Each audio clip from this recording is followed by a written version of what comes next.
Hello? Gising, Bruno! Okay na ako, Bibi! Let's go! Asikasong tunay si Bibi. Tumulong sa heroes, nag-set up ng event. Kahit koryo, hindi niya pinalagpas. Magsisimula na ang pinaka-inaabangang performance of their lifetime. Pwede nang huminga ng malalim si Bibi. Pero teka, tinatawag ata si Bibi sa stage.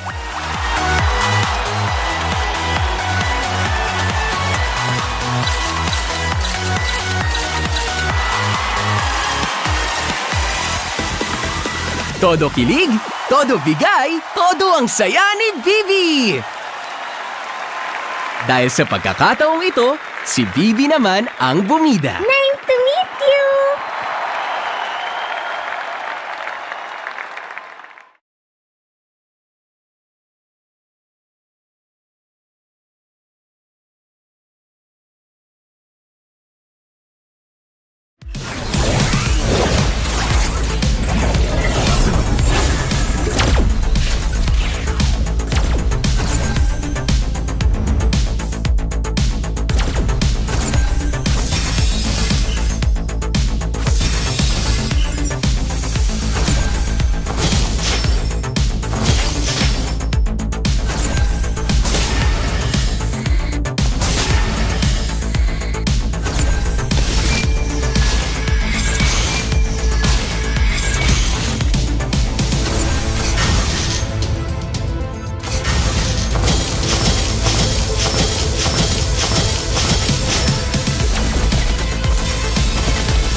Daddy, what's a navigator?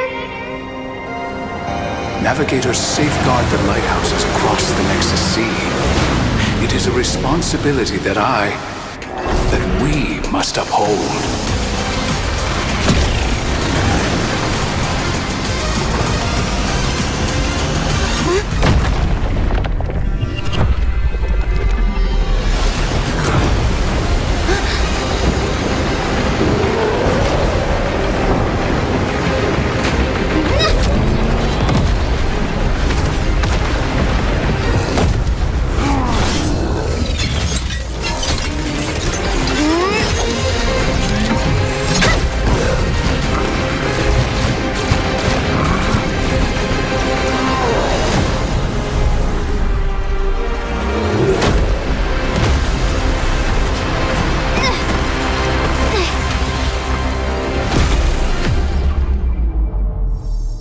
Dad?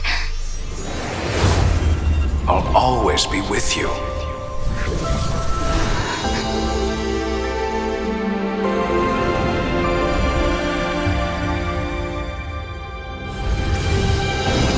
Target acquired! Frontier Justice! Ready, go!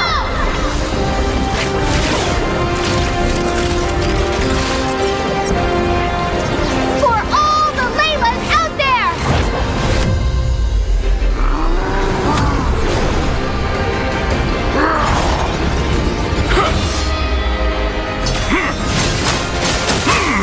Layla! Now! You should have never tampered with the lighthouses. Because I am a navigator!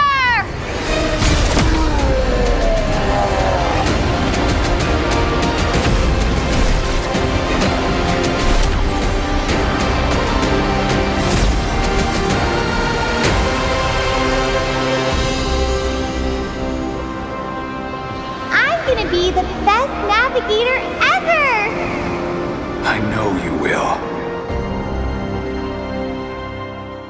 I thought it was finally over. Until I heard the whisper of the void.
Di abot ang data! GG bro! Don't worry, be only with Smart Power All 99. Hindi bitin with 10 gig data to power your games plus only Facebook or only TikTok. Load now!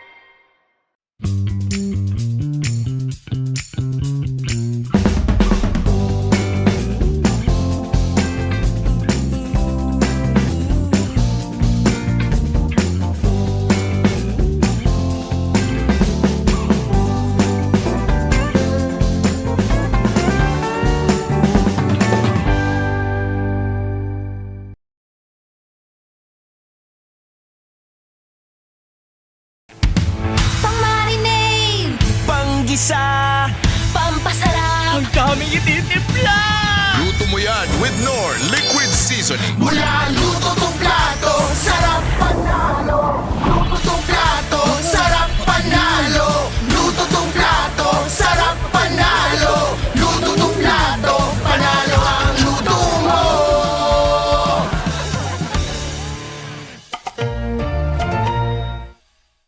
Foul! You know your scalp can get up to 5 times more dandruff? Get triple anti-dandruff power. Supercharged with Clear. Hey, you! Did you know men have 1.4 times weaker scalp? Get a shampoo that's 100% made for men. Supercharged with Clear. Enemy alert! Your scalp gets 1.5 times greasier, causing dandruff. Get triple anti-dandruff power. Supercharged with Clear. Stop and pull over! Your scalp gets 1.5 times sweatier. For cooling power, supercharged with Clear.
Ito na ang pinaka-inaantay na selebrasyon! Excited na si Bibi!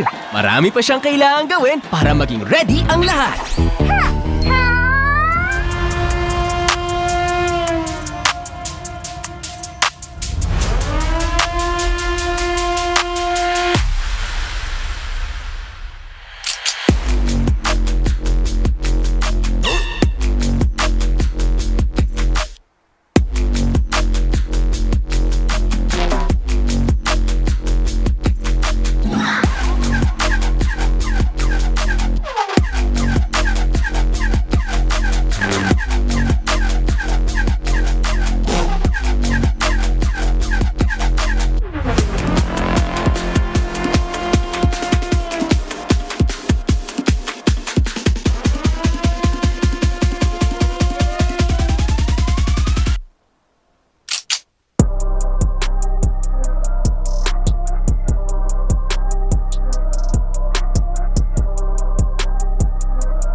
malakas kahit anong lane, we become the monsters. Malakas, Pilipinas, malakas face the golden sun and repping for the 3 stars. Look at us, to the top, no ifs, no buts. Winning any game, para to sa PINAS.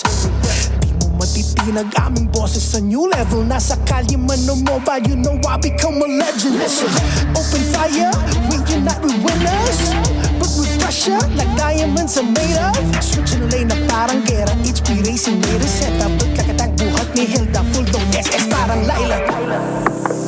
Susundan ko ang wakas, kasama pataas, tagumpay natin to dahil tayo'y malakas para sa Pinas. Nasa amin ang alas, hindi to atas, kinikilala sa taas kasi kami ang malakas para sa Pinas. Nasa amin ang alas, hindi to atas, kinikilala sa taas, ganito kami sa Pinas.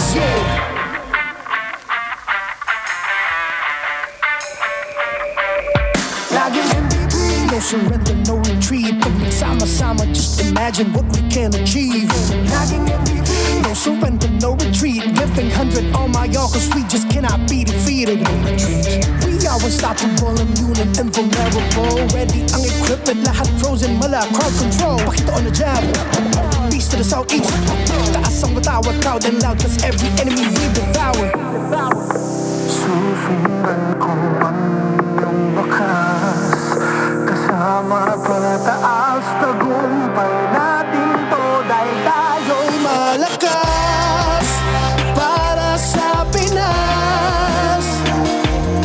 Nasa amin ang alas, hindi to atas, kinikilala sa taas kasi kami ang malakas para sa Pinas.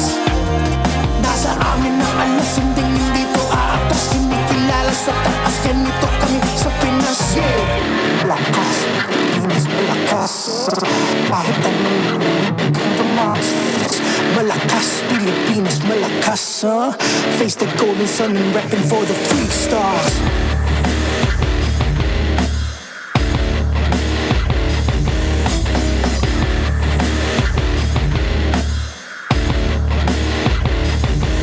Ang lakas ng Pinas, we unite, we the stars. Ang lakas ng Pinas, we unite, we the stars. Ang lakas ng Pinas, we unite, we the stars. Ang lakas ng Pinas, we the stars.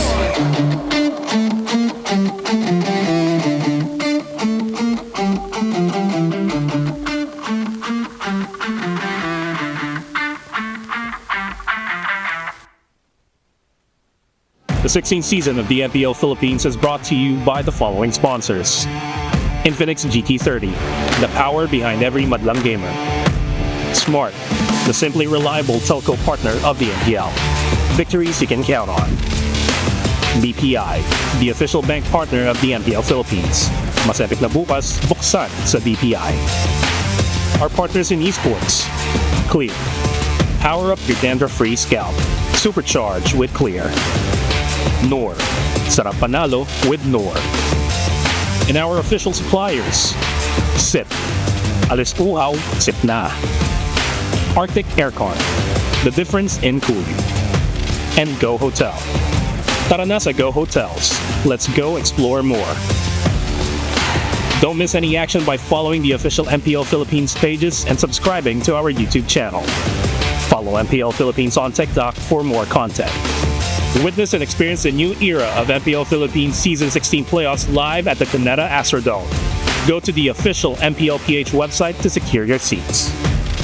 No ticket, no problem. You can still be part of the MPLPH playoffs hype. Experience the action live at the Superfan City Festival grounds and join the free watch party. Don't miss the fun, freebies, and the ultimate Superfan experience. And to ensure the equality and fairness of our games, MPL Philippines is also monitored and supervised by the Games and Amusements Board.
nasa huling kabanata na rin tayo.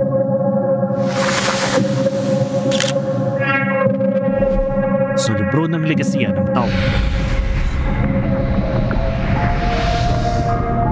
Sa TNC, ito ang panibagong apoy. Hindi pwede yung mindset ko na parang i-enjoyin ko lang. Kailangan maseryosohin ko pa para manalo talaga ako ng manalo.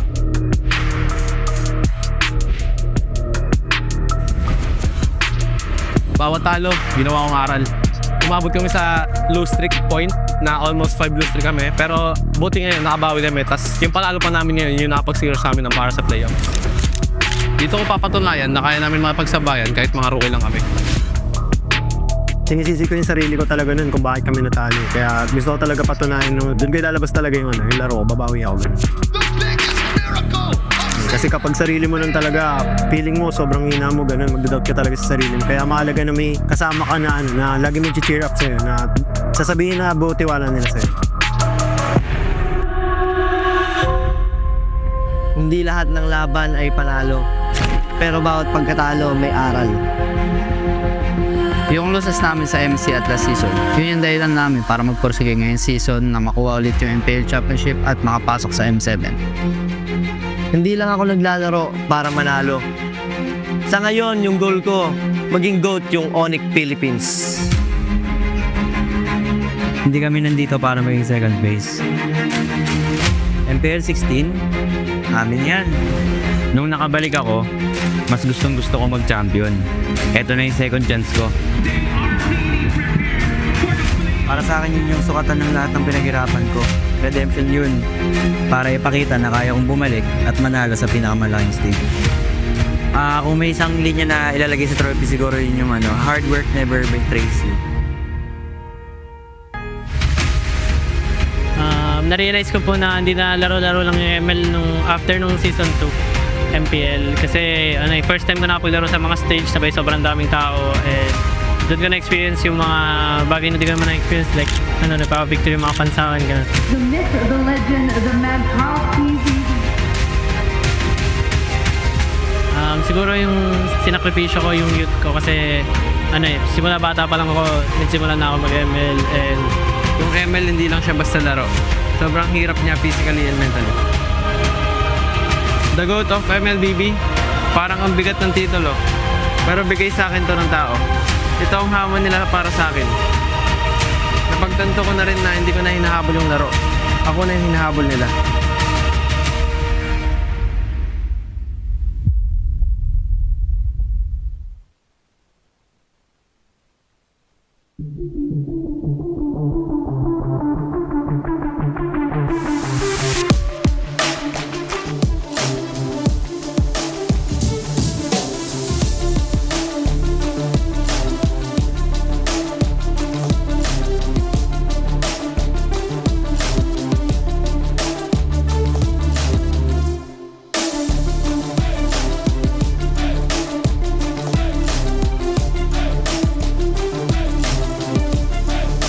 The best in history.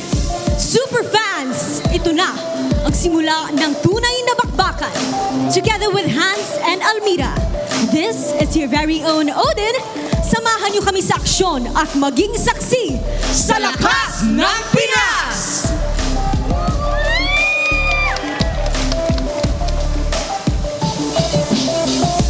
Flying high on their Cinderella flight, the return of the Titans, Team Falcons!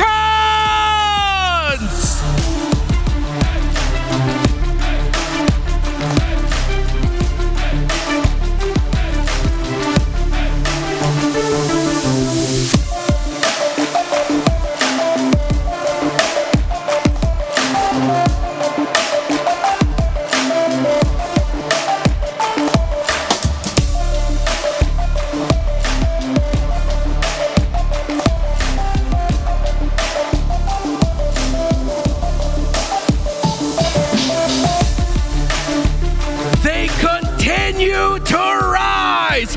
Phoenix Army TNC Pro Team!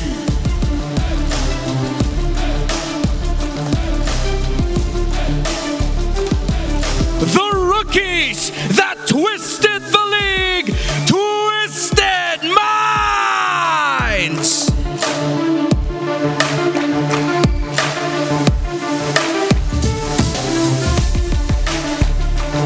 They are the reigning champions of the Philippines, Team Liquid!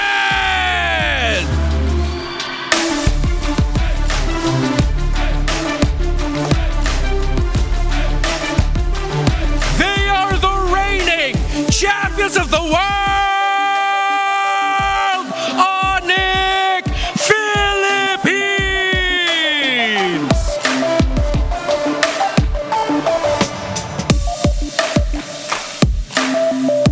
Number one in the standings, Aurora Gaming!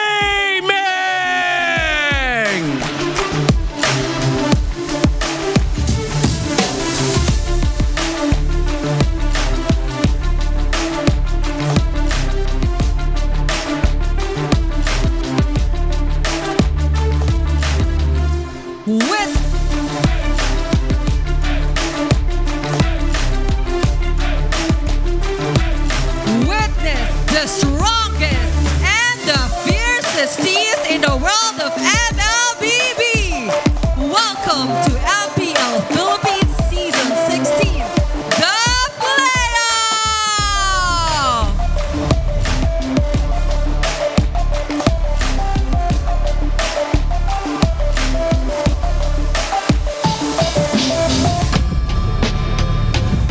Live and broadcasted to you here at the Cuneta Astrodome. It is time to change the name of MPL Arena to Champions Arena, because it's either we're gonna be awarding a new champion or someone will continue their reign right here at Cuneta Astrodome. My name is Hans Galeria. Joined by me is of course Renmar Santa Cruz, and you are here at the English broadcast. Man, oh man! What a way to open this one. The grandest stage of them all in the Philippines, the playoffs of MPLPH from the Infinix witnessed the new era opening that we had. It was a throwback. We even had a royal reunion with VYs back on stage here at the MPL Arena, and it was an awesome start. The matches haven't even started yet, but it was already legendary. Yeah, I mean, at this point, the fans are probably losing their voices, and we haven't even started the games yet. But hey, it is time to level up your game with Vibe by BPI. If you download and sign up for Vibe, you'll get 50 raffle entries, because last month, 200 lucky winners received 1,250 MLBB diamonds each. And for this month, they even made the prizes higher. 50,000 diamonds. Download and sign up for Vibe now. If you want an epic tomorrow, then join Vibe by BPI. And you know what? There's also another addition to that, because if you have more data, you also have more GG. You can experience the winning power of Smart's Unli 5G and enjoy it with a Smart Digital Prepaid eSIM. Smart, the simply reliable telco partner of the MPL, victories you can count on. That being said, I feel like I'm still trying to catch my breath because I had to go up here. But hey, with that in addition, I felt like I still cannot believe that we are quite elevated as to where we are right now. Like when you look at the back, there's a lot of people. Like it's actually insane. You can even see KLPJ on the other side, bro. Oh, KLPJ is actually here. That's Mando. Yeah, all right. You can see we are right in front of, or right behind us is the crowd here, the Cuneta Astrodome, the largest MPL Philippines playoffs we've ever had. Capacity getting close to 2,000 already. Just the very first day, bro. It is a weekday.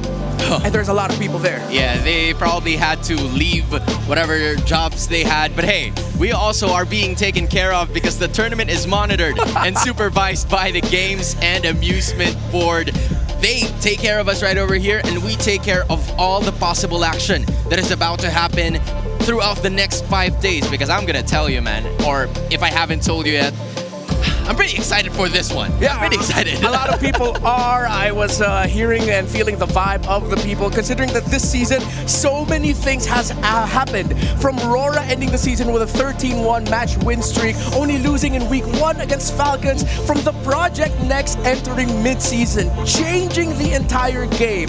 Carl Tizzy getting 9 game MVPs. This season was historic. Yeah, I mean, at some point, that is how Carl Tizzy can contest in being the best player here. But of course, in MPL regular season, we saw that it went on to the second to the last day where it was Team Falcons making it and completing our playoffs format. The highest kills, Doming Kite, highest assist is the rookie Kaloy, and the highest KDA being Yue. You see two Auroras there and one rookie. That's quite unusual for the dynamic that we have here in the Philippines. Oh, yeah, it was very unique. The season that we've had, of course, with Twisted Minds coming in and really shaking up the game. Aurora finally reaching the potential that a lot of people saw them having from when they first debuted as a team in Season 14. But yes, this is the most competitive season we've ever had so far. The playoffs picture, the teams making it to the playoffs were completed by Week 8, Day number 2.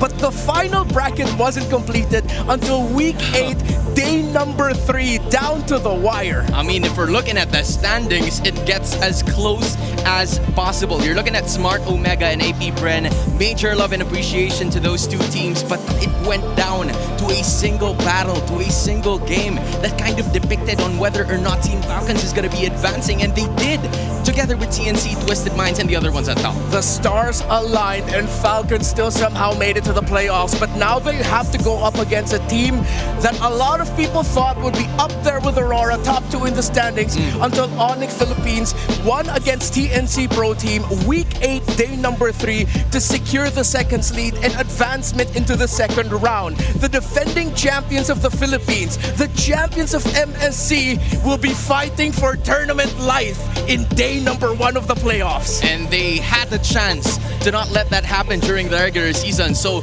you're pretty sure that they're pretty pissed right now, considering with what happened 2 weeks ago. But you're looking at the brackets, it's Team Liquid Philippines going up against Team Falcons. I don't think we need to introduce that at this point, but hey, we're still gonna introduce it to you because it's a different chapter towards the story. Twisted Minds and TNC racking up match number 2, and Aurora, Onyx sitting comfortably. They don't need to feel pressure today, except for when there is one dominating match from these 4 teams right at the left. Oh, for sure, Onyx is going to be looking closely at Team Liquid Philippines and Falcons. Because Onyx, they have a good record against Team Liquid Philippines this season. They have not lost a series against them.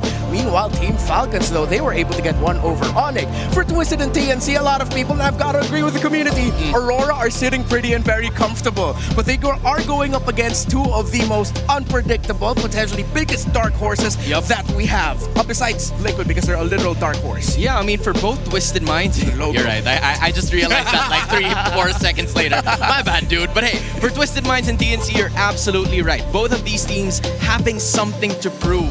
For Twisted Minds, you want to be able to showcase that even though you're rookies, you're one of the you know young bloods in the league. You have what it takes to be able to make it deep into the postseason. But for TNC, they're looking for their very first postseason win in a lot of years. Yeah, because that's been a while. There was like Escalera in that Season 9 matchup. Yeah, it was a long time ago. We were still neck deep in the triangle of power from Season 9 to 12. I wasn't even here yet. You weren't even here yet? I think you were still doing our caster auditions, our talent I think I was still in the audition. So yeah, it's been a while. There's a lot of things happening, but one thing's for sure, there's a lot of players chasing immortality. Obviously, the highlights are Carl TZ, Oheb, and JP having 5-time opportunities, but the others also looking for their glory to end the year. Yeah, 4-time hopefuls to become MPL Philippines champions for Edward, Sanford, Sanji, and Few. 3-time hopefuls and Flap TZ and Benny Cutie, and a bunch of first-time hopefuls you could see there. Of course, we have the 2-time hopefuls as well, but a lot of people are looking at this playoffs. Yes, very competitive. It's crazy. Looking at the upper left, the 5-time hopefuls, there's a chance they might get eliminated today. A chance, but that's still really crazy. I mean, at this point in time, you're gonna have to look at the 2-time hopefuls all the way to the 5-time hopefuls. There's at least 19 players. Yeah, I counted it while you were talking. Oh, thank you. I mean, at some point, you're gonna have to look at those because that is already experience for you. They know what it takes to be able to win. They have what it takes to have the knowledge and the wisdom to handle pressure situations. But for the first-time hopefuls, I'm talking about TNC Pro Team because they have all of their 6 players in that specific row. So I think this is gonna matter to them in a big or humongous effect on if they can be able to handle the pressure towards TNC, and especially for Chaknu, will the moniker of being the uncrowned king finally be gone towards him, because Kellra was the one who was catching that before 2 seasons ago, but it was gone now. Now it's the panel on Chak. Oh my goodness. Looking at the first time hopefuls, the fact that you mentioned Chaknu, it's crazy that Chaknu, Hall of Legends inductee already, MSC 2021 champion, is in that same category as the rookies who became MDL Philippines Season 5 champions just a few months ago. He's still within there. He's still chasing that MPL trophy. I mean, it's crazy to think about that, right? Yeah. Because there's a lot of teams that have already passed by, but here is a matchup that we wouldn't let pass. It's Team Liquid Philippines going up against Team Falcons. It's the final clash. We've said this time and time again. These two teams have clashed all their way back in where else country? I'm not pretty sure. All over the world. Yeah, they've been competing all over the world. But here, representing the Philippine soil, you're looking at the final clash, and both of them are out for blood. Who's your daddy is one of the biggest questions for this one.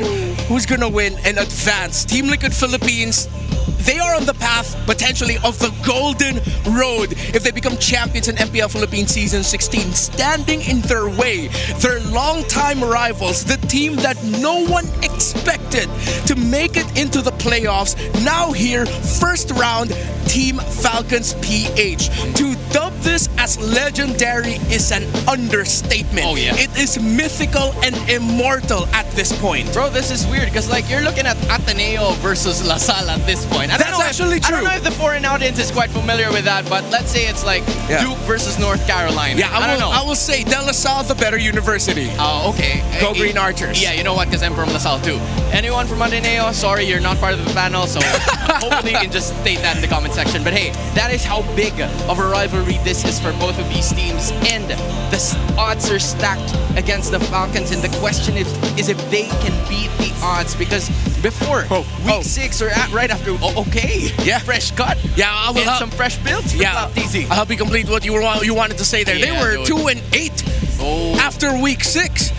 But then, can they beat the odds? Because the main 5 of Falcons versus Team Liquid Philippines in the playoffs, 0-5. It has been a long time since this main 5 has defeated Team Liquid Philippines in a playoffs match. It's like a kryptonite. Kryptonite. And it's ironic because they're the ones wearing green. Their kryptonite are the Blue Stallions in Team Liquid, and Flap can flex and make faces all he wants. You even see Few looking at there, it's like, oh, Flap, what you doing, bro? you know that phase has originated from when they didn't have a chance. They thought they didn't have a chance to make it to the playoffs, but they won against this team who also is looking to break a pattern, to break a stigma of their own, because for even-numbered seasons, they have not made it past the first round, but in odd-numbered seasons, they were champions. That's 11, 13, and 15. Yeah. Season 10, second place, lost to Blacklist. Season 12, third place, lost to Blacklist. Season 14, first round exit, lost 3-2 to Aurora. The season after that, they became champions. Both of these teams, in the scenario that they find themselves in, are cursed as all hell.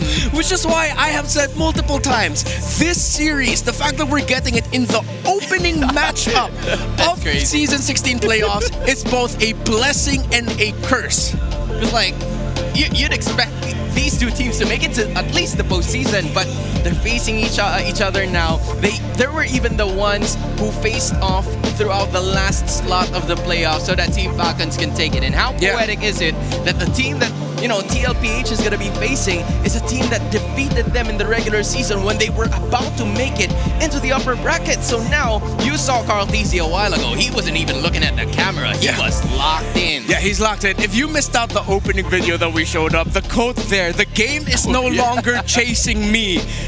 Oh, the game, I am no longer chasing the game. Yep. Everyone else is chasing me. And everybody else started screaming. Everyone marked out for that quote from Carl Tizzi from the opening video.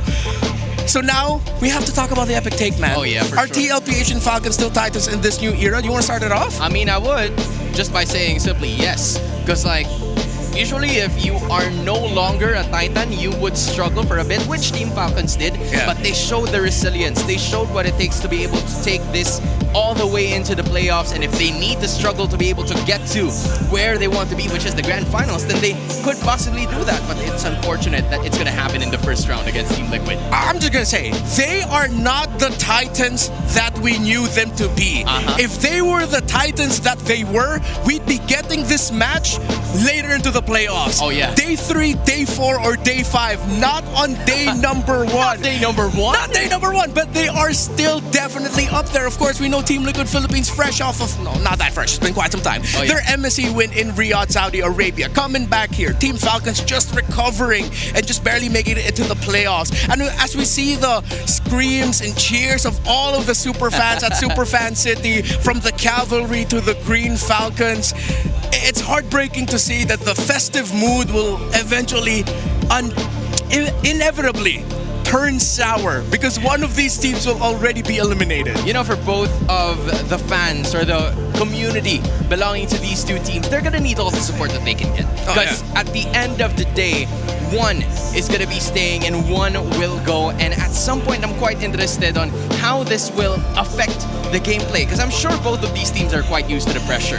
They have honed themselves to be in a position to take control or to take some certain scenarios in their favor. But for Team Falcons, things aren't going so well for them. The momentum might have helped them to make them through. But on the other hand, you're also looking at Team Liquid Philippines. I feel like we need some help, Renmar. Because we've been talking for quite some time. And I think we gotta need some friends to be able to catch up to this. Yeah, we need to request some backup, I guess. I think two very handsome dudes are gonna be joining us. Two very handsome dudes. There they are! That is Naisu and Leo right there at the, I would say the VIP section. Howdy, my Howdy, boy. guys. How's it up there, by the way? It's crazy down here. It's pretty cold here. It's pretty cold here, man. I'm telling you right now, in case you have your electric fans, you better be ready for that. So, Naisu, Leo, I'm gonna go straight to the point because me and Renmar have been talking about it for quite some time. Do you guys think that TLPH and Team Falcons are still Titans in this new era? You can go either way. I'll say this, man. I think once you're a Titan, you're always a Titan, you know? And I think Falcons proved that by getting to the playoffs. Yeah. I was there at Ground Zero in the smack dab middle of ECA in Central Asia where a group of small fans, very devoted fans, walked up to me and said, "Those are the Titans of MLBB," and that will never leave my memory. That is a core memory in my MLBB esports lifetime in my career. Still true today. But can you guys say that the Titans that they are now aren't as grand or as massive as the Titans that they were back in their prime? That's a pretty good question. That's a great question, man. I think, I guess, yeah, a lot of people could say that. For me, myself, I'd say they faltered a little bit, but still, nonetheless, they're a Titan. You know, they might have, I guess if you were ranking them, they might have downgraded a little bit, but now I feel like this is their time to prove that point once again, that they're still strong as hell. I think that's the biggest thing. Time is one hell of an opponent, and they've been fighting time this whole time. I think they are more Titans now than ever. And you know what, guys? I'm sorry to say this, but you're also out of time. Thank you guys for being with us. Hope you enjoy the cast later. See you, boys. All right. Yeah, that's it. They feast out. They had to bounce. Yeah, but they will be casting the matches later. Of course, this is the panel. Then we'll have Naisu and Leo coming back to commentate on the games. Okay, that's pretty good. That's pretty badass, if I would say. Oh, yeah. I think this is the right way to start. In the grandest of venues, because we have one of the biggest populations or audiences that will be watching the games together live here in MPL Philippines. I think for both Carl TZ and Flap TZ, they do not want to let their fans down. Yeah, Carl, Flap, Few. When you talk about those three, those are one of the very few multi-time world champions that we have in our sport. Carl TZ, the GOAT, the undisputed face of MLBB. Few, who Carl TZ to this day still says is his personal GOAT. So it's the GOAT versus the GOAT's GOAT. What is this, some kind of goat farm? That's why. Is that what the MPL Philippines is now? We're just a bunch of goats? We're just a bunch of goats. I mean, I can't blame us. Like, you know, I can call you the GOAT and nobody would complain about it. Yeah, great. You didn't see that coming, did you? Yeah, I did not. I can say that Naisu is a GOAT and he can't do anything about it because he can't hear us. Yeah, he's a shark, right? He can hear us. I call him the Great White. The Great White. That's pretty good. I don't know. You should rate that in the comment section. Give it out of 10. How would you rate that show? Because like we take those personally. I think a bunch of people just typed zeros on the chat right now, so I'm not gonna be offended by that. And you know, as we're getting closer to the game, of course, the team's just getting ready, setting up. We're going to be seeing the draft soon. We still have to talk about the keys to victory, which I'm pretty sure will be guided to us by Wolf. I got to ask you here, do you already have a prediction or a vibe to this? Okay, maybe not prediction. Just Come on, just your man. vibe. Just your vibe. Okay. Just a vibe check. You do this a lot. So what's the vibe check Yeah. for Hans? It's kind of. Can I just say disclaimer? I'm trying to like evade this question as much as possible, but I knew it's gonna be coming sooner. or Yeah. later. Okay. Okay. If you're not gonna give me who you think is gonna win, give me like at least a score. Do you think this all the way gonna go to 5? Is it gonna end sooner rather than a lot of people think? You know, for the record, usually for a lot of the people who are part of production, they want the games to end as fast as possible so that everybody could go home. But in this playoffs, we kind of want it to be different because all of these matches are going to be absolute cinema. So I want to know more. I want to see more games. I want to see 3-2. I want to see 5. I want to see 5. Yeah, actually, all of the predictions that I got to see online, bro, a lot of them just say 5 games for this. Right. And I cannot imagine, I can't even think about a world where this is going to go less than 5. This is the final clash. We are not going to see this matchup for a very long time. MPL Philippines Season 17, multiple months away. We got to get 5 games. Yeah, I mean, at this point, you're looking at the M4 World Championship Core and the M5 World Championship Core. This is going to be a matchup that we are yet to see. But now, here's Wolf, together with the How.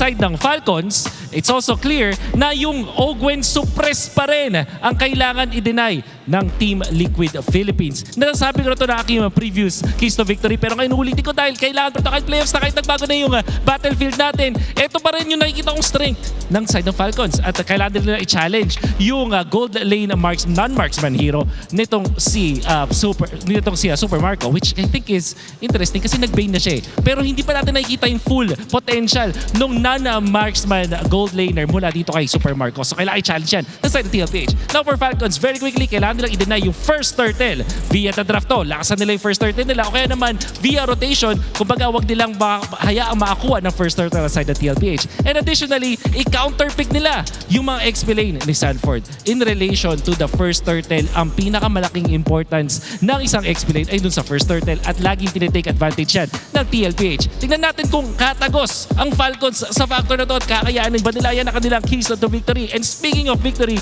pwede nating ma-experience a victory with the Infinix GT30 with GT Trigger and MLBB certified 120 FPS.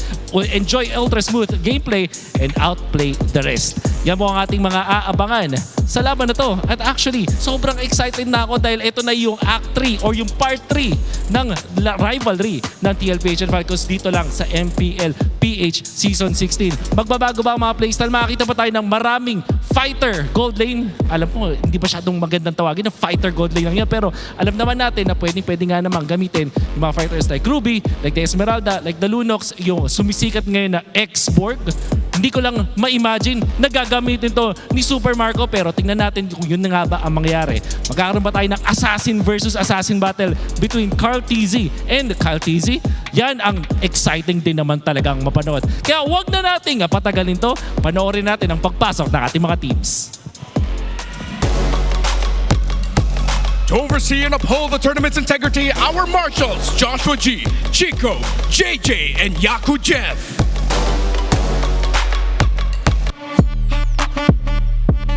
The playoffs has begun, and the cavalry marches towards their golden road. Sanford, Carl Tizzy, Sanji, JB and Oheb, Team Liquid Philippines.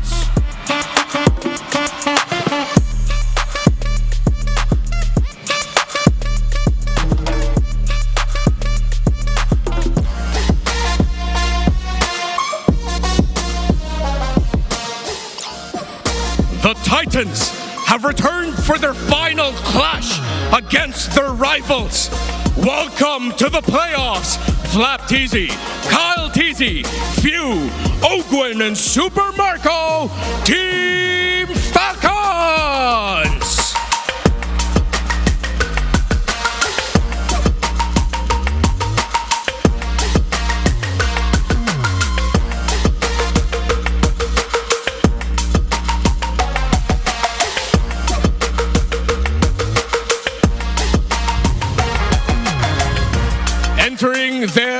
Arena.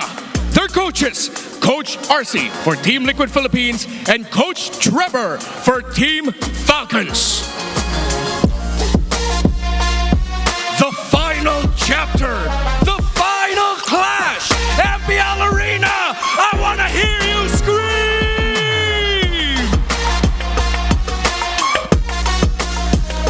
Now that is a lot of screams that I heard here at the Cuneta Astrodome. And what better way to kick things off with a clash of titans? Team Liquid Philippines looking to make an achievement that has never been done before by any team in the MPL, in the entire world. It is the Golden Road. But standing in their way, flying high still, but how high can their flight continue to go?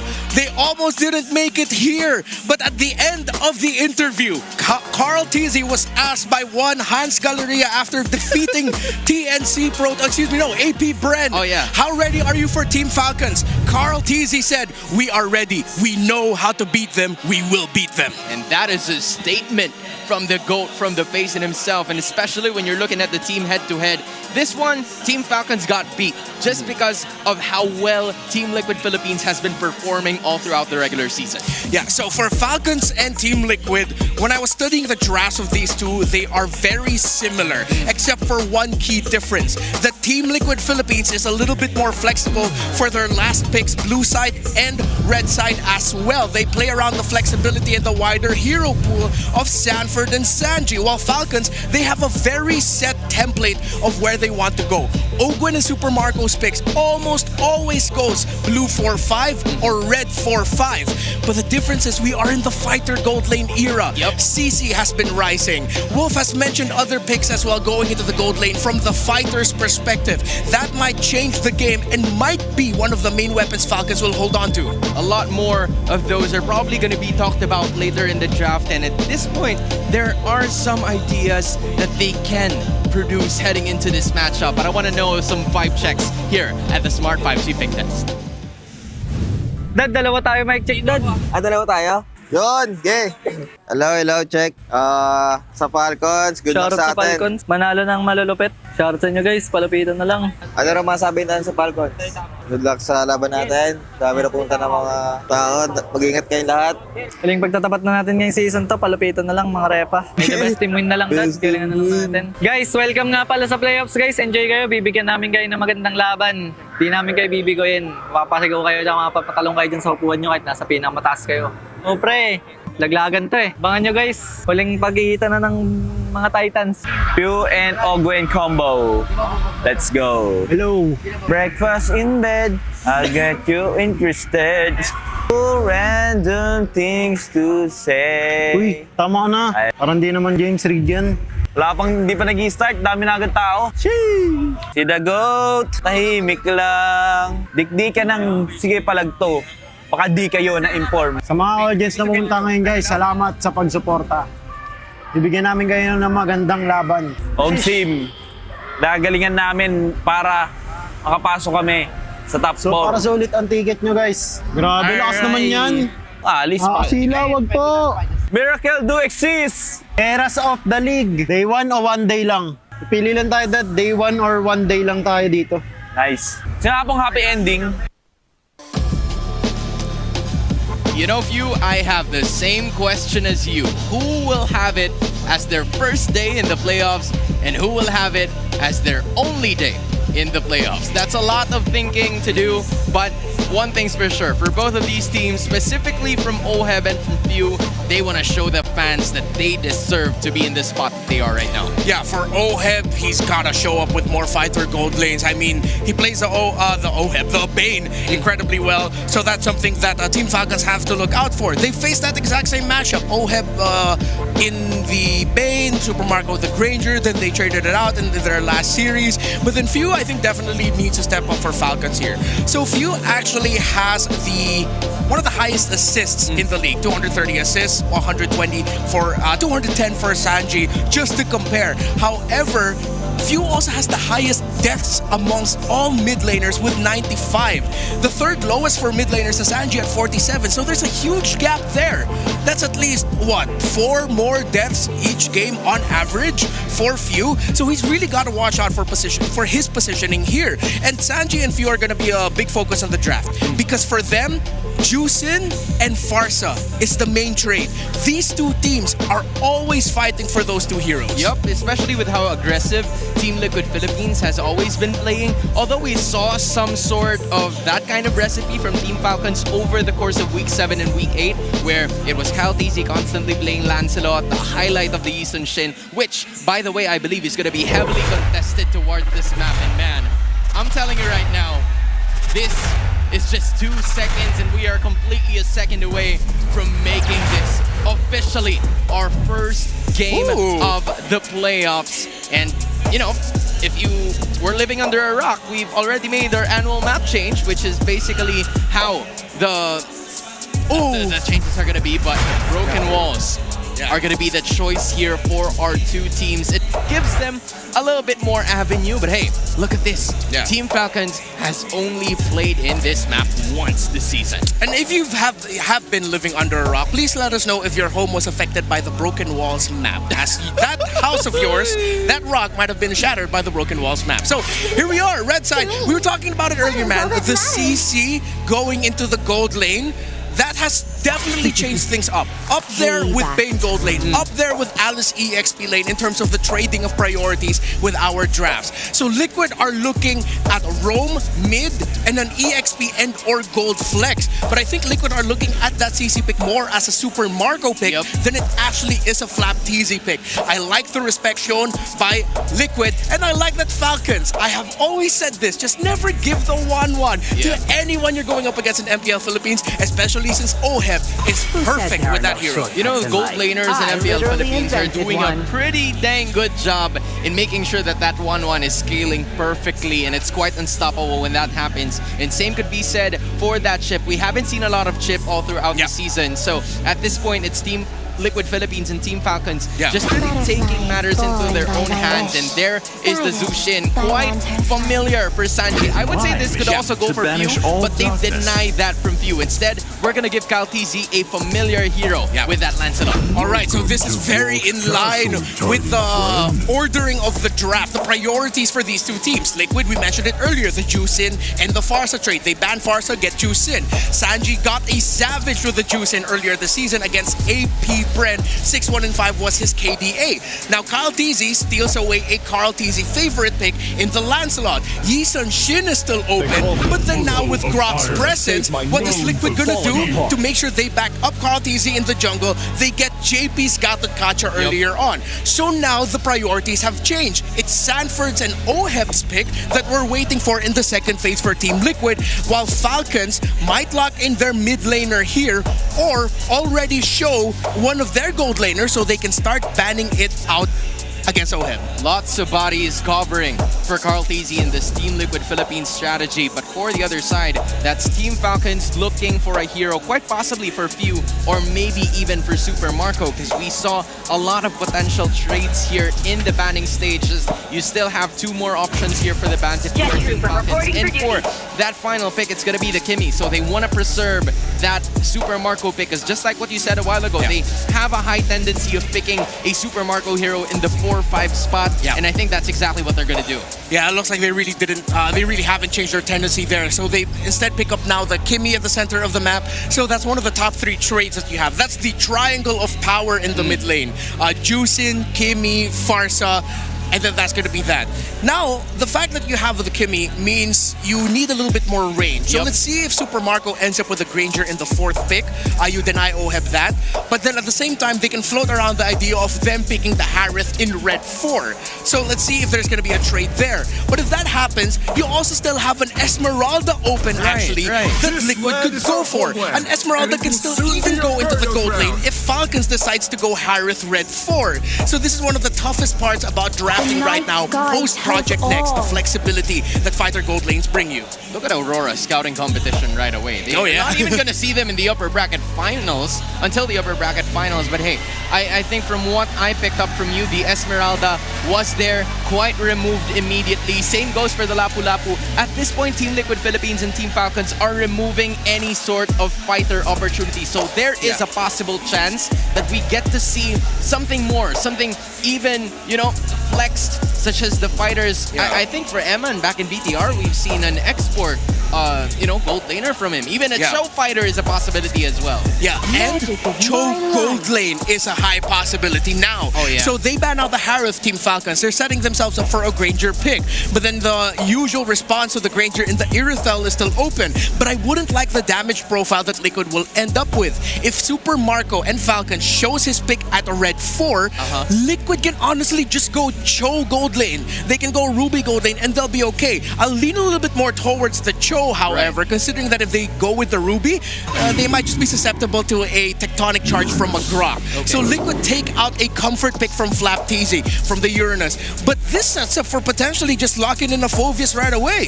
Flapteasy has a tendency of being one annoying XP laner if you're going up against him. So for TLPH, they're trying to remove the Esmeralda and the Uranus just to be able to take control in the charge, which, by the way, was also a Lapu-Lapu that was removed from Flapteasy, because this is also one of those heroes that he has utilized from time and time again, especially with their recent matches all over the regular season. So if you are Flapteasy, you're going to have to pick your hero right away, and that is going to be the Alice. Okay, so in terms of the damage profile of Team Liquid, is actually not looking good for them. With the Alice already locked in, with the Harith gone, Liquid might have to settle for a Granger for Ohem. They can't go fighter. If they go Ruby, Alice will be happy. Alice does not care about that matchup. If they go Cho, that might be the difference maker. If they go for the fighter style Cho, maximizing cooldown reduction, the moment you see the Alice, kick her back even further, see if you can take her down before the other members of Falcons get to help Flapteasy out. But again, the problem is not enough damage unless Liquid show a different gold laner that can just burst and pop heads. And so far, it's quite easy to get access to the backlines of TLPH just by having that Alice on their side. So for the engaged, this is going to be a problem, and there you go.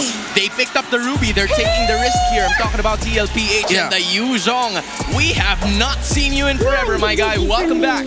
One of the picks that puts Sanford in the map globally. If not the pick. If not the pick alongside the Lapu-Lapu. He's either the Dragon or the legendary man from Mactan, Cebu. Oh, yeah. So, Marco, what are you going to end up with now at this point? Because, look, Liquid has gone full into the YSS. Full engaged, dude. Are they going to go double fighter as well? And just put all the resources into the hands of Few and Lancelot?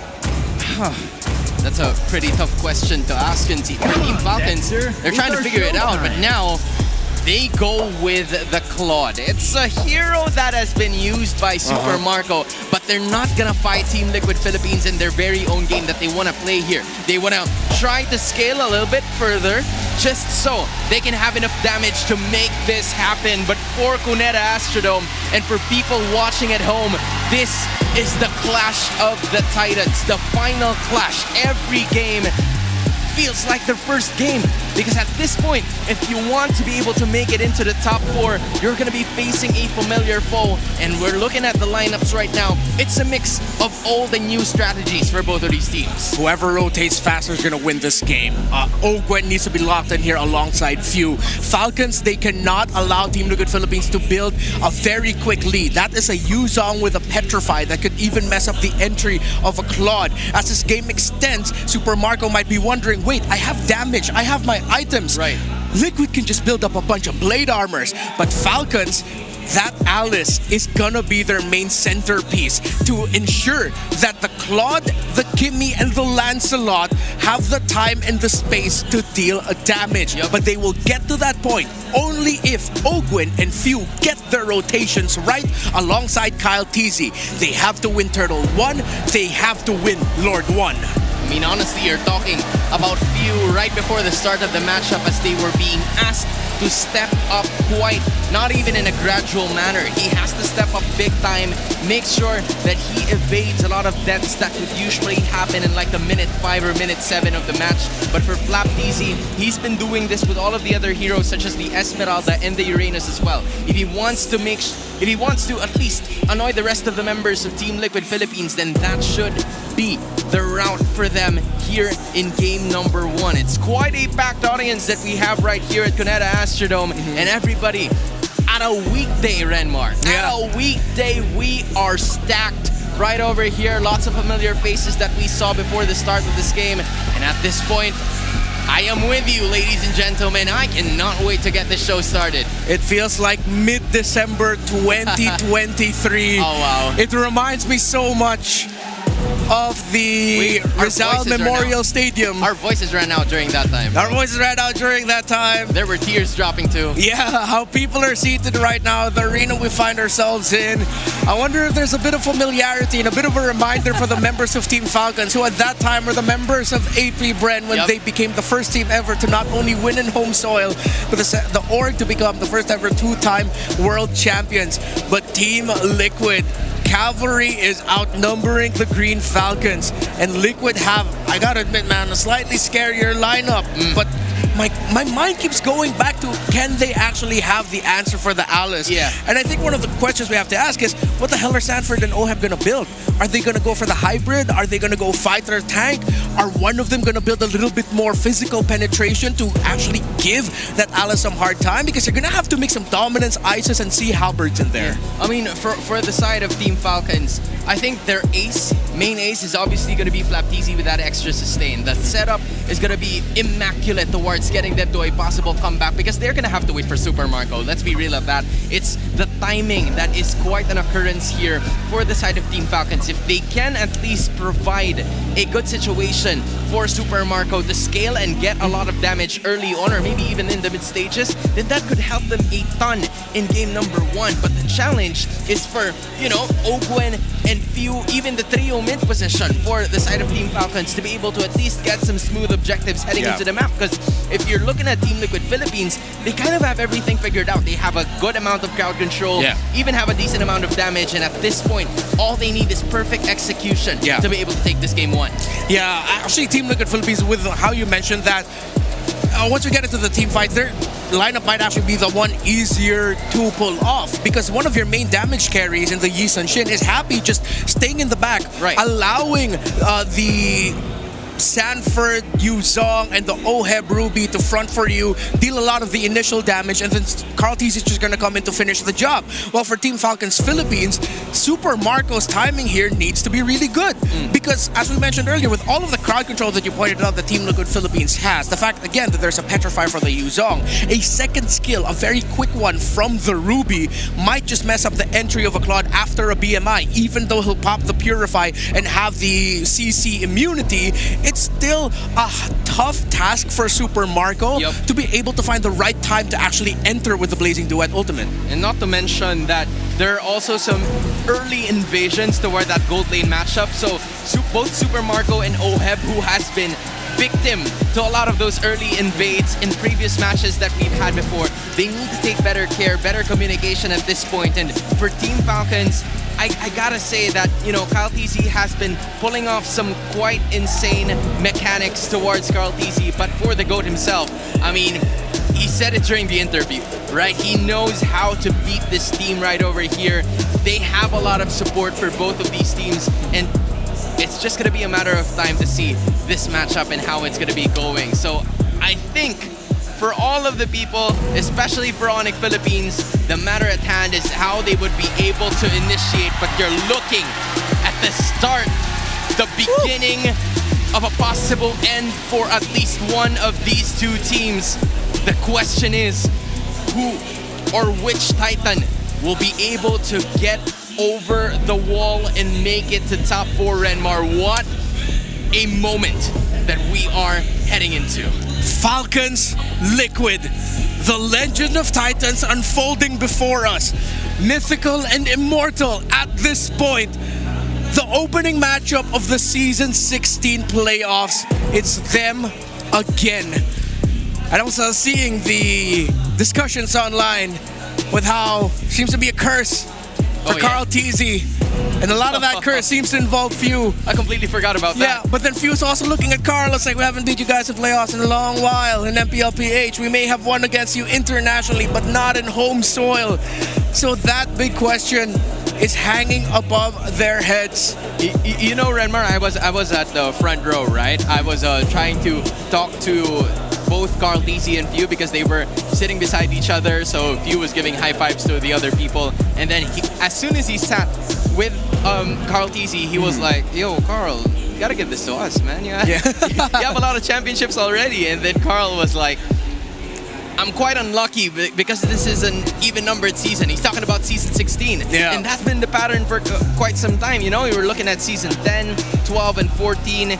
It has not went the way Team Liquid wanted it to because they were experiencing some first-round exits. Yeah. But for Team Falcons, this is obviously a moment for them to build up on the momentum that they have manifested all towards week 7 to week 8. Yeah. Thank you all for your patience. As you see, our marshals are working hard to ensure that it's an even playing field for our two teams. With this historic matchup, as we're waiting for it to unfold, we're just making sure that everything is set up perfectly for them. Troubleshooting some things, but we appreciate you for sticking out with us. We are just as excited and hungry and salivating for this game number 1 to begin. We just want to make sure that everything is good for our players. I mean, at this point, if you want to look at some of the players here, they are laser focused, locked in, also waiting for their moment to shine. And you can say the same thing for the rest of the fans that are here who have been waiting outside, obviously looking for a chance to showcase their support for the rest of the teams that is here. It's a battle between green and blue. It has always been a clash of the Titans ever since Season 13. And now is the time to showcase what these Titans can do. Niso and Leo, you got this, guys. For breaking this one down, it's a battle of the Titans ahead of us, guys. We're just minutes away, or maybe seconds away, to jump into the game here, but I do have to say this, man. It is electrifying here for day 1 of our playoffs. Leo, who knew that we'd get this matchup to kick it off for our playoffs? You know who knew? Who knew? I knew. Come on, we're talking about the premier esports league in the country, if not the region. And you can see that the super fans came in droves, filling Cuneta Astrodome up to capacity on a weekday. It's a random Wednesday in the Philippines, man. Hey, it's not a random Wednesday anymore. It's a Wednesday where the Titans are clashing. It's day 1 of the playoffs. It's day 1 of the playoffs. And, you know, while we wait to go ahead and jump into the game here, there's a couple things that we have to remember and just how crucial this one is. Again, we've got, by the end of today, 2 teams leaving the playoffs here. I mean, this is an electrifying thing because you have to remember, too, how big it was for the Falcons to even make the playoffs, man. I mean, for a lot of people, myself included, actually. I'm gonna throw myself in that basket. I didn't know if the Falcons would actually make it to the playoffs. Hey, there was this young man who screamed, "The miracle of season 16." Sounds familiar. I think I'm looking at him. You are deep into his eyes. But yeah, no, again, that was the exclamation point to end the regular season. And I'll tell you now, I don't think 10 days was enough to buy us time to recover and to comprehend, to digest exactly what went down. So folks, we'd like to thank you, whether you're here with us in the Cuneta Astrodome in the middle of Pasay City, Philippines, or if you are with us online from all around the world. I'm talking to you, Wagner. I'm talking to you, Trex. You're talking to everybody. Hey, we got a whole list of restreamers out there, and some of our bestest friends are currently restreaming out there. Salamat malam to all y'all watching from Jakarta, Indonesia. That's right. I see you, Mirko. Hey, now you guys see us. Welcome to the desk here. You're actually going to be seeing me, Naisu, and Leo to paint your guys' picture, I would say, for this one. Because right now, the panel, they've told us all the storyline leading into this, you know, and I think, again, both of our teams are getting things kind of smoothed out here. Again, we want to make sure that for as crucial of a match as this one is for the Titans here, we want to make sure they have the best playing field for the matchup ahead of them because, again, you got 5 games, man. 5 games, one of these teams, it's either going to be a massive would say, upset, or it's going to be where a lot of people were thinking was going to happen if TLPH takes it. But before that, before we jump into the game, guys, we are going to be taking a break so they settle everything out. So sit tight. We'll be back after this.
Di abutan dito!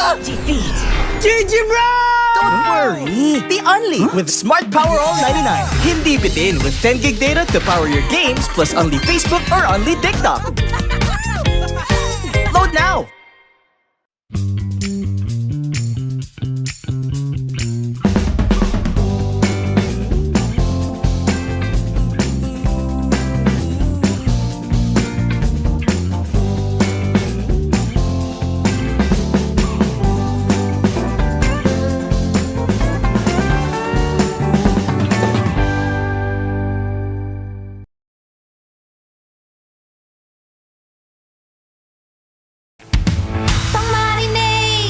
Panggisa! Pampasarap! Ang daming ititimpla! Luto mo yan with Knorr Liquid Seasoning. Mula luto tong plato, sarap panalo! Luto tong plato, sarap panalo! Luto tong plato, sarap panalo! Luto tong plato, panalo ang luto mo!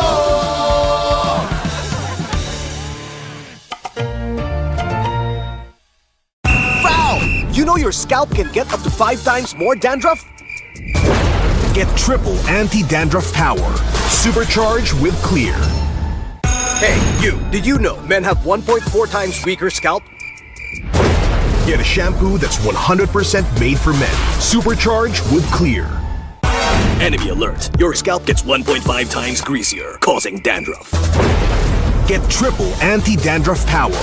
Supercharged with Clear. Stop and pull over! Your scalp gets 1.5 times sweatier.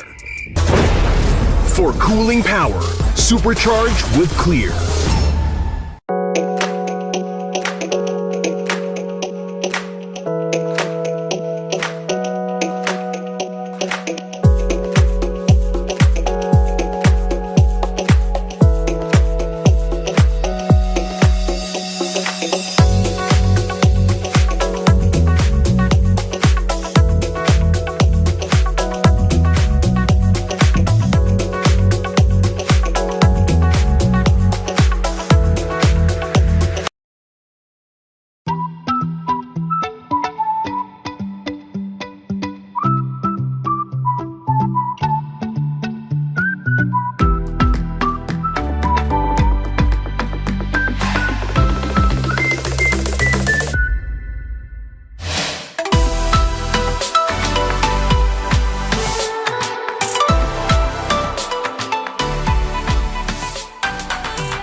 Ito na ang pinaka-inaantay na selebrasyon! Excited na si Bibi! Marami pa siyang kailangan gawin para maging ready ang lahat.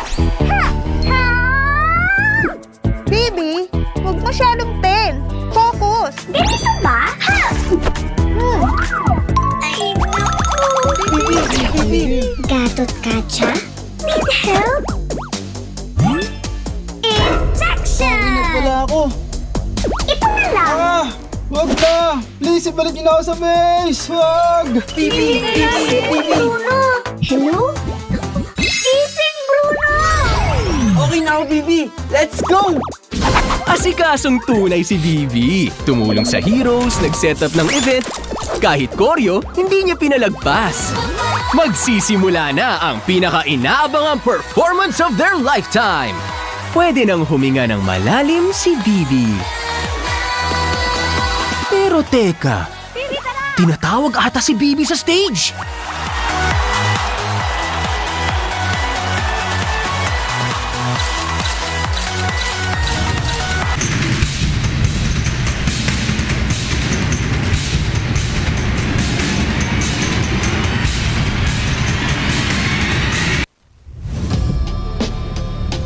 And welcome back, ladies and gentlemen, here on the English desk. We are just moments away from jumping into Game 1 of our first best of 5 for the playoffs here. Once again, I'm Naisu. This is Leo. Earlier, you were joined by the panel from Hans and Renmar. And we can't wait to get this Clash of the Titans started, man. I understand why we're taking all this while to prepare. Again, momentum is key. When you've played and competed with such a fated rival, a true equal, such as these Titans do, all around the world, you want to make sure that you get off on the right foot, and you can only do that once. Game 1. Game 1, and you only have potentially 5 games, to make that happen, because I gotta say, man, you are facing elimination here in this one, and I think for a lot of people, if you guys missed it during the panel section, there was a lot of great information there. One of the great things that they talked about is both the teams, TLPH and Falcons, dude, they're against the odds, like for them individually. What we mean by that is Team Falcons, they're, what was it, 0-5 against TLPH in terms of playoff matches. And then for TLPH, they haven't, or they always got knocked out in play-ins. If I remember right, it was odd seasons. Wait, am I getting my math mixed up? Even is bad for Liquid. Even is bad, and we're in an even season right now, 16. That's not where you want to be, man. And whether it comes down to science or faith, both teams have many reasons to look at this matchup and say, yo, we can't do it. But with the Cavalry and the Green Falcons behind them, respectively, if in case you guys did not know, they have come in droves. During the break, we witnessed a, how would you call it, a chant battle? It was a chant battle. It was a chant battle, and I got the Goosies. Who had the better chant? I'm going to have to say, I think for most people, if they've watched Team Liquid play, they're able to go ahead and say, like, man, this chant, I don't know if, and I want to say that for a lot of the teams out there, I don't know if there's a better chant than let's go Liquid, let's go Liquid. I'll give you Green Falcons, they got heart. They got heart, okay. Well, this is what we were talking about too, over on the panel earlier. 3rd seed versus 6th seed MPL Philippines history. Let's take a look at this. There's a whole lot of information here. 2 out of the 7 times, 29% win rate, that the 6th seed won versus the 3rd seed in MPL Philippine playoffs. That was season 9, the play-ins, where Omega swept Echo. So 3 out of 10 times, just doing the math, upping the fraction so people understand more. Yep. In season 14, it happened as well. Blacklist beat Omega, who was currently then 3rd seed. This was season 14. No 6th seed team has ever won the MLBB championship, but they have come close. In season 9, when RSGPH won, that's true, Omega took them to the limit, and Omega started that playoffs in 6th seed. So if you look at stats like this, what do you think? Because we've been talking about how this season is, like, I think collectively people would say the most competitive season. Yep. I would say that there is a potential that Falcons does what Omega did in season 9. Yeah, because no 3rd seed team has ever won the MLBB championship, and that's where Liquid is. So you count up all of the factors, and then you also consider Falcons, then known as AP Bren, this same squad. They're known to break curses. They don't like them bad juju. They don't care.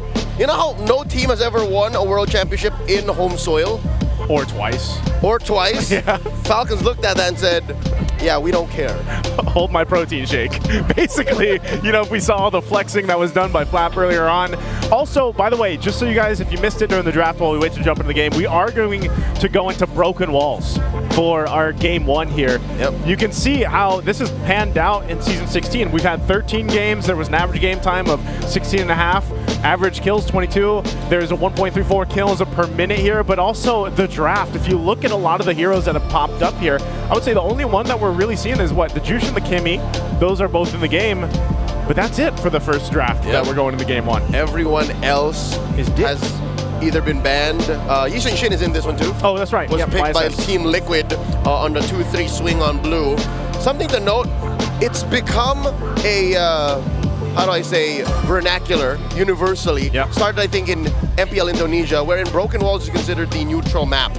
It's the neutral one? It's the map that least affects drafting and maybe to some level gameplay, because really what it does is it allows for certain movements or rotations to happen easier and to make that lore dance a little simpler, because you can also attack it from the back. Yeah. So that explains why these numbers, they seem relatively mundane. I'm talking about game time, like 16 and a half minutes, like, come on, like that's pretty normal, right? Average kills, talking about PH, 22. Split it between 12 for the winner, 10 for the, you know what I mean? Like, it's very neutral. I would say though, like Broken Walls, in that sense, it's like I've yet to get that bucket list hero yet, and that's the Johnson, man. I'm really hoping that at some point, I don't know if that'll happen in the playoffs. I just think it's, you know, maybe it's too risky. It is too risky. It's way too risky, but you know, when you get a Johnson, you want something else to go with it that clearly calls for the Johnson. An Odette. What else? Bane, oh my god. Oh my goodness, imagine Bane riding on the Johnson. Because, folks, something that's happening with the Bane now is this was made popular by SRG OG's Innocent. Yep. He spoke very publicly about, oh yeah, I've been practicing to make that flicker deadly catch a thing. And we've seen many a gold laner here in the Philippines try that. Imagine that, but without the flicker and just a straight up hop out of a moving car. It just works for him. But I think too, the most time that we've seen that, and maybe Bane is still going to be one of those, because he kind of like towards the end of the regular season, he kind of like fell off a little bit. Like he was still picked up, but and banned. But I think even maybe now, the 10 days of the time that we've had here, teams have actually figured out a way to deal with the Bane. He's still super strong. I'm not sure if he's going to go through changes, but also he's popped up more, maybe on the Expanding Rivers map, I think, just because he's able to rotate so quickly. Allows for a double laning for such an immobile hero. Yeah, Marco, do it. I think he was one of the first ones to go ahead and showcase that in the regular season. Him or Kelra. Him or Kelra. That's just one of the heroes, though, that I feel like is going to be a topic of discussion as we get through the playoffs here. And even so, I think when we got towards the regular season, man, the jungle itself had changed a little bit. Now, in terms of these two teams, TLPH, Carl TZ still mostly picking the heroes he's known for. If he gets his hands on the Lancelot, he'll pick it. The YSS was picked up here in this match. But Fredrin, you know, both these jungles can play the utility if they want to. And I think that's one of the big factors here as we get through the series is what is that jungle going to look like, and where's that pressure point for either of these teams going to be? Yeah, I think Renmar spelled it out best. He came to a conclusion this morning as we rolled up into the Cuneta Astrodome. He said, yo, y'all notice Carl TZ and Kyle TZ are the only two junglers in MPL Philippines, maybe more specifically in the playoffs, that have the same exact hero pool. So what Kyle does, Carl can as well, which again makes that blue 2-3 Yisun Shin a huge question mark for me, because sure, Carl TZ has a 62% win rate. Yeah. But you've seen what Kyle can do with a Yisun Shin, especially in the later half of the playoffs where they made that Hail Mary play. The run for playoffs, run for 6. Why would they go to the Lancelot for the red 1-2 when we know, you know what I mean? Like that's something that's been bothering me ever since the draft has elapsed. And that's why, you know, we can't wait to see it in game, in action. But that's definitely one thing that I'll say is, I don't know if it's a TZ thing, man. I don't know, like, because, you know, like Kyle TZ, when he was introduced into the league, it was clear, like, yeah, he had his, you know, Carl TZ was, let's be honest, he's a big inspiration for a lot of junglers out there. But, you know, there was a thing where it's like a lot of people would say, they would look at these new junglers come in when they had their debut seasons into the professional scene, and they'd be like, how do they fare up against the best junglers in the league? And Carl TZ is that jungler, and I feel like, you know, even down to the hero pool, down to the rotations, down to just about almost a lot of the stats here for both of them, it almost looks very similar between the two. And that's why I think, you know, then you have to start to look at the team as a whole, right? Like where does, you know, Sanford, for example, fit versus Flap TZ? And even then we saw a little bit of different iterations from Falcons from the regular season where they switched up the XP lane. Yep, there were some bouts in their run, I'd say a good quarter, wherein it was Ferds playing. Yep. But again, towards their hopes to make it into the playoffs. They locked in on Flap and said, you know what, Charles David, sorry. We were sorry. It took us a while, but here we are. Ferds, you take the bench, support us from afar. Let the two-time world champion take care of business. Two-time. Now that you mention it, Kyle and Carl, that's a whole nother discussion. The XP lane, though, between Sanford and Flapteasy, if you would create a Venn diagram between the two, I'd say there would be more voids in that one, because going into game one, folks, in case you didn't know, the Yu Zhong has reared its, I don't say ugly head, but his beautiful dragon head. He's here. He's here. And he is a scary early game hero. Yeah. I'm worried for Falcons. I'm scared for Falcons. They drafted a Claude. Red 5, they drafted a Claude. And he's running he's got the Petrify. He's got the Petrify. Sanford's got the Petrify. That's already one way to pop that Purify. It's weird because there was a time when it really felt like Yu Zhong fell off. Like, he disappeared, man. He like black dragon formed out of the game. Skedaddled. And then now he's back, you know, and I think that's something that a lot of people have been wanting to see, because he's popped up here and there, even in the other regions. But we'll have to see it play out when we get there. We do have an interview, though. We're going to be throwing it over to our host, Almira, for an interview here. Yes, welcome back! Hello! Hello, Hi, Almira. Mark. Welcome to MPL Philippines. Thank you for having me, MPL. Thank you. So, how do you feel? Like, kamusta naman ang experience mo dito sa MPL Arena? Ayun, I'm excited to watch the first game. It's my first time in experiencing like a tournament this huge. So yun, I'm glad that MPL invited me. Very thank you, Bench. All right, so you'll be performing later, right? Yes, yes. So can you tell us more about the song, the story behind it? Okay, so I'm performing my debut single later called Shake That Thing, out tomorrow, October 23. It's about having fun. It's about having fun. Shake that thing. Shake that thing. Yeah. I love the Shake title. that thing. Yeah. So can you tell us more about the story behind it? It's just about having fun, and you want to dance. If you want to dance, you just shake that thing. Yeah. Can you like give us a little sample? A little? It's for later. I can give a little like shake that thing, baby. Shake that thing. Pasok na pasok sa Gen Z. So, can you tell us, could you invite your fans to? Yeah. You can follow me on everywhere, TikTok, Instagram, BARQBOY, Bark Boy, there, everywhere, Bark Boy. Bark Boy. So once again, thank you so much, Bark. And let's give him a big round of applause. Back to you guys, casters. Thank you, Almira. Thank you, Bark. I'm ready to shake that thing, bro. Shake that thing, baby, shake. Dude, I can't wait for that single to come out again. It comes out tomorrow, and we get a sneak peek. We get a sneak peek live. Yeah, I can't miss that. I don't know when it's gonna be, but no way I'm gonna miss that. Better not come during. No, it's part of the show. So it's part of the show. So wait, are we gonna?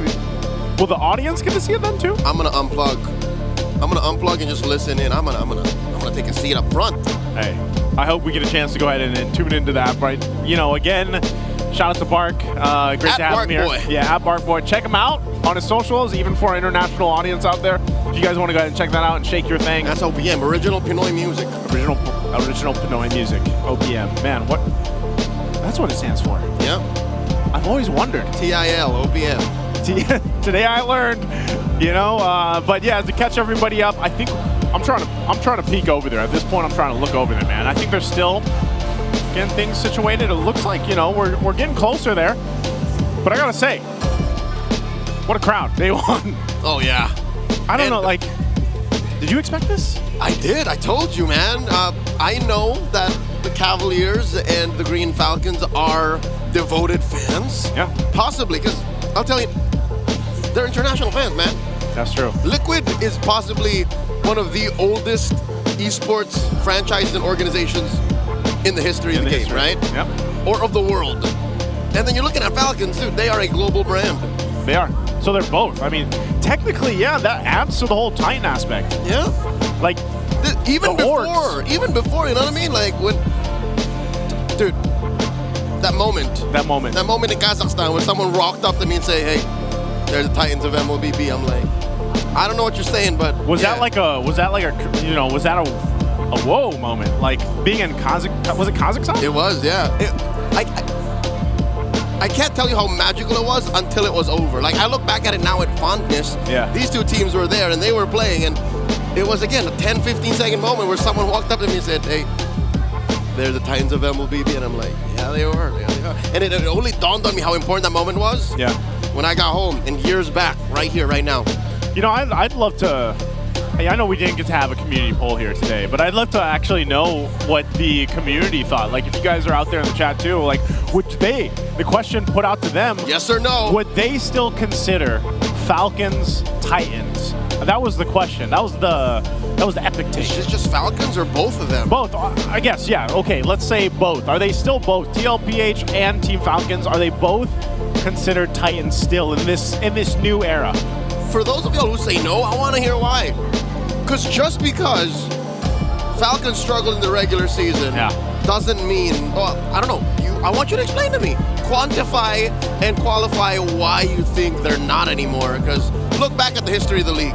They've always been the gateway to these big international events. Who ends up in the best of 7 in the lower bracket? Team Falcons. Exactly. Up until now, we can't say they didn't do it until they get eliminated today, or until they get eliminated the next day. You know what I mean? Like they can always find a way to get there. And that's what I'm saying. I would have never guessed that. You know, if we rolled it back like 10 weeks, well, yeah, about 10 weeks at the beginning of the season. Yeah, if we rewound. I didn't think that day one, match one for the playoffs would be this, like the Titan matchup. Yeah, people would have counted Falcons out and said, yeah, it's Omega or AP Bren, whatever. Dude, I think a lot of people were already counting them out, like week 5, week 6.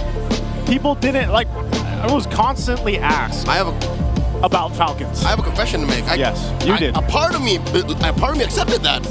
I made peace with that. I think I was ready to console Mimi at home saying, baby, they'll get him next time. Is she a fan? She a Falcon? She is. This is her team. Who's your team? I mean, I've been very vocal about who my team was. Is. I say was because they were members of my former all-time favorite, Raiders, RSG. Now they're a part of Aurora. You know? So, how about you, man? Do you throw it out there like who you have a favorite? That is like asking a father who their favorite child is. You just don't. You just don't? Because that's how I look at all these teams, man. They're all your kids. I've had a personal relationship with almost all of them. Yep. Scratch that, all of them. Yeah. And I hold all of them dear to my heart. And I base my predictions and how I speak of them on their performance in the season. So just because I predicted a team to lose doesn't mean I don't look at them with the same kind of love as I did when they were champions. Gotcha. So it's a per season thing. It's a per season thing. It's a performance thing. You know? It's a It's a meritocracy up in this. It's a what? A meritocracy. A meritocracy. Yep. There's a word I've never heard, man. Yep. You are evaluated and judged based on your performance and your achievements. Okay, I'm half American and I've never heard that word. I am 0% American. People are shocked when I speak full Tagalog. You say, "Oh, Leo's a Filipino." Wow, you're a Filipino? Wow. Hey, they're just as surprised as I am when I do that. What's this, by the way? Happy birthday! Birthday. Is that him there? Is he there? Hey, happy birthday, by the way. Happy birthday. Despite your friends making fun of you, putting your face on a poster that looks like you passed. Yeah, man. The crowd is they're ready. I wonder if they all got to enjoy the Superfan City out there too. Have you seen the Superfan City? I have, man. And Superfan City. I said it wrong. I'm supposed to say it like that. Superfan City. There you are. It's like Satai, but Satay. Yeah, that's where these people came from. Yeah, there's a ton of stuff for you guys to go ahead and do in the Superfan Freebies City. everywhere. Freebies, games to play. I mean, go look for where you can get Kaio X MLBB trading cards. Oh no! Yes, sir. Wait, are they actually for sale during They are? They are. Okay. Go look for where you can buy the Kaio X MLBB trading cards. You can grab a pack for about 59 pesos. That's just north of $1. North of $1. For 5 cards each pack, you could crack the ultra rares. I'll have you guys know, by the way, that those are brand new cards. Some of the designs are amazing, It's a hot drop first. You can Yes. get them first here in Southeast Asia. and then bring them home. Like, you know, I'll tell you what, there's one card that, maybe two. There's 2 cards that I desperately want. I haven't opened my packs yet. I'm gonna wait a little bit, you know, but I'm definitely after number 1, the Bedeck, which you got. You got. You're gonna trade for that? I might have to go to the trading route for you, man. And number 2, number 1 for me. The Alice, man. You want that Alice? I want that Alice. If I crack that Alice, then you have 2 cards then that I we're want. gonna have a conversation. That's gonna be a long negotiation, Joseph. All right. Okay, hey, ladies and gentlemen, here we go. We're gonna be jumping right into the game. I know it took a little bit. Thanks for being patient. The players are ready. And hopefully we have a smooth route from here. Once again, it's a best of 5 between the Titans, Team Liquid Philippines, and Team Falcons in this best of 5 elimination match, first day of playoffs. Let's take a look at the emblems here. So far, nothing out of the ordinary. I'm looking at that Alice. It's on full tank mode. Yep. And then you're looking at Sanford. You see him rock that Rupture. So he really wants to dig into that early game advantage that Yuzhong has. This is a debut pick, by the way. I can't believe it's been a while. It's taken this long. Sanford is the Yuzhong, of not just MLBB, of not MPL, of all MLBB. I was going to say he is him at this point. I mean, for a lot of people, if it was your first time watching, you know, Sanford play the Yuzhong just a couple years ago, was it? He had an amazing performance on it, and it's one of those heroes that did take some time off in our current meta, but it's still as deadly. I think some people, even in their own games, forgot, man, just how much Yuzhong can hurt with the Shaw Essence and everything else. Oh, mid lane. Few gets launched up, jumps on his own volition, dropping a bit of damage. I don't think that's a fight they want to take. Okay, so they do get a battle spell out. Sanji had to burn the flicker, so that can still be a bit of a win there. A minor one. Sanford also used that Petrify earlier on, while Flap had to burn his flicker. So we missed that little tango. Yeah, we missed it, but this is one of those things that we kind of expect with these kind of lineups, man. Especially for Team Falcons, they're gonna have to build up. Like, this is gonna have to cook a little bit. Turtle's already started up. Aggressive start for Liquid. Black Dragon form thrown out, plus the Mountain Shocker. Falcons ain't gonna have nothing on that one. Turtle over to the Cavalry. Timing in favor of Team Liquid Philippines there. You know, fast start on the Turtle. They knew that these level 4s for Team Falcons are crucial for them. I mean, you're talking about the Kimmy, the Grok. You know, those are crucial ultimates that are needed. There's an Unbreakable, but it is on Ogwin. So he's going to be fine for that. Ooh. But, you know, Team Falcons now, I'd say they're in a position to go ahead and fight. If they want to choose a fight, they can take it on any of these lanes. Uh-oh. Kaltizi finds Daddy JP, puts him to a third of his health. The patriarch of Liquid is fine. Down bottom, Flapteezy dueling against Sanford. Gets the advantage. If Sanford on the Yuzhong is an early game threat, I think Flapteezy with the rework on Alice is just as bad. She's basically a sexier Uranus. Hey, she could cosplay at that point. Actually, I think I'd rather see the cosplay. Oh! Throw to Ruin! Plus a tech charge! That's 2 kills, almost taken at mid! JP survives via the Revitalize. You were saying? I was saying, hey, well, what I was saying earlier is that as a level 4 is available, they'll pick a lane and they'll go for it. And that's what the tech charge was, man. You know, forget what I was saying about Alice cosplay, but hey, I'll tell you what, that's a move they can do time and time again in the mid lane. You know what? It's the first time I've ever seen a Throne to Ruin charge that way. Yeah. Like you do it from afar and then you throw out that gleam, shadow in, and then you pop them. This is something you can't do that with Uranus. You can't. He's a lot more like, here I am. There's not much of a... He announces himself. There's not much of a surprise factor when it's Uranus, you know, at least with Alice. But that's why the Alice has worked so well. Think about it. When she was available, was it week 6? She wasn't picked up too much, maybe 1 or 2 times. Yep. And then as the season went on and we got closer towards the end of the regular season, she was up in almost every game or banned. I think this is the kind of Alice teams we're seeing in the scrims. Yeah. So now we've unlocked it. Now we know what it's like. Turtle spawns in the upper quarter. not as early a start for Liquid. I think they're heeding what Falcons can throw at him. Yeah, they're going to wait for Sanford to make his way up. He does have that Dragon Form and the Petrify. Mount Shocker's going to be used, but they want a full fight for this. And Ogwin does come in once more with the tech charge. Easy with a secure and a big knockup. Ogwin falls. Kyle as well. Liquid clap back. They want to take down Few. He flickers out, but falls just as quickly. 3 for none plus the turtle. They want Flap. They don't gonna get him. In comes Sergi. The chef do be cooking, and it's spicy, baby. They do find Marco. Sanji's shaking that thing. Shaking that thing. What a play for TLPH. I mean, it looks so good. Leo for Team Falcons on the setup with a tech charge and everything else, but then TLPH was like, nah, we'll take the turtle and all the kills and we'll shake that thing in the middle of it. Falcons wasn't ready. Folks, a quick look back at exactly what we mean by he is him. Sanford is currently #1 ranked all time as the usual. 31 games under his belt. This being that. Yeah. Oh no, they catch Flap! Oh, it works so good, Leo. The lanterns from this Jushin for Sanji into everything that TLPH has, whether it's Oheb on the Ruby. Oh, here's a jump. JP synced up with Oheb. Marco with a point blank. BMI, what was he thinking? He's not thinking about all the crowd control that's being thrown at him, man. I mean, it's tough to escape that. You actually mentioned this with a Claude earlier on when we were waiting to jump in the game.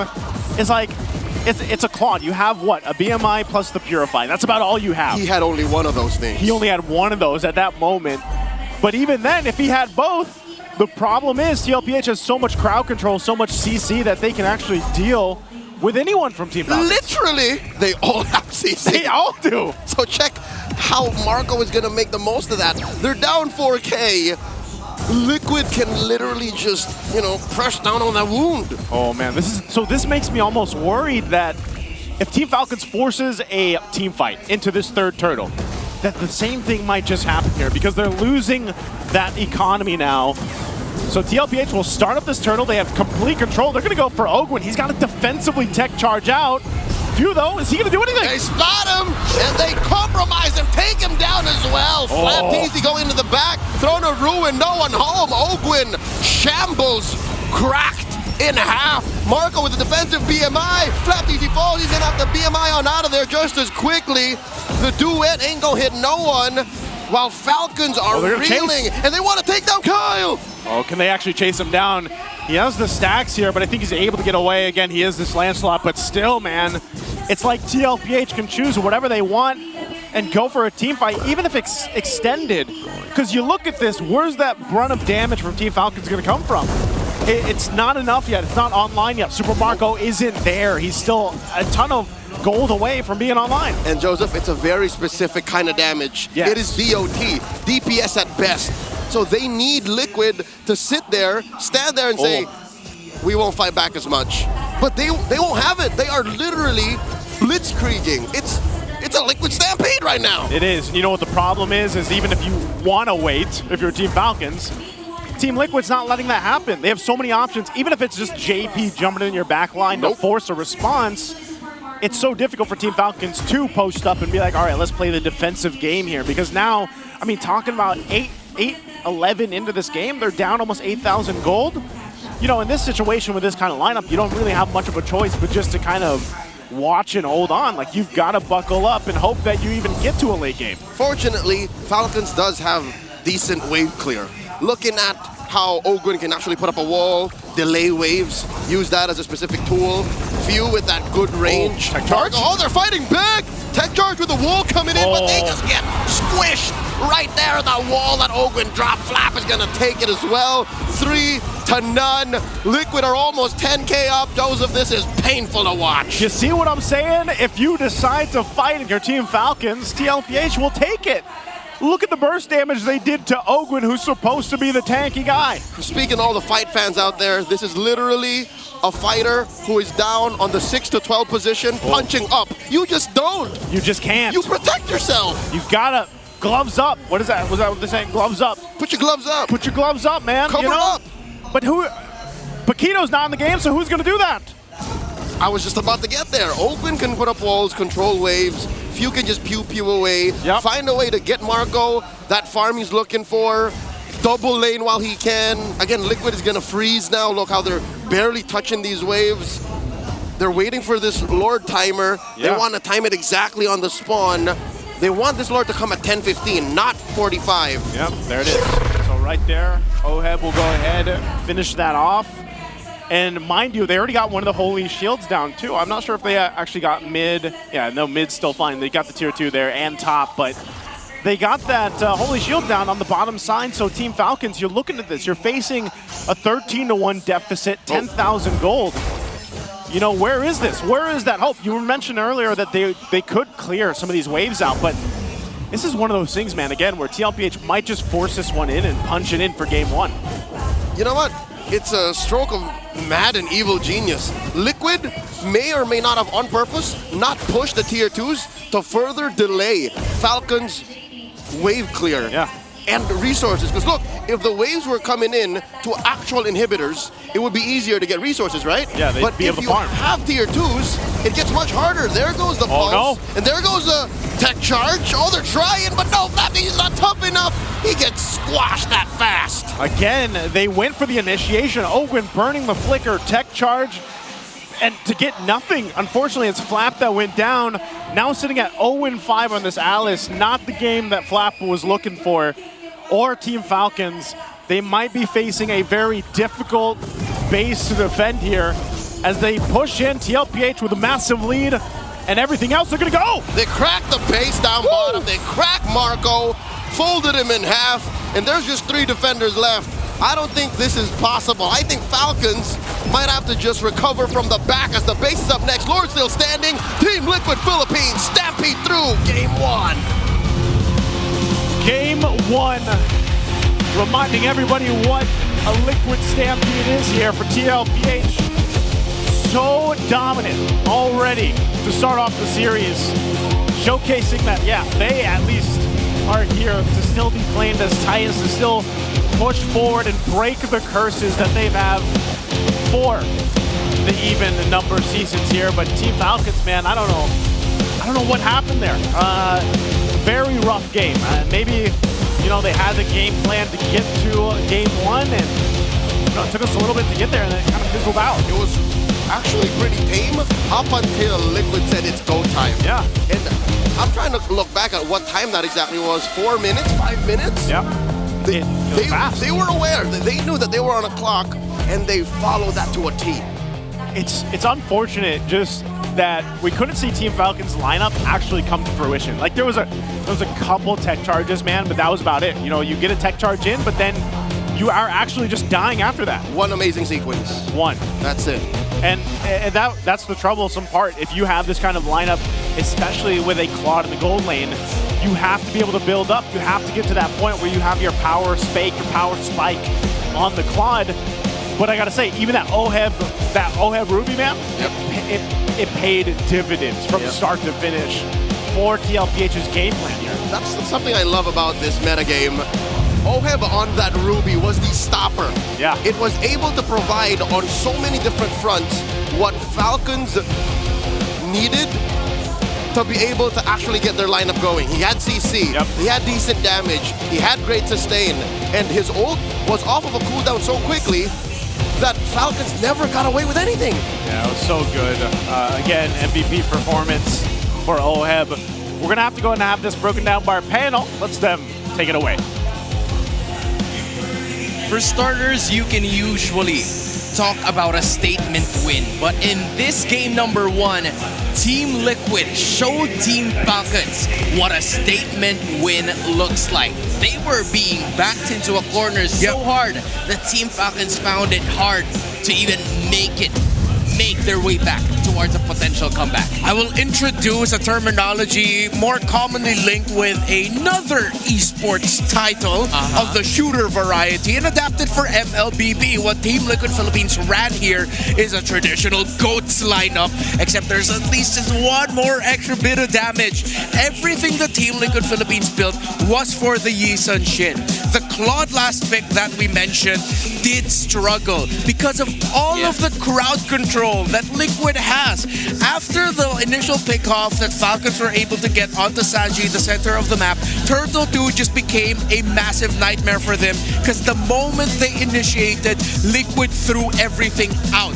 The unbreakable taunt of the Gata Kacha, the Petrify Furious Dive combination of the Yuzhong, the Don't Run Wolf King into the I'm Offended of Ohep's Ruby.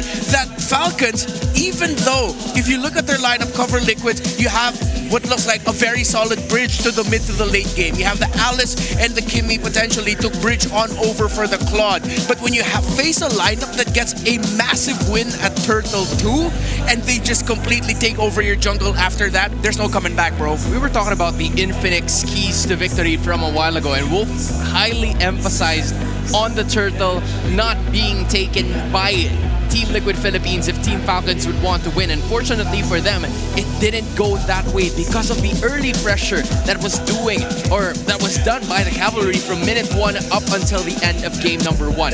We saw a lot more of those potential counterattacks that would have been done by Team Falcons, whereas they were able to take down a single player, thus having that 1 kill towards their team. But Team Liquid Philippines, they no longer waited for Super Marco to even scale up. Just like what you were saying a while ago, it reached the point where Super Marco's BMI wasn't even enough to evade so much of the crowd controls coming in from Team Liquid Philippines. And I highly also have to say that sure, Kaltizi was staying alive for the majority of the matchup, but he couldn't eat. He wasn't allowed to get a lot more of those objectives. And if you're staying alive, but you're barely breathing, you can't really do a lot of things that you were supposed to do. Yeah, undeniable. When you look at the Falcons lineup, okay, it looks like there's a bridge, but then it's also farm dependent. Alice farm dependent and lane matchup win dependent. Kyle TZ farm dependent. Super Marco farm dependent.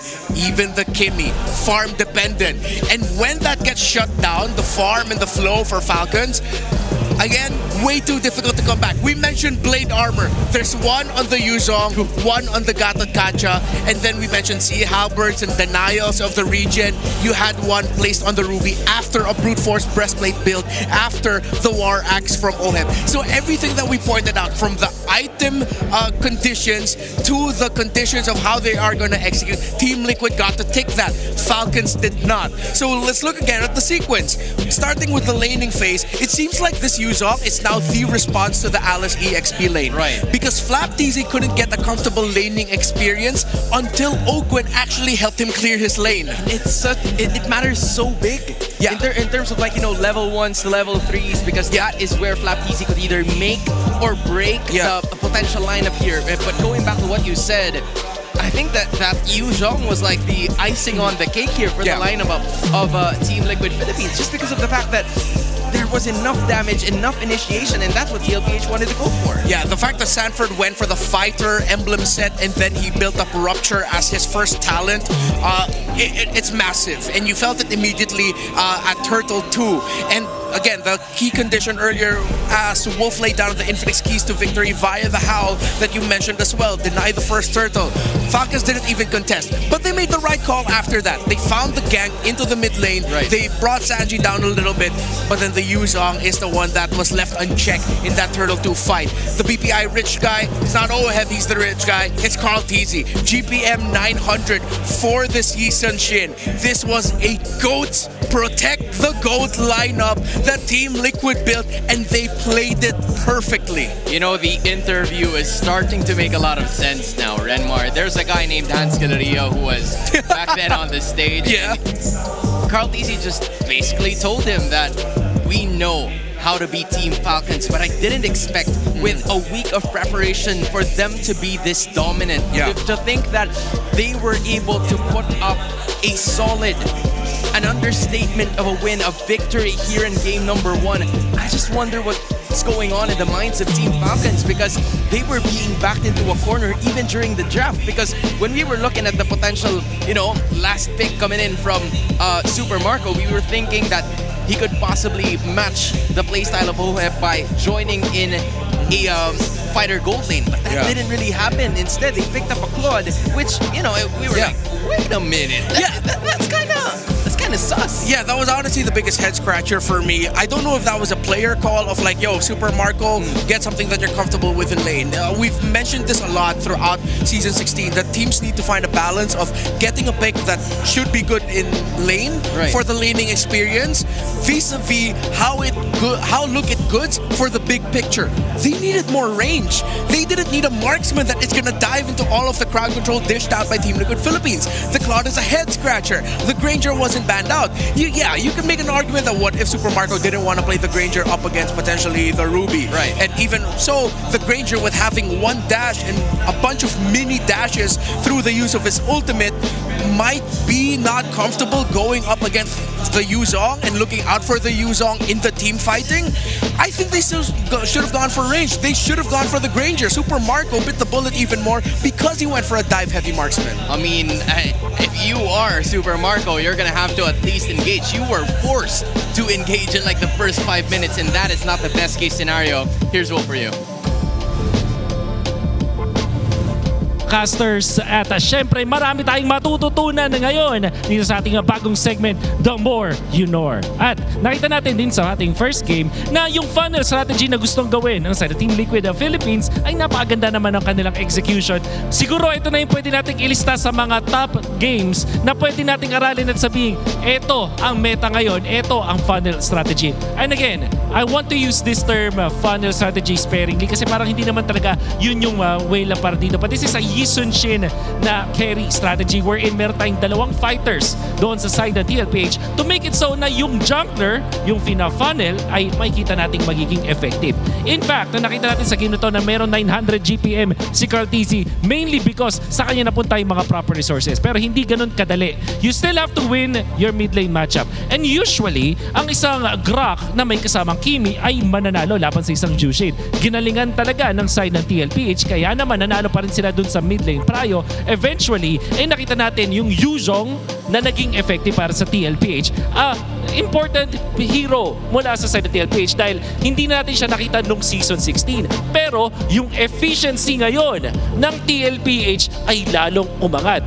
Makikita natin dun sa heroes nila na walang wins, kakaunti lamang kumpara sa mga other na teams out there na madaming mga tinatry na heroes pero natatalo din talaga. Ang pinagusto tignan nyo dito na statline natin bukod dun sa 8 wins nila sa Yisun Shin at 7 wins sa Granger, yung 1 win nila sa napakadaming heroes.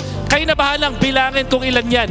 Madami silang mga one-off heroes na merong 1 win agad. Ibig sabihin, napapaganan talaga nila. And interestingly, hindi pa sila nananalo sa Claude until this series na kinontra nga nila sa side ng Falcons. And when it comes to hero pool efficiency, 80.4%, 37 out of 46 heroes used by TLPH ay nanalo ng at least na 1 game. Kung ikukumpara natin yan sa hero pool efficiency naman ng side ng Falcons, mababa din talaga, 67%. Although 67% is technically a pretty high percentage kung application sa ibang games. Pero sa mga series katulad nito, wherein importante ang bawat game at pwede kang malaglag, hindi magandang odds ang 67% when you're trying to utilize new heroes. In fact, itong side ng Falcons, meron lang silang kakaunting mga heroes with 1 win and a lot of heroes without wins at all.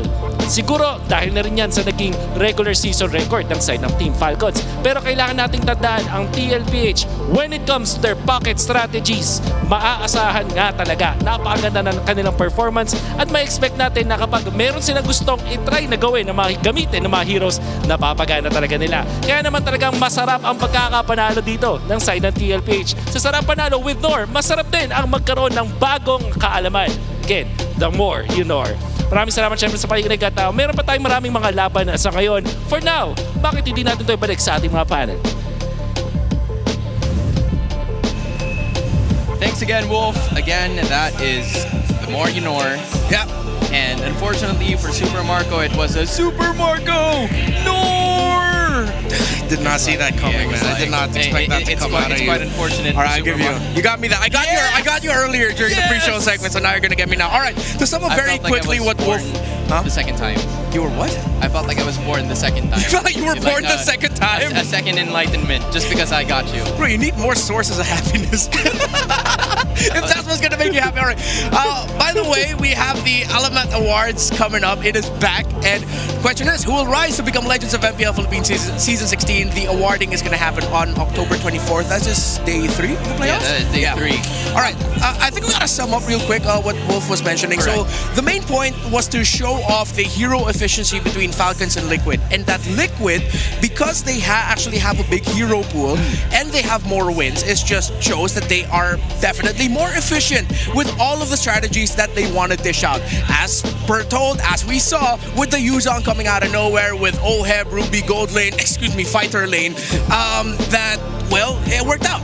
So now Falcons needs to show that they can match that efficiency. But of course, history in MPL Philippines Season 16, it's not really for them. Yeah, I mean, history-wise, it isn't the case. But you can be part of history and still secure your playoffs ticket now as you head to the TLPH website and join us at the Cuneta Astrodome for the MPL Philippines Season 16 playoffs. Building up on what you said as well, we're talking about an efficient lineup from Team Liquid Philippines because they were basing it a lot on wins, even though they have a very wide hero pool. For Team Falcons, there were times that they were trying to experiment, not even experiment, or at least just try something new because obviously it's the MPL Philippines and you don't want to just be stagnant with your offense or what you want to do. But for them, it hasn't really worked out, just like what you said. Yeah. So at this point in time, if they would want to get a victory, they have to reinvent themselves. They have to evolve in a sense that it would be a desirable victory for this team. Because again, we've seen a lot of 0-1s based on the Morinor coming in from a Wolf. But for Team Liquid Philippines, there were times that they had a lot of victories with some standard picks that they have had all throughout the season. So it's only going to be a matter of time as to how Coach Trevor is going to be catching up to this, because they only have like, what, 2 more chances to be able to do that. Yeah. Meanwhile, for Coach RC, you have at least 3 more. You have much more room for mistakes, less the pressure given that you got game number 1. Yeah, Falcons needs to recalibrate and they really need to accept that they can no longer just play so much for Super Marco. I know that majority of their season was built on the fact that Marco is happy, Falcons is happy. Yay, we made it to the playoffs, but now you're in the playoffs. How do you evolve? How have you changed in the past week and a half? Liquid has already shown that they're willing to bring Yuzong back into the EXP lane as an answer to the Alice. They're willing to put Oheb, the Filipino sniper, into the Filipino Red Riding Hood, getting the Ruby in his hands, and to re-strategize and say, let's protect the GOAT instead. Let's play for the Yisun Shin instead. But not to say that they're reducing firepower, man. Yeah. They have a lot of firepower coming out of that. Yuzong, we know, is one of the strongest level 3 power spikes in the game, especially paired up with the Petrify. And you're looking at a Metapro spotlight. One asked, what is your top strength as a jungler, and what part of your game do you want to further improve? Cartesi says that he wants to improve his game IQ, shot calling, wide hero pool, and aggressiveness. Oh, that's his strength. Room for improvement? He wants to learn to play Fanny. Come on, man. That's quite offensive to people who don't know how to learn Fanny, just like me. Anyway, for Cartesi's dream meta, he wants to have fast money glitch, infinite money glitch in terms of the jungle position, fast cooldown with a lot of skill. You can understand that because that's English, but yeah, we don't need to translate that. Yeah, this situation, he's stronger than Checklist. Oh, wait, okay, so I remember when they did this. So he smiled for Kyrie. Yeah, he smiled for Kyrie. Big smiles for King Kong. Which means he's stronger than King Kong. Sutsujin. Yeah, he's very happy. Demon Kite. Very happy. But a straight face for TNZ. I wonder, is it because, is that him respecting TNZ's Fanny from what we saw in MSC? Yeah, I think so. With what happened from before, I think that's the reason why he wanted to learn Fanny as well. Because he was probably inspired with how TNZ has played all throughout MSC 2025. But it's nice to see, you know, the GOAT giving respect to someone that not a lot of people would know, except for when they are watching the international game. So this is really going to be a matter of time for him to get accustomed to the Fanny, and for the guys on your screen, Team Falcons, to be accustomed to what Team Liquid has been doing to them. Going back on what Renmar was saying a while ago, they should not be working on Super Marco's happiness, but for the happiness of the entirety of the Team Falcons, because that is how they're going to be winning. They tried to go for lane winning matchups initially. It did not work so well for them with the broken walls. And now with the next map that we will be having here in game number 2, which is none other than the broken walls again. We're not really changing anything. So the question is, will we see a change of lineup from Team Falcons, and what kind of adjustment they're going to be doing? Are they going to be putting Super Marco in a 4-5 situation again? Because they seem to be back to a corner when that usually happens. Yeah, so now with Falcons on the blue side, they take out the Juicin, Kalea, Phovius. Are they going to rush the Arlot here if it's going to be open for them? Oh, right. Yeah, with the CC Farsa gone. Or are they going to try to deny the GOATs lineup that Team Liquid Philippines built and then pick up the YSS instead? So I think that's one of the things they're thinking of. Are they going to steal away the Arlot from Sanford and then make sure that it ends up in the hands of for Flapteasy? Or are they going to pick up the Yi Sun Shin so that Kyle Teasy gets his signature hero of the season, the pick that has saved them multiple times this season, and is one of the reasons why they made it to the playoffs? This is going to be tough, but at least for Team Falcons, they can pace their way towards getting this first pick. They have a lot of different options here, but you have an idea in mind. 1-1's also open, so what trade are you going to go for? Oh, wow. They're going to give OHEB the 1-1 if ever they're going to lock it in, but it's not. Fast blitz for Team Liquid Philippines. They have a very clear idea, but instead of the YSS, it's Lancelot, and now OHEB can go back to playing into the marksman. You're not necessarily required to play fighters here, but you actually still could if there's going to be one open for you. This is the lineup that has worked for Carl TC and Team Liquid Philippines. Get heroes that are, very knowledgeable and familiar with the early game meta that we have so far. Getting those turtles are absolutely crucial. It depends. Now that the Arlot is actually there for Team Falcons, it gives Team Liquid Philippines an idea for Sanford's hero on whether or not how flexible it's going to be. And they can't go 1-1, but they're willing to play 1-1 into the Fred Kimmy. I mean, they're willing to play Fred Kimmy into the 1-1. If ever Liquid do actually want to go for it. This is pretty unusual, Yeah. The 1-1 not picked in the first or in the second for both teams. Yeah, they want... Okay, we do know that Kimmy is one of those lane bullies at the center of the map. Like, the first trade in the middle minion wave usually goes in favor of the Kimmy because you're just going to be fronting non-stop. So now Liquid pick up the Alice for Sanford. Potentially, who knows, maybe someone in the scrims cooked up an Alice gold lane huge throwback. At this point, I'm not even going to be surprised. Yeah, back in Season 7 when OHEB made his debut, that was one of his signature picks. So let's see if they're going to go back to that. Now with Gatot Kaja at the center of the map, Alice EXP, the mid laner pool is wide. I think if you want to counter lineups that want to play fast and bully the center of the map, there is a realm of possibility of Sanji picking up a Selena later on at the 4, or maybe even a Lo Yi if they're willing to play that far back and stretch, even though Lo Yi really just hasn't been good this season as an option. This goes back as well. Now I'm pertaining to the bans as well. The suppression has been cancelled out by Team Liquid Philippines. So if we're talking about some setups here for Team Falcons, they've already neutralized the situation except for the Kaja, which is still a possibility given that the Lancelot is there, but the threat of having both the Alice and the Gatot Kaja would make it a little bit difficult for the Kaja to at least pull off a Divine Judgment skill towards any of the members of the cavalry just because of a single dash that he has. So maybe some other options, a little mobile agility here for the rest of the members of Team Falcons would definitely help. But in order for them to be able to do that, they want to take out a hero that slows them inevitably whenever the RWM is used, which is this Eve. All right, so that would have given a lot of struggle for the Fredrin and the Kimmy. Even though the Arlot has that access, it's not like you can final slash and then bring Eve closer to you. She's just going to stand there. She won't be able to press her squares, but I mean, come on. Yeah. That makes a lot of sense, but then with the options that we laid out for Sanji, that could still be very okay to play into. They already have the Arlot and the Fred together. I'm wondering if Ogwen is willing to play something that's a little bit more annoying. Oh, that's why Liquid banned out the Hilda. Okay. You're talking about annoying, huh? So I was actually thinking of the Hilda, and a part of me was thinking maybe Liquid wouldn't care about it, but they were like, you know what, let's just make sure that the Hilda doesn't end up with them.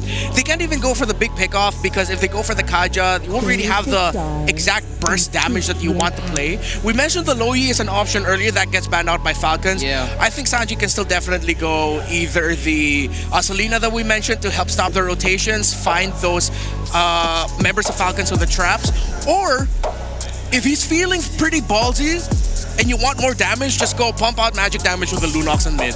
They're trying to at least suppress Team Liquid Philippines towards their picks here in the mid lane position. Because usually we see Louis and the Eve getting picked up by Sanji to make out of this world plays or maybe out of the box plays, but that's not gonna happen so far. I wonder if he's willing to play into the Kagura. I think the record for the Kagura not that stellar for Sanji, no wins on it. Right. So they save their mid lane pick for later. They pick up the Harith. I wonder if they're gonna go mega greedy sustain and then surprise Angela again at the end of the draft.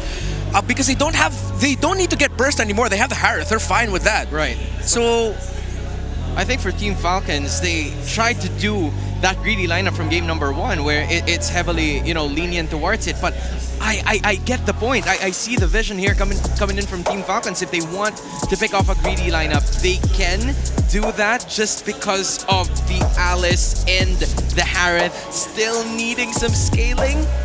Yeah, I felt like that. I think that's the only way for them to be able to stop this. So what we're going to pick up, you can't go Kaja. Are you forced to play Boxer Roam? Then you have a little bit of stop. Matilda. Okay, Matilda with the Fred with the Granger. Okay. Yeah. I call this old school, a little bit more old school, the sustain. There needs to be a source of healing and shielding. Oh, it might actually be Angelo for Sanji. If it's not going to be anything offensive like the Selena or the Kagura, you go for defensive and utility. You pick up the Jella. You don't have to worry about an Esmeralda on the side of Falcons. You already see their lineup. An extra Angela means that you get a little bit more sustainability to match the shields that will inevitably be really good for Falcons and terrible for Liquid to go up against if they can't match the sustain.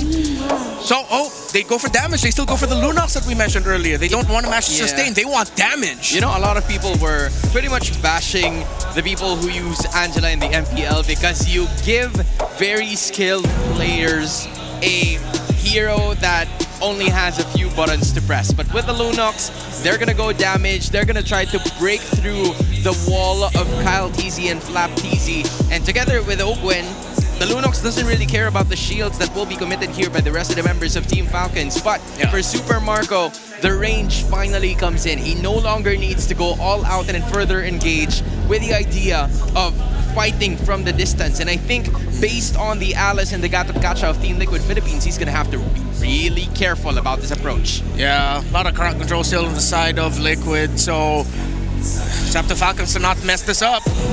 Idea is for Team Falcons to equalize, but TLPH wants to take it. Here are the casters for y'all. Thank you for the breakdown, Hans and Renmar. Once again, we're about to jump into Game 2 here in this best of 5 between the Clash of the Titans, TLPH, and Team Falcons. It's me, Nyasu, and Leo to bring you the action. And man, I'll tell you what, Game 1 was devastating. Welcome to Mobile Legends. But legend has it that when Titans collide, you can't help but get a long series. So Game 1, that's true. That was just a taste. I'm here for the whole course. Okay. All right. I want to believe it too, man. We're sitting at the table for this one. I will say this, though. Looking at the emblem breakdown, looking at the lineup that Team Falcons brought to Game 2, I share the same sentiments with what our panelists said here. One of the great things is the utility they have. They have Matilda locked in. This is much better for Super Marco. He's now got the Granger, so he's got some range to work with. And the telltale sign that you respect what your opponents brought in Game 1, look at the absurd amount of purifiers. I was going to say. I'm pretty sure if Flap TZ wasn't on an Arlet, he might have also rocked like a Purify if it was like a CC or something. Just a 4-man Purify, Right? Yeah, because again, you can't put a Purify in your jungler. But that just shows you how important crowd control is to Team Liquid Philippines' MO is. When they go into a match, they want to make sure that they don't just have damage. They have ways to dish out that damage efficiently. So you want crowd control, which they still have now in spades. And that's why I think, the Team Falcons took what happened to them in Game 1, and they're like, we're going to go in better prepared for it. So what better way to do that than have a Matilda with you in the hands of Ogun, which can help you be a little more versatile and mobile. Which I think is an answer to Liquid's, I guess, less crowd control-centric lineup. Upon further evaluation, it's more damage now. Magic damage. Even Renmar, I saw drool a little bit, was like, ooh, still the Lunox, really?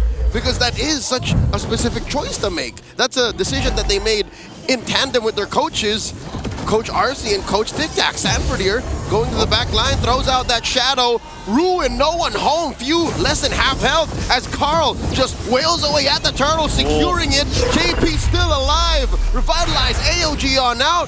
The brilliance in. Final slash by the Filipino cannon. Sanji falls. So does JP. Falcons clap back. Oh, they clap back. They do give up that turtle, one in the hands of Carl Tizzi, but good pickups here. Grabbing a couple of kills to put him on the board for Team Falcons. A much better start. And I gotta say, a much better start just for Flap alone, man. Remember, he struggled on the Alice in game one. Well, now he's got a double early kill on this Arlot, who's going to be very important for them as they get through this game. Already you can see how different Liquid's play is when they have less crowd control. They were playing on a clock there. They were counting the moments when they could get away with a turtle take, but Flap wasn't having any of it. They punished him hard for overstaying, because what are you going to do with an angry Arlot on you, man? Like, he is going to just sustain through the damage you were dishing out, especially in the early game. Yeah, now he's got the Fury Hammer off of that, so a little bit of extra damage and that penetration to go ahead and help him. So now, if they wait even for the next objective or they try to set something up in one of these lanes, Flap alone is going to be somewhat of a threat. Again, that fight was started off from Sanford deciding to go in on the Alice, popping that Throne of Ruin, and not be able to really catch anything. It was a delayed kind of counter punch, really, from Team Falcons to make it work there. So a great setup. It gives them a very minor lead to go ahead and work with. And mind you, they didn't even really have to use much of their utility. You know, they didn't have to pop all their purifies or anything like that. It's like they backed away from the game plan of TLPH. Nope. And they responded accordingly. Yep, they were very much aware of the turn. They planned for that. And that puts them up 1,000 gold. Liquid now trying to push him back out of their side of the jungle. Kyle Tizzi bullying his way towards a small camp steal. Yep. Kyle Tizzi asserting himself. Traction Pulse thrown out by Few. There's a taunt by Kyle Tizzi. JP accepts a good chunk of damage from Few with half health. Okay, again, though, a lot. I mean, if that Traction Pulse was used, it's more like if we could get something, great. If not, that's fine. Flask of the Oasis now picked up here, too, for Ogwin. And the second fight for this turtle, the second turtle of the game is going to be fought for. They're going to go and set things up. Sanford trying to be up that front again. He pops a Throne of Ruin, goes in. Oh. Dashes on through, but answered by another final slash. Kyle Tizzi secures a turtle. Oh. They're fighting back. Kyle Tizzi goes down. There's a Zaman Force. Oheb pushing them back. Down goes Flap. And just like that, Liquid are in the driver's seat. 2 free kills plus a major objective. They just dissipated that little minor lead, about 1K that Team Falcons had. They got themselves the second turtle.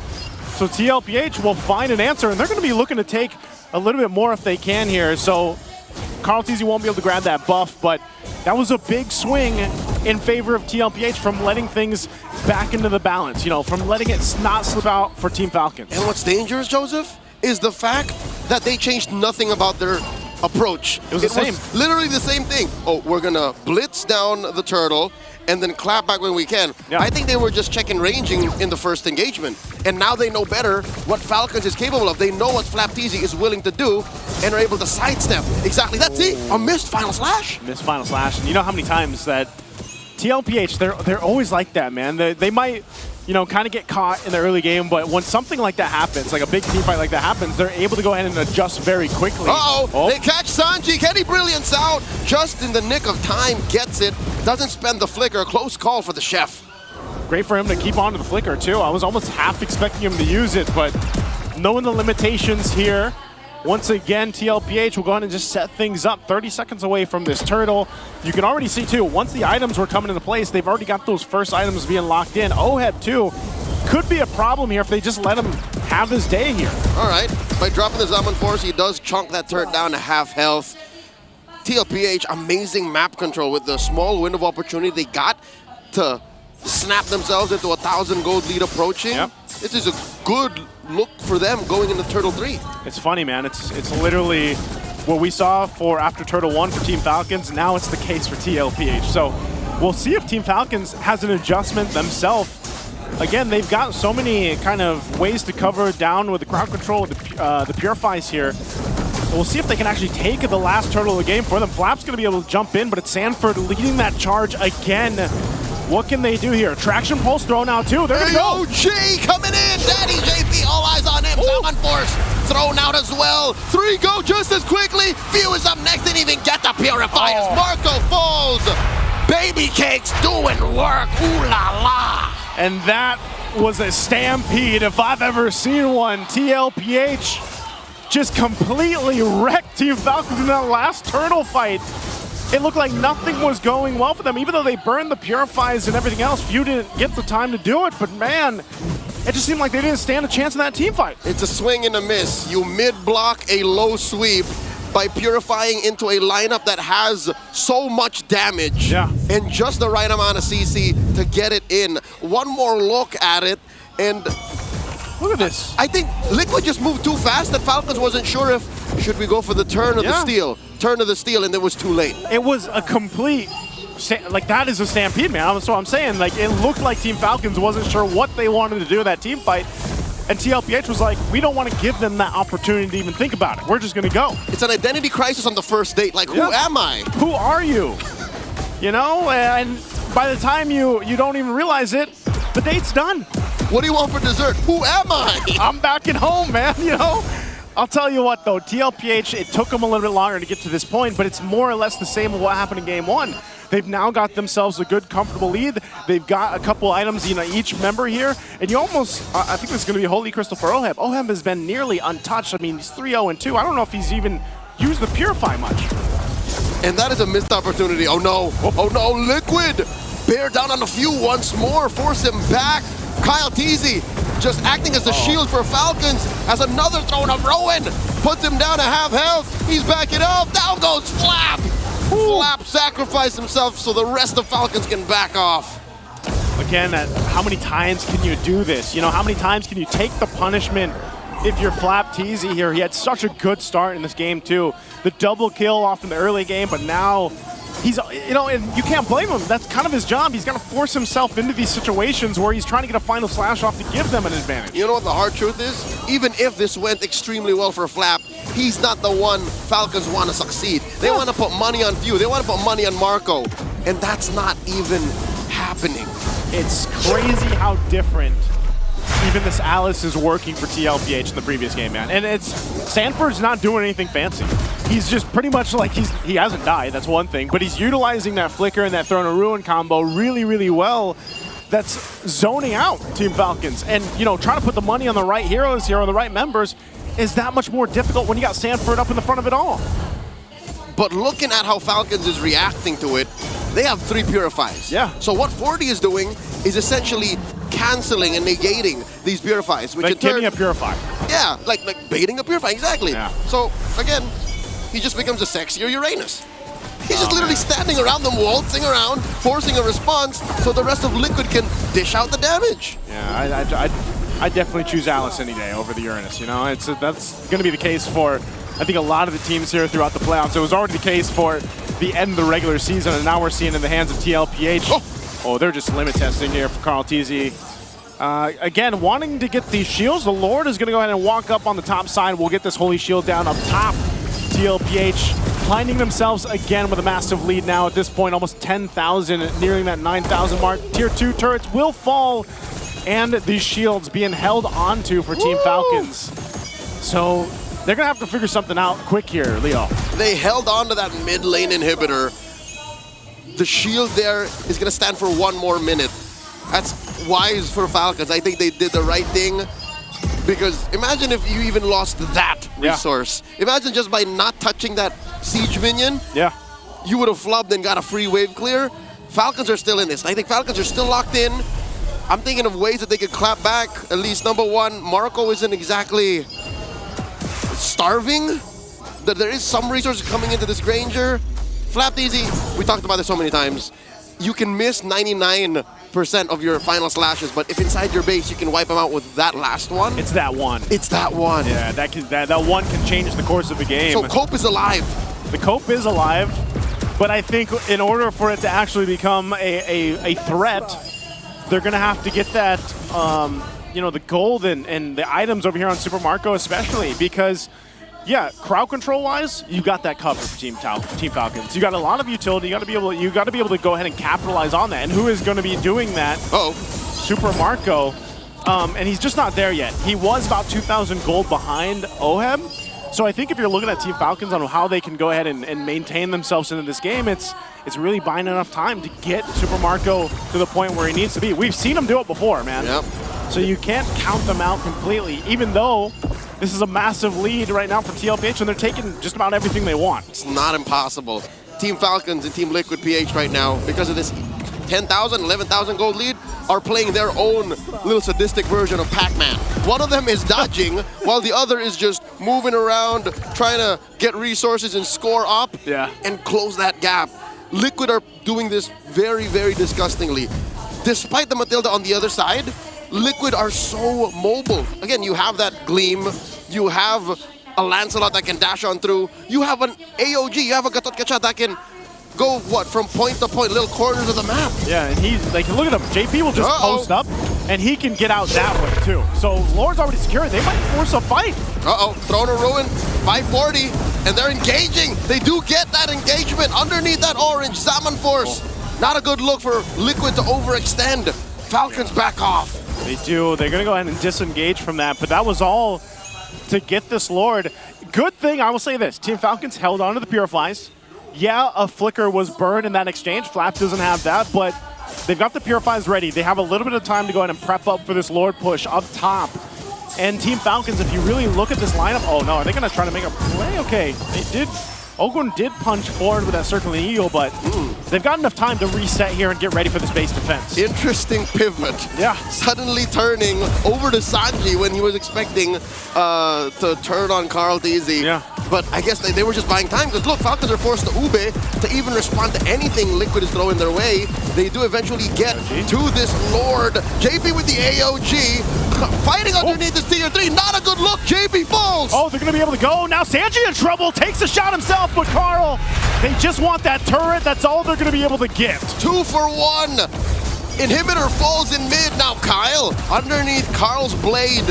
Gets taken down about half health as they dodge out through the taunt. Catches Carl. The Phantom Execution out. Oh, and that gave him enough space. Oheb was there to back him up with the Zaman Force, but it looks like that's all they'll get. That's why I'm saying Team Falcons, man, imagine they're down 11,000 gold, but they actually were able to go ahead and defend into that. That base turret up top didn't go down. It was a 6v5, Joseph. Yeah. Lord fell even before Liquid knew that this was a real fight, and it was a matter of, let's just get that mid lane inhibitor. Since Falcon is forced to play together, they can't clear that wave. Liquid just decided we are collateral damage. JP falling, who else died? Sanji falling. Like, that was the necessary trade for that mid lane inhibitor to fall. And that's, I think, is that just going to be one of the cases because of the lineup that they have, where it's like, they have to throw some bodies at this lineup that Team Falcon has just to get some of these inhibitor turrets down. I'm guessing it is a one-time sacrifice, a one-time payment. It's not a subscription, Joseph. Just one time. Yep, you literally, you do that, it's lifetime. Yeah, you have access to it all the time because they have access to that mid lane all the time. That mid lane now. Oh, Sanford does jump in with a Gleam, but again, you got to start respecting what this lineup from Team Falcons can do. I think even in a sense, you already saw the preview of damage that they're able to pump out if TLPH somehow overextends. Looking at the items though too, Super Marco, he's still, 1,000 plus gold behind Oheb, but you look at the items he's got, he's in a fighting position now on the Granger. He is, but it's not optimal. He has what, 2 stacks on that Sky Piercer? Yeah, not much. All the while Oheb is up, yes, 1,000 and change, but he hasn't even built his full arsenal yet. So that means he's going for the most expensive version of a gold lane mage. Yeah, he might as well. He's got a power spike incoming still. He's still got it. No. Oh, they dropped the Zaman Force underneath Kyle T. Traction falls thrown out. AOG from Daddy JP. And an Abrasive Wrap. Not enough to keep Kyle alive. Look at the back line. Sanji finds few. And that'll be 2 for free. Liquid chasing down Daddy Ogwin. Who's your daddy? So far, JP is lording over all of Falcons as Sanji bites it. 2 for 1, the trade. That was an interesting trade, too. I know Sanji went down. He was there to zone out Super Marco into the base. This might give an angle for TLPH to get another turret. I'm not sure if they can end it, though. They might push for it. Uh-oh. Carl TZ underneath. Flap TZ doing his darndest to clear the wave. Divert attention away from TLPH. Ending the game. Oheb finds Super Marco. Zaman Force underneath the base. Flap TZ up next. And there's just a base left. Waves are crashing in as Liquid smell match point just mere inches away. The base gets cracked. The Cavalry march forth 2-0. Another strong game for TLPH. Can't wait to hear what the panel has to say about this one. Let's go ahead and throw it over to them to break down game number 2.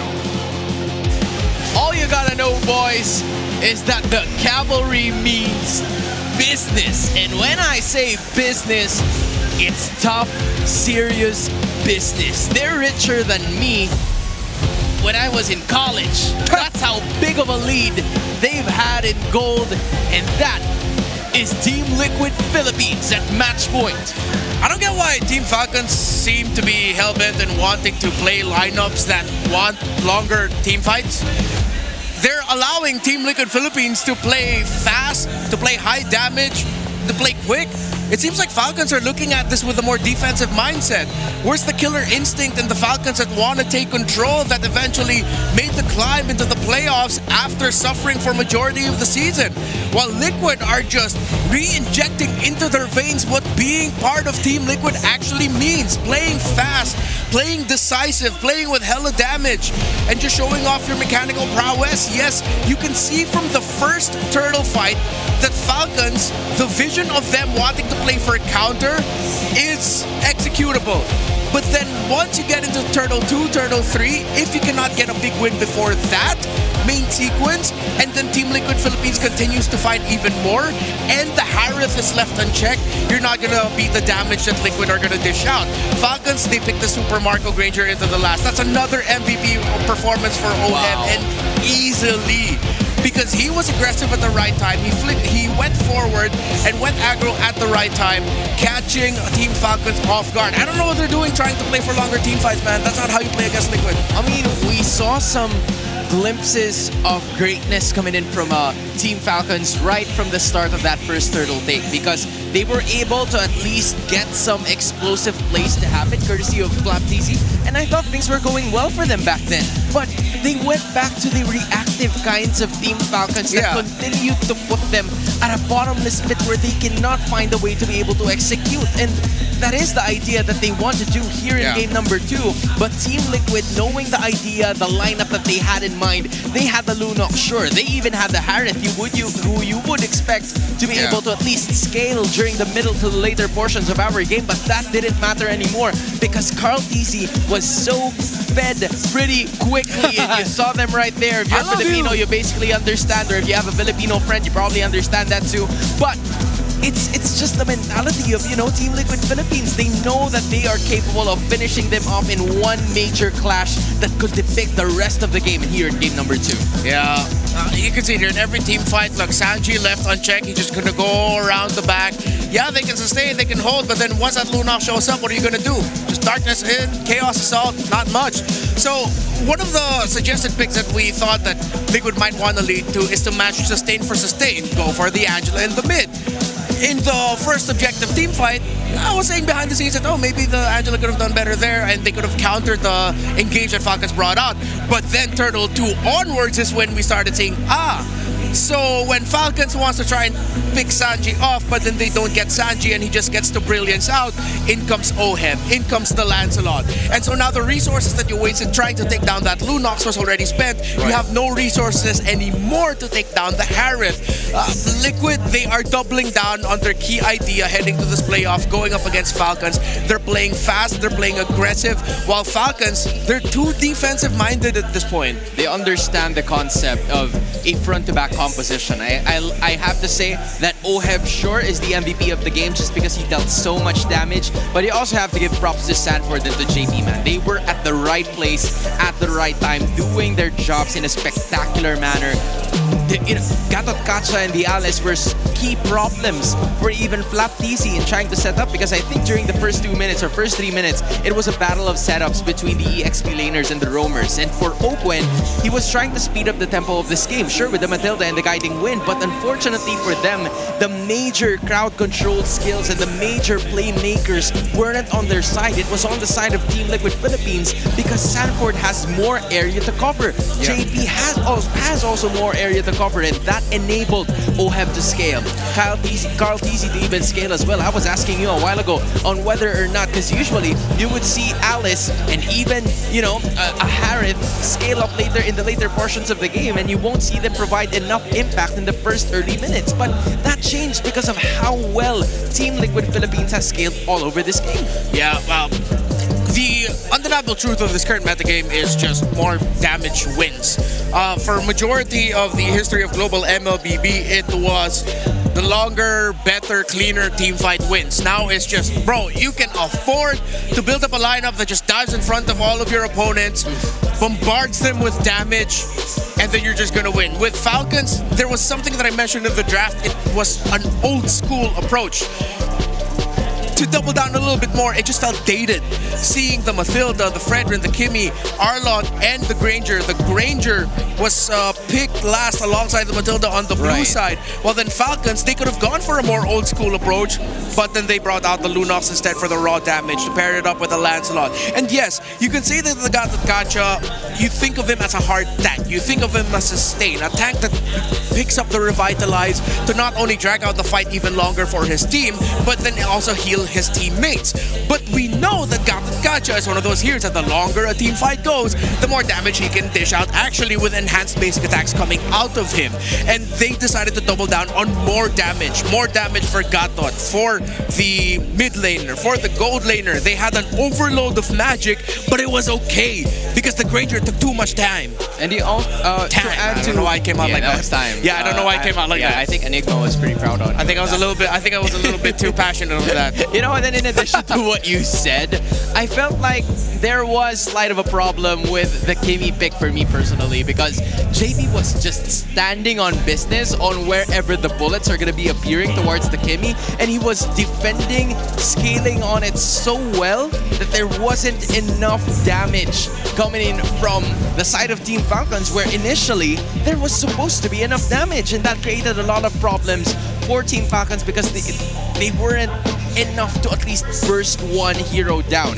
Just in case they were able to at least burn down the Alice, who continues to escape, because Sanford, as sly as he is, he has always been an escape artist in game number 2. And for JP, that has always been the scenario for him, just looking for the potential angle where he can put a stop to the damage that was brought about by Super Marco and Few, and let the others dish out the damage. That's where Carl TC steps in and kills all of them. Yeah, I think heading into the playoffs, we got to see where these two teams are at. Usually when we say a team is playing to win and the other team's playing to lose, you could see it in the drafts. You can see how they execute it. Team Falcons, they are looking to counter. Team Liquid, they are looking to put their foot in the gas and just go, go, go, and it's working out well for them. Despite the Turtle one, them taking it and then getting countered, they understand that they're going to get a bigger win elsewhere because of the raw damage that they have once they head into Turtle 2 and Turtle 3. Similar was the scenario for game number 1, except in game number 1, it's a different story. They could actually afford to go already by Turtle 1, and that's exactly what we saw. Falcons, it looks like with the drafts that they showed and how they're playing the first 2 games, they weren't completely ready for the sudden evolution that Liquid showed up with heading into this playoffs. They were absolutely ready. They were out for blood, this Team Liquid Philippines squad. As you're looking at the head-to-head between the jungle matchup that we have here, it's Calteezy and Carl Teezy. And if you look at it, a lot of rights go to the KDA, the Gold, the EXP, and the KP. And the only thing that is right over there is the KDA at 5 minutes, 2 in favor of Kyle Teasy. That's the only stat that he has an advantage on. I think they really need to change their approach through the center of the map because yes, they put Kyle Teasy on the Fredrin, it's paired up with the Arlott, that's the usual combination. But Fredrin and Arlott shine with even more burst damage paired up with them. But then they decided to pair it up with the Kimmy at the center of the map, which is longer sustained damage. Yes, she hurts, yes, she'll have the space, hypothetically, but then compared to the raw damage output of a Lunox, who early on, before you get the Flask of the Oasis and all of the shields getting pumped out by the Mathilda, the damage of the Lunox will actually tear through your lineup. So they really need to readjust wherein, okay, you want to go a certain way, but then you're always lacking one little thing, whether it's in the gold laner, whether it's in your damage profile through the center of the map. And if I'm Falcons, that's where I'm going to have to look at and rechange the focus. You take the Kimmy out of the hands of Few, give Few something else.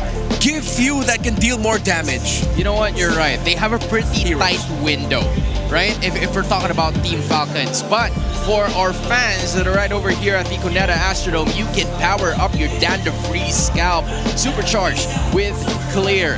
And in the thousands of people who are here, usually when we're back into the regular season, we can just talk about 100. But our cameraman and production crew probably had a difficult time trying to figure out who the best Clearhead super fan of the day is, and it's you, my guy. Congratulations. You got some pretty good looking shampoo heading home. And man, I'm telling you right now, his hair's looking pretty good. It's raining outside right now, so if he wants to hop into the rain, take a quick shower, use that Clear, you know? Yeah. He already looks fresh. Why not look even fresher? You know what? For all of the people who are watching, you guys should do that. You know, like try to go outside whenever it rains. Bring a Clear shampoo with you. Put a tripod right in the middle. You know what? I'm gonna get it right now. Like, you do this, and then after that, you just rinse. You're encouraging people to take a shower in the rain with Clear now. Yeah, dude, because like that gives a lot more cinematic flair to it. This isn't an early 2000s R&B music video that you could just do that. This is not Chris Brown? This ain't Chris Brown or anyone else. This ain't, you know what, ain't Usher. Thanks, Tripod. You have done your business. I tried to prove a point, but you'll stay in a shaded area. Yeah. Okay, so I got you. But for you guys as well, if you want to stay in your showers, why am I even talking about that, dude? I'm just gonna get back into this matchup right over here. TLPH already at match point, showing some swag against Team Falcons. And from the looks of it, they are looking to be part of this scenario. The M7 pitchers so far, there's still not a lot of certainties between a lot of the others here, except for Team Falcons, who has Boyet and is now a Filipino import that is part of the M7 World Championship. Yeah, the first team to qualify for M7 in Jakarta, Indonesia, Team Falcons from the MPL MENA region. We're going to be seeing MPL ID, MPL MY later down the line. Of course, MPL ID up next in the docket right after the MPL Philippines playoffs, just 3 days after the action in Jakarta, Indonesia begins, where Onyx ID are leading the charge heading to the playoffs, but Bigatron by Vitality got an iconic win against them in Week 8, day number 2. While MPL Malaysia still looks like it's an SRG OG-led league. Man, I saw the dates. I was looking at the dates while you were telling me, or telling us about the teams that have qualified, and we're looking at matches or playoffs that will start at the 13th of November. Yeah. That's how much more MLBB is outside of the Philippines. So for everybody who's watching this, man, there's a lot of MLBB action that you're going to have to watch out for, because I am sure as hell that I'll be watching at the comfort of my own home, maybe together with Redmar as we... Why would I be in your house? Why not? We're at Wolf's house. You know what? Sure, at Wolf's house.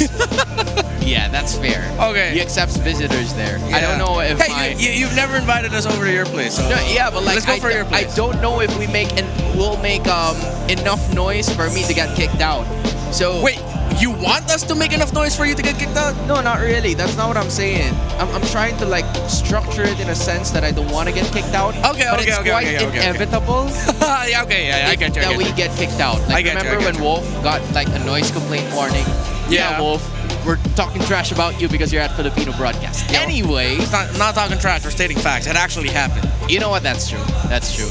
Ask Naisu later at when he's back at a desk. But hey, ooh, you're looking at some smiles now from Carl TZ. Just a while ago, you know, he had a very serious aura given towards him.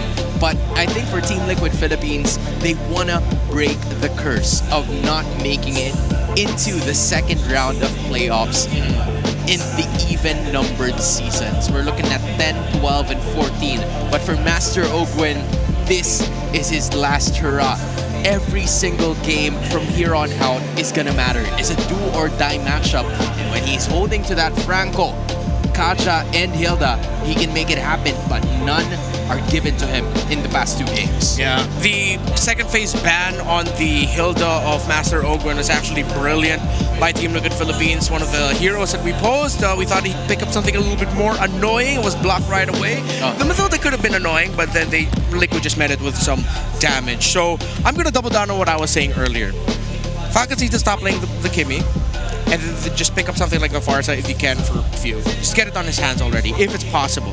But then if you look at the bans for Liquid, game number 1, they were on the blue side, they banned out the Farsa. Right. Game number 2, they banned out the Farsa as well. So it seems like Liquid have already doubled down on that idea that they really do not want to give that Farsa to Few. So what else then do you have outside of the Kimmy? In terms, or outside of the Farsa in terms of the burst. Looking back into Few's hero pool, Farsa is his most successful. After that is the Juicin. But it goes against what we were saying about having a little bit more damage. It seems like playing the Selena for the hands of Few is out of the question. If they are gonna go into this with the mindset of they don't wanna, if they wanna play safer, you don't wanna pick up actually a very high risk pick into the Selena. Then you go down into the Kagura. But then Kagura has also been reduced to the totem pole. So more so than looking at it at Falcons actually choosing something that's detrimental for them, it's Team Liquid doing a way better job of blocking the best possible thing that Falcons can go for. Yeah, I mean, if you're Team Falcons, I think you're just gonna have to pick your poison at this point. This could potentially be your last game if you don't get to win this victory. Team Liquid Philippines are looking to put all the stops, putting all the clips on the Falcons' wings, and this could end right over here. So if there's a better way for you to risk, now is the perfect time to do so. But we're changing things up. We're going with Flying Clouds now, which, by the way, in terms of statistics, is where Team Falcons remains undefeated. So that could potentially or possibly even give them a little bit more hope, if there is still any, for the Green Falcons. Yeah, but now that with ending up in Flying Clouds, there's a pick that Sanford picks up that comes as a big surprise to the teams that have gone up against it and has done well for him, and that's the glue. And then as we all know, when you're playing in Flying Clouds, you're willing to pick up the slower moving EXP laners, because even if you maybe somehow miraculously get brought down really low by your opponents and you have to recall, you're okay, because you have the Clouds to fly back in very quickly. So let's see if they're going to be leaning into that, or Liquid are just going to go one more time, double down on the damage. And speaking of, once again, they deny Few of the Farsa that is sorely missed by Falcons right now. The walking legend is a marked man all throughout the last 3 games. The Farsa, no. Not even the Zushin. There was a time, I believe, in game number 1 where the Zushin wasn't really contested at all because they were prioritizing other mid laners. But in this moment, considering that you're right, they're picking more, they have a chance of picking down the slower heroes, and there it goes. Team Falcons picking up the Yi Sun-shin. Quite an early pickup, if I would say, given that there are still a lot of options available. Yeah, do teams no longer want to pick up the Wanwan as the first pick? Why? Because CC was banned out. CC's like the soft response to the Harith gold lane. So they go YSS. They get Kyle TZ on the hero that allowed them to climb in the playoffs. But that YSS was paired up with the Farsa. So are you going to pair it up with another artillery mage? Are you going to maybe potentially go for an Eve? But then I don't see a scenario where that would be okay for them right now. Are you going to be stuck on a Kimmy yet again? Will you save the Few pick for later? Because now with Falcons having the Yi Sun-shin in the jungle, right, with the high loss fronting, they might want to open the possibility of them picking up a Cho later on. They get the Uranus for Flap TZ, so they're just doubling down on comfort at this point. Some of their best picks of their season, Uranus for Flap, YSS for Kyle. This is gonna go back to the recent gameplay that they've had before, where Flap TZ's role is to just be annoying. And the more annoying Flap TZ is, the better the chances for Team Falcons to win. That is what they're currently banking on, just based on the 3 picks. But another Kimmy pick for Few this time around, so they would want to really build up on the comfort. You're right, based on what you're talking to us about, Team Falcons heavily leaning on towards the comfort that they've had for the past few weeks already during the regular season. But for Team Liquid Philippines, who no longer has, you know, both the Gatot Kacha and the Kalea, it makes a lot of sense that the Hylos was picked up early just so they wouldn't have a lot of problems. But for Ogwen, you still have the Grok, but it could potentially be a very difficult scenario. So the Alice is the final pickup. Sanford is gonna try to at least give a lot more problems to the Uranus. And you know, I think it was Leo who told the broadcast this, that Alice is a sexier Uranus. Yes. Did I get that right? In terms of function, I believe is what he wanted to imply. You know what? I hope so. I hope so. He's probably going to clear that up later. Let's see if the Alice...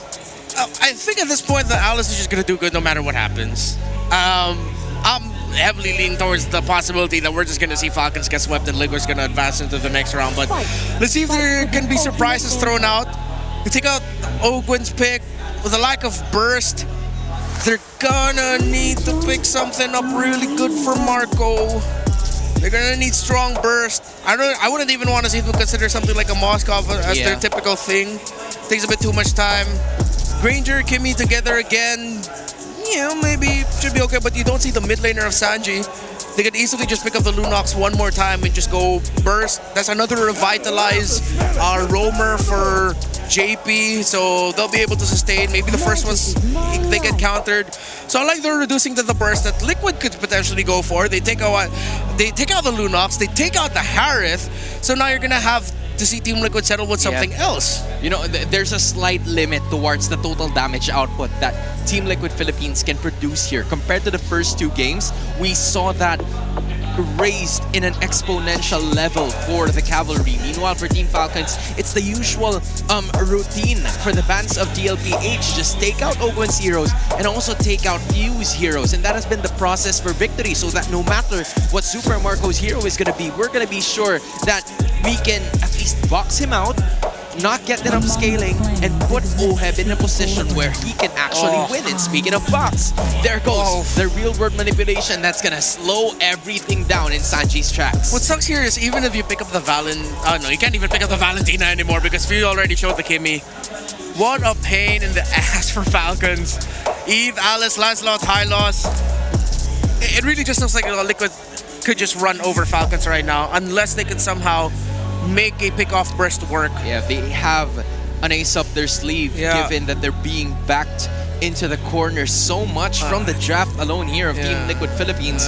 Team Falcons is going to need something here. Although a silver lining, I would say, would be the Uranus of Flap TZ staying alive. There you go. The Bane and the Khalid. All right. And then right away, right away they just knew that they wanted to pick the Granger no matter what Falcons decided to go for here. Which could be really tough. It's Clouds, not Rivers, but let's see if Super Marco is going to get a quick rotation. Turtle 1 or Turtle 2 to join in, and then Falcons will build the lead through there, because if Falcons are not proactive, if Falcons are looking to play defensive and counter-punish, the Liquid will stampede over the Falcons and advance into the next round of the playoffs. TLPH says that the stampede is inevitable, but the wings of the Falcons are still flying for the third time around. An annoying hero for Flap TZ, comfort for Kyle TZ that landed them into this point of the competition. Will this be it, or will we see something else from the greener side of things? Here are your casters, Naisu and Leo. Take it away. The Falcons' wings might be clipped. Can they gain a flight and get a game under their belt to extend the series here, or will Team Liquid Philippines stampede all over the dreams of Team Falcons? We're going to find out. We jump to Landon once again, everybody. I'm Naisu and this is Leo to bring you Game 3 of this best of 5.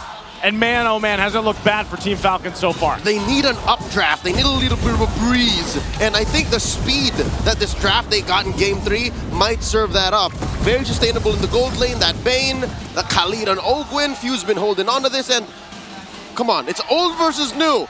Uranus versus a sexier Uranus. Oh, we mentioned earlier it's a cosplay battle, man. But this time around, I got to say, I want to lean towards, I'm happier that Flap went with the Uranus. Oh yeah? Yeah, because like simpler wins? I think that might be the case for Flap, man. Ogwin? Yeah, he's going to get away. But, like, I think he needs that because the Alice in Game 1 was not it. He tried to do things on the Arlott in Game 2, had a little bit of success, but now you put a Uranus in the hands of Flap. I feel like this might be an opportunity for him to go ahead and just do what he needs to do and be that upfront guy to then give space to Super Marco to shine on this Bane here. Maybe that's a part of it. Those bespectacled gentlemen up in the higher benches did mention that if you put a hero like Uranus on Flap Teasy, you kind of buy time and space for the other half of the map so Marco can farm. Now Ogwin here put down an inch away from his death, didn't even bother to flicker. He's like, I know you can't kill me. Which is surprising because I think given the situation, I almost expected him to flicker there. Again, he still has the quicksand guard, so that's going to be fine, but also, mind you, we are on a turtle, though. This might bring into a fight. They're going to jump in. Mount Shocker already thrown out that boat. Real world manipulation coming in. Carl Easy secures. And they can get out of dodge, but no! They force the engage. Sanford gleams on out of here. I think Ogwin and Flap want more. Liquid ain't giving any. Yeah, no, there's good zoning there. Oheb in trouble. Whoa! Did not see him coming! Oheb thought he could fight back, but instead, Marco flickers in and spits on that thing. He shaked that thing. He shaked it. Man, the Bane. We were wondering if it's going to pop up. It pops up here in Game 3. And this is a great thing that Team Falcons need in order to go ahead and get themselves in a position. They might be relying on everybody's favorite gold lane hero right now, Bane. He's been my favorite hero for about half a decade now. Yeah, that's true. And what makes it so good is, sure, Liquid got a turtle, but Falcons got the best target, the gold laner. They took down Oheb. Yeah, they did. And that's a great way to go ahead and stop him from getting the leads he's had the previous 2 games. Now, it's not anything big. You can see this here. It looks like is Super Mario just going to rush the Holy Crystal? Yes. Just get that damage. That's what you do. Get that Deadliest Catch and get that heal. If you're not in any immediate danger, you just greed out and say, I'm just going to go for the Holy Crystal. What are you going to do about it? Oh, man, that's a scary thing to think about, you know, of TLPH. But, again, we have to see if Team Falcons can maintain that kind of pressure, man. Like, they got to be able to utilize that. And, you know, if you think about it, that would be a great setup utilizing the Khalid they brought to this game. If Ogwin can actually get a setup that he's looking for, because, again, in Game 2 with the Matilda, he wasn't really able to do that. You know, a lot of the times they were just collapsed down on, they had to get disengaged, but with the Khalid, I think it's a different story. The panel even said, give him a hero that can be annoying. Well, I think this is one of the heroes other than the Hilda that was banned out to be that hero for Ogwin. All right, Few catches Carl DZ on him, goes up and takes a disguise. But Carl ain't having any of it. Takes a few shots away, not just from the turret, but from the Mount Shocker. Kyle takes him down. And JP does try to bring out the extraction point, but it's too little too late. There's no jungler for Liquid coming into the second turtle. Now they take down Ogwin. Liquid with a vengeance. Oh, I was just going to say that's a great opportunity for them to take this turtle, but now that Ogwin's gone down, they're just going to wait for Carl to be back here. Yep, here he comes. Via the flying cloud as Oheb gets popped by Marco once more. That doesn't feel good. You know, that's Super Marco's eaten well this game, at least for that. They're still going to go ahead and contest this turtle. They don't want it to go in the hands of Carl Teasy, but he does just grab it easily. Sanford will flicker on out. Oh, disengage. There's a glorious pathway. JP and the rest of Liquid can actually choose the fight that they're going to pick, but he gets trapped between 4 members of Falcons. How about some roast horse, everybody? Yep. JP goes down. Right now, Team Falcons in a better position than throughout the entire of the series. Yes, it's not a major lead or anything like that, but they're sitting good. I would say even again, this pressure they've been putting in the gold lane at Super Marco now. Whoa! Goodbye, Sanford.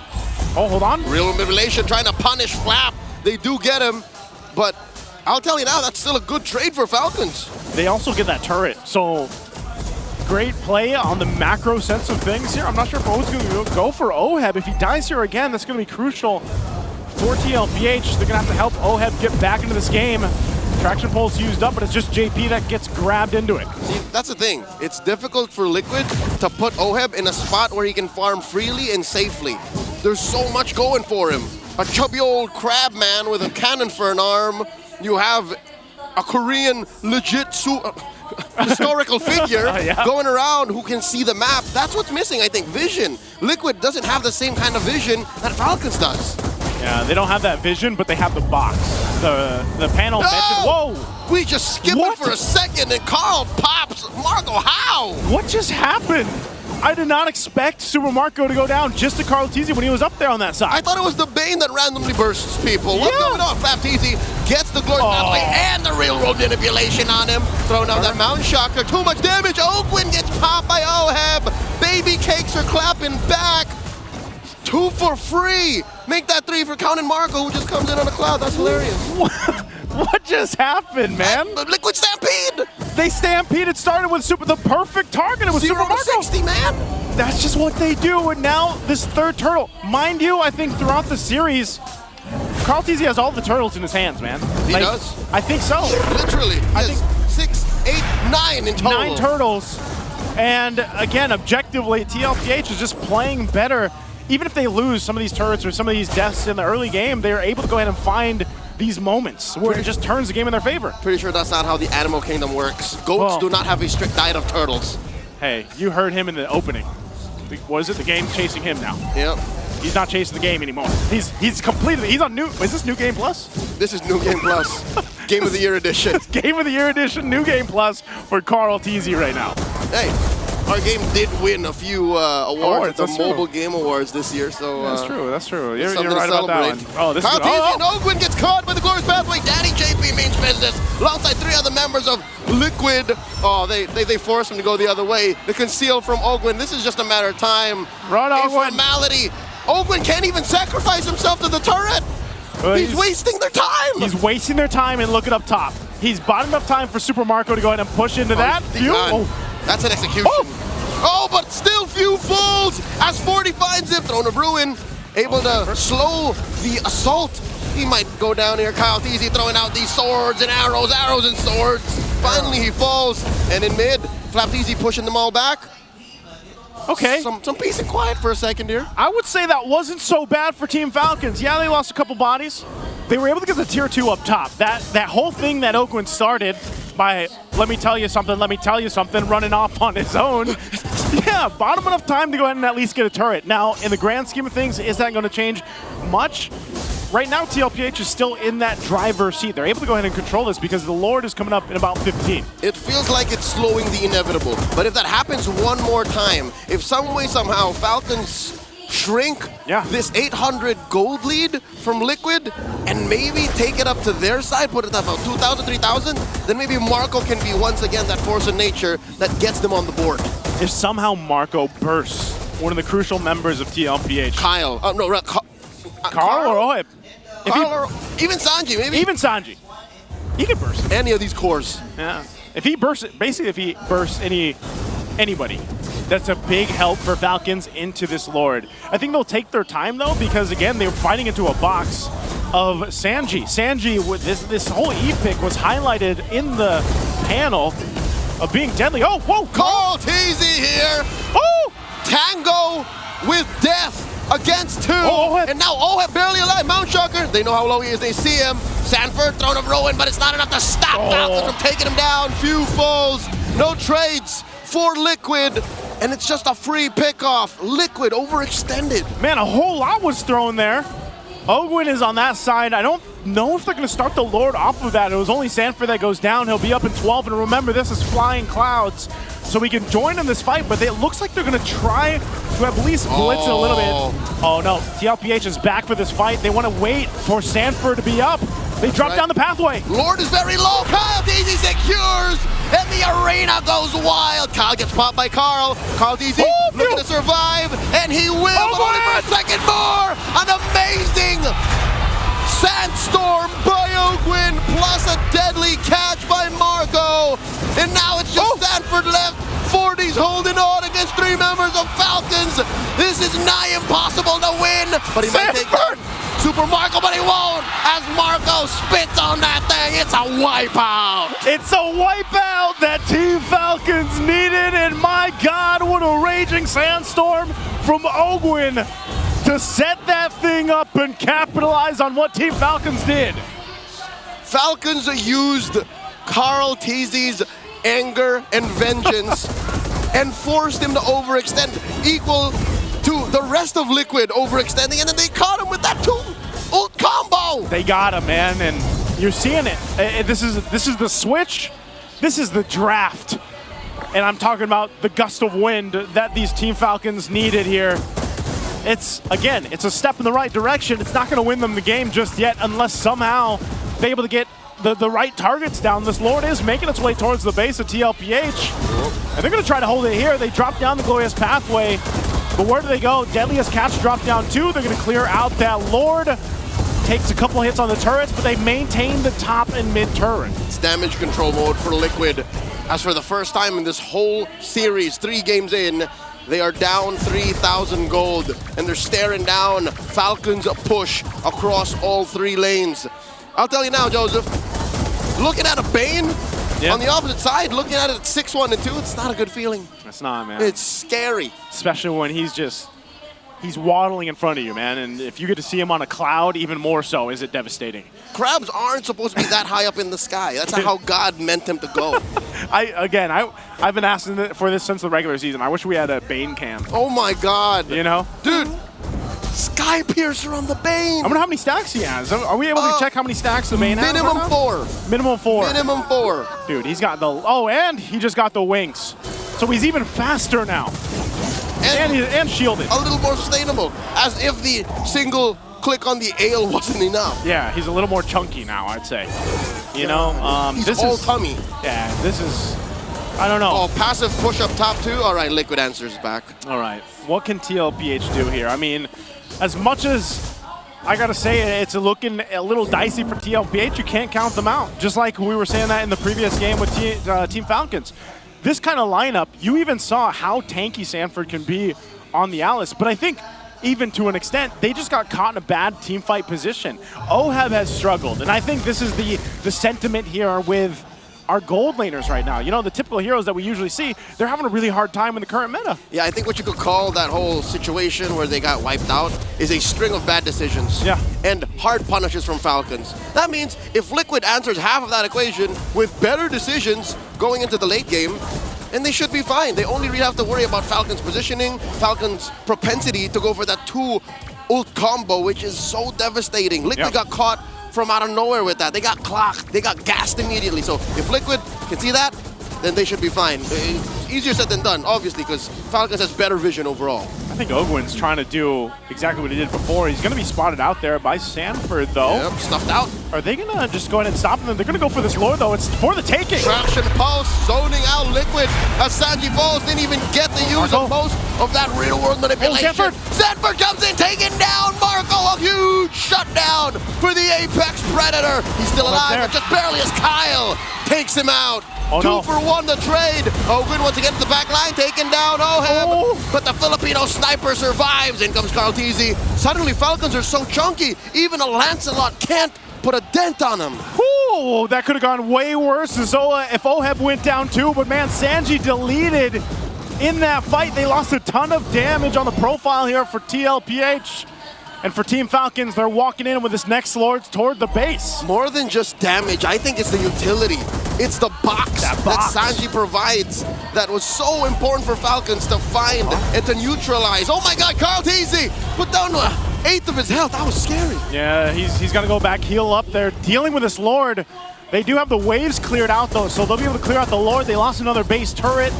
They're trying to hold on to this bottom 1. They'll post up around it, and they should be able to maintain this last base turret unless Team Falcons decides to do something, and they won't. This is not how Stallions are meant to live. This is not their natural habitat. A closed off space just inside your base where Falcons cordon off, where you're allowed to roam. They need free range. They need a lot of land mass. And Liquid are denied that. Falcons are up 5,000 gold.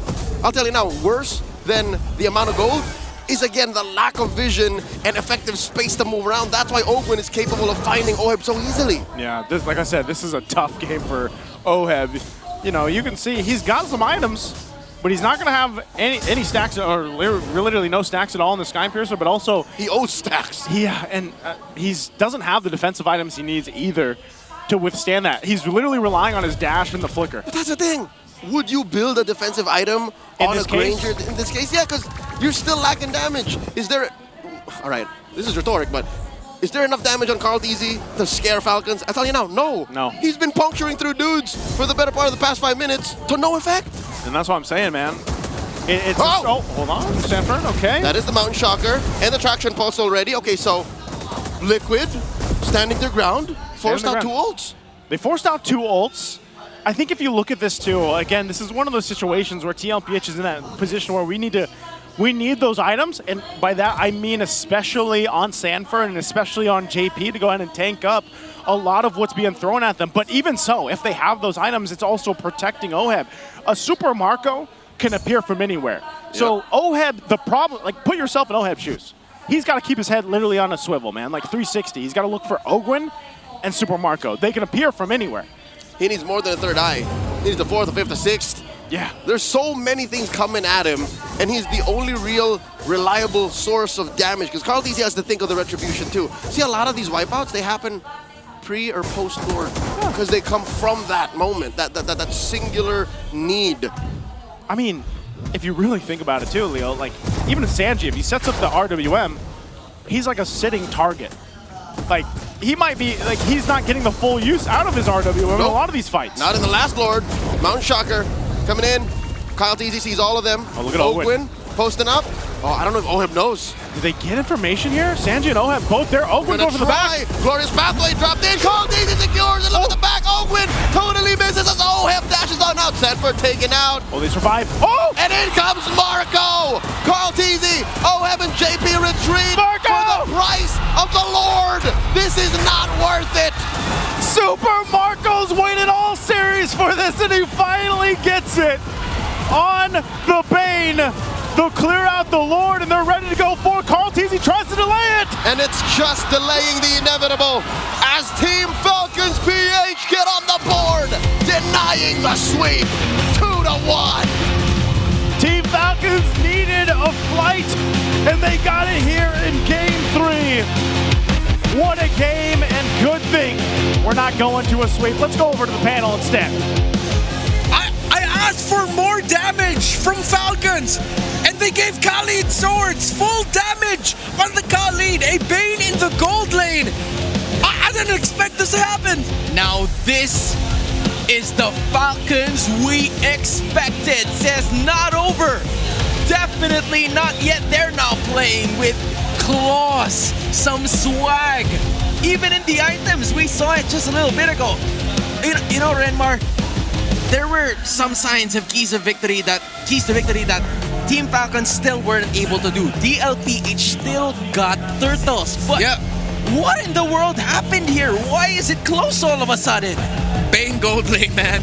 The inevitable thing about Bane. Holy Crystal, and then he goes for Sky Piercer, second item. Then he gets the Lightning Truncheon, then Blood Wings. It's fantastic itemization from Super Marco. People would probably say that Ogwin's build, bro, kinda sus. What the hell's the Khalid doing building swords? But what is Khalid's main weapon? A sword. Yeah. And then suddenly, it was that Khalid that suddenly broke every team fighting formation that is built around the Eve. Super Marco gets the MVP, and understandably so. This Bane popped off at the right time. Similar to how that Bane belly's popping out of his shirt. Super Marco was able to do that at the exact right time. Although he wouldn't always flicker and then throw the sharks perfectly with a deadly catch. He would find the right catch at the right time. Man, I apologize because I immediately looked at my belly. If it was the same as Bane's, I lagged out with that joke. And but then you laughed when you looked at me. Yeah, no, I got you there. I got you there, bro. I went because I laughed because I wanted to respond with what you said because I was like, was that me? Bro, you can't cap no more. You can't cap. I got you. Come on, man. I can't cap, but Super Marco did not. That's for sure. In this game number 3, they definitely put up a solid fight where there were times that Team Liquid Philippines has managed to get ways, or at least the steps for them to get into victory by getting those turtles, getting maximum objectives. And even though Team Falcons were getting some kills, TLPH at this point in this part of the clip, they were still leading by 700 gold, but that was changed by Team Falcons in one major lineup. They heavily focused on playing fire with fire, and I think that is what they need. That is exactly what Ogwen did, and that placed the momentum so much for Team Falcons to handle. Falcons just showed up with more damage. They could not get the burst mage onto Few, so they said, let's put damage onto our roamer. Right. Ogwen essentially turned into an EXP laner at this point, man. Flap TZ was the actual roamer of the composition based on their positionings every team fight. Right. While Ogwen was the one looking for ganks.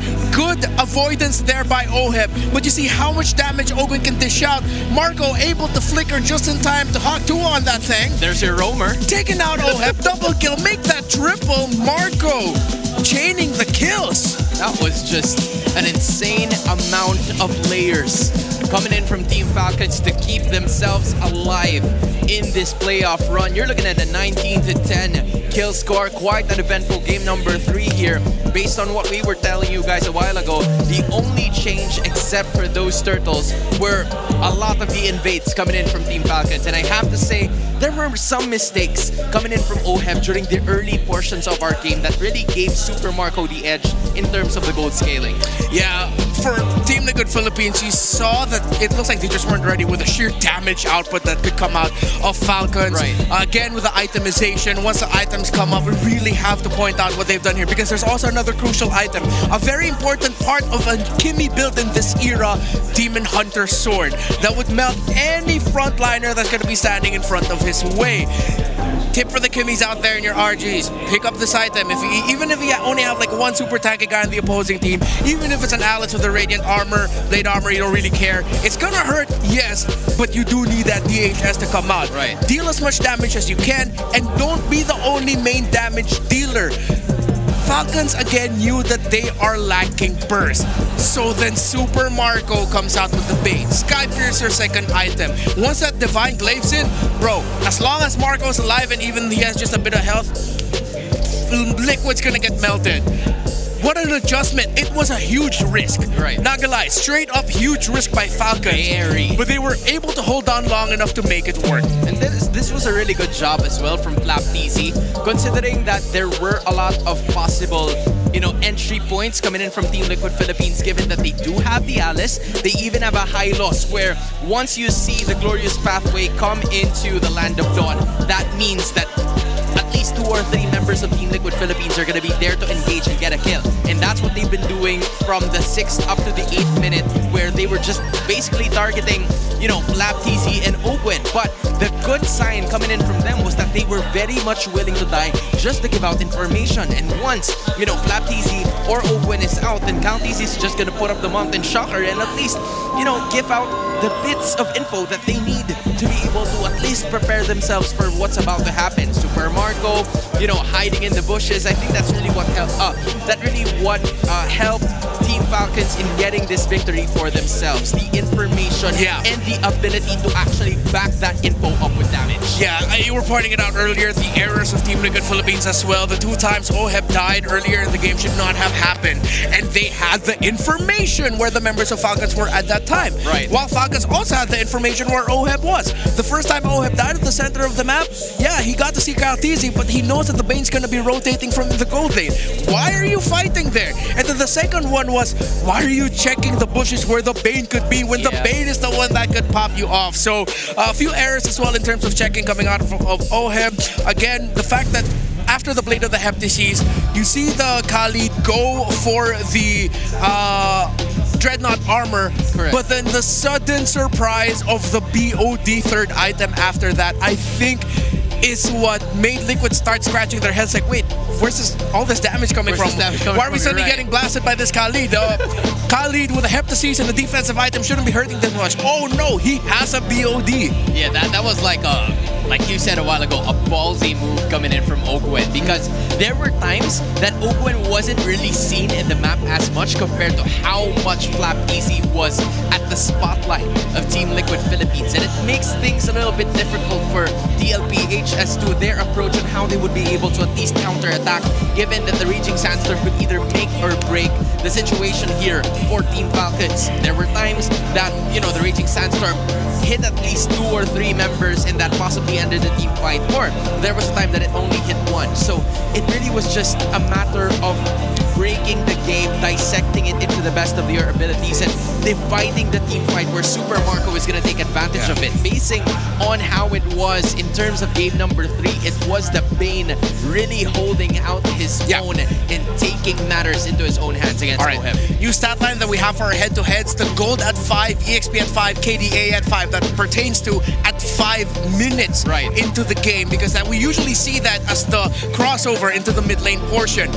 Bane led in all categories, gold, EXP, KDA at 5. And we also got to see that reflect into what happened after 5 minutes. How more comfortable it was for Super Marco to do the things that he was doing in the map, which is why it was very warranted that Carl Teasy was able to find that gank on the Super Marco top side, taking out the Bane for its first death. But then suddenly you start feeling, where's the presence of the Granger? And this is one of those scenarios where it's partly because of the errors that we pointed out, the fault of Oheb, mostly because you gotta have BB chasing after you, bro, with 2 swords.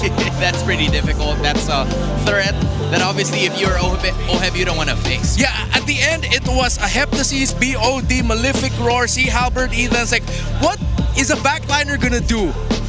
And this is a recap for what has happened so far all throughout the last 3 games. There's been some constant presence of both the Lancelot specifically, the YSS, not so much, because there were some changes on toward the idea of Team Falcons with what they would want to do here. They changed from a Fredrin in game number 2 and a YSS in game number 3, plus the Uranus. So this is Team Falcons kind of playing towards their comfort, plus a little bit more ingredient, a little bit more spice to their gameplay by just adding on the damage. Let's fight damage with damage if that's what they want. Yeah, and now I think Team Liquid Philippines have to ease up a little bit on their focus towards Fuse picks and Ogwen's picks. For games 2, 3, they put a lot of pressure onto taking away the Franco, the Hilda, the Farsa, took out the Grok, Juicin. Now, because of what you saw from game number 3, you have to take out the Bane from the hands of Super Marco. If ever there's an option where Falcons hasn't shown their gold laner yet and they need damage, they need to make sure that the Bane doesn't end up with Falcons anymore. Yeah, man, that's the idea that Team Falcons kind of opened up already. Yeah. Because from the looks of it, you were talking about the picks of Few and Ogwen for sure. But before anything else, before we head into game number 4, we gotta need a break, man. If you haven't done it, we were recently nominated for numerous titles. Numerous during the Esports Awards. Yeah, you can vote for Team Vitality MLBB for Esports Team of the Year, Kirk for Esports Breakthrough Player of the Year, Team Liquid and Team Falcons for Organization of the Year. I mean, Team Liquid for Content Group. Moonton has also been nominated for the Esports Publisher of the Year, and Mobile Legends Bang Bang for Esports Mobile Game of the Year and Esports Game of the Year. Man, it feels so good to be nominated. We are at our 9th year. It's very nice to meet all of you, and I hope we get to see you more. And thank you so much for your support. This would have not been possible without you guys. Yeah, year after year, MLBB Esports continues to grow because of you. And you can also catch Bark, Unexpected, Nobita, and Ace Banzuelo live at the MPL Arena. Sony Music has got us covered with performances that will surely hype up the crowd. Just a while ago, Bark Boy was already there. And, you know, he's obviously known because his father is Francis M, but he's also doing a little bit legendary, a lot of things in his own. And for people who are not familiar with Francis M, he is a rap icon here in the Philippines. A legend. A legend. An actor too. What? And an actor too. Oh yeah. So yeah, Bart is his son, would you say descendant? No, I'll just call him son. Yeah, straight up a son. Yeah. So Not that far back. Yeah, not that far back. But you get the point. You don't want to miss all of that and get hype aside from the matches that we have today. And man, people expected for this to go 5 games. A lot of the people here wanted to experience 3, especially for the Cavalry, because, you know, they were already halfway through the door. But Team Falcons started pulling it back and says, not just yet, we want our hands on that door. Yeah, despite what we saw from Team Falcons in that previous game, I still feel worried for them, definitely. As a Falcons guy on the table here, Liquid has just been more steady this series. In the objectives, Kyle TZ only won like 1 or 2. The first Lord that begun the swing in favor of Falcons. The second Lord still went into the hands of Carl TZ and Team Liquid. It's just at that point they were just out damaged. There was way too much burst coming out of Falcons. But then, let's say Team Falcons takes out the Bane. And then will they still have room to pick up a roamer with high damage and strong sustainability in the Khalid? Can they run that back? Usually, the answer to the questions like that are no.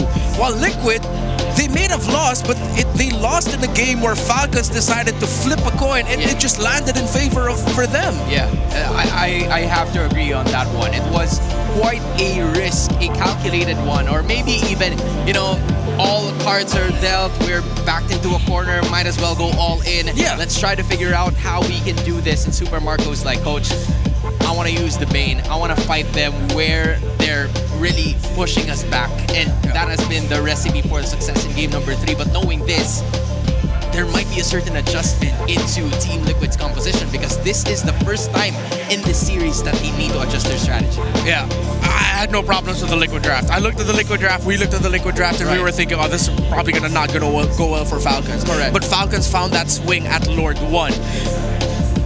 Again, for Falcons, do you have any more like that? Because Liquid's gonna take that out. If Liquid tried to match that, then okay.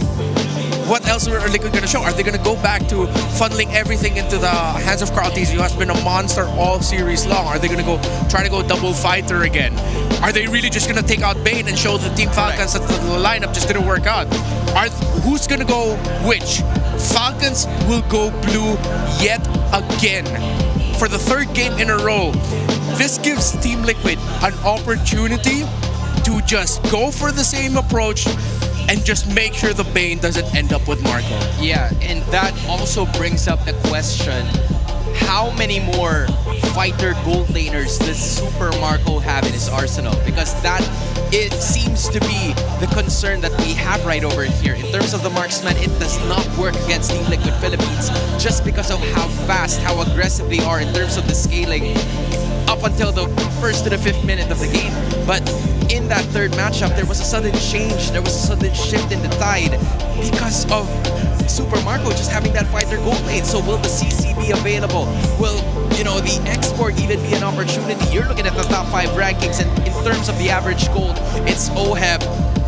Obviously the richest guy, going back to the meme from last season, he has showcased that he is hella rich in that one, and of course, joined by the others as well. Domingkite, interestingly, at the 5th place, but it makes a lot of sense considering that it's a very well dynamic option for him. Yeah, considering that OHEB is Super Marco, I don't know if these rankings already include the playoff games that we've seen, or if this is heading into the regular season. But you also have to point out that for especially Aurora, their games end faster usually. Correct. You know what? You're right. Actually, when the longer I think about it, it's pretty true. That's because of how clean their games are. Meanwhile, for OHEB and Super Marco, there's a tendency for them to just highly, for the rest of the team to depend on them. That's the idea that we have in mind as to why the gold really matters for their team. But now, looking back into the Team Liquid Philippines against Team Falcon matchup, yeah, Team Falcons has some breathing room, but I wouldn't say a lot, because going back to what you said, this was a matchup that was an enormous win for the Cavalry just because of their play style really adjacent, or is really parallel towards what they want to do with the composition position that they have in the draft. So if there is a change for Team Liquid Philippines, maybe it's their approach, because in game number 2 specifically, we saw them kind of holding back with their aggression when there were times that they had a chance to be able to finish the game quite faster than 17 or 18 minutes. But for Team Falcons, that is exactly what they did. We're going with expanding rivers this time. Both teams having a 40% win rate towards that. And this is what Team Liquid wants initially, you know, to play faster. But for Team Falcons, the idea is for them to catch up to the pace. And I think with that game number 3, if the Bane is still going to be there, there might be a chance that they would have caught up completely. Yeah, so far it still looks very similar in terms of the banning. And that might, again, be the main idea here for Falcons, wherein if they can, just pick up the same lineup that they went for. While for Team Liquid Philippines, just straight up take out the Bane that became the MVP of the previous game. Are they going to rush it even? I think it's going to be too much though. Yeah. It's a bit of an overreaction if they just rush the Bane now. It's pretty risky at this point, because you don't want to set up your ace card quite early. But hey, you know what? Whoa. Team Liquid just went, let's pull off an ace card this early in the draft, picking up the Lunox. How greedy are they going to go? Are they going to go for like a high loss or a backsha at Rome, or are they just going to go straight up go Jawhead or something like that? Jawhead, Grok, something that's just going to be oppressive at the center of the map. Right. That's going to pair well. Like if Liquid want to end this fast, if they just want to go like pure aggro mode, stampede mode, you go for roamers such like that, or will they try to find stability and pick up a roamer that wants to revitalize the backsha and the high loss, as we previously mentioned? They can even deny the Khalid from a while ago that was utilized by Ogwin to their advantage just because of the setup and even, you know, the blades being there for Team Falcons. But I think they're going to be replicating the same 3 picks that they have had in game number 3. The Uranus, which is obviously a Flap TZ, Kimmy being a few hero. This is quite, you know, similar to what we've seen, but yeah, if you're Team Liquid Philippines, how do you approach this? Do you also go with the same idea? Just be more careful in terms of the execution, just like what Oheb didn't do in game number 3? I think they're considering whether or not Sanford should go for the Alice again, or if they should try something different. As we mentioned, Yuzong earlier, they're gonna go back and double down towards that idea. Damage, burst, and let's see if this means that we're gonna be seeing something differently for the gold, or if they really just wanted to get Yuzong for the counter punish with the early Petri and Furious Dive combos. This is, I would say, a really aggressive early game coming in from Team Liquid Philippines. But they have quite a tight window because they still need Sanji to scale up a bit. But if both Carl TZ and Sanford can apply so much pressure to the rest of the members of Team Falcons, there might be you know, a window that is cracked open for them at this point in time. Because man, I'm still not satisfied with the damage output that Team Falcons has, just because they only have Flap TZ using the Uranus, not a lot of setups available, and for Liquid, it's the Franco taken out. Here's the question, will they take out the Khalid or will they take out the Bane? They took out the Bane. They take out the Bane straight up. It's like, that's what we expected Team Liquid to do. So now, I'm pretty sure Falcons knew this was gonna happen. So what do they have cooking now? Because with the Yuzong showed up by Liquid, you turn off so many gold laners that you potentially want to pick up here. Are you still willing to go fighter in the gold lane, and now you're just going to be playing around the Kimmy and the Yi Sun Shin? But then in terms of the pure impact that the Bane gold can dish out, other fighter gold laners aren't going to be as impactful. The impact of other fighter gold laners, CC being one of them, but CC's gone.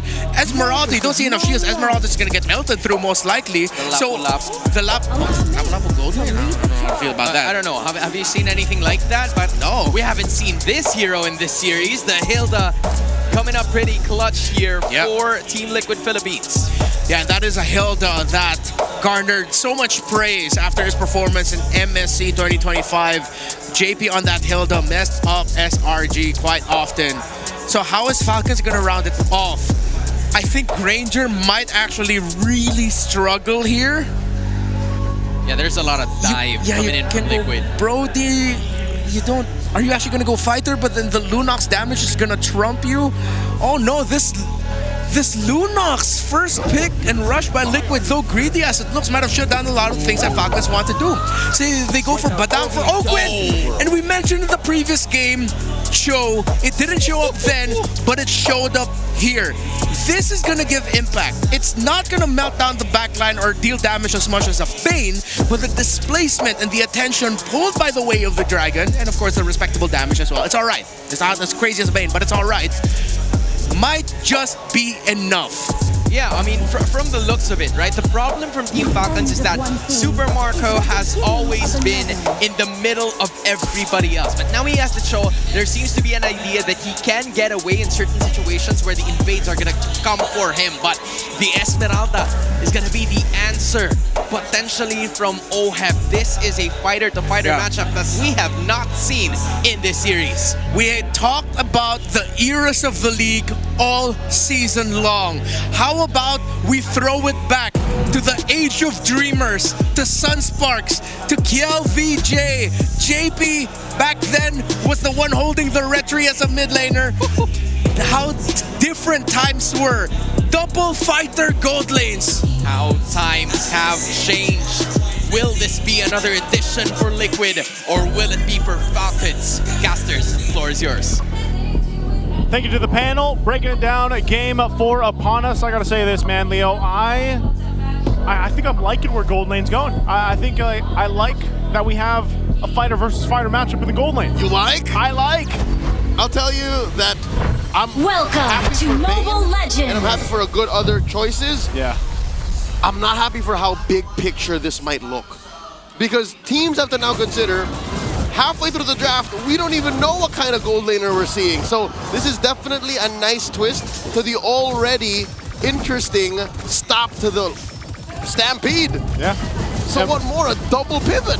It might be the way to solve that issue. I don't know. You know, I mean, even looking at the emblems here, I mean, look, Marco's built for some damage, but he's also got the concussive blast to help clear that wave a little bit better on this choke.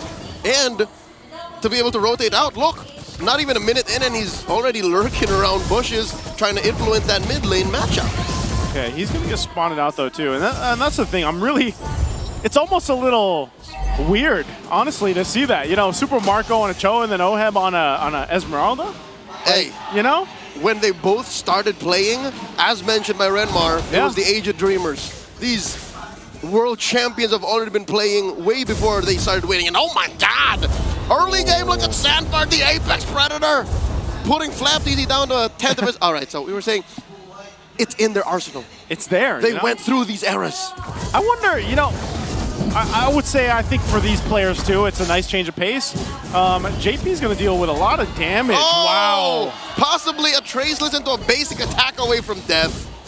So I expected him to get that kill. That should have been the first blood, but again, no first blood there. Turtle's going to be up here shortly. Mind you, too, throughout the series, we've had different maps now. This is the expanding rivers that we get to go ahead and watch both these Titans play on. They'll go ahead and rotate for it. And again, even like the panel mentioned, and we did in the previous game, Carl Teasy's been pretty locked in on the objectives, man. You know, but Falcons has showed fight, I would say, especially in the last game. This one's going to be a little difficult to take here, though. They set up a turtle, and they're going to secure it easily here. First turtle of the game to TLPH. Random Black Dragon form. Just to show. From out of nowhere. Again, that's one of the main strengths of Yu Zhong, besides the early game damage output. Big Dragon. Big Dragon. Black Dragon. Stop all opposition from contesting. You'll see his Petrify is just about to go off cooldown, so he's been very proactive. I like how Yu Zhong is showing back up into the metagame right when Sanford needs it. Yeah, this is probably going to pop up more and more, too. Again, you got to be able to respect that damage that Yu Zhong can pop off. Wow. Woo! Speaking of damage, Sanji bringing it down the damage himself. Gets the flicker out of Ogwin. Carl Teasy forcing a response from Falcons. Not just stealing away that small camp, forcing a Mount Shocker, but takes down Ogwin, draws first blood. Yeah, great play there. Great response, too. Again, that's one of the things.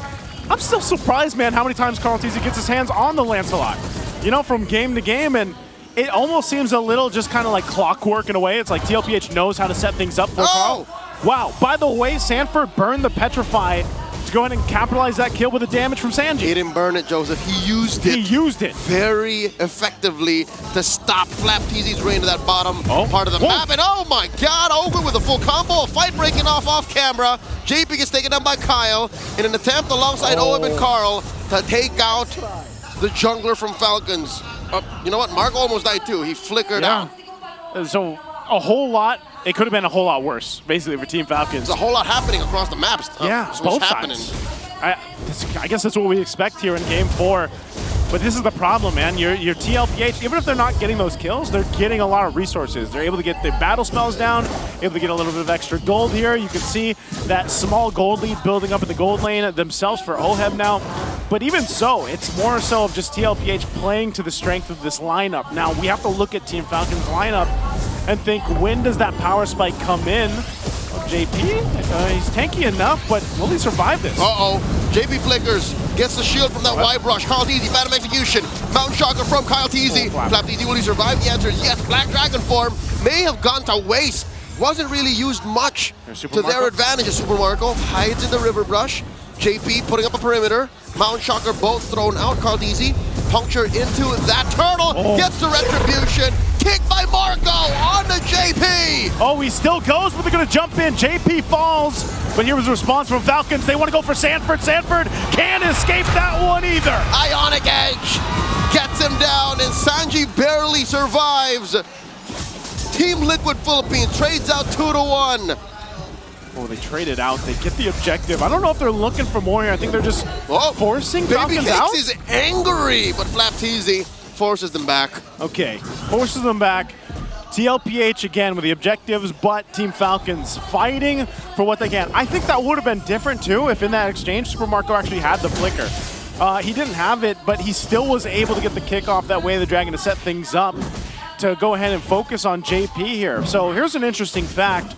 A Super Marco first. This is the first time Super Marco has used Cho in his entire MPL Philippine career. That's 338 games. Yep, he's won an MPL championship.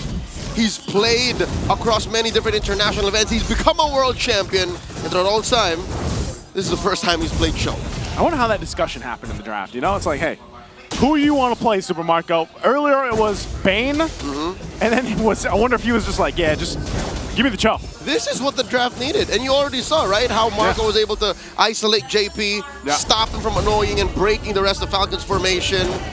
So far, Falcons are holding their own against Liquid, not that much of a lead. Oh my god, OF gets kicked to the side, does not even blink, did not use the Purify. He's okay.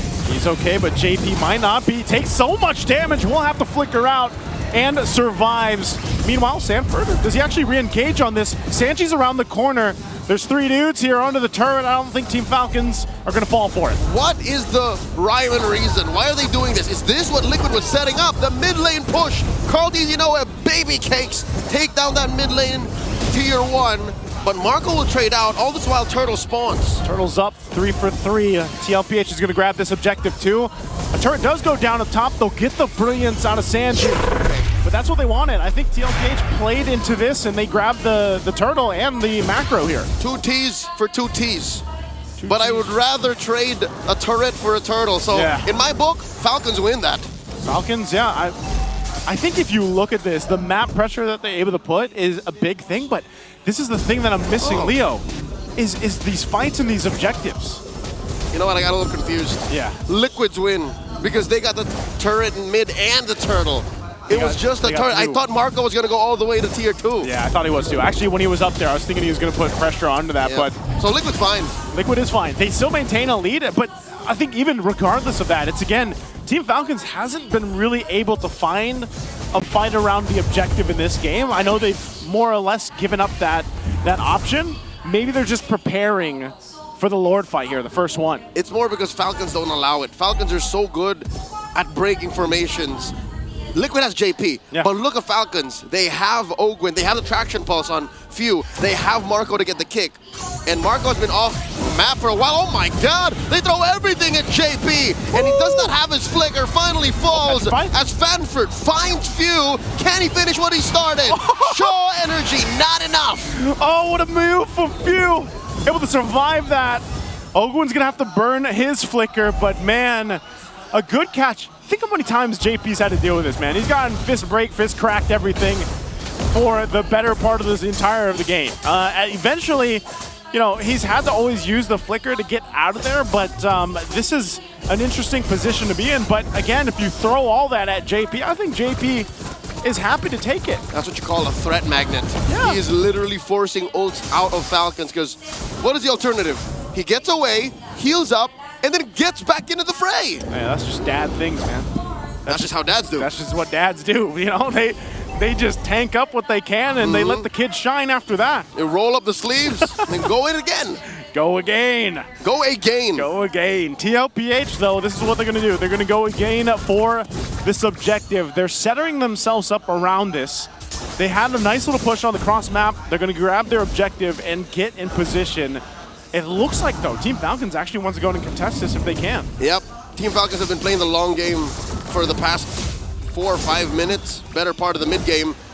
But is it going to pay off? Because looking at the map right now, Marco has been planted on this side of the map and they haven't really been winning much. Yeah. But when Marco was actually part of fights, that's when Falcons got more kills. I think he's going to go for it here. Conceal was popped. There's the Dragon Form too. They're going to blitz the Lord. All right. Liquid get what they want. They stampede through the Lord pit and skedaddle right on through. Oh, the conceal from Ogwin. Who does he want to punch? Sanford finds Few, compromises him. Look at that back line. Few, man. Few has dealt with so much with just his own. A good thing ahead on this defense, and Team Falcons should be fine. They should be able to clear out this Lord fine. Few is Falcons JP. Yeah. Wasting so many resources that he gets away. Up to now, he hasn't died. He hasn't died. He's maintained things really well here, but this, in the jungle. Carl Teasy really wants to find one, gets Ogwin. Flap Teasy gets out of there, and Carl Teasy punctures through. Got eyes on this tier 2. As Liquid play the macro game, it's their turn. Super Marco alongside Kyle, throwing everything that they can at Oheb as Oheb just dances around him, shaking that thing, and Few gets caught by 40. They're already inside the base. Joseph, this isn't looking good. Oh no, what are they gonna do here? Team Falcons, good thing Super Marco's still alive, but I can't believe Oheb went 1v2, and now they're looking to take another base turret down if they can, but Team Falcons finds themselves back healthy. Few almost up in 10, and they keep TLPH at bay. They will lose another Holy Shield down bot. The cavalry come alive. You can hear it in the MPL arena here in Cuneta Astrodome. You feel the rumbling. It's about to turn into a stampede as Liquid are at match point and are knocking into Falcons base. They're so close at this point. We're going to have to see, though. Team Falcons, I don't want to count them out here yet. They've still showed that they can win some skirmishes if they're able to get the right targets here. But look at Oheb. Oheb just jumps on in, point blank, fooling Stormoon. The Apex Predator hunting for targets. Ogwin falls. They're underneath tier 1. 3 in mid. And they're already on their way. 30 seconds, I think Liquid will just wait for this Lord. Yeah, they'll wait for it. And that's what I'm saying. I was saying if they pick the right targets, man, but now it's kind of weird. It shifted to the point where Oheb can just tank up all the damage, be up front, and it gives some of that pressure off of JP's shoulders because that's what he was doing in the early portion of the game. You know, he was taking all that, but now it's Oheb, their gold laner, that's like, I got this. JP, you do your thing, you scout out who you can. So I'm wondering what Team Falcons wants to do. How they're going to respond to this, though. Again, trying to go pin for down Flap Teasy. Oheb gets hit with a Mountain Shocker. Oh, you see the swagger on Kiel Soriano. He's asking for more as the rest of Liquid barrel down on this Lord, approaching less than half health. Okay, they're going to secure the Lord here. Carl Teasy will be able to go ahead and get that one. So secured their Lord, they'll reset, they'll get ready to charge towards the base of Team Falcons here. Now with this kind of lead, this might be a series winner here. This might be the one to push into the base to end the series and end the dreams of Team Falcons moving forward. Game 3 might have just been a stumble, a little pebble in the path of the Stallions as they make their way through the play-ins. Falcons have to hunker down. They have to defend, and I'm looking at their potential to clear this wave and to live through this final siege. And it's not looking good. Mount Shocker plus traction pulse thrown out. Falcons holding out, Lord already in. Lord is here. They'll deal with this. TLPH, Oheb's going to jump in, but I think they still want to go for the fight. They're fighting around this Lord. Delayed entry by these cores as they switcheroo. Sanford and JP, their turn to guard the perimeter. Waves crashing in. Black Dragon form from the Apex Predator. Just to zone them out, but they're going to force it under this turret. They might just go for the discipline route unless Team Falcons is able to secure it, and Owen still alive, and they still keep the mid turret. JP flickers back. Also for Falcons Marco. still standing. Marco looking for stragglers. What do you want to do? Mountain Shocker. Who's Marco going to find? Owen in here. Possibly a knock-up as Marco gets taken down by Sanji. The chef, cook, the bulletproof as Carl Deasy gets shut down by few. Former teammates taking each other out. Kyle takes down Oheb. 2 for 2 the trades. The trade is across the board, the 2 for 2. But ultimately, Team Falcons find hope. They find another draft of win to stay in this series. They still have ground to cover.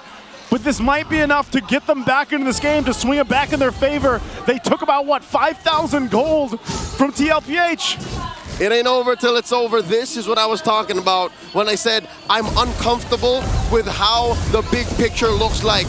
In what kind of defense did you expect a gold laner fighter to take? The flank, and now in comes Sanford. Petrify, knocking up too, but he pays the price as he gets kicked right into Kyle Teasy. What a kick from Super Marco. Again, Sanford was locked in. He wanted that kill, but ends up getting punished and separated from the rest of Team Liquid. And now Team Falcons will go ahead and get ready to take what they need across the map to give them a better option. This might be the first time now in this game they're able to get the Lord. For the first time in 10 minutes. In 10 minutes? It's Falcons' turn to be on the offensive. They cleared out these waves, they turned the map blue, and Liquid have to recover. They're still waiting for Sanford. It's about 30 seconds until his Petrify, so one thing we can say is when this Lord hits critical mass, when this dance eventually starts, both teams will have all of the resources. Can confirm, yes, even all the flickers on Falcon. It's going to be a full-on fight at this point.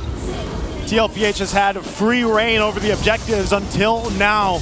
And Team Falcons, look at Marco, keep an eye on him. He's going to be able to utilize these expanding rivers, and he's got the flicker now up. Who's he going to go for? Dragon form going to be popped, they're going to go for it. Mount Shocker thrown out, point blank. Carl Deasy secures the Lord as JP is very low. Concealed flicker out, Ogwe gets taken down by Sanford. Marco catching targets, chasing down Carl Deasy, kicks him right into the oblivion as Carl Deasy still survives. How did the goat do that as few falls? 3 members of Falcons scrambling to survive. Oheb still alive, Fallen Star Moon back. Buying time, 2 for none. The Lord belongs to Liquid. I can't believe no one else went down from Team Liquid. What a fight. They end up getting the Lord. Team Falcons loses 2. But man, can they still stay in the game? They still have 6 seconds on Ogwin and 10 on Few with the Lord, and everything else is marching down. They do catch Flap. No immortality. Sanji hits the brilliance. They're in the base. Falcons, their moments in the playoffs are but a flicker. Just momentarily, as the base is up next. Sanji gets taken down.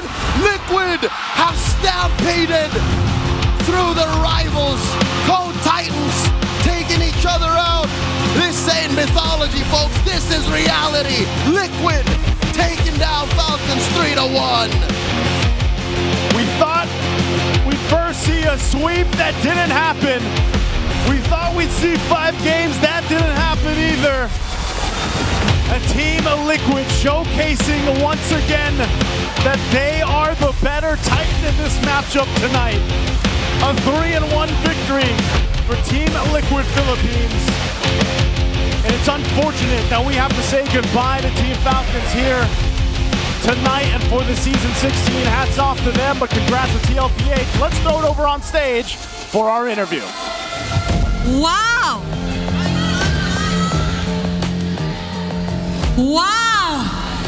That was a close match! Kaya naman, Team Falcons? Yeah, Team Falcons, okay lang yan. You guys put up a good fight.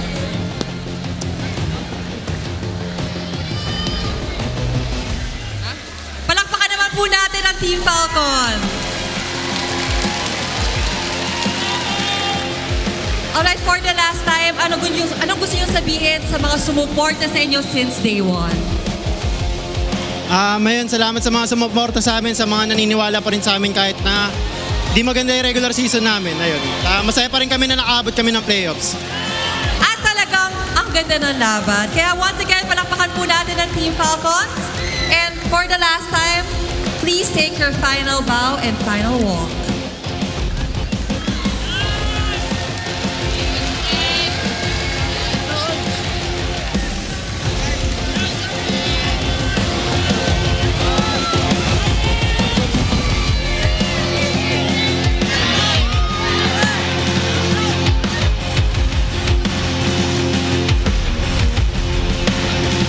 And now, let me call on the winners for this match.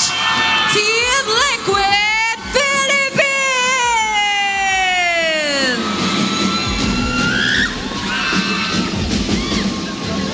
Grabe ang fans! Ayan, congratulations!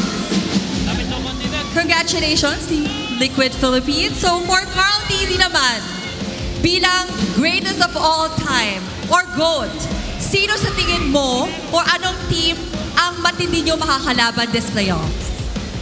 Tingin ko po yung Onyx tsaka Aurora talaga yung pinaka inabangan namin. Ayan, parang umaagree din yung mga fans, sa mga super fans. Pero as we all know that you guys are one step closer to being back-to-back champions, right? Aba. And we all know din na medyo mahihirapan, may mga challenges kayo. Kinakabahan ba ang Team Liquid? Like, kinakabahan? May excitement? What's running through your mind? Ano lang po, di po kami kinakabahan. Sobrang na-excite lang talaga kami ngayon. Wow naman! Hindi kinakabahan! Ganyan talaga pag magaling ang mga players. Alright, for Coach. Ay, si Coach kasi hindi nagkasalita si Coach. Coach, ano nga abangan namin sa Team Liquid this playoffs? May bago ba kami abangan? Siguro mas gagalingan namin. Tapos, ibibigay namin yung best namin. Kasi today, talagang niredeem ko lang din yung sarili ko kasi sinisi ko yung sarili ko last time nung natalo kami sa Falcon. So yun, nakabawi na kami. Nag-bounce back. So once again, congratulations, Team Liquid Philippines. And now you may now take your walk to victory.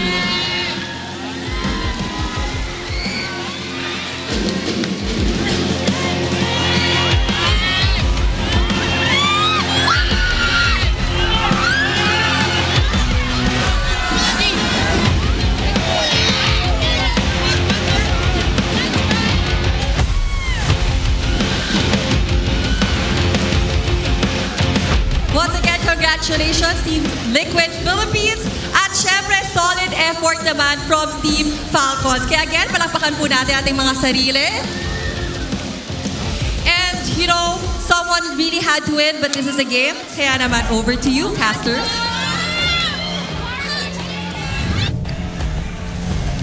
It was a valiant effort by Team Falcons. They gave it everything that they've had at this point.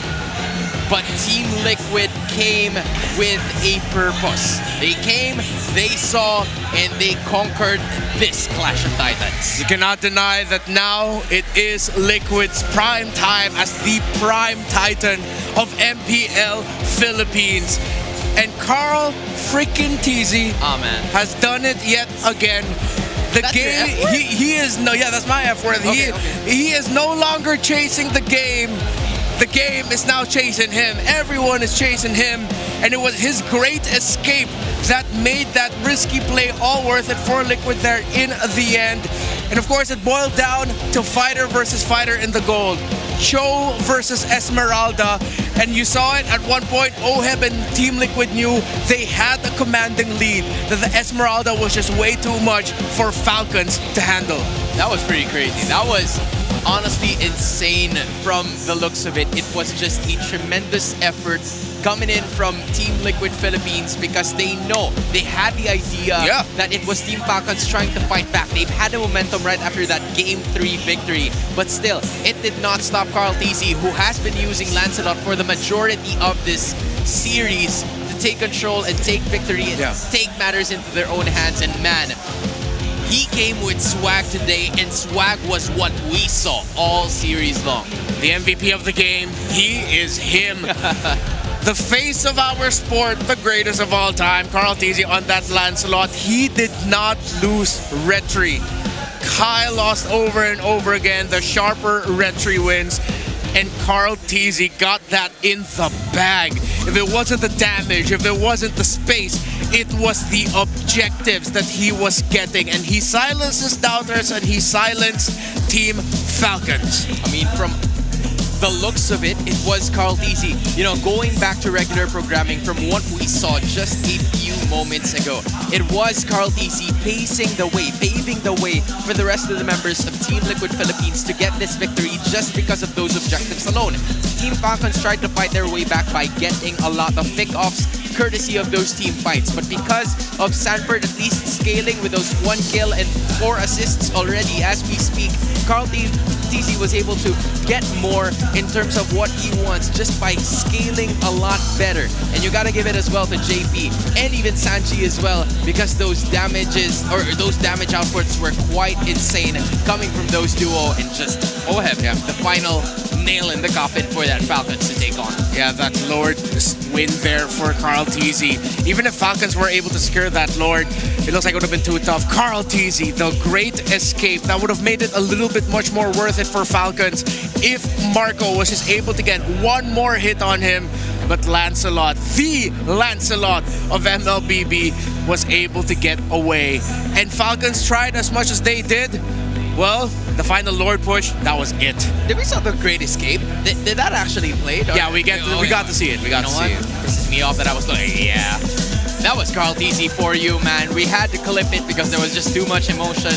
By emotion, you probably know what I'm talking about already, but man, oh man. Yeah, emotion. 17 minutes and 27 seconds. It was close in terms of the gold, but Team Liquid Philippines finally have broken the curse of not making it past the first round in season or in even numbered seasons. We're talking about seasons 10, 12, 14, 16. It's a different stampede for Team Liquid Philippines.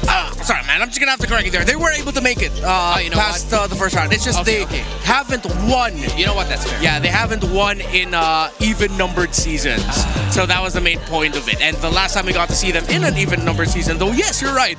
They did lose in the first round. They did not make it past that hurdle. But yeah, finally they can scratch that off of their stained past as Liquid finally gets that win over Falcons. And yet the pattern continues for Falcons. They still cannot get a playoff series win against Team Liquid Philippines in MPL Philippines. And it really all boiled down to the better entry wins. It was Kyle Tizzy, Carl Tizzy both set up having lineups with double fighter gold laners for the junglers to just try and out-retry each other. Kyle Tizzy, though, there were times you were able to see the micro mechanical outplays, being able to survive when Sanford was chasing him. Even Uncle Few got to ankle break Sanford from time to time on that Yuzong by using that Kimmy.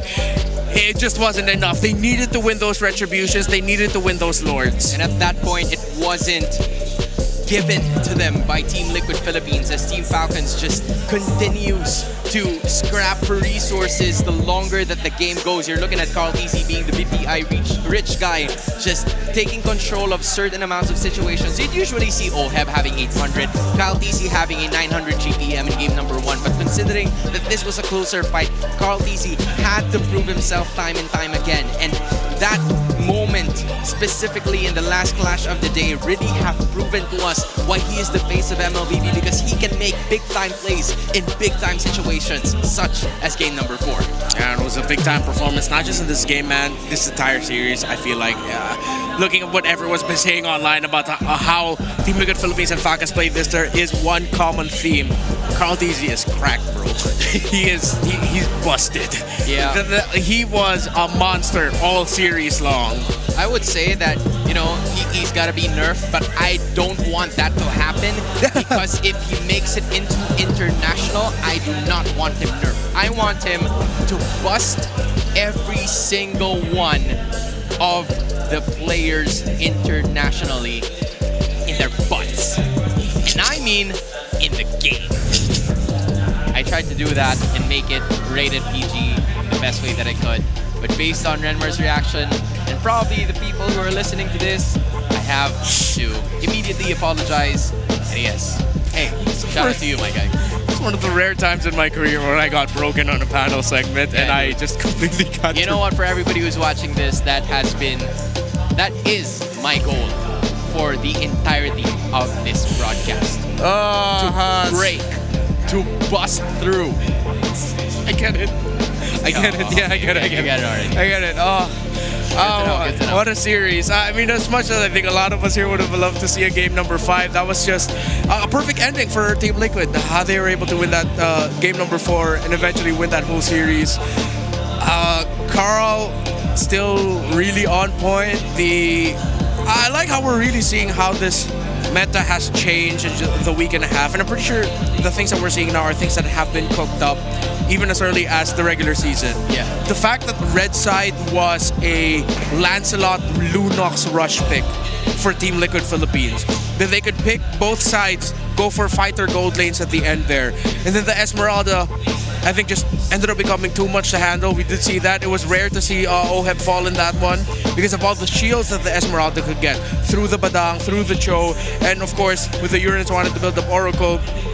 In the long run, the Esmeralda will just be able to live longer compared to the Uranus and be more impactful compared to the Uranus, considering there is also still a falling star moon that you have there. So, fantastic showcase of what the meta has evolved into since Project Next, since the final week of regular season. I mean, it was just an out-of-this-world level performance coming in from Team Liquid Philippines. And you know what? I'm curious with all the emotions right over there. So let's listen in to Mike Check. Larang player ko ni. Ay, gugol na ako. Tramot. Hindi ka dito. Sir, wag ka papir sir. Walang player ba daw ha? Larang player ko ni. Ay, gugol na ako. Tramot. Hindi ka dito. 2 seconds. Para nga, tayo para. Huwag ako. Yura. Muna. Dumas na. Predicted. May nice call. Hero lang. Dragon ako. Balang.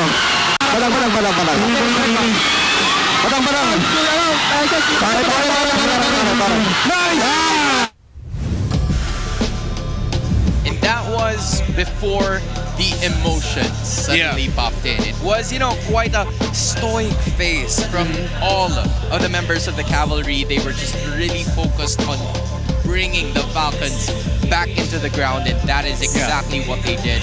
Yeah, you saw Carl teasing. He didn't want to celebrate. I think it was Sanford who was right beside him, who already stood up and was raising his hand. And Carl Teasy was like, wait. And then the moment the bass cracked, that's when Carl Teasy finally stood up and showed up. Like, yeah, let's go. Yeah, I know he said something else, but I can't say what Carl Teasy actually said. Yeah, I mean, don't want to get fined. If you're following the Clippers, right? I think they're gonna be the ones to double check on all of that. But hey, a valiant effort from Team Falcons. They've made it this far. They, just like what Fuas mentioned a while ago, he was very happy to be in this situation together with the Green Falcons who have supported them since day one, back when they were still at the ground, at the bottom of the standings. Now they've managed to showcase to our fans, to their fans, and the rest of the people who are here in our biggest MPL venue yet, what they were made of. It just wasn't enough against a Team Liquid Philippine team that was ready to roll since minute 1. Yeah, our host Almira actually got a very good answer coming out of Coach RC. Correct. Almira asked what else to expect, and then Coach RC admitted that he was actually blaming himself for the loss against Team Falcons Philippines to close out Team Falcon season at MPL in week 8, day number 2, that matchup between them. And RC said that he was blaming himself, so it could be linked to the fact that maybe the drafts could have gone better for Team Liquid Philippines back then. Now, because of what we saw from game number 1, 2, and then game number 4, game number 3, I felt like that was just a, again, huge risk surprise by Falcons that eventually worked out for them, but I love the game 3 Liquid draft. Game number 4, also, I love that the Esmeralda last pick came in through at the 5. Hilda for JP at 4, helped bridge things for them. The Lunox rush, red side alongside the Lancelot. I'm excited to see what else Team Liquid Philippines has cooking in terms of the drafts, because they are definitely cooking something worthy to eat for all of us. And we are gonna see more of those recipes for success coming in from Coach RC, and that gives a lot of possibilities and options for them to continue to showcase what they can do right over here. We are not yet done. We are far from over. This is just the beginning of all of the matches that we're going to be seeing all throughout the week. Because if you are here, you got all the tickets. Mind you, we still have performances, and you already know that we have announced them right from the start. I thought it was going to be you, Renmar, but yeah, you saved your talents for the panel, right? Yeah, no, I'll save that for a different stage, but I gotta hand it off to someone else. Yeah, I guess Redmar, you can do it some other time. But let's welcome on stage in the MPL Arena from Sony Music, performing his debut single. Here's Park.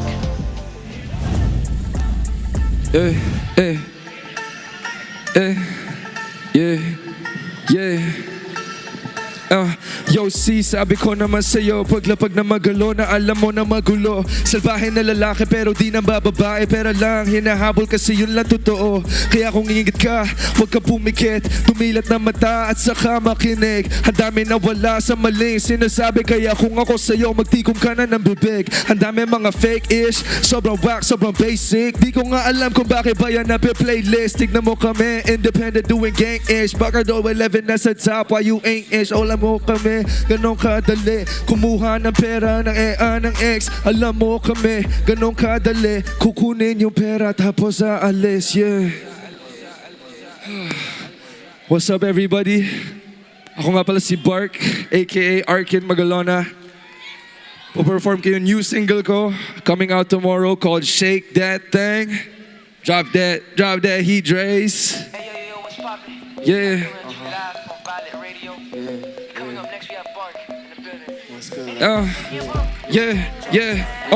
Fresh and clean, you know what I mean. You can't puff me up. I said you lean. I got one for you, two for me. Just let me know if you a freak, is mine like what I see. Now she giggling, and she jiggling. One of a kind, man, that ass so magnificent. Okay, I'm sorry, cause you got my attention. So exotic from another dimension. I want you to shake that thing, baby. Shake that thing, shake that thing, baby. Shake that thing, baby. Shake that thing. Shake that thing. If you know about, yeah, I wanna know how low you could go. Touch the floor, make you start a show.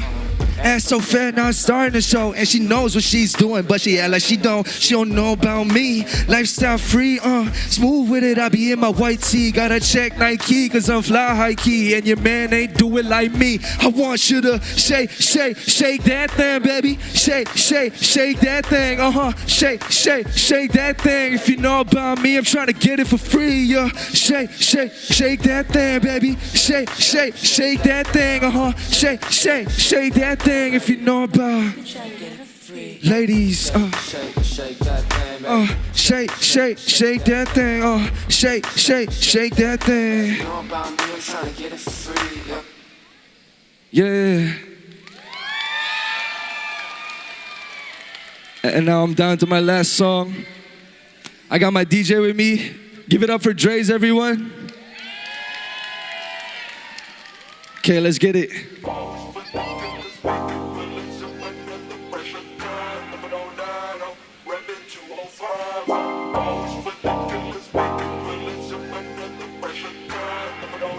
Yeah. Para bang panaginip, tinupad mga dati na sa isip. Pataas mga tropa ko sa gilid, mga chicks sa likod gumigilin. Dami nabili pero takot na naaminin. Mga chicks, mga DM, gusto nang anak, gawin ko raw BM. Pwede teka lang, gusto ko sabihin. Gusto ko ng mula, get rich na dapat na mauna. Gotta take risks, making this kahit tumatak sa mga utak. Gusto ko ng mula, get rich na dapat na mauna. Gotta take risks, making this hanggang tumatak sa mga utak. Sumabay, if you really tryna get high, alam mo naman I supply. All you gotta do is hit my line. You know I'ma hit you right back, cause you know I got that. Kaso lang baka ma-hook ka, kasalanan para sumpa. Di mo na kailangan maganap, pull up lagi sa mga ganap. Alam mo na masipar, when I make it rain, I make it storm. I can make a band like she made out of rubber. Hottest in the game, ain't talking about numbers. Shout out Babe Blue, I'm a real young son. Don't believe me, just check these comments. Whoa, gusto ko ng mula. Get rich na dapat na mauna. Gotta take risks, making this hanggang tumata sa mga utak. Gusto ko ng mula. Get rich na dapat na mauna. Gotta take risks, making this hanggang tumata sa mga utak. Gusto ko ng mula. Get rich na dapat na mauna. Gotta take risks, making this hanggang tumata sa mga utak. Gusto ko ng mula. Get rich na dapat na mauna. Gotta take risks, making this shit hanggang tumata sa mga utak.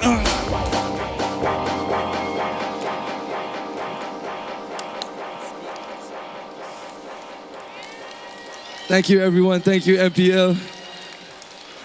Thank you, Sony. Shake that thing out tomorrow, October 23.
GG bro!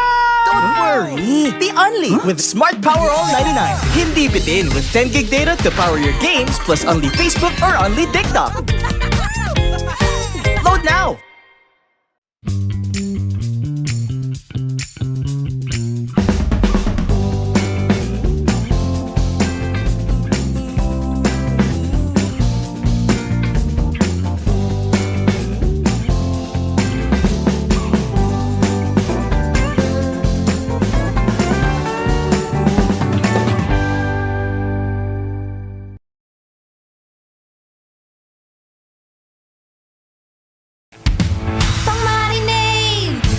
Isa, pampasarap, ang daming ititimpla. Luto mo yan with Knorr Liquid Seasoning. Mula luto tong plato, sarap panalo. Luto tong plato, sarap panalo. Luto tong plato, sarap panalo. Luto tong plato, panalo ang luto mo.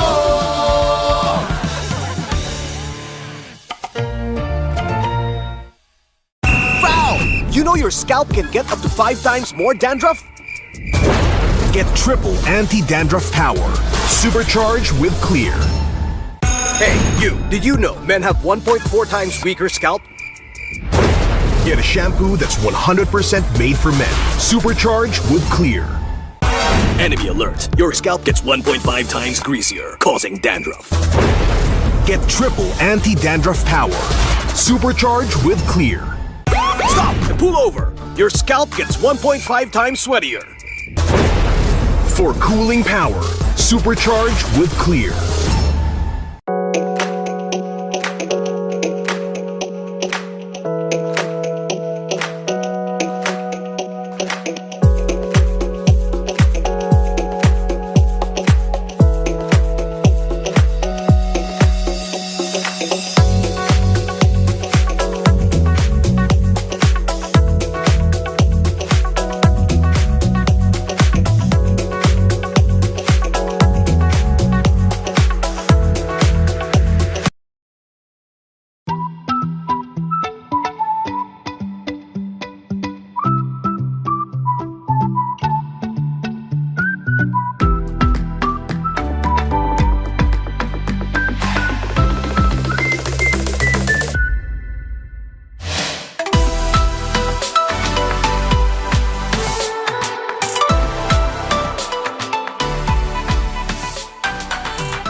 Ito na ang pinaka-inaantay na selebrasyon! Excited na si Bibi! Marami pa siyang kailangan gawin para maging ready ang lahat.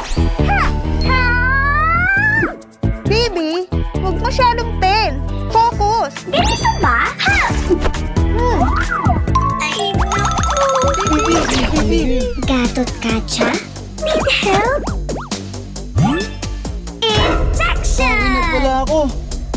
Ito na lang. Wag na! Please, ibalik niyo na ako sa base! Wag! Bibi! Bruno! Hello? Gising, Bruno! Okay na ako, Bibi! Let's go! Asikasong tunay si Bibi. Tumulong sa heroes, nag-setup ng event. Kahit koryo, hindi niya pinalagpas. Magsisimula na ang pinaka-inaabangang performance of their lifetime. Pwede nang huminga ng malalim si Bibi. Pero teka, tinatawag ata si Bibi sa stage.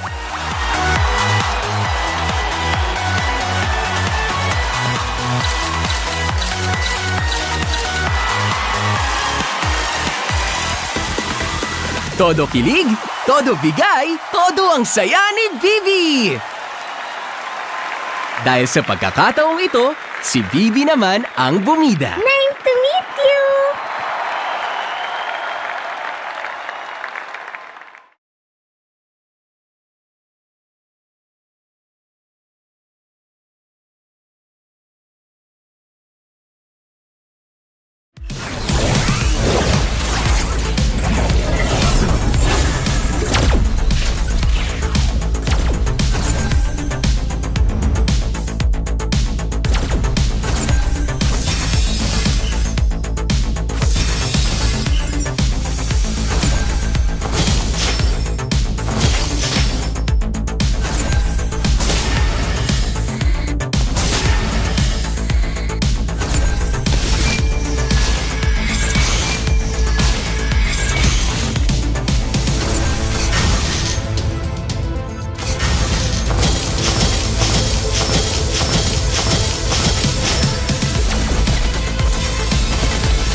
Daddy, what's a navigator?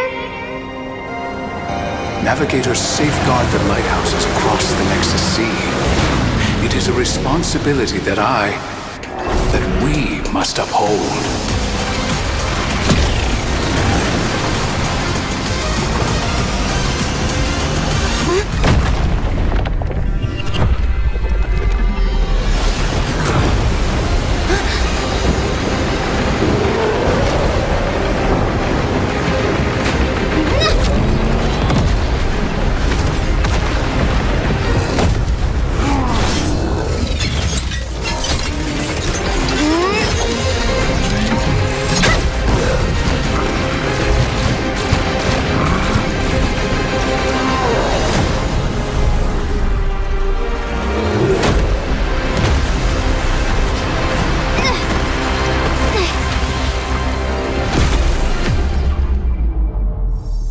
Dad?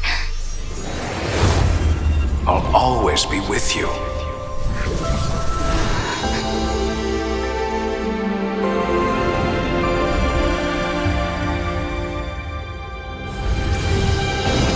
Target acquired! Frontier Justice! Ready, go!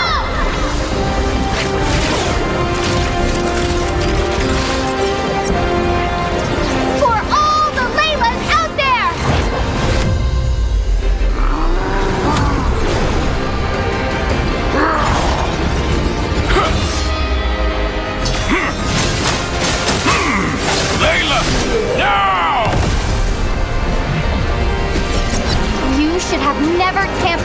lighthouses. Cause I am a navigator!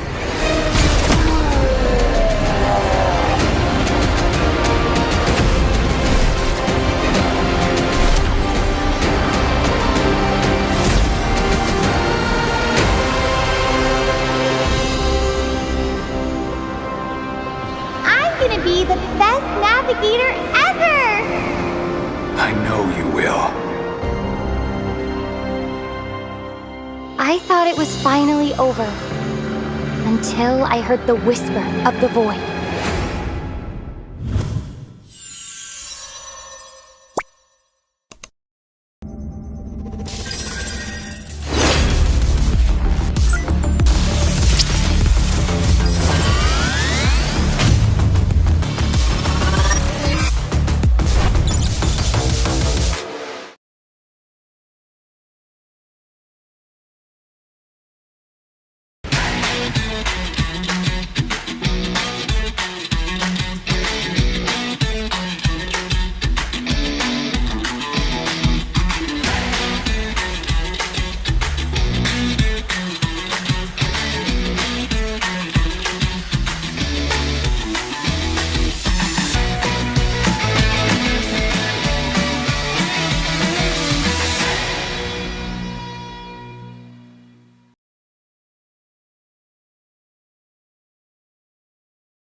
Di abutan dito! Defeat!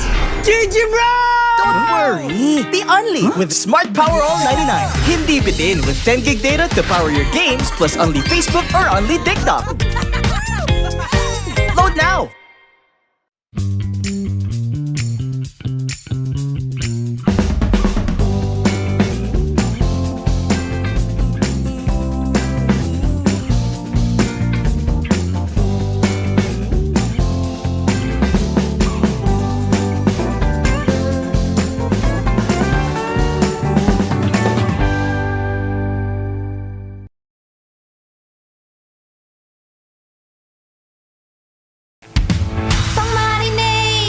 Panggisa! Pampasarap! Ang daming ititimpla! Luto mo yan with Knorr Liquid Seasoning. Mula luto tong plato, sarap panalo! Luto tong plato, sarap panalo! Luto tong plato, sarap panalo! Luto tong plato, panalo ang luto mo!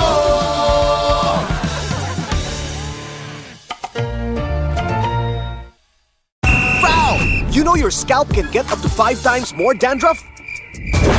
Get triple anti-dandruff power. Supercharged with Clear. Hey, you! Did you know men have 1.4 times weaker scalp? Get a shampoo that's 100% made for men. Supercharged with Clear.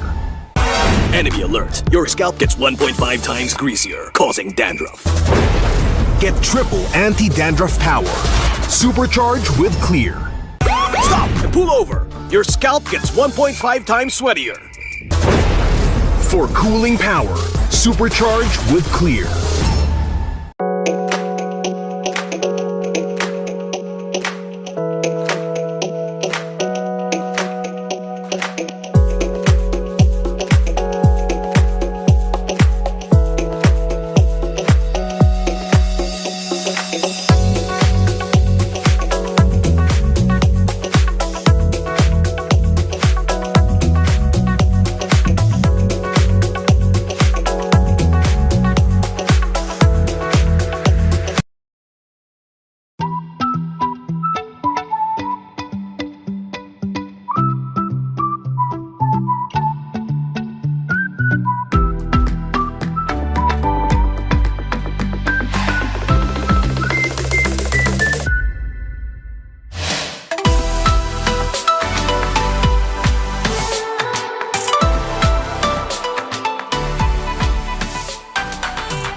Ito na ang pinaka-inaantay na selebrasyon! Excited na si Bibi! Marami pa siyang kailangan gawin para maging ready ang lahat.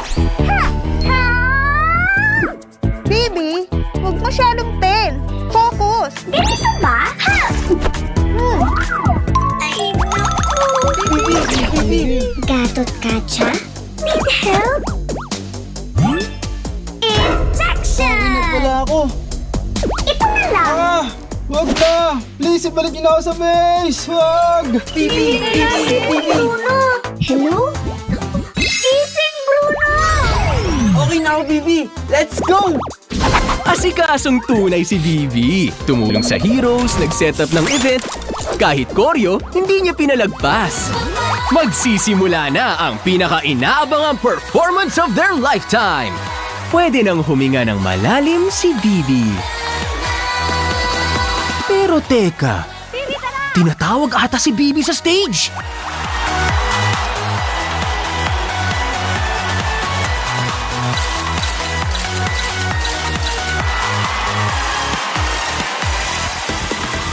Todo kilig, todo bigay, todo ang saya ni Bibi! Dahil sa pagkakataong ito, si Bibi naman ang bumida. Nice to meet you!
Daddy, what's a navigator?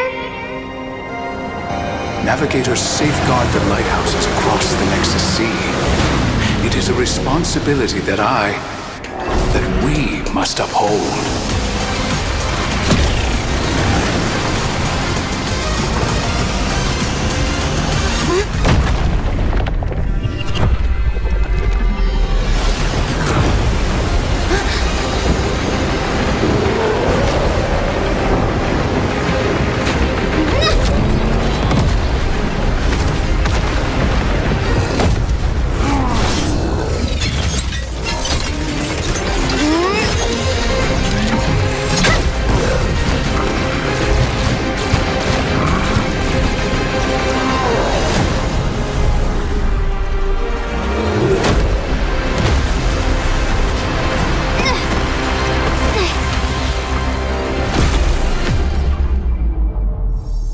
Dad? I'll always be with you.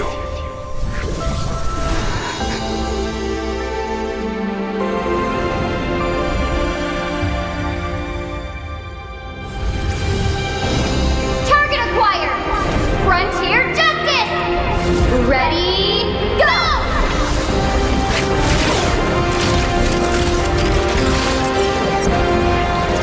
For all the Laylas out there!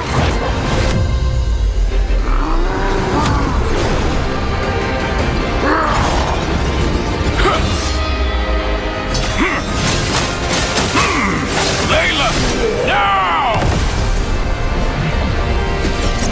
You should have never tampered with the lighthouses. Because I am a navigator!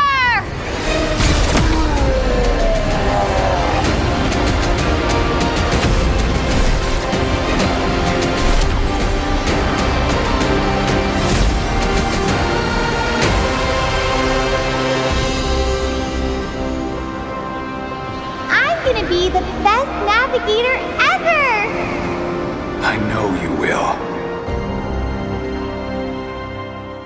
I thought it was finally over. Until I heard the whisper of the void.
Di abutan dito! Defeat! GG bro! Don't worry! Be only with Smart Power All 99. Hindi bitin with 10 gig data to power your games plus only Facebook or only TikTok. Load now!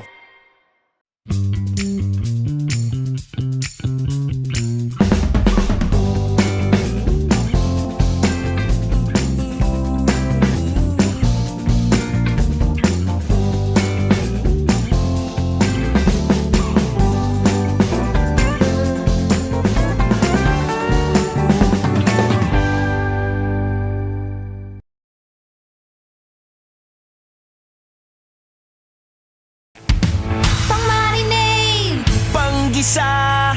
Pampasarap! Ang daming ititimpla! Luto mo yan with Knorr Liquid Seasoning. Mula luto tong plato, sarap panalo! Luto tong plato, sarap panalo! Luto tong plato, sarap panalo! Luto tong plato, panalo ang luto mo!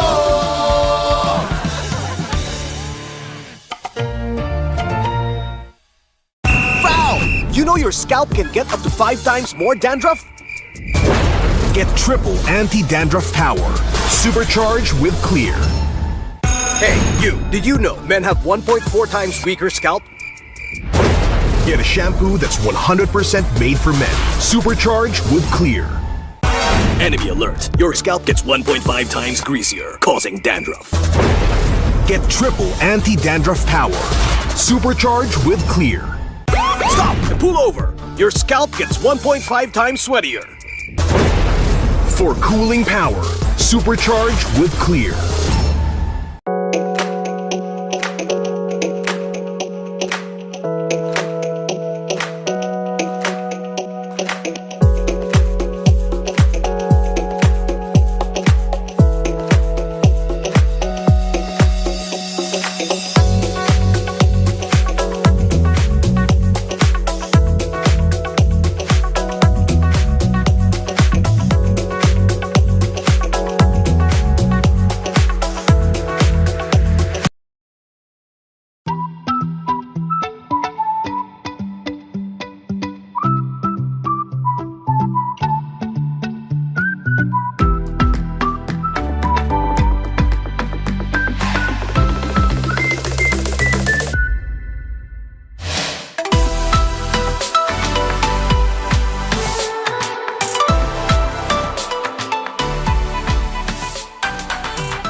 Ito na ang pinaka-inaantay na selebrasyon! Excited na si Bibi!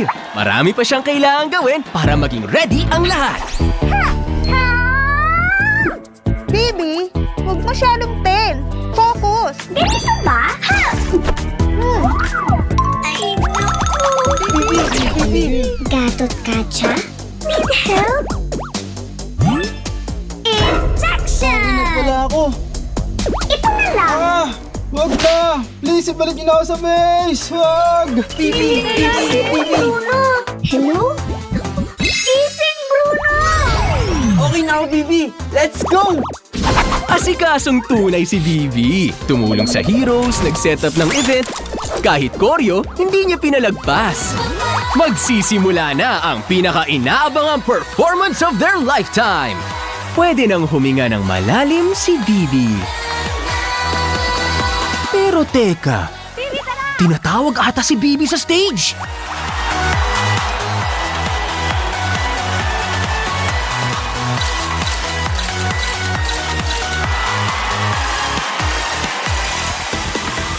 Todo kilig, todo bigay, todo ang saya ni Bibi!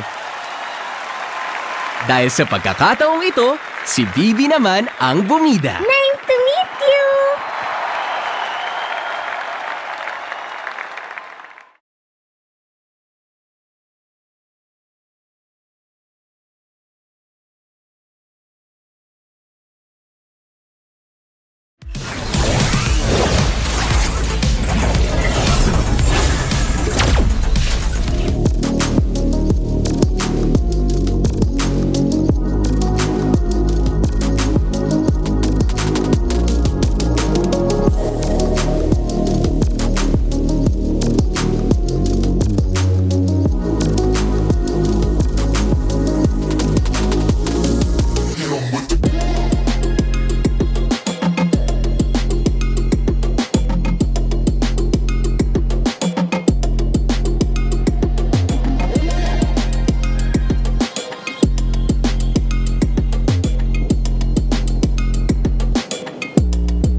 lakas ng Pinas.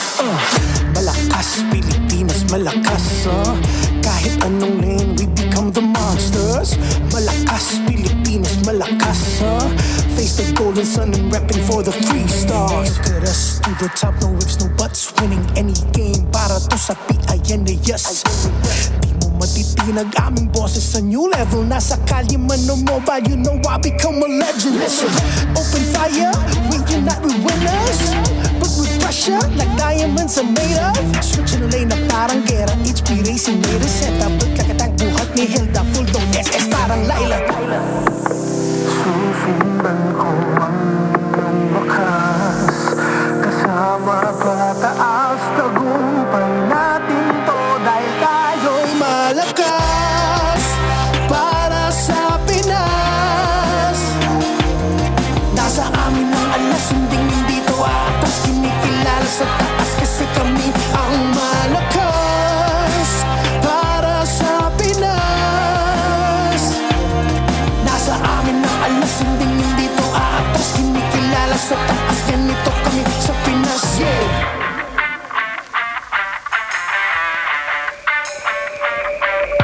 Laging MLBB, no surrender, no retreat. Pag nagsama-sama, just imagine what we can achieve. Laging MLBB, no surrender, no retreat. Giving 100 on my all, cause we just cannot be defeated. We are unstoppable, immune and invulnerable. Ready ang equipment, lahat frozen, mala, crowd control. Pakita on the jab, east to the southeast. Taas ang watawat, proud and loud, cause every enemy we devour. Susundan ko ang iyong wakas. Kasama pataas, tagumpay natin to. Dahil tayo'y malakas para sa Pinas. Nasa amin ang alas, hindi dito atas. Kinikilala sa taas kasi kami ang malakas para sa Pinas.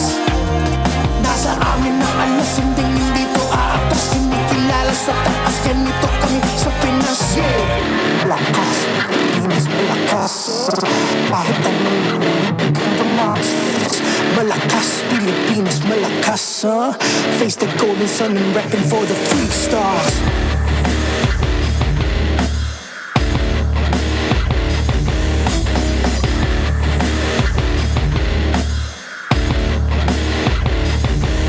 Ang lakas ng Pinas, we unite, we the stars. Ang lakas ng Pinas, we unite, we the stars. Ang lakas ng Pinas, we unite, we the stars. Ang lakas ng Pinas, we the stars.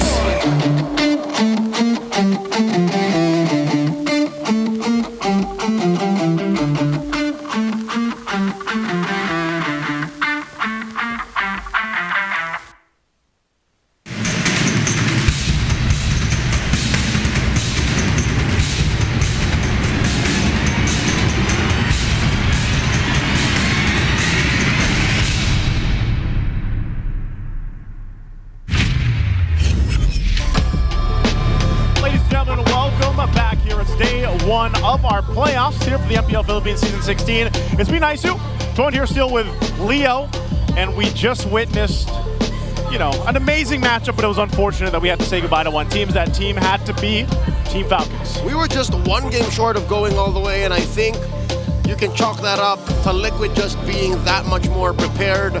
I'll tell you now, tell me. The Legend of Titans did not disappoint. I'm still very proud of what Falcons did. GG well played, but the cavalry moves forward. They do, and before we talk more, we got to thank our sponsors. Of course, you guys can also, this is a new one, it's SIP. You can sip purified water. It's filtered through volcanic rocks for a crisp, clean taste that quenches like no other. Get rid of the ooh-how, get rid of the thirst. Alice ooh-how, sip now. Yes, isn't that the translation? Yeah. Get rid of your ooh-how, that's the thirst right there.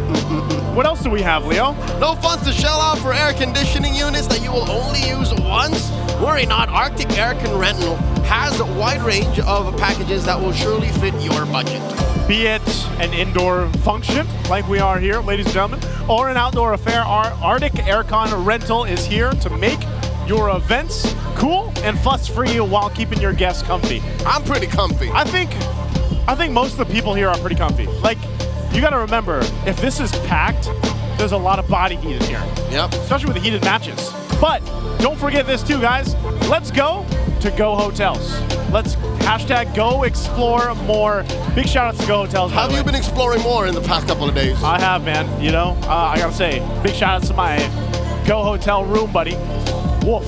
He's somewhere over there. He's somewhere. Over yay. Over yay. He looks like he had a good night of sleep. Pretty sure that's because of Go Hotels. Yes, you're welcome, Wolf. I definitely allowed him to sleep well. Also, by the way, we got to give a shout out to TLPH because they move forward. And I know there's a lot of sad Falcons. There's a lot of sad Nest people out there. Is that what they're called? Nest people? Green Falcons. Green Falcons. Shout out to Renmar, by the way. He was pretty devastated as the resident desk Falcons guy. He had to say goodbye to the Team Falcons. They unfortunately got beat 3-1. I was hoping for 5. Rookies, the new school. I'm wondering, how would things be like? Would it be the past or the future in this present time? Yeah, it's a really good question to ask, and especially because of the influence of that Project Next had on these two teams. It's a question that they need to be able to answer with glowing colors. For TNC Pro Team, my question for them is, are they gonna be weighed down by the ambitions of their own draft? While for Twisted Minds, can you carry yourself to a point where you're more than just a better mechanical team than most of the teams that you are going up against? Because I feel like that's what's something that Twisted Minds brought to the league that shocked a lot of the old school players. It's like, where are these guys getting their skill? Yeah, MP the King and Lanzu, they're MPL veterans, but Sean, Nosha, Kaloy, they move as if they've been part of the league for 10 seasons and more. But then suddenly teams had them red. Well, for TNC Pro Team, they just could never get the engine going with a long and considerable streak, because you always see, I feel like, a lot of the old school mentality of, all right, whatever the players think best, that's what we're gonna go for. You know, in addition to what you've mentioned, they actually talked to TNC about that specific thing, whereas they weren't really as proud as they should be that they made it here into the playoffs, because it didn't come from their own wins. It came from the teams who have lost so that they could make it here for the second time in a row. And it is quite unfortunate, you know, for players that we have known for quite some time now, such as Chaknu and Benny Cutie, to be at the mercy of other people as well. And we're looking at some statistics there for our 4th and 5th seeds. It's 2 out of 8 times, so that's 25%. And the 5th seed won versus the 4th seed in MLBB playoffs. That says a lot. The difference between these two teams. The only difference is that the 5th seed, quite familiar with the pressure situation of the playoffs. 3 members of that 4th seed are going to be here for the first time. Yeah, this is something that favors the underdogs. Like, history shows that the underdogs usually shine in this scenario. So I hope that doesn't become a factor, especially for TNC Pro Team, considering that they are the team that has been here longer. I'm pretty sure they, you know, there's something about the older players that are a little bit more, what do you call that thing? They believe heavily in the superstitions of the league, you know? You know, like some of the things, like there are some players who, I don't know if this still happens. Okay.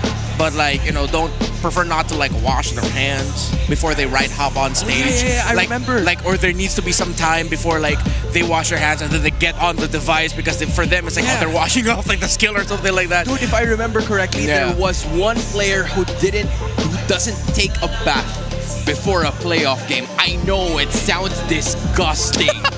I don't know who it is. I hope he's never gonna watch this. But yeah, it has worked for him for some time. I mean, to also add a little bit more to the 4th and 5th seed in MPL Philippines history, Signal Ultra is the only team to win the MPL Philippines Championship as the 4th seed. That was Fuse climbed to the top in Season 2. That was all the way in Season 2. No 5th team has won the MPL VPH Championship, despite 5th seeds usually getting past the first round over the 4th, if ever it's like 5 versus 4 in terms of the matchups. So now, 1, 2, 3, Sean. Oh, there we go. We're used to difficult positions, man. Yeah. I live in a difficult position. But I spoke to Sean prior to this whole shindig starting, and I asked him, Sean, look at how many people are watching in the Cuneta Astrodome. Are you nervous? You're a rookie, your first time in the playoffs. He said, Nah, I'd win. That's all he said? Nope. Yeah, that's all he said. He says, come on, Leo, come on. That's literally, I translated it, but that's the equivalent of what he said. Yeah, he didn't know my name, but he said, yeah, Leo, come on. Like, he knows. And here's the thing. I will say he's definitely, like, I mean, he's the one because of the fact of what his performance said for himself in the regular season. I think what he's done, the savage, you know, like the everything that he's been able to showcase in this season has been phenomenal. And every time you see that from one of the players here, it just means that they have an even brighter, most of the time, an even brighter future ahead of them in the league.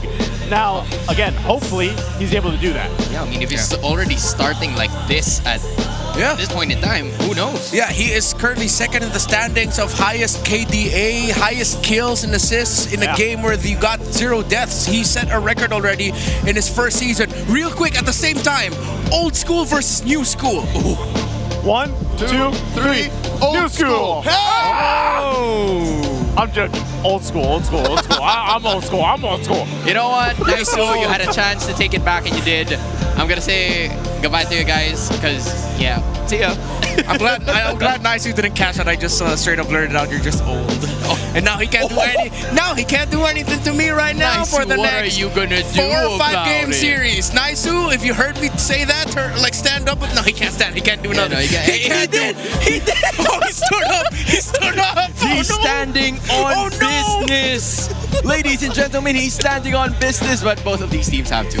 All right, as well. We both have to answer in 3. Old school versus new school. Right? Yeah. 1, 2, 3. New school. Ah, okay. So we're on the twisted mind it's side the of it. old Yeah. school versus the new school. Yeah. Right? I like how you emphasized old, pointing at them. That was I'm him not already. pointing to them being old. I'm pointing to us choosing new school. All right, yeah. You know what? You got the point? But hey, I got you, it's not about our decisions. The decision will come into the hands of the teams that will be competing. And in order for them to get potential victory, we will be listening to Wolf together with the Howl.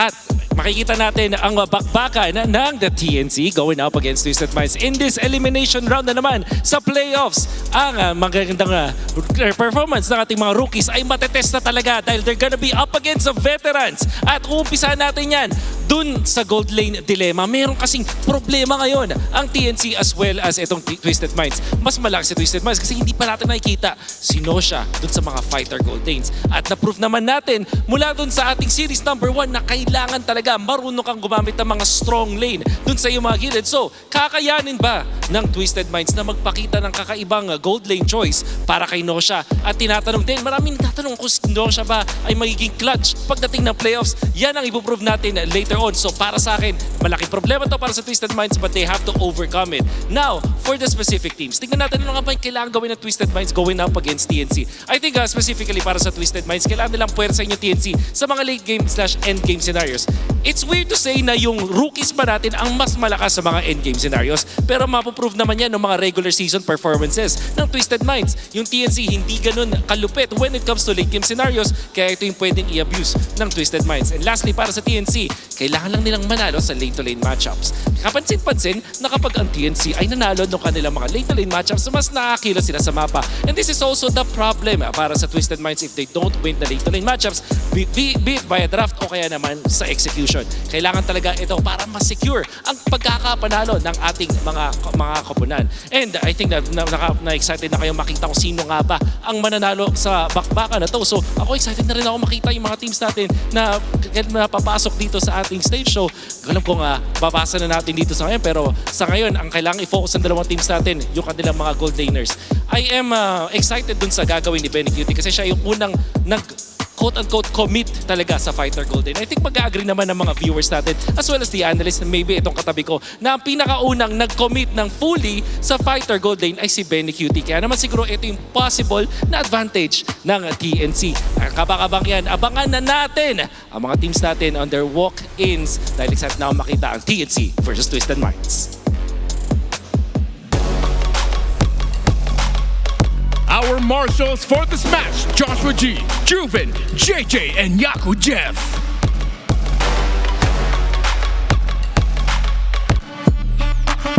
the rookies of the playoffs, the twist of the season. Welcome to the biggest stage of the league. Lansu, MP the King, Sean, Kaloy, and Nosha, Twisted Minds.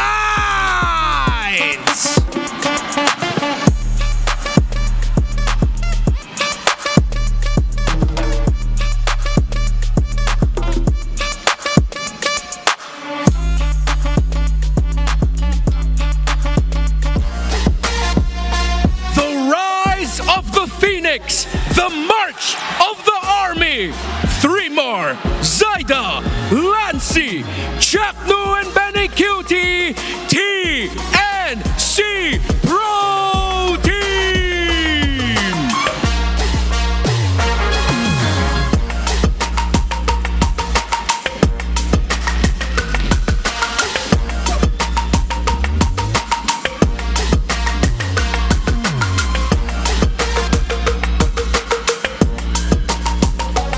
And welcome the coaches.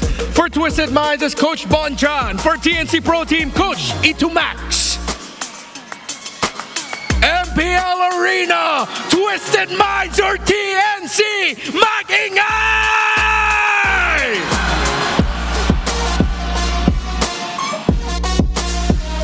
Now it's the Super Rookies taking witness in their very first playoff matchup, joined by Lansu and MP the King.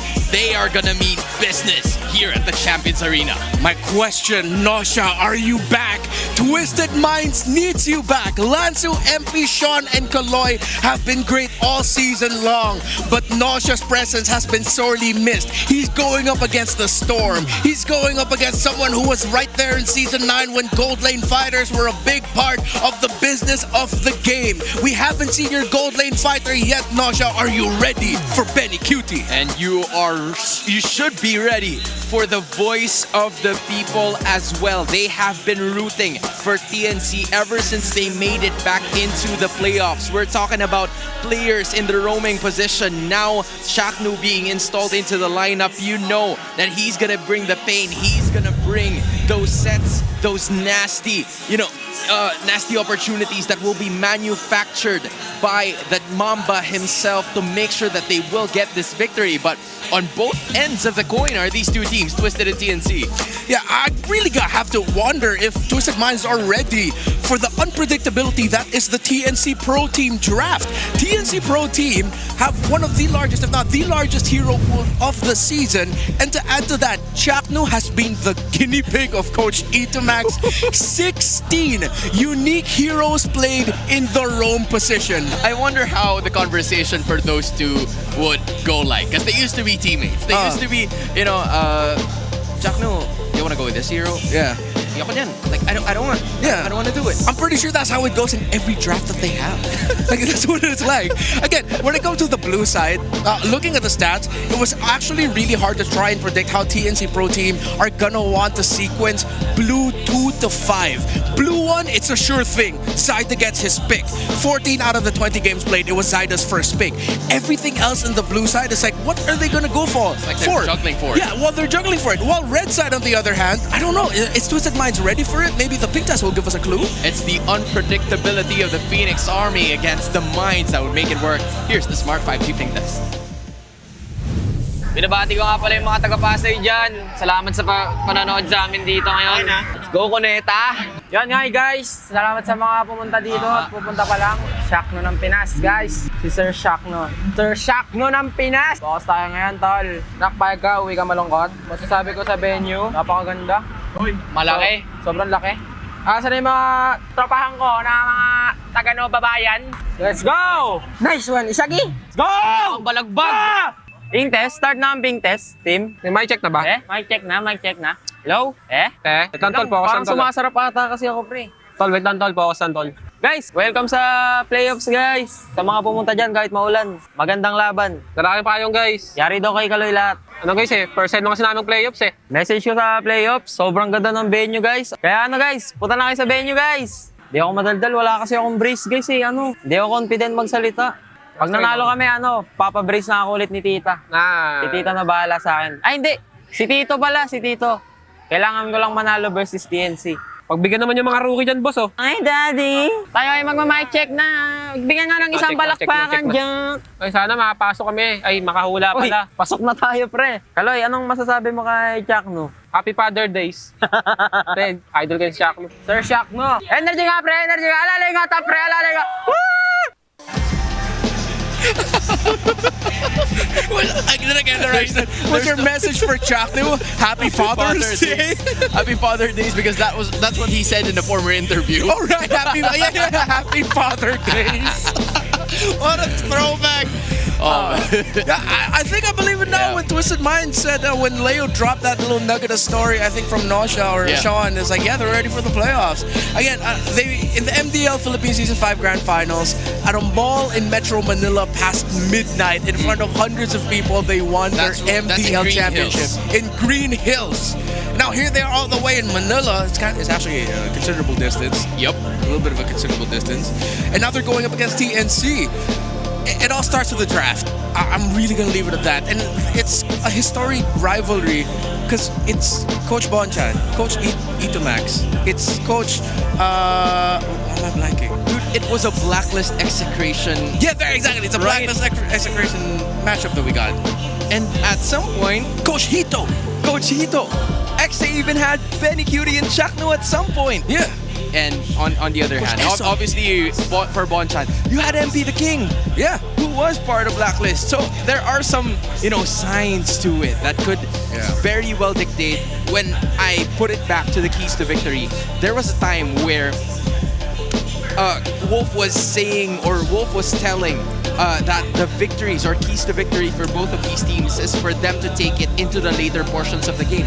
That's because during the moment of preparation for Coach Bonchan, he was very well aware that this team has the battle IQ to be able to cater towards the damage output that would be available in the later portions of the game. But for TNC Pro Team, as we look at the EXP lane matchup here, 3mar is one of the best EXP laners that we have over here. The development of this guy, the experiences that he had over playing in over different MPL regions has developed him to be one of the best EXP laners that we have here in the country. And he's an integral part to the rotation and playstyle of TNC Pro Team. In the total assists ranking for EXP laners, he is ranked second with 234 total assists. He is only behind Sanford at 236. We know how Team Liquid like to play.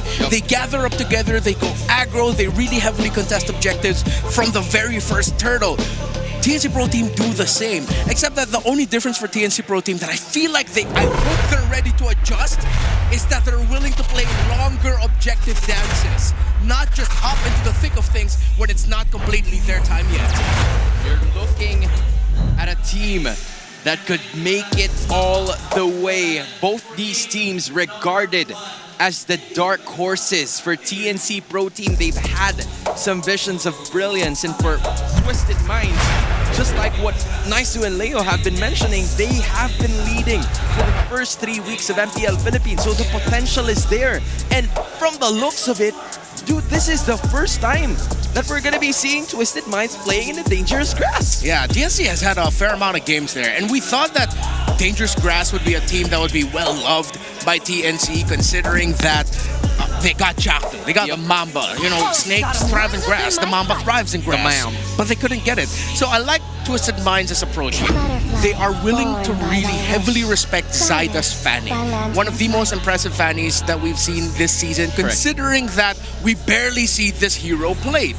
With the CC getting taken out, you reduce a bit of the aggression brought out by 3mar and the potential gold lane swing that TNC actually could have drafted Red 1-2. They could have picked up a CC here and then used that as a tool to make Twisted Minds think twice about what hero they actually end up in. If ever Twisted Minds ended up picking up the Harith, then it's already countered by the CC, or softly countered. So with TNC, they're also respecting the comfort picks of Lansu. I don't want to see Uranus picked up by Twisted Minds here. TNC need to respect that, because Lansu is way too damn good at it. Yeah, there needs to be something else that Lansu is going to pick up, because on the other hand, you also have 3mar that could be one player, because both of these EXP laners have different kinds of playstyles based on my observation.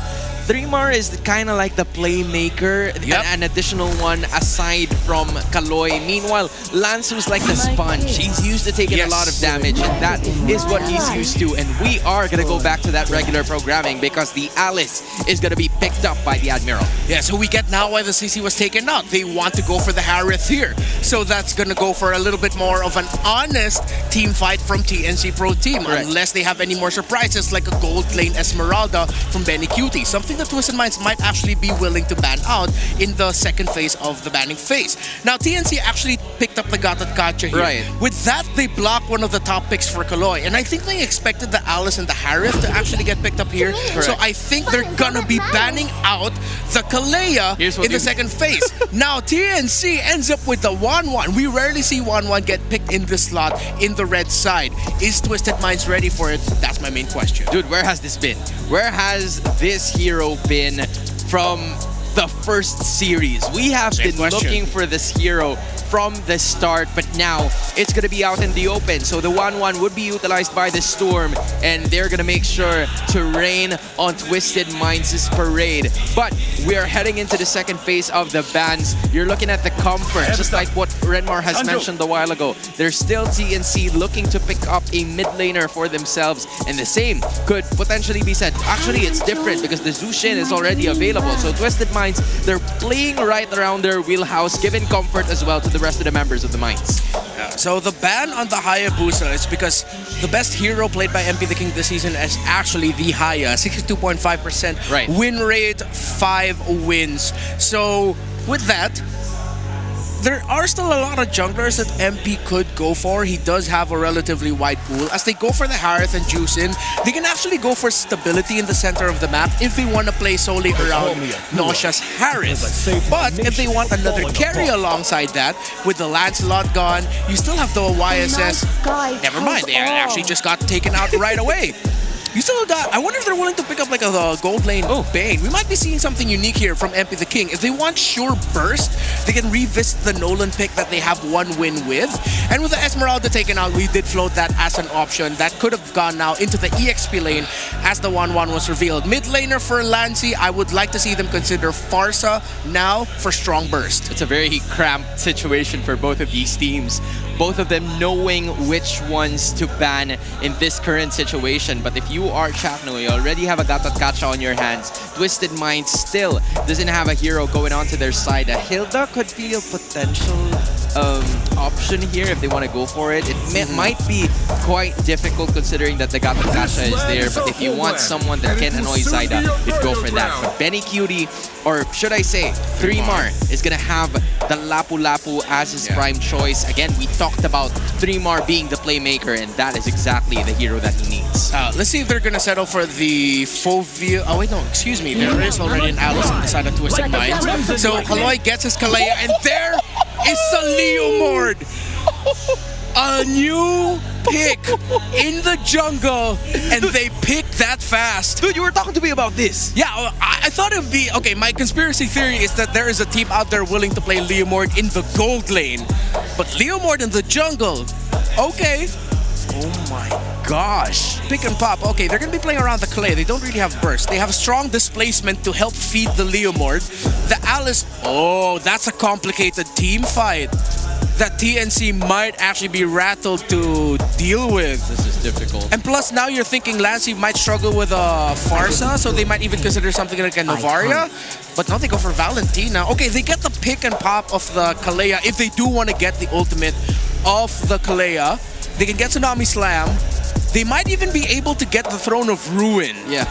There's a lot of options. I have to say that. There's a decent amount of options coming in from the Valentina of Lancy, but the only problem that I have in mind is that will he have enough space to at least pop that skill off? Because at this point, it's going to be quite difficult given that you've already mentioned the complications of having the team fights going up against a Kalea, a Zushin, a Leomord, and an Alice all in one is already a problem in itself. Yeah, one of my biggest personal gripes about Lancy's performance this season is that the times of him making me go, Lancy, what are you doing there up front? But now he has a hero that does exactly that.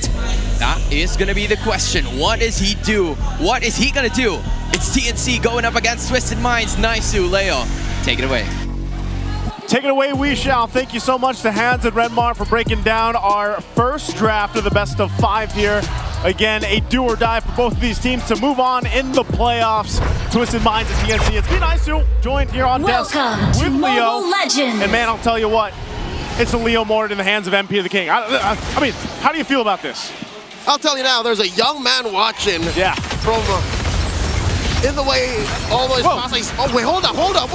Wait. Okay, no, a lot of that's action fine. in mid. All right. So I was saying, there's a young man in Pasig City who's happy, who's been with us in Season 1, and is wilding out that his once main hero is back in the MPL. I'm talking about Rockhart. The OG. The OG. There was a time when for 6 months, all he played was Leomord, bro. He's old school, man. That's as old school as it gets. Like us. Yeah. Oh, here's the thing. The Leomord is. Whoa, Kaloi. Okay, he's so low too. There's a whole bunch of action with this game 1 already. No one dying. Kaloi threading the needle. But that's my main point my main question about the Leomord is this actually going to work in favor of MP the King? Because the whole regular season, man, we've seen MP the King play those assassins, play those more aggressive heroes in the jungle.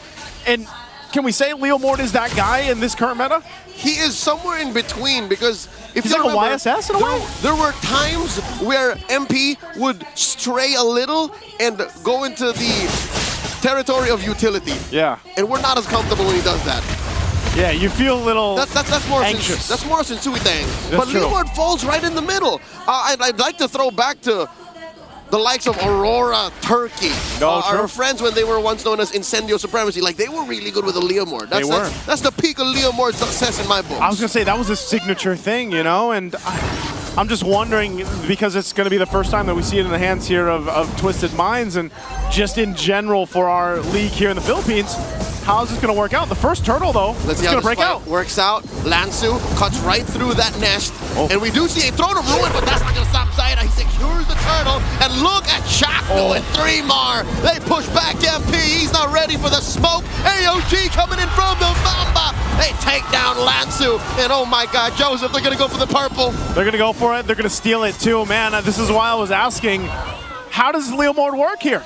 Not in a situation like that. There's no way he works at 2.5 minutes, and you have TNC who drafted a very October 2025 kind of lineup, Project Next, and moving forward with Twisted Minds not ready for this. Renmar did mention that team fight would be awkward. It would have been It was weird. awkward. And TNC are leaning hard into that. Yeah, because, again, and mind you, we're in the dangerous grass, all right? There's one thing that I'm looking for is, like, how does Twisted Minds take this lineup, utilize those little extra opportunities, and I'm talking about the bushes here, to go ahead and set things up, because it could happen. If you really think about it, with a Kalea to go ahead and help out, you have a ton of utility, having that Jushin available to you. Again, we've seen Alice do amazing things time and time again, except for the one-off games that it doesn't work. And then even so, I think a Harith alone is able to provide so much potential for teams that are able to utilize that pick. Now, Nasha, on the other hand, you know, we need to see some improvement from Nasha here in the playoffs. But if all those fall into place, then I believe you have the room to make this Leomord work for MP the King. XP-wise, in the gold lane, I think Nosha's doing fine. See how he's bullying Benny Cutie? Mini-map, check that out, upper corner of the screen. Yep. You'll see that Benny Cutie's pushed back. So if this does not break into a follow-on 5v5, I think Twisted Minds can make the most of this time that it's mum. Because I'm telling you now, TNT at 1,000 gold up, they could be doing much worse. They could be doing much more against Twisted Minds. So now that the second turtle is spawned, you can see that they know that they have the advantage. Okay, whoa, they're going to bring Chaknu back. Thompson will finalize. They're going to force the fight. And now Turtle down to a third of its health. Kaloi goes down. Nosha comes in, drops a down force onto Zaida. Will not stop him from getting that retribution. And they take 2 down. An AOD by the Mamba, closing off the exit for Lansu. Takes the flank, gets taken down by Zaida. Sean put down a 10th of his health. Twisted Minds are getting bullied, ragdolled across the map. What a fight for TNC. Again, no one went down. There was pressure from Nasha on Zaida, but he just went punctured. Phantom Execution secured the turtle, second one of the game for them, and the rest of the team collapsed down on Twisted Minds as they were cut off from the team. So again, this is all just to go ahead and get Zyda out of your jungle. MP can't continue to fall behind here. He's level 6 to Zyda's 8. There are two things going for TNC as we closed off Season 16. Number one, oh my god, wait. Kaloy, you don't want no smoke? He shouldn't. This is not a good want look. this. All right. Zyda has been an all-star. He is one hell of a jungler. I'd say top 3 in Season 16. Second is, their team has been good at catching things up, but it looks like they get caught here. Lansu fed over. A kill. Lancy gets taken out. And Trimar, I don't think Trimar and Chaco should be taking this. That's 4 members. They're trying. Oh my god, a bravest fighter. Trimar, the MVP machine, takes down Kaloy, and the rest of TNC come in. What was that? I guess Threemar's like, no guys, we got this. Again, that's the strength of Lapu Lapu. Even at this point of the game, you can go ahead and 1v2, 1v3 if you want to. Even with the support there, they're able to capitalize a tier 1 turret down after that exchange. The main thing from TNC is they're willing to take fights, man. This isn't a massive lead or anything. I mean, the guy's only got a War Axe and the belt, and Thrumar is able to be a brave fighter and go like that. Not just the brave fighter, the bravest The fighter. bravest. They're taking that tier 2, taking down 2 turrets at tier 1, mid and top. And then I'm looking at 100% turtle take rate game 1 going in. I can't see how MP can steal this away from Zyda. He's down 2 levels. He's down 2. That's a retry diff. It is. At that point, that's a big diff. Lancey's holding on to his own Tsunami Slam. Chaknu will pop the conceal. Gonna force Nasha out of that bush. They're just trying to get space for this turtle. They're gonna force a fight anyway. The Zaman Force committed by Nosha. The flicker coming in by Lansu. Throne of Ruin hits, but there's no follow through. Kaloy and Lansu fall, and the rest of TNC dog pile on the Twisted Minds. Nosha bites it, 3 for none, plus the turtle. The Phoenix is on fire. The Mamba is on fire. 4-0-4, gets a double. Has been on point. MP. Zyda's not done with you. Zyda, let him cook. Zyda's not giving him a chance to do anything. It's delicious. Oh my god, the Phoenix Army, you see them? They got the hip thrusts. They are locked and loaded, just like the team is. TNC takes a tier 2 turret up top.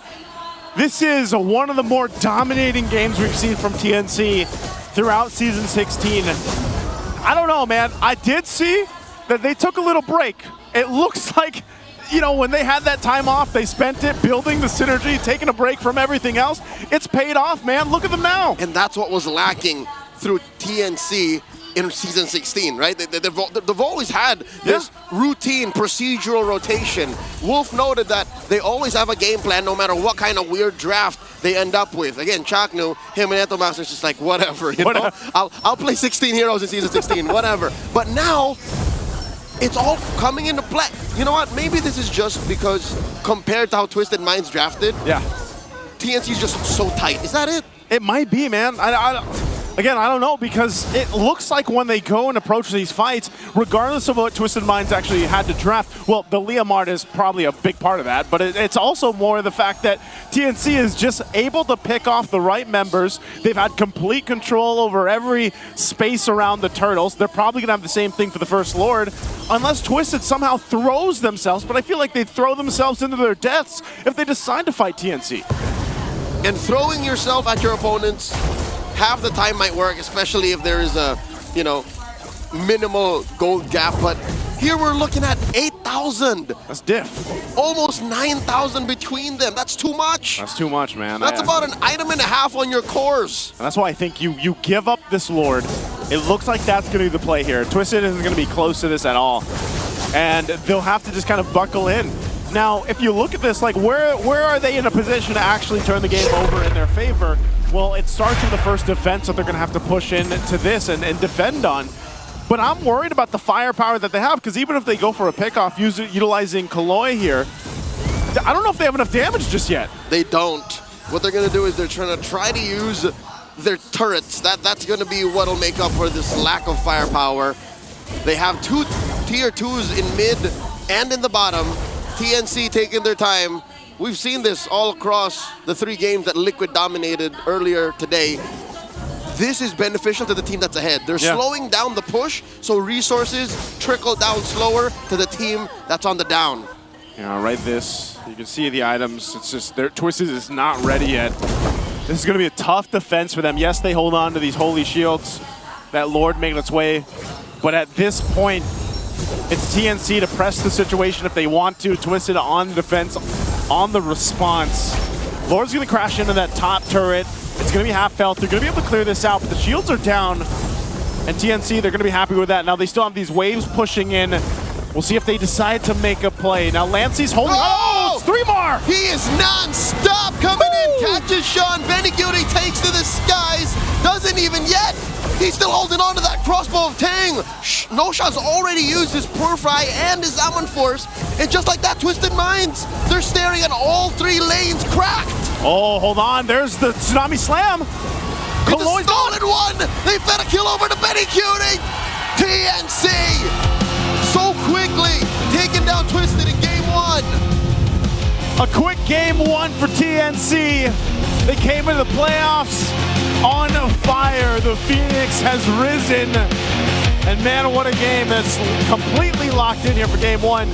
Twisted's gonna have to figure something out to get back in the series. Let's go ahead and throw it over to the panel to break down game 1. The Phoenix means business.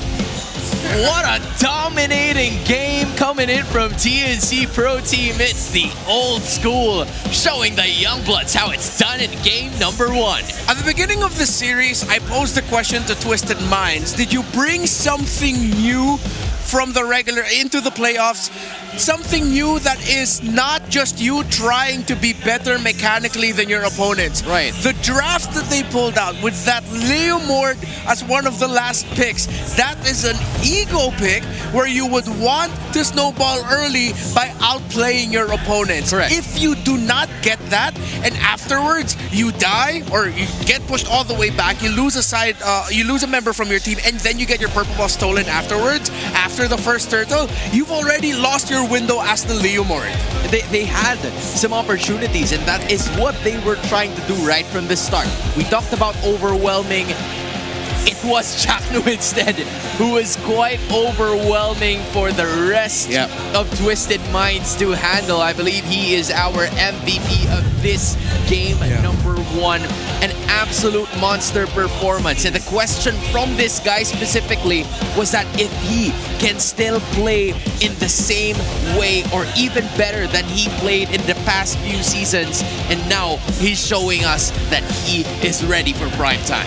Yeah, and there was one sequence, second turtle by TNC. Chaknu was given first focus by Twisted. Kaloy got a tsunami slam in that fight as well, but then Chaknu was able to survive. And then after that, Twisted Minds tried to recalibrate. All right, let's go after 3-Mar instead. But then that wouldn't work out either. And then just when you think, okay, we'll be able to get away safely, here comes Chaknu with an AOG to block off the exit. Actually, if we were allowed to give twin MVPs, I feel like it was a two-headed snake that Twisted Minds were up against. One head was Chaknu, the Mamba. The other head was 3-Mar on that Lapu Lapu. Behind the scenes, we were yelling out, 3-Mar, you're so good! Landshaker after Landshaker. Dude, like there was a random time where the AOG was there, sure, but then comes a sword for some reason coming out of nowhere, and that was 3-Mar stunning at least 2 or 3 members, and that probably sealed a lot of the deals here in that game number 1, just because of those stuns where Twisted Minds was unable to move and execute their game plan right from the start. Yeah, Chaknu was the one who was picked up here, but at that point, you're doing your job as a roamer, as TNC already had a commanding lead, and I'm pretty sure it was Chaknu in the command, leading the charge, sharp rotations, great timing. They knew they needed to get that win. Once they got MP the King back all the way off after first turtle, they went for the invade. They did not allow Twisted Minds to rotate comfortably, even though Kaloy got his signature pick. They could not get the ball rolling. TNC just completely dominated and shut down Twisted Minds, and I like that they continued the aggression. All right, here's a little bit of old school for you. a lot of the old school players, once they know they have the lead, they will keep looking for the play. And they did not stop looking for the play. I mean, even under the inhibitor of Twisted Minds at that moment, they did not stop. They made sure that all, or at least majority of the people coming in from Twisted Minds are gonna be out by the time that they make it into the base, which was detrimental to their success, because sure, they probably have a window in making this happen, except for the fact that Benny Cutie's there unscathed and ready for action. One of my biggest questions for Twisted Minds is, why did you heavily contest Turtle number 3? At that point, MP the King didn't even have his War Axe yet. He built his War Axe a minute or two after Turtle number 3. He only had a Fury Hammer. He only had the basic boots under his feet.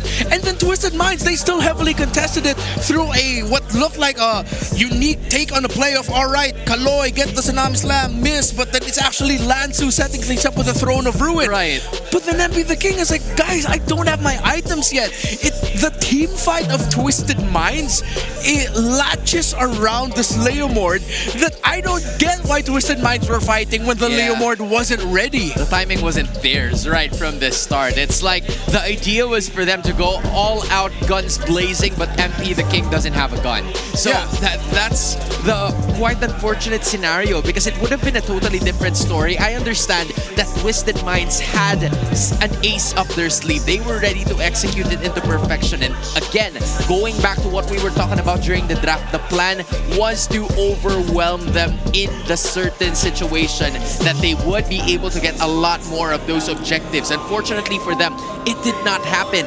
TNC did not allow them to do any of that because there was just so much pressure coming in from Chaknu and Trimar. Zyda is the BPI rich guy, and allow me to state some facts about Zyda heading into the playoffs. Turtle kills 46, MP the King only 36. Zyda Lord kills 25, MP the King 13. Zyda the most kills among junglers at 121, MP the King at 73. While Zyda also has the most first bloods, highest in the league with 13.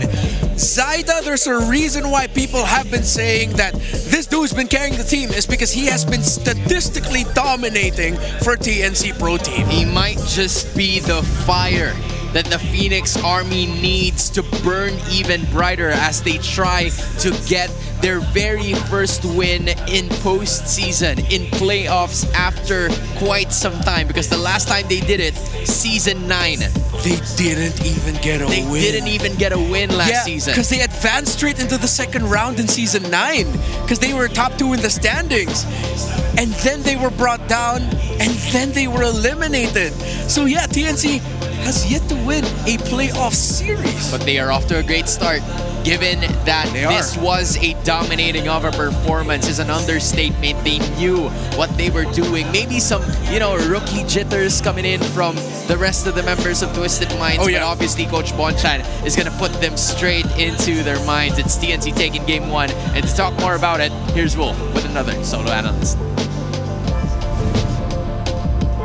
Thank you so much, casters. At may nakahanda akong clip para sa inyo dahil ito yung nagpapanalo talaga sa TNC. Sasabihin na natin, yung huling clash ay very explosive, very flashy. Pero gusto kong balikan yung second turtle natin. If we are looking at this clip right now, 13 or 14 seconds bago mag-start ang second turtle, nakahanda na agad ang TNC. As we play it out, they will clear the mid lane ng mabilis na mabilis. At pansinin nyo kung ano yung bush na hawakan dito ni Chakto. Parang nag-take pa nga siya dun sa buwan ng Zushin dahil nabigyan siya ng mas maikling ruta papunta dun sa dalawang grass na to or dalawang bushes na na-check niya at na-control agad. Right then and there, kontrolado na agad ng TNC yung ating bakbakan. Chakto, hindi niya bibitawan ang area na to, making sure na hindi makakakilos yung kanyang mga kalaban at hindi makakahanap ng opening itong side ng Twisted Minds. So, yung control dito coming out from Chakto is immense.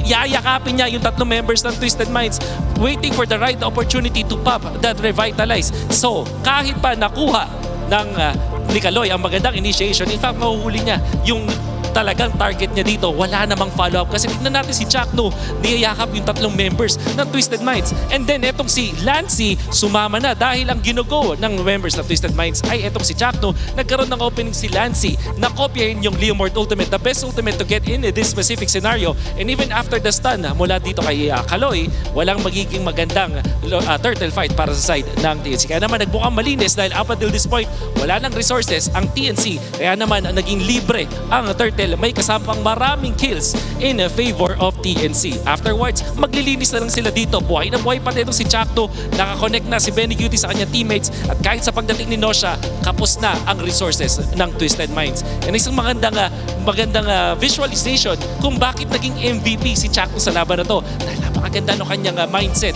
Alam niya na walang kayang pumatay sa kanya at that point when he has the revitalize. Kaya naman hindi titigil itong si Chakno sa pagiging aggressive sa laban na to. And mukhang yan na po ang ating makikita dito sa ating sa clip na hinanda ko para sa inyo. Maraming salamat and I hope you learned something. Kung ikaw ay naglalaro ng Rome at alam mong walang makakapatay sa'yo at that specific moment, ay wag mong pipigilan na yakapin yung mga kalaban mo and be that disruptor for your teammates. This is the reason why Chakno has been a very clutch roamer for the longest time because he knows na kapag alam niya yung power spike ng sarili niyang hero, hindi siya mapipigilan yung mga kalaban at dire-diretso lang ang kanyang pag-achieve ng key to victory for his teammates. Maulit pa to ng TNC? Abangan natin. Back to the panel. Dude, Renmar, don't worry about it. I saw it too. I saw Wolf explaining the bush that got TNC to a very momentous win in this first. Yeah, he decided to talk about the fight around Turtle 2 and the fight for Turtle 3 is what I decided to focus on here, but it goes alongside that theme of like Twisted Minds. Why? Twisted Minds. What's happening? So that seems to be like the common theme here. So definitely, I don't think it's just jitters at this point. Now we're definitely seeing why the old school players, the veterans, what they have over the newer members of Twisted Minds. Yes, they are, again, mechanically impressed a lot of the players in MPLPH and why a lot of them were shocked about their debut and why they just suddenly took control by week 2, week 3. But then now as we're in the playoffs, you're starting to see like the little things in the mind of the veterans that trump the rookies. The little things joining all together to create this victory. And you can also join the new season of the MLBB Rising Open, an in-game mode designed to provide players a platform to engage in competitive gameplay and earn in-game rewards. Gather your squad and jump into action. You know, it's been a while since I've seen MRO, and I'm happy that they are here once again. Yeah, a lot of people still heavily contest that, but if you want to look good while fighting in-game, the Aspirants new skins are also available now. You can participate in the Aspirants Unite themed draw event. I got both. The first 10 times draw using diamonds is 50% off. Every 10 draws will guarantee an epic or higher quality skin. Why you gotta do me like that, bro? But hey, just like me, you gotta come join the draw and witness the power of aspiration together. Because Renmar already did, and we should too. That's the only way to explain it. That's the best way to describe it. How are the aspirant skin looking like? I have to eat canned goods for a while, but I look good in game. I look really good in game. My Guinevere keeps losing. My Vexana, weirdly enough, like I'm doing pretty good with the Vexana. So. Okay, I don't use Vexana. I don't even use Guinevere. But hey, for the culture, I believe that for the culture, I'll be taking it. I am waiting for another animated masterpiece coming on from Moonton so that I will be able to take it again. Yeah, I think sometimes like in the trailers, you actually get to see like a new like Harbinger legendary skin for Layla, yeah. Like she's finally reunited with her dad. Ooh, there's a storyline? Yeah, because Nolan's an absent father. And then he suddenly showed up, was like, hey, I want to be your daddy again. And then now Layla is now a Harbinger. Speaking of daddies, happy Father Days to Chaknu because he is our smart power pose of the day. I think for a lot of people, they're probably aware of this. They are, everybody's asleep. Guys, you gotta wake up midnight because midnight is at a Filipino broadcast and everybody can hear them. So yeah, they are pretty much awake and you gotta do it again. Why do you look like? Why are you acting like a fish, bro? Yeah, why is one aggressively shaking, the other one's just like, oh, then they'll scare you. Good morning. Good morning. Do it again. Oh, good evening. Oh, here's someone with long hair. Oh wait, he actually. Wait. That one dude with long hair actually looked like Jack Noob. Yeah, he actually looks like Jack Noob. I'm okay with these two. I'm okay with these two. Like, can we go back to the guy with long hair? They're pretty valid. Can we go back to? Yeah, they're valid. I like the other one better. Now I wonder, because based on where they're seated at, I think they're closer to the floor directors. So that's the reason why this guy's gonna win. It's because he's closer to the floor director, so it's easier to get the prize to him. Yeah. Compared to the other one that's probably like at the upper box or like sitting at Legend. So it's gonna take some time for him to get there. Just give him the prize already. He really wants Bro's it. punching Hito, bro. Yeah. Why are you doing that? Don't punch Hito. Don't punch Hito, my guy. That's the coach. Yeah, but hey, I gotta do it too, man. I gotta pay respects to Lemamba. Is it Lemamba now? It's the Mamba, right? But yeah. Oh, okay. I don't know. That's right. Lemamba? No, Who is El Mamba? LeBron? Oh, El Mamba. Yeah, El Mamba. If you want to be, Spanish Mamba. All right, I am free for correction, guys. Please let us know if it's El Mamba or Le Mamba or La Mamba or... Yeah, you get what I mean. But yeah. Damn, I said a lot of things. Yeah. Hey, we're heading back into the matchup here tonight. It's TNC getting a point over Twisted Minds. Off to a great start are the Phoenix Army, and they will be the ones to pick on the red side. They have a 50% win rate on that, but based on the unpredictability of TNC that we have been discussing for quite some time now, yeah, they're gonna showcase what they can do with the second pick. Yeah, actually, it was Twisted Minds who drafted a little bit more in the line of TNC Pro Team in game number 1 as they were on the blue side. Now with TNC Pro Team again being on the red, they actually they were pretty straightforward with it. They went for the Lancelot, Gatot Kacha. They were willing to give the Kalea to Kaloy. They didn't care about it. They already saw the juice in, so they know that even if Twisted Minds goes for the pick off Comfort, you're not gonna get the burst right away with it. And then, surprisingly enough, TNC Pro Team got to escape with a red 3-1-1 pick that I feel like is criminal that they got away with that. And at that point, it's like, all right, you drafted so well. You drafted like straight to the cuff. Y'all deserve to get that game 1 win. Dude, it was like a Michael Schofield, prison break situation. Because we don't really see that 1-1 being picked up late. I think it was, a missed time coming in from Coach Bonchan and Coach Esson. But hey, they don't make the same mistake twice. I think that's what I've learned from their coaching style and the way that they have coached these super rookies together with Lansu and MP the King. We're gonna do another dangerous grass. And there's a certain statistic to that part already because it's a 0-1 situation specifically for Twisted Minds, but they're looking to change that in game number 2. In terms of the bans, Twisted Minds now open up the Fanny, actually. They still ban out the CC Grok, but this time around they're banning out the Juicin. So they don't want to pick it up themselves, and they just don't want to give the TNC either.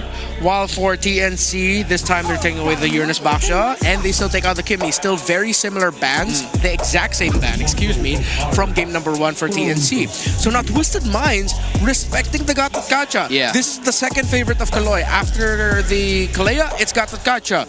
And they just don't want to give it to Chatno. I think they just had enough of it after his performance in game number 1. Just like what happened in game number 1, they want to choose their poison. They want to choose their battle. So they're leaving the Fanny open at this point, which could be a potential hero for Zyda to pick. But knowing this, I'm sure that Twisted Minds have something else up in their sleeve to try to put the stops on that very agile hero. And the same could be said for 3Mar rather. The question is if he will be picking up that Lapu Lapu again, but I think it's gonna be a matter of time for them to decide on that because the Gatot Kacha was already denied from the Phoenix Army, and for them, they're gonna be going quite different. Picking up a YSS and also a Hilda for Chaco here. Ooh, okay, one of the Zyda comfort picks off of the season alongside that Lancelot. And they're still running for making sure that they get the Chaknu pick early on. It would be very rare to see this Hilda flex into the XP. I know that's a thing that happened before, but in most scenarios in recent memory, it's the Hilda going into the roam.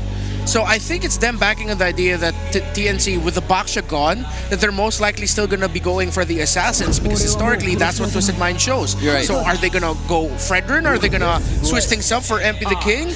No, they still want to go for the Lancelot. So that was a pick by TNC. They still knew that Twisted Minds will go Assassin, so they go Hilda instead for the rush. What a decision! I think they believed in the fact that the Gatot Kacha being removed from Chakno is going to be enough for them to at least set up some plays here for Twisted Minds. Because compared to what happened in game number 1, it was Chakno initiating first, Trimar joining in the party. But for Lancy, that's going to be another pickup, which is a Lunox that has been, you know, quite relevant so far in our last, I would say, 6 games. Yeah. In game number 1, this was banned out by Twisted Minds. Second phase, blue side. Now Lancy gets it early. And I like the adjustment of TNC. So instead of taking a different approach to addressing the Lancy problem of mispositioning at times, they allow Lancy to just pick up a hero that have ways out if he's gonna front. Right. The Valentina had the Tsunami Slam Steel that, of course, is like, yeah, Lancy, just go front, go for it, you know? Yeah. While the Lunox now has the power of Order Brilliance, so like, you know, Lancy, you have your ultimate to get away if you want to, so interesting approach, TNC Pro Team, and honestly, I go with it. Hey, it's Taro. It's Taro, right?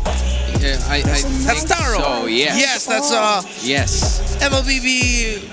I think she's currently part of TMBI, if I remember correctly. She is in Twisted Minds. Yeah. So they recently made their debut as the very first Filipina team to make it into the MDL, so a major achievement for them. But on the other hand, you also have some options here for Twisted Minds. What can they do differently in this situation? Hey, Senio.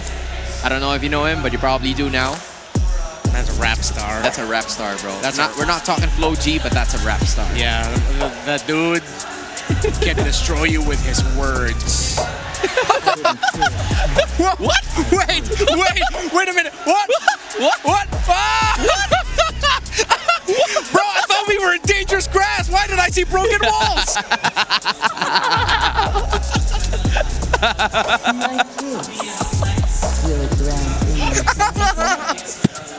We're playing dangerous grass. Why are we seeing broken walls? Bro, someone get that guy a ticket to the grand finals. Yeah, dude, I want to see him at the grand finals. He deserves it. Okay. If there is a map that has been decided to be broken walls, I want him to be the first person seen. I appreciate that, dude, so much. Thank you. You made my night. Thank you, Jaire, or whoever the other cameraman is. Oh, my goodness. Okay. Yeah, we got to get back on track. Yeah. East Lane, honestly, just go Phobius or Esme. Oh, no, Esme's bad now. Or Lapu. Oh, whoa. Wait. What's going where? Whoa. Is this Rome Khalid and then they picked up a Hilda for Trimar? Is this going to be similar to what Ogwin did earlier in the series against Team Liquid Philippines, that we're actually going to see Blade of the... So what happened earlier was Blade of Heptasis, Dreadnought Armor, then BOD third item rush. Is Chakno going to go the same way? Is this their way of pressuring Sean this time around? There's the Phobius and then the Selena. Okay. Picked up by Twisted Minds, so that adds a little bit more flair to it. I like this. I think TNC Pro Team were thinking that Twisted Minds will pick a mid laner that's more backline centric. Except this time around, Twisted Minds decide to play into the fight against TNC. So again, you pick up the Selena if you're going up against fast rotating roamers to help balance things out in the map.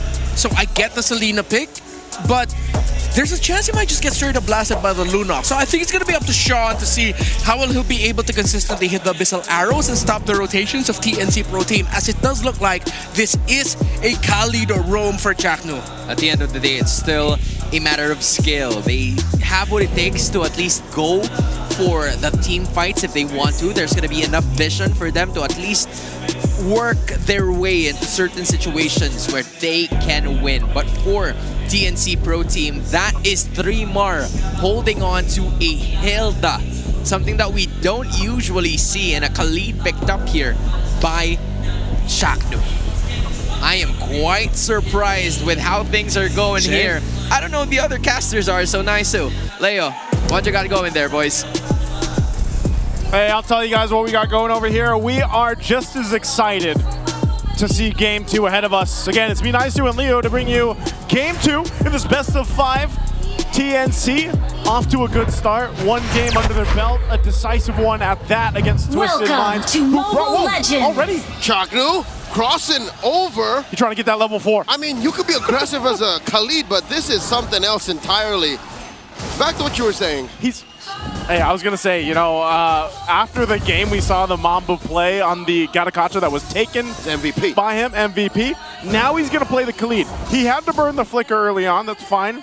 But I'll tell you what, if he went like MVP status for whatever his KDA where he got the double on the Gatakacha, he can do it here with the Khalid. And if it's built the same way we saw in the previous series, oh, Kaloy, we might see that, man. God, I think TNC just all huddled up and said, you know what, let's just live on their side of the jungle. Yeah, and this is, by the way, this all goes to it. Is this number 17? This is number 17. That's the Mamba pool. I'm pretty sure that conversation happened between him and Ethelmaps like, hey, Munak, you want to play this? You want to play? Yeah. Okay. Whoa, okay. Let's do it, Cap. All right. That's probably what happened with the Hellcurt, too. It's coach now. Okay, let's do it, coach. All right, let's do it, coach. Yeah, but again, Chaknu is one of those players. You know, this whole discussion leading into this matchup alone was, you know, the old versus the new in a way. And I think you can't deny that effect that Chaknu has. And that's something that, I mean, even the audience here, the TNC Phoenix Army out here, you hear them chanting his names. That's right. All the time, even in the last game. We're talking about the only Hall of Legends inductee to not have an MPL championship under his belt. And who's to say it can't start here to get that championship? Hey, if you're a Phoenix, the only thing you can do is rise, and that is rising to the occasion. First hurdle up. Look at 3-Mar Chaknu taking the back door over, compromising that front line. The Lunox coming in, but that's a little too much. Zaida can't catch a break. Throwing out that boat, taking down Kaloy. Lancy draws first blood. Lansu jumping on the Chaknu, not able to stop him. To trade first blood for the turtle. Yep, they get that first blood. That does go in the hands of Lancy too. That's great for a scaling mage like this Lunox that can pop off a ton of damage if given that the itemization, the timing on this power spike here. We're seeing the Lunox pop up more, and I know Hans mentioned this specifically in the draft. There's a flicker being burned by Sean. But, you know, that's one of the things, that burst damage potential and also the ability to bait out these abilities or these ultimates even from Twisted Minds by utilizing that brilliance is what makes the Lunox still a pretty good pick. You know, it's one of those heroes that has popped up more towards the end of the regular season. You know what? They got 3 heroes that can do that. The Lunox, the Khalid, you know, Flicker, Rampaging Sandstorm, Runaway, Quicksand Guard, or even the Hilda. Flicker through, run into a bush. I can do it all over again. And this is the map for that. The dangerous grass, man. Extra ways to proc Hilda's passive. Looking at the item game, TNC up by about 200, 300 gold. It's a very small advantage. But still, you have to consider, 3-Mar isn't traditionally laning. Oh my God, forcing out a brilliance out of Lancy. Now look at this, they crash down on the Shan. They drop the Salmon Force and Chaknu here, surviving through the... Oh, not gonna survive through this. Lansu takes him down and they clap back on Lansu. Zaida takes him. Kaloy barely gets away. Nosha covering fire. TNC, they get the winning trade. Not only did the Mamba set things up with that flicker Raging Sandstorm, but then, even with the Quicksand Guard, he eventually went down, but he bought enough time for the rest of TNC to capitalize on that whole exchange. Again, it built up on a little extra 500 gold for them. But these kills are going to the right members here for TNC. For Twisted, they're getting so close. That fight, there was so many low health bars of TNC to take, but they just couldn't capitalize on those kills. So now, second turtle of the game is up. MP has the ability to go ahead and start this up for them. Mountain Shocker, Zaida knows exactly where everyone is. Benecutie and Lancy goes and takes that Pixel Brush. 3-Mar flushing Lansu out of it. Now Zaida putting himself deep into the pit. What's Chaknu thinking? He was there putting the pressure on Sean. He's going to go for them, but the arrow! Oh my God, Lancy taken out just like that. Now Zaida looking to take down this turtle. Wants it, gets it. Retribution on point. Chaknu dancing between 3, make that 4. Gets popped by Kaloy. An AOG making sure that Zaida stays, and Zaida gets taken down. Double kill for Kaloy, and all 3-Mar can do is run around the other side. Look at all these bushes for me to run in. Man, Twisted, they took that Gatakacha. They showed TNC, hey, it feels good to have them now. 3mar will go ahead and stop them from taking some more damage onto that mid turret. But MP is going to go ahead and take the orange buff. He'll get on out. It was a good attempt, but I will say this for Twisted, they go ahead and diminish that gold lead that was building up for TNC and now get themselves some confidence to go ahead and scale into this. Again, part of this whole game plan for them is to play around that scaling of a Harith for Nasha. 3mar still just kind of scouting things out here, but that big problem is these arrows, man. They land on the right target. TNC, they gotta take care of the back line. And what I'm sensing is 3mar's getting overloaded. All of these things that they have to do, Chakno and 3mar can't do by themselves. And they have to do all of those things the old-fashioned way. They have to run up to the targets, block these arrows, and flush out Twisted Minds from formation. All this while, TNC, we don't even know if there's follow-through because you have to think about this. Benny's farming, Zyda's farming, hell, Lancey's farming. Yeah. They're all just trying to get to that point where... Triple core lineup, It is. It's expensive, man. And, that's why, again, when you look at some of these objective angles that they're taking, it's, let's try to cause some chaos on the back line of Twisted Minds, but then you leave your core members susceptible. And if they get hit by one of the arrows, then they're in a position where it's like, all right, it's almost an automatic kill because, Chaknu and 3mar are off doing things on the back line. So that's something they have to watch out for here. But I think we're going to continue to see this. So Brilliance is going to be used. So Lancey will go ahead and use that up. But Chaknu, look at this. This is what he likes to do. Regardless of what hero he's playing, this is how Chaknu plays this out. The last turtle of the game is going to come up here. Twisted has control of it. We'll see if TNC wants to contest. They clap on the 3mar, flickers through, might have missed that brush, and will still survive. And now deep underneath this Zaman Force, they get flushed out, Chaknu pushed out, taken down, Envy the King secures it. AOG, Zyda able to run away just in the nick of time, but there's not enough damage on him or Lancey to punish Kaloy. Twisted Minds get away with 2 out of 3. Yep, they get that turtle. They're not going to be able to press in that turret though. But look what's happening here. Again, this is these fights that are breaking out that are going in favor of Twisted. Well, Sean's going to have to burn the flicker, so we'll survive there. But this is the thing, they just don't have enough damage to get through that front line of Twisted. That front line right now is a whole lot of Lansu, man. On the Phobius, this is once again one of those heroes that we've seen do so well. 1v2, 1v3, he's able to go ahead and jump up, and then you throw in Kaloy on top of it. Yep. Kaloy, a lot of times, it's either the Revitalize or he just jumps forward to cut off that escape route of TNC. And those heroes in this comp are much easier to execute a team fight from compared to TNC, who have to run around and scramble for an advantageous position. Yeah. It's very difficult to fight as TNC. And that's why I'm looking, maybe that game plan, maybe that idea is for eventually Benny Cutie. How many times have we seen the Granger pop off in the late game? The same could be said for Harith, though, in a sense here.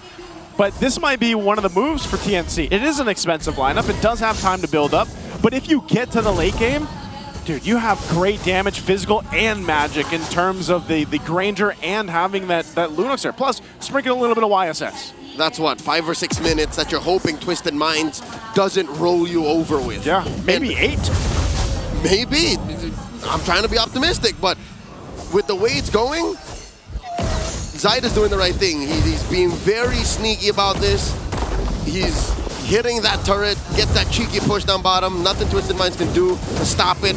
And now it's making more sense what Chaknu and 3mar are doing. They're just making these weird rotations to keep Twisted Minds honest. Yeah. So they don't get a split push of their own. Oh my God, 3mar.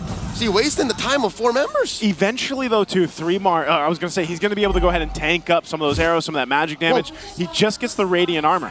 Joseph? Yes. It's working, though. It is. You see how there's no more gold lead? Yeah. It's about 400, 500. You can almost think they're at parity. They are. And with this, the first Lord's going to be up, but Twisted, they know they've got to blitz this, but just around the corner is TNC. Oh, Chaknu does jump into the back line. The AOG by Kaloy fighting underneath the Zaman Force. Down goes Chaknu. Nothing so far on the board for TNC as they blast away at Lansu. Lansu jumps onto them. Benny Cutie shoots him down. A stack for the Storm. And in comes Sean. Zyda cannot protect him. He falls alongside Lance. He traded out for Lansu and Sean. 2 for 3. Twisted Minds winning this trade. Some major problems with that fight. Benny wasn't there for it. He was a little bit too late to the party. The Lord was secured. And then even so, you saw what happens when you got a lineup that is focused on causing chaos and being everywhere else. Your other members are susceptible. MP the King saw a path. He went on with the punctures. Phantom Execution gets the kills. And that is a problem that TNC is going to have to solve as this game goes on. And you know how bad it is for TNC that they don't deal enough damage yet? How bad? MP the King is building a super bruiser Lancelot. He is. It has a brute force breastplate, so good luck chasing that with your cores. You got to chase that, man. Not only that, but you got to watch out for those arrows. I love that we have an arrow count, by the way, throwing out there. So 35. 35%? Yeah. 1 in 3. 1 in 3. 1 in 3 hits. How many of those hits are lethal? Yeah. And, you know, it's much more lethal, I'd say, towards that early game. But then when you kind of shift the focus over to mid to late game, you got to think, all right, how good are those arrows? You got to make them count when you do land them. But that's the thing. You know, if you land one on the right member here, like... Is it 3-Mar? Is he the right member? He's not the right member. He should be tanking those. But that's the thing. You know, how long can you kind of withstand that when the rest of your lineup's everywhere else? Looking at the map, it's clear that TNC are struggling. 3-Mar once again in the front of all 5 members. Forces a few responses. They're doing their darndest to protect this tier to a pop. Yeah, they're going to go ahead and hold on to it. Again, dancing around these arrows for now. But TNC, if we look at this, again, I think they're doing a pretty good job at damage control. Now, one of the main things, again, is Benny Cutie. I think if we see the next Lord fight break out in about 40 seconds, and he's there for the majority of the fight instead of being there towards the later portion, we're going to see that damage come into play here. He does pick up a Sea Halberd. You're going to lose his tier 2 turret, though, up top. But he's got some of the items that he needs to be a threat. You know, that's the main thing. And I think if he has the space to work with, now, again, it's one thing to have the space, and it's another to be in a position where you don't have to be so worried about getting picked off. That's the only problem I see here for Benny Cutie, is dealing with the pressure from Twisted. Joseph, do you see this? I see the graph. Despite everything happening to TNC, Zyda is able to maintain a steady and close gold per minute rating to MP the King's 305 Lancelot. Is that what, like, just YSS is able to do, though? Like, I'd like to say more what Zyda's capable of doing. Just Zyda himself being different here. That might be a difference maker, especially when it comes to this. Again, the tools are there for them to contest this Lord. It's not one of those things where it's just an easy Lord for Twisted to take. This is also a big item pickup here for Chaknu. Does get the Athena Shield. 3-Mar picks up the Antique Karas. So these defensive items, as I was saying just about 6 minutes ago, is now coming into fruition. It's starting to come into play where it's like we have the defensiveness. We should be able to last against these fights a little bit longer, but Twisted has also scaled up really well here. They're slowly taking this Lord. They're getting in position. This is going to be a full-on fight. They're utilizing the extra bushes they have here, too, on this map. Oh, Chaknu knows that something is amiss in that little Y brush. Lord gets hard reset. Kaloy holding that pixel brush, looking for a taunt. 3-Mar going to sidestep it. Both teams actually very conservative when it comes to this dance. Yeah, this is a crucial one, I feel like, for them. 14-minute mark. Uh-oh. This will start it up. I smell a blitz. I don't know if they're going to blitz it here, man. I think they're still respecting what TNC can potentially do. They can also see that, hey, they're getting a little bit tankier. You know, 3-Mar, you see him when he takes an arrow, he just sits in the bush. He doesn't take any damage from this. Again, that Radiant Armor and just the scaling really helped here. Queen's Wings on MP. When was the last time you saw that many defensive items on a Lancelot? I think he's got to be, man. He's got to be. You mentioned this earlier. Look at the build he's got going on. You know, he's got a little bit of that extra damage, even that true damage. But yeah, the Queen's Wings and then the Brute Force, a staple in most of these builds from the Lancelots. A little bit of that extra bruiser mentality here for this time around for MP. I think, you know, he felt, it's like, wait, game one, I was way too squishy on that Leomord. I got to be a little tankier here. But he's still got the moves on this Lancelot to work with. He can get away with so much more. He can. It's a lot more mobile, but man, this is a tough Lord to take. And all part of it is the dangerous grass, man. It's giving that opportunity for 3-Mar just to stay in there if he wants to. So Twisted is in a position where they can just wait this out.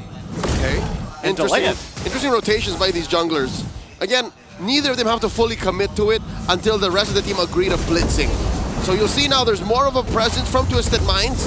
They engage. That is MP the King with down about half health, forcing a response. 3mar, gonna go ahead top himself up. Oh my god! Whoa. A flicker, rampaging sandstorm onto Nausha, takes him out of the map just like that. Now it's a 5v4. I'm so surprised they caught him out. They're still gonna be going for the fight. 3mar, low enough, will survive. But now Benny, give him the space he needs, but Lancy shutting down MP. They send Kaloy away, but not before Lansu Full spinning his flicker as well. And just like that, in the snap of a finger, TNC take 3 plus a Lord for free. What happened? It all started with Nausha. I'm surprised he got picked off there in a position he shouldn't have been in. I call that the Phoenix Flash. The Phoenix Flash. Out of nowhere, they just take 3 dudes down. I mean, they set it up. It was a minute or two of sheer conditioning and setting up from across the river all the way into that. Oh, you know what? The Phoenix Flash specifically is Chaknu's Flicker Sandstorm. It is, man. And again, I'm so surprised because Nausha didn't even burn his flicker. You thought you knew the Mamba? You Think don't. again.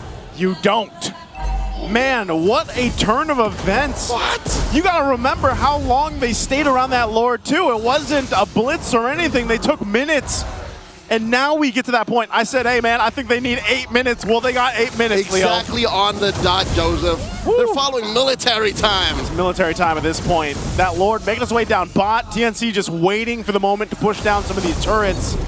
They're going to make their way to go ahead and walk down this. That tier 2 in the bottom will fall with that charge from the Lord. And so now at this point, Twisted facing a pressure from every single side of the map. Every lane going to be pressured in here. They will keep the Lord there. They'll get a little bit of damage on this base turret. I don't think they're going to be able to do much but just clear out these minions. So far, so good. Magic Sentry triggered by MP the King, so they know that the coast is clear, but it is anything but, because at 17 minutes, TNC are knocking on their doors, about to crack their way inside the base. A brilliance from Lancy, forcing a response from MP the King. Oh my god, takes down Lancy, but he's gonna pay the iron price. No, he won't. He lives. Wow. MP the King lives. MP the King definitely feeling way more confident on this Lancelot than the Leomord in the last game. You can't do that on the Leomord. Finds Lancy amongst 3. You know what? I would argue you can't do that with a traditional Lancelot. He took maybe 2 or 3 hits too much. Yeah. If he was rocking swords and blades. No, this man has a pair of demon wings and a full-on breastplate. Imagine that as a Lancelot, by the way. He's built it. He's a gladiator. And he's got a gun. The Malefic Roar. That's just in case. That's just in case. That's a different timeline. You know? Concealed carry. You put that away. Put that away, for mister. a rainy day. Hey, he's MP the King. He's going to make it happen. But this is the thing. They defended against a strong push that should have been base turrets for TNC in most scenarios. They hold on to all their base turrets. Yeah, they take considerable damage, but they put themselves in a position to go again for this next Lord coming up. You got to remember too, it was quite the dance. It was quite the extended fight for that Lord that they took. Now we're talking about a much beefier, evolved Lord that you have to deal with. That's right. This is going to be, I would say it's going to be more difficult for TNC to pull off what they did previously. 3mar is going to get some information. He's going to go ahead and get spotted out. Literally just annoying these members of Twisted Minds, just giving them too much stimuli to respond properly. Man, Chaknu's trying to set up the same thing, by the way. He's gonna do it again. From the same angle. Hey, if Twisted Minds can go again, so can the Mamba. So can the Mamba. I'll tell you what, it's Nausha holding on to this Lord. I hope Nausha doesn't get picked off again. Nausha was his first victim. He was. I think it'd be very wise for Chaknu to try someone else. To go a different route. Maybe Sean. Maybe Sean. I think at this point too, again, it's going to be different because just how, I guess, stronger this Lord is, and you can't really kind of blitz it. You know, you got to take this one a little bit slower. And 3mar will always be on that backside, that dangerous bush right there, to be able to provide the information. They're holding it at half health. Look at Chaknu. We'll see which way he decides to go. Arrow lands on 3mar. They're going to force the fight He's here, got it the looks like. conceal. He's got his eyes on Sean. Lansu falls first. Lancey flickering back, and he finds Sean. Does not take him down just yet. Chaknu flickers away. Goes the hard way around. MP the King hits him with the Retribution. The rest of TNC about to collapse back on him. Kaloy has 3mar trained on him. An arrow thrown out by Sean. Nosha underneath that conceal. Kaloy gets his immortality pop. The brilliance from Lancey. Look at MP. 3mar goes down. And Lancey and 3mar fall. So does Zyda. The rest of TNC fall like bricks as it's just Chaknu left. What a masterful fight for Twisted now. It's their turn to go and show TNC that they can fight too. And now with a full force, except Lansu, they'll charge the mid-turret. Chaknu's crashing into the waves. He is just buying time.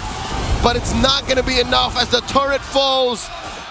Twisted Minds still has a couple of minions left alongside 3 members. Ladies and gentlemen, Twisted Minds even the score, 1-1. And we've got a series on our hands. Ladies and gentlemen, 1-1 right now. Great team fights on both sides, but TNC staying a little bit too long for that last one. A great fight there. Let's go over to the panel to break down game 2.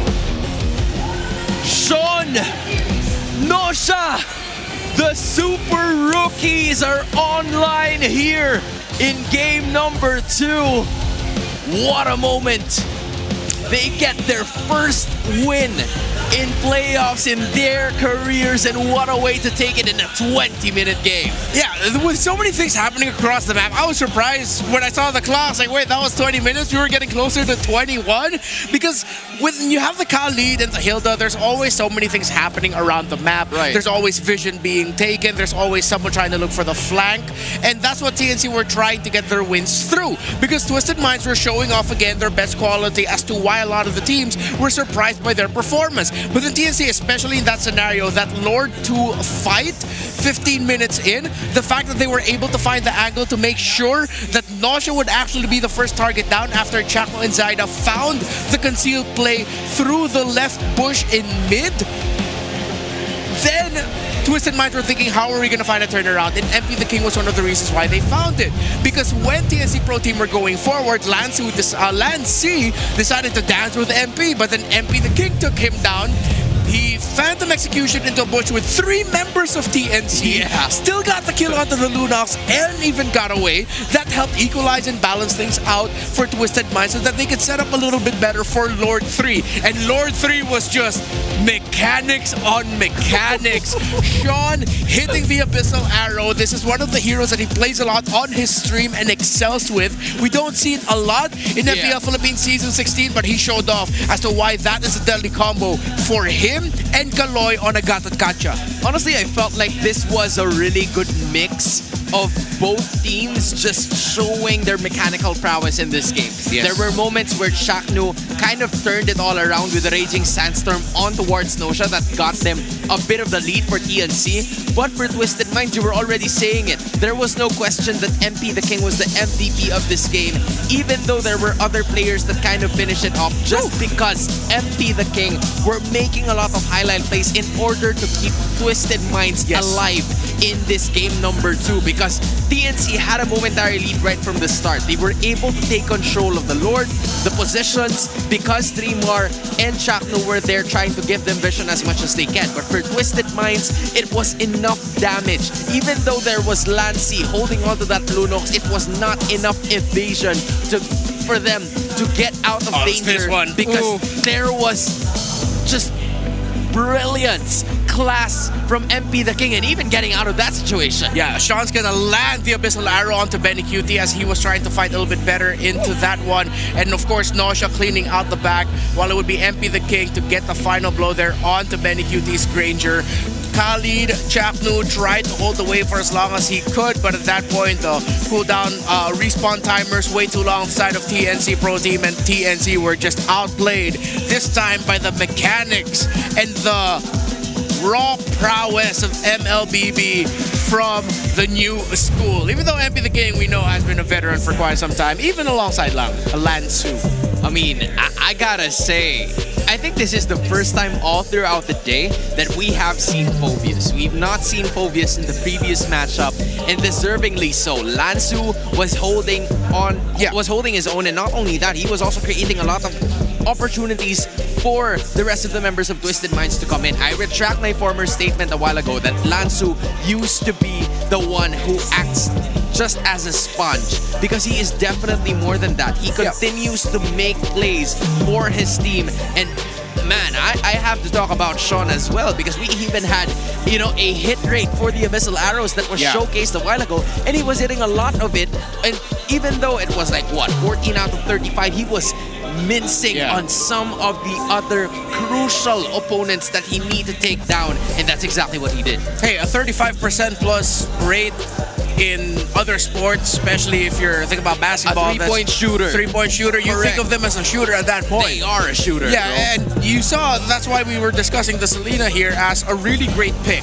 Because if the mid laner for Twisted Minds was more backline-centric, you play around the strong formation instead of all dive, that would be easy targets for TNC to wreck their formation with the Hilda and the Khalid. This was a much tougher game this time around for 3mar and Chatlu, because now they have to contend against all dive. That's why they had to find surprising angles and try to outsmart Twisted Minds with being able to find stragglers. Example, like that one moment they found Nausea. But then for Twisted, for majority of the fights where it was in their comfort zone, you saw how many things TNC needed to get right just to make sure that they could get that team fight win. While Twisted Minds, where it looks like when it's all dive, Salmon Force, you have Lansu jumping on everyone with the Infernal Pursuit, then it's difficult for TNC to find a good fight. You're looking at a Hilda and a Khalid that was flexed by TNC Pro Team, I believe, in the third and the fourth pick of their draft in game number 2, which was quite unusual for us because it was, up until the end, we were trying to figure out which player is going to be using which hero. And at the time, it didn't work out so well for them because they were just bodies trying to cover for the greater good of TNC. That's the idea that they had in mind. This was only the second Selena game of Sean for MPL Philippines Season 16, and it is a win for him. Actually, no, I'm going to have to double check that. Oh, yes. This only is the second Selena game that he has. Well, because of the rush onto the Hilda, I feel like, TNC just showed their hand a little bit too early. The Twisted Minds were able to adjust to it on the fly. Love the Selena pick. And you got to see the adjustment, though, from the side of TNC Pro Team. I feel like a little bit more of the veteran wiles. At one point, 3mar was straight up just leaving the Phobius in lane, fast clearing that, leaving it, giving the EXP lane either to the jungler or the roamer, while 3mar himself is the one actually playing the role of the roamer, trying to disrupt the rotations of MP the King. So you see them trying to make it work. But then once it got to, again, the nitty-gritty of the team fight, so much easier for Twisted Minds to pull off. Yeah, I think it was just a lot more complicated for TNC to pull that off compared to Twisted Minds because they were just waiting on something to happen. Like, sure, Twisted Minds was there and they were able to take game number 2. But of course, you can be featured as the next MPLPH Super Fan of the Month. All you have to do is to join the MPL Philippines official group, engage with the community, and just keep those interactions positive. Yeah, share any MPL related news and updates in the group for your chance to be named as the MPL Philippines Super Fan of the Month. We got a lot of those here. Yeah, we definitely got a lot of super fans there. I don't know if you've been seeing them on where? There, right over there. Yeah, one of the while the games were happening. Yeah, right? I saw one of the women on the side of Twisted Minds was actually my roamer when I won the championship alongside the Twisted Minds at the Casters tournament. But by the way, you can showcase your esports skills and passion for gaming by organizing your own local tournaments through esports projects for everyone. Participants in this program will be provided with special access to tournament modes, in-game items, diamonds, and more. Visit the MPLPH website for more information and how to apply. We've got a lot of things cooking, especially for people who are into the games. We have our MRO, we even have the community matchups, the Infinix Fancy Club, and I had to put an accent to it because I'm in English. The Fancy Club. Fancy Club, and I don't know if how nice who's gonna be saying it. I want to know more about it later on. But hey, that's exactly how he says it. Fancy Clabbin. You know what, Naisu? You can talk to us. Maybe Leo as well. I want to know if he has a different accent. I'm gonna get destroyed once we're done with the broadcast. I think I'm gonna go straight to the hotel after this. Well, same goes for me. I don't know about those two, but hey, put the festival in hand, because this is not just the thing that we've been doing. We also have some of the other activities outside. In fact, we have Odin there together with our community. Talaga namang mainit na ang laban with TNC Pro Team and Twisted Minds. 1-1 na ang kanilang score, pero bago yan at ipagpatuloy natin ang laban, may kasama ako dito mga super fans. Hello naman kayo kay Alfred and Justin, and like what you're seeing right now, meron silang mga merch na galing sa ibang season. Justin, pakita mo ang merch mo. Blacklist International, gaano ka na ba katagal na fan ng MPL Philippines? Since nung sumikat po ang Blacklist nung season 7 po. So ang tagal na rin, ilang seasons ka na namin kasama. Alfred, suot mo ngayon ang Echo Jacket na sobrang hype din nung time nila. Gaano ka nakatagal na MPL Philippines fan? Fan na po ako ever since na nagkaroon po tayo ng legend skin ni Aldous po for M1. Napakatagal na pala. So ilang seasons ka na rin namin nakasama. And ano naman ang team na sinusuportahan nyo ngayon? Obviously, meron kang jersey ng Twisted Minds. Pakita mo naman din, i-hype mo ang kanilang merch ngayon. So Twisted Minds ka ngayon, Justin. And how about you, Alfred? Today po, of course, TNC tayo today. Magkaiba talaga kayo na sinusuportahan, ha?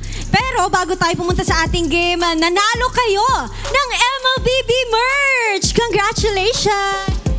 Alam nyo, nag-post ang MPL Philippines na merong giveaway para sa community dahil pinapakita natin dito ang eras of the league at kasama natin ngayon ating mga super fans. Suot-suot ng kanilang mga jersey galing sa ibang seasons pa. Congratulations to you guys! Justin and Alfred, gusto ko kayong tanungin bilang mga supporters ng ating mga manlalaro ngayon. Justin, ngayong kaharap mo si Alfred bilang representative ng The Minds. Bakit tingin mo mananalo ang Twisted Minds? Sa tingin ko po, pag nanalo na ng isang game yung Twisted Minds, tuloy-tuloy na po yan.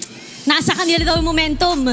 Alfred, ano naman ang palag ng TNC Pro Team sa Twisted Minds? For me po, it's the experience talaga ng players. Isang example na po dyan is si Chakno.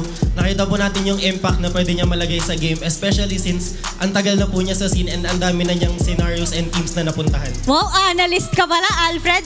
Ang gagaling talaga ng ating mga super fans at halatang-halata talaga na matagal na sila sumusuporta sa MPL Philippines. Bago tayo pumunta sa ating casters, ipa-cheer mo naman ang The Minds. Let's go, Twisted! Let's go! O, diba? Madaming nagsisigawan at hindi naman magpapatalo ang TNC Pro Team. Alfred. Supporters ng Phoenix, mag-ingay! Nag-iinit na nga ang MPL Arena kaya bumalik na tayo sa Land of Dawn with our casters. Thanks a lot, Odin. It is nice to see you here at the Champions Arena. Of course, we are joined by Alfred and Sean II. No, that's Justin. That's Justin, just to be sure, right? Because he looked the part, bro. He definitely passes off as part of the Sean clan. You know, I wanted to I'm gonna just do this, man. I wanted to give major props. Thanks for showing off how tall you are. I want to give a standing ovation I'll join for in the that. fans because, I want to give a standing ovation. Hey, okay, this isn't our actual height difference. I just don't want to cut out the camera. I'm actually bending my legs, but now y'all can't see that, and now I just look hella short. Can we go to the shots of the players? Graphics, something? I'm embarrassed now. Something, maybe a shorter side clip. There you go. All right. Listen to the Sean game. When he got the second and highest kills in KDA with 0 deaths in MPL Philippines history, that happened in September 28th, 2025 against Team Liquid. They went on to lose this series, but they did win this game number 1 where he went 18-0-3. This was him on that Kimmy. I remember this. And you see a lot of the kills he was getting were towards the roamers and the mid laners, and he even got a few on the GOAT himself. That's crazy to think about. It's already a flex on its own to get a kill against the GOAT. Not to mention even get a win against him. So, you know, there are some tendencies that whenever Carl TZ faces off against people who have been grinding their games, making improvements towards their games and ranked games, and then they get a lot of posting. That is what Sean probably did. But hey, it's in the professional scene, which is a totally different milestone in itself. Meanwhile, on the other hand, you're also going to look at Zaida, who leads the First Blood leaderboards from what we're looking at right now. Yeah, we said that earlier. Third team. Synonymous with Zaida this season. YSS, even though he doesn't have that high of a win rate, he does get a lot of kills. The Hayabusa has to be one of his most iconic. One of the few times where we actually got to see a Fanny this season was played incredibly well by a Zaida.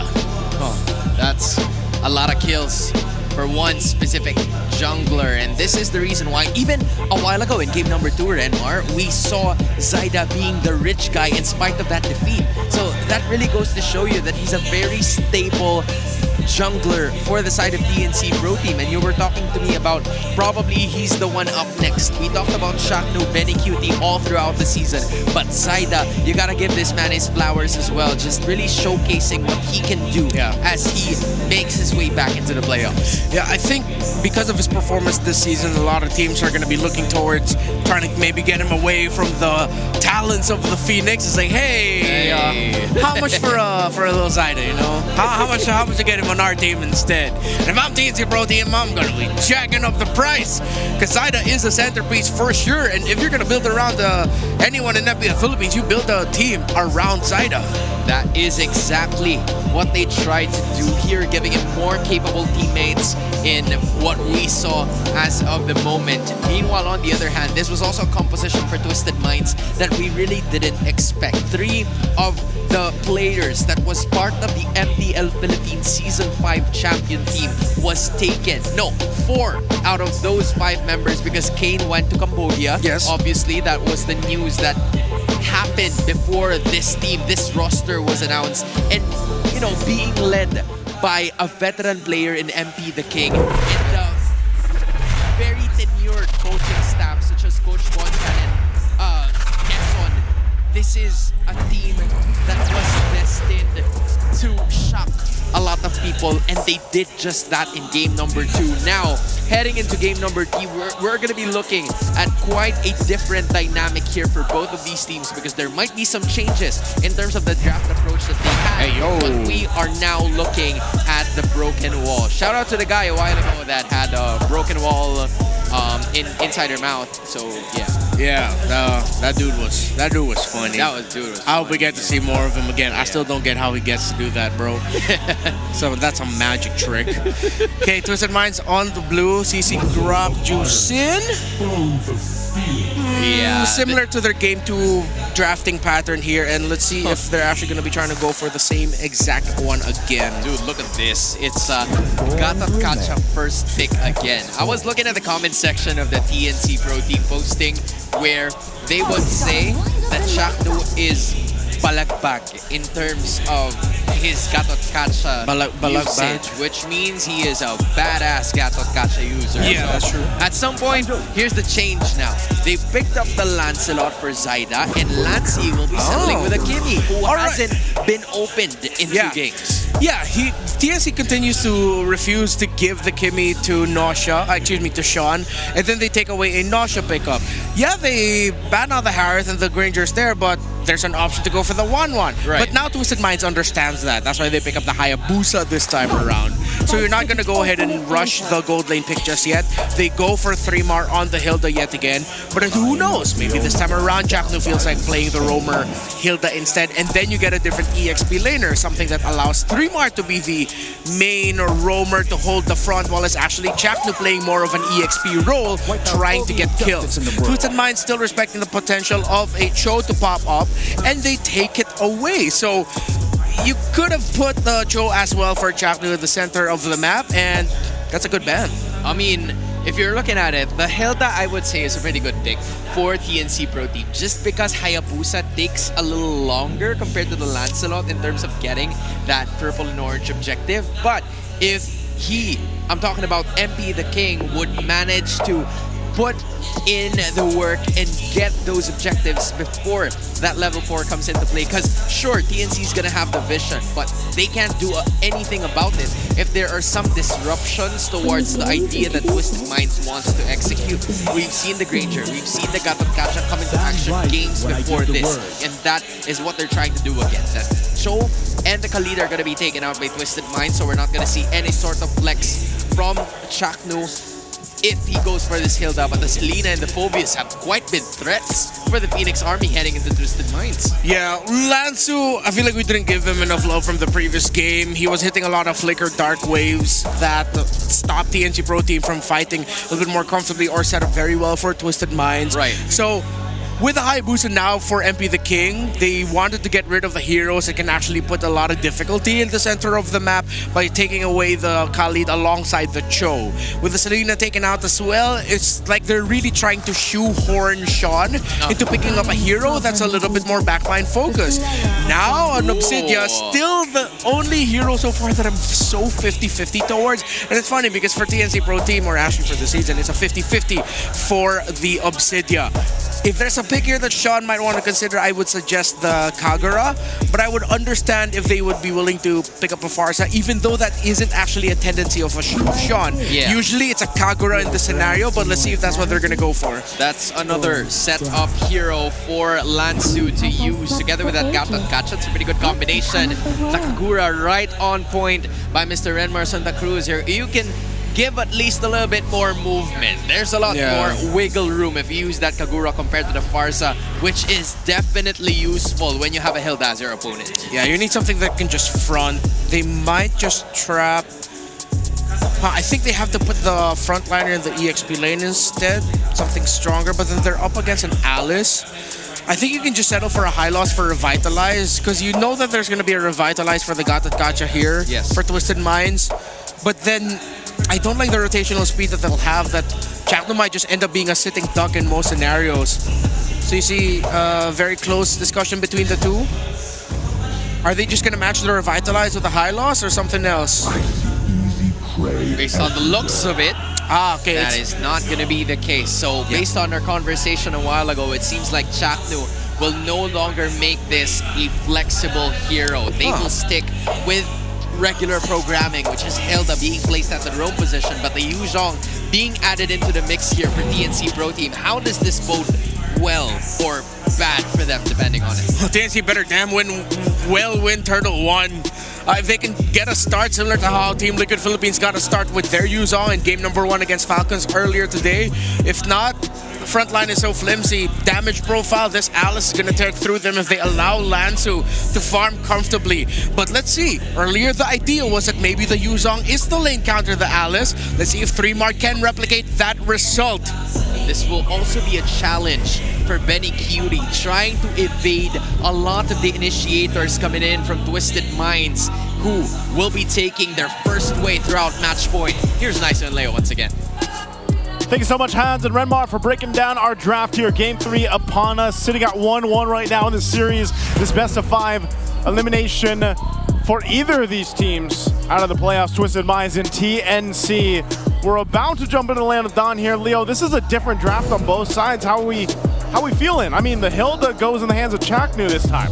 I like how TNC, despite it being more of a reactive and reparative response, invest in their early game. Again, Renmar mentioned, hey, they better damn well win Turtle 1, because if you do miss that window of our lineup is so strong in the early, then what do you even draft for? It's the complete opposite of what they did in game 2, wherein they invested so much in, just have that Hilda and that Khalid just run around until our 3 cores are ready. That was really dangerous. They almost got away with it, but almost ain't enough. Almost isn't enough, and that's especially the case here through the playoffs. You know, at this point, you've got to be able to go ahead and really get your lineup started early on, because we're seeing this a lot of the times where the focus on these early objectives, the focus on even the first turtles, you know, seems to be a big focus, and then eventually the Lord. And what we're seeing is from a lot of the takes in these turtle fights early on, they're almost replicated to a sense when the Lord dance starts. And that's something you want to go ahead and work on. So I think for both these teams with the lineups that they have, I guess if I really look at what is in the hands of TNC, I've still been looking for that Obsidian to pop off, man. This hero. That's why they said, you know what, early game, hunker down. Yeah. Make sure that that's covered, because we're waiting for an Obsidian to get max stacks. And we haven't been able to really see that yet. There's been a little bit of success here and there, but you know, in the hands of Benny Cutie, maybe it happens this time with this game here, this game 3 that we're jumping into. So let us know what you guys think. Is this going to be TNC, or will this be a Twisted Minds to take game 3 in their hands and get one step closer at that match point? Momentum is in but a die roll, a coin flip, if you will, because neither of them have momentum. I tell you now, Twisted Minds, by winning game 2, I don't think they knocked the wins out of TNC sales just yet, because, you know, you're at 1-1. Like, that's as even as it gets. One thing I can say is they really like to take the Skatakacha, man. But the hero for this series, anyway, I'd say. Oh, hold up. Kaloy here, forced to use that Revitalize. Speaking of, I don't think it's because they like it themselves too much. I think it's because they take it away from Chakno because it's too lethal a weapon in the hands of the Mamba. I was going to say, they don't want to give it to the Mamba. Well, he also just burned his Flicker this early on, too. So both roams utilizing the battle spells for now. We're going to take a look at really what the idea is for TNC. Let's think, because again, that Yuzhong, that pick, that early game potential, the damage with the Shot Essence and everything else, even to the sense of the Petrify is a valuable battle spell to have in these closed fights around these objectives. But, you know, this is one of the things. MP the King on Hayabusa can be quite devastating. He's probably one of the better Hayabusa players in the league here, but also you could say the same for Saida over on the Lancelot. You know, we saw the stats during our break here before we jumped in this game. He's phenomenal. So I think for both teams, you've got your solid junglers now. Capitalize on that. And that's really what they've been able to do. Throne of Ruin, I didn't see much of it, but that was enough to take down Zaida, deny the turtle from TNC, and now MP the King not gonna fall, not just yet, not enough damage on Lancey nor Chaknu to finish the job. This is all Twisted Minds. They're up by almost 1,000 gold, and Benny Cutie coming in maybe a minute too late. Yeah, it's really tough for Benny. It's like, you know, again, he can rotate to those fights, but most likely, especially these first turtles, it's going to be over before the time he gets there. Now, maybe if this was Expanding Rivers, you know, you'd have a better time getting there. But again, this is a fight. I don't even know what happened to Zaida. He got blown up. He got just gone. Blowed up. Blowed up. No, it was the Gleam into a Throne of Ruin. Like, it happened so fast, and now it's another engagement underneath that Little Wanderer. It's these scary moments wherein if Twisted Minds catches you off guard and they throw so much at you, this early game advantage just goes down the drain. Again, it's a war. Look at this. It's the mix of combination right now. Chaknu. Oh! Tried to flicker away and went down anyway. Foiled again. Was that just the lethal ignition? Like, I mean, was that the burn from Sean? It looks like it, yep. To cap him out? There was either that or a stray projectile. Yeah. Like a basic attack. Sorry, you always got to hit that, but that's what I was saying. You know, it's this kind of combination of burst that comes out from, you know, you could say the Kagura's burst with the Yin Yang Overturn, or even the Shadow Kill from MP the King seems to be too much for TNC to handle right now in this early portion of the game. So even someone like Chakno, again, this Hilda is annoying. As a hero, it's annoying. You can put pressure across the map. You can provide vision. But she needs some time to get those defensive items, too, to go ahead and tank up a lot of this damage. And a sheer avenue to using that. Oh my god, what an amazing taunt! Locked in by Kaloy, totally ruining and throwing down the drain. TNC setup. They do find Sean, taking him down. 3 more, finds 1, and that means Twisted Minds will be coming in half-cocked into the second turtle. Hey, they at least get something out of it. Great rotation from 3mar to be there for that fight, because again, I was just talking about that combination. Oh! Nasha? Finds the ult. That's 2v1. Woo! Nasha won't survive. Chaknu gets the kill. Okay, that was a good use of the Obsidia right there. Again, the hunt for bone, able to secure that now. Turtles for the fight. In comes a Black Dragon form, one of the best tools to use in situations like this. Now Lancey forced to flicker back. The Throne of Ruin already used up. Lansu does live, a puncture by Zaida to reposition. Hard push by Benny Cutie up top, no one to keep tabs on him. And Zaida scores a turtle for TNC. Hey man, 3mar's doing work on this Yu Zhang here. He was able to zone out MP. keeping him from getting close to that turtle. And meanwhile, too, Benny getting a ton of gold up here on the top side, pressing that down. He does have a minor lead against Nasha here, just about 300 gold or so, but the biggest lead so far for TNC down to the roll. Benny Cutie able to go ahead and continue on. Again, Kaloi's going to charge up. Is he actually going to press this? Did conceal, but doesn't push through with the Unbreakable. He's really good at that. Did it through a wall earlier. And oh my God, off camera, 3mar. What are you up to, son? Gets a kill. And mind you, Lantu was there too, but I can't say the same for Kaloi. Gets a defensive AOG. Call it a Dow. Joseph, what was that? I don't know. You didn't see it. That's not fair for me to ask, but what was that? What was that? I was saying earlier, 3mar was doing work, man. That's not work. That's a miracle. That's a miracle. I don't know what Lantu was going for. 2v1? 2v1? Is that just how strong the Yuzhong is right now, currently? You know let's focus on what we can see and not what we could have seen. I'll tell you what we can see. The Infix GT30 experience victory for every Modlong gamer right now.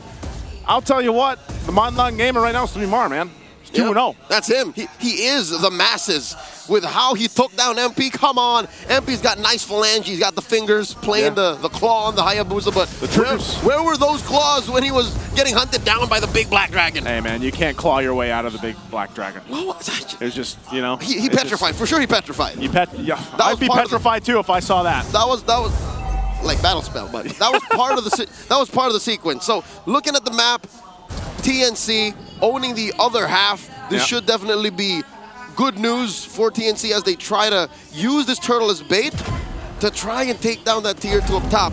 All of this is to set up for Benny Cutie's eventual emancipation from the laning phase. We'll see exactly how this is going to work for Benny Cutie. He is going to rotate, but he's going to be too late for this one too. And he gets the turtle. I'm not sure if this is even going to be a fight. Oh no! 3mar? TNC catches Twisted Minds performing the Ube. Now Chakno caught between two. Lansu here, trying to survive. That is the HOB. Wow. The answer. The Throne of Ruin. Chaknu falls. No one from Twisted Mind taken out just yet. 3mar trying to survive with the Shaw energy. That's going to be 2 on them. Lansu down as well. Down goes Sean. Benny gets a double. Kaloi going to be up next on the docket, and Kaloi bites it. Zaida takes him down. 3 for 1. TNC on fire. That was one athletic flicker from Benny Cutie, able to dodge out the AOG and get a double for himself, almost a triple.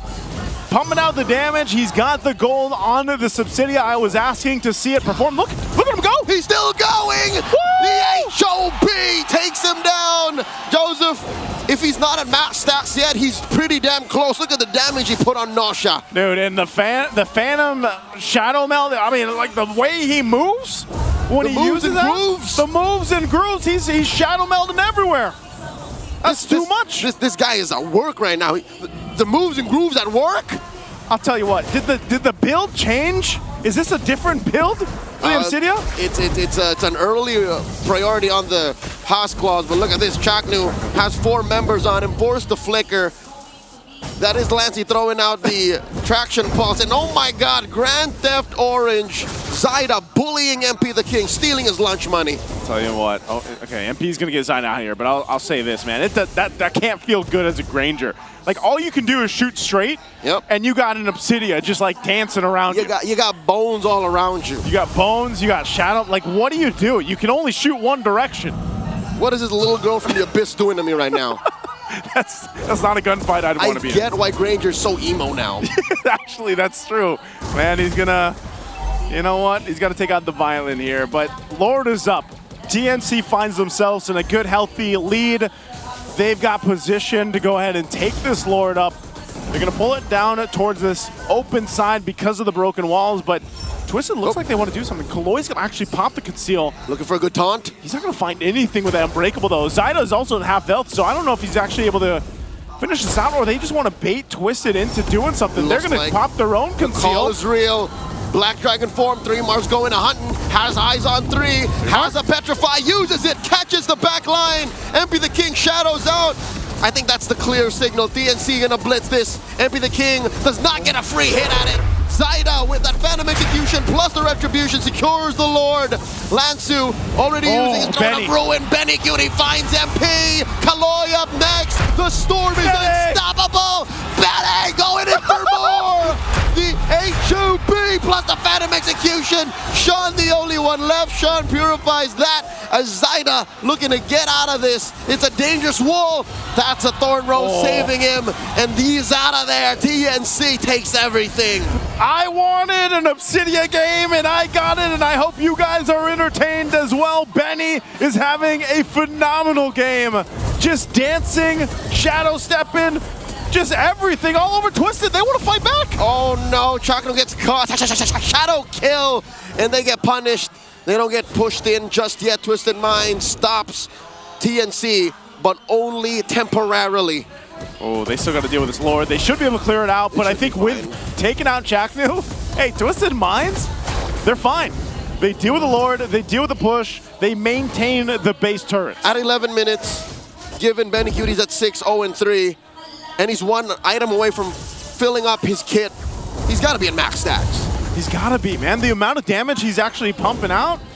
Yeah, I mean, like, look at this. And then he's also got the Wind of Nature now, too. So even if MP finds him. Or Nausea. But I don't know if Nausea's going to find Benny. Forget about it. Benny has been finding Nausea the whole game.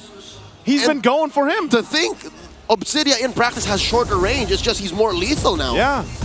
And again, if you use the Hunt for Bone, the ultimate, Nausea's trying to run away, you're dragging her with you. Yep. So again, it's hard to escape that. It's a date with death. It's a date with death, man. It's a date with the Abyss at this point. TNC, and the Abyss gazes back. Hey, they do. Nolan was onto something. He was. It's in the lore there. He knows. He knows. TNC knows that they've got a good Elite 7,000 up. They're going to march towards the base a little bit, but they might just get this tier 2. That's about it. They can push Twisted off of this to go ahead and secure that turret. Open up the map a little bit more for them. Uh-oh. Sean! Dear God, he did not expect that clap back. Benny? Lansu in the middle of them all, dropping that Throne of Ruin. Knocks up a couple. Black Dragon formed by 3mar, trying to reposition. Sean for Lancey. Mid laners out of the picture. In comes MP. Knows that it's not wise to fight back. Yeah, I'm surprised because even when Benny joined the fight, he held on to the ultimate. He didn't want to use the Hunt for Bone because probably got the call that, hey, Lancey goes down, not too bad. Sean was down too. We might as well go ahead and just set up for this Lord take. What you call release control. He's disciplined. Yep. Benny did not just panic and say, ah! He knows that the HOB is so important. Yeah. It's a major part of what makes the Obsidia so deadly, especially when you get the stacks like this. Benny Cutie will go ahead and start. Look at this. He's just going to shred through this Lord here. Oh my God, look at those shards. Yeah, TNC's going to make their way. Kaloy's giving the information. I'm not sure if MP's going to have much room to go. They're just going to take the Lord. They blitz it down for TNC. What do they want to do? They actually want to force a fight here? That's right. The Phoenix Army are looking to march forward. They do push Twisted Minds back into their base. And right, they're going to do this right this time. Okay. Remember last time, their first Lord? Yeah. They just kind of threw that away? Yeah, they did. So this has to be played right, or else Coach Etomax, Coach Finding Hito, they're going to have an aneurysm. Yeah, this is not the one. This is not one you want to have right now. The Lord is going to charge into this mid turret. That'll take that out. Now TNC, they're going to go and put pressure on this bottom lane as that wave push in. Oh God, Benny Cutie stole the aura. He's going to be more lethal now. Oh, this is trouble. Look at the damage he's doing to Kaloy. Black Dragon form by 3mar. Looking for targets. Has that Petrify. Lands half Dragon form. I think TNC are happy to take this win. 2 inhibitors. Very clean, a very disciplined decision from TNC. Use that Lord, take out 2 base turrets, and reset from there. Go back, get what they can. And maybe this is going to work against them. I don't know. I think if you wait too long, is Twisted Minds in a position, and do they have the composition in a lineup to actually get them back into a game against almost a 10K deficit? I'm glad you asked that, Joseph, because if you look at Twisted Minds, they have the Granger infinitely scaling, but think of TNC, they really don't have to do much effort because look, even an Alice cannot survive this. Force the Gleam away. Kaloy now the target of Benny Cutie, holding on to that. Hunt of Bone still. Kaloy now gets hit with it. Down goes the Gatot Kacha. Up next is MP the King, still getting hunted by via those shards from afar. Three-Mar knocks him up. Double kill. Down goes Ida to the back line. MP the King uses that shadow kill. Finds Chakno as well. The trade 2 for 2. Okay, are they going to be able to run down? They do. They chase MP. Gets taken down. Point blank shots from Lancey. 3 for 2. TNC, I think they smell blood in the water. A good trade with Benny still up. He already used the ultimate, but it's up again. They're going to go for Nasha here. They're trying to defend and clear the waves out. Three-Mar put down to a 10th of his health, a little too dangerous. Lancey jumps up, jetpack on through. Benny Cutie drops all of it, uses the Hunt of Bone once more. The call from TNC, unanimously, they agree. Let's not force the issue. Again, Twisted Minds will be able to defend, staying into this game, albeit they lost all base turrets. It's looking a little dicey again when these team fights. Benny Cutie doing a really good job at holding on to the ultimate. He uses it at the right time to go ahead and get the space, wrap around with the Shadow Meld, and then sometimes he flickers forward to gain more space because he's able to pump out so much damage that Twisted is just left in trying to retreat from. That is trademark Benny Cutie. You know that you're in danger when the Storm decides, I'm going to use my flicker to close the gap between you and me so I kill you faster. He does this with a carry. He does this with a Harith. So with an Obsidian now, fully kitted out, max stacks. Oh my Best goodness. believe he is in the zone. Lord now at a 10th of its health. Kaloy and Lansu. Where is MP? Can he even steal? Is that even an option? I don't know, but they keep them guessing. What? Double conceal is going to be used. Are they going to go for this? All right, MP the King with a steal. Kaloy does bite it though. The harsh price of what Twisted Minds planned for. And now TNC, they collapse. The HOB on the Lansu. He's doing his best, gleams away. Chaknu misses, Lord spawns. That might have been too much. I don't think TNC calculated right. Kaloy for a Lord, that's a good deal for Twisted. I think they just pulled off the Lord. Yeah, they're going to clear it out, but they pulled off because they didn't know where MP was. And he ends up taking the Lord anyway. Yeah, the Lord's dealt with, but Twisted at this point, they just need to buy any time they can. And they got a little bit of gold off of that too. So now getting the gold in the right hands here, this is where we need to start to see Nasha step up in terms of being able to pump out the damage he has on this Granger. Sean has to be able to find the right setups too. But it's so difficult, man. We're seeing the health bars be depleted so quickly from Kaloy and Lansu. Up if they jump in the front line. I think that is the one condition that TNC gets this turned on him. If some way, somehow, Lansu gets a favorable Throne of Ruin, if Kaloy can get an AOG that knocks up 2 or 3, and then Nosha, as you said, lines him up, racks him up, strike out TNC, that's how Twisted wins. But for now, I think you're right. It's still an uphill battle for the rookies of MPL Philippines Team 16. TNC have them by the throat. And I'm wondering at what point are Kaloy and Lansu going to be tanky enough to deal with this? I mean, they've already got the blade armors here. Look at Kaloy. Look at the damage being dealt. I mean, I think he's going to keep his... Oh, no, not like this. Immortality gets popped. He does respawn. Black Dragon form. They're going for it. Lansu is taken down. Kaloy as well. 2 frontliners out of the picture. Down goes Sean. A double kill for Betty. Nosha gonna be up next. Just MP. I don't think he can do this not by himself. MP wants to buy time by cutting the wave, but Chaknu and Zaida aren't gonna let him. So the rest of TNC will just wait for the waves to push in to end the game here. And that looks like it's gonna be it. TNC worked for this one. And it's a great game for Benny Cutie on the Obsidian. The Phoenix Army are at match point. TNC showcased probably the best Obsidian game we've seen for Season 16, and I'll tell you what, it's none other than Benny Cutie to make it happen. What a game. Let's go ahead and throw it over to the panel to break down what they thought about Game 3. Those were the bombs coming in from Benny Cutie, just dishing so much damage. Not enough defenses for Twisted Minds to at least fight back. And in that last clash, TNC comes one step closer from getting their first playoff win since Season 9. The first highlight that we saw there, 4 minutes and 30 seconds in, Chapnu decided to help out Benny Cutie. They got that kill onto Nausea, and that's when everything just started to go wrong there for Twisted Minds. Perfect rotation by TNC Pro Team. They sent their roamer to the gold laner when the turtle was already up. That happened at around the second turtle as it was happening, correct. And then that came off of Twisted Minds actually getting a lot better sequences in the early portions of the game. They had the lead in the scenario. They had the two turtles locked in, or they had that one turtle locked in. But then TNC Pro Team, again showing their veterancy, and Benny Cutie, the best Obsidian game so far in MPL Philippines Season 16. Undoubtedly. Perfect if I'm not mistaken. 10-0-3 for the Storm. It all worked out, all part of the plan.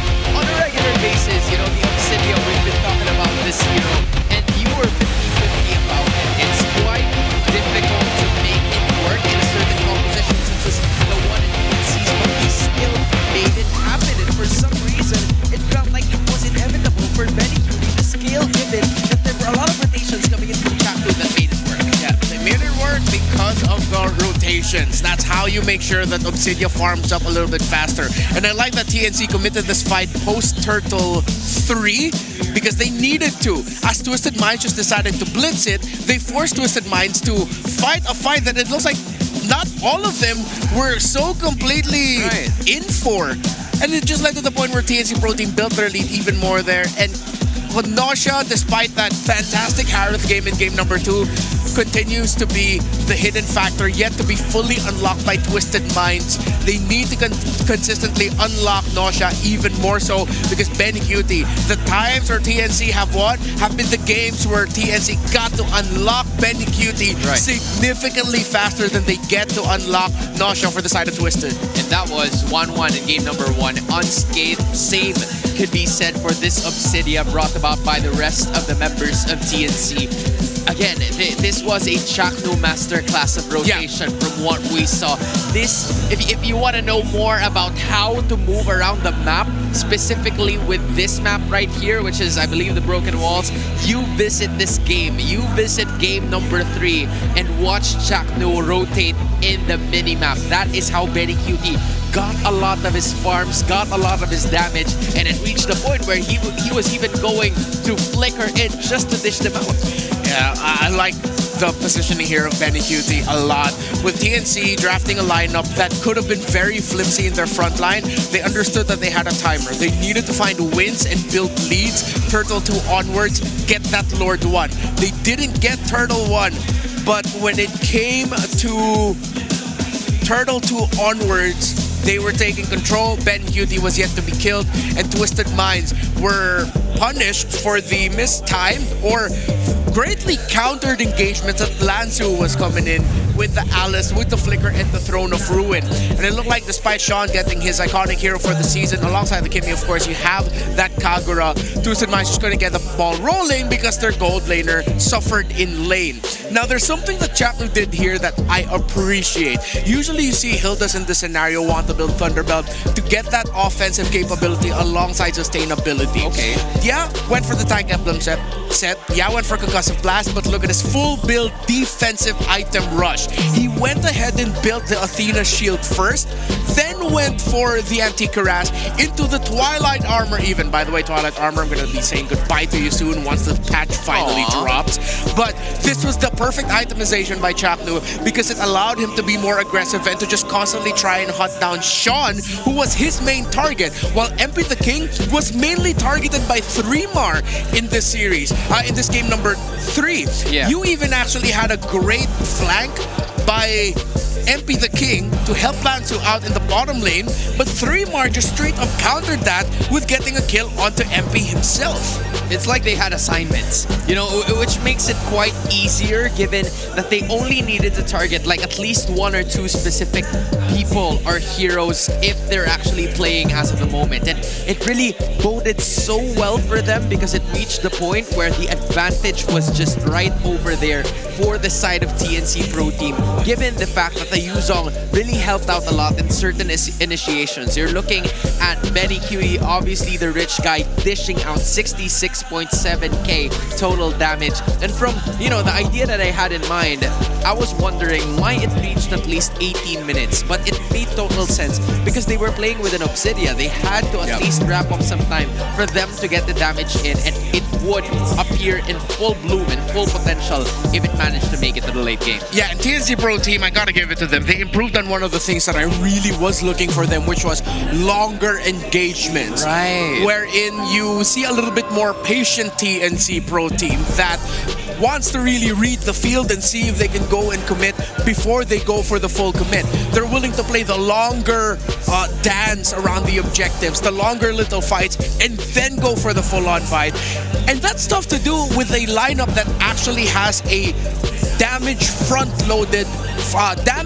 overloaded front line, which was lacking for the side of Twisted Minds, who we initially knew as a very patient team, looking for, you know, some other opportunities elsewhere. But I think they were forced in a situation that they had to fight and scrap for resources, because if they don't, TNC will just continue to reign in their parade and burn the house down. So I feel for Twisted Minds in that game number 3, because they really had to claw their way back into this game, but it's just TNC Pro Team slapping them out of wherever they are. Yeah, now straight up, they got slapped by TNC Pro Team. And for Twisted Minds, there's a reason why I was thinking like, with their lineup, front looks good, everything looks good, right? But it's because for majority of MPL Philippines Season 16, we got used to defensive overload through the front line. Right. Where your front line is so tanky that the slow front to back just usually goes in favor for those tanky front lines. But now we've seen an adjustment. Wherein as long as a team with a damage overloaded front line, such as a Hilda and a Yuzong, understands that they need to find their perfect time at Turtle 2 onwards, Turtle 3, win that Lord 1, find power spikes, and force resources out there, then that's how you make it work. So you see the new school playing a little bit more of an old school MPL Philippines Season 16, while TNC is the one playing the new school MPL Philippines Season 16 strategies post Project Next in for the MPLPH playoffs. How poetic. That is how I would leave it. It is TNC with the match point, but now we're gonna toss you back to Odin. Odin, what's up? Match point na para sa TNC Pro Team, kaya naman Phoenix Army, mag-ingay! But wait, katahimikan dahil meron tayong sumusuporta para sa Phoenix Army. We have here Sinyo! Yeah, what's up?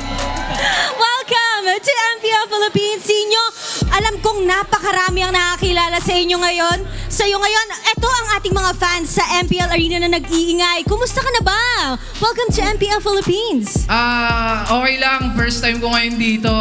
Siyempre, iba pala yung feeling pag live ka nanonood. Tsaka ang pogi pala ni Chakno. Grabe talaga. Iba talaga ang karisma ni Chakno sa personal lalo. Sinyo, no? Balita ko siya daw nag-invite sa'yo.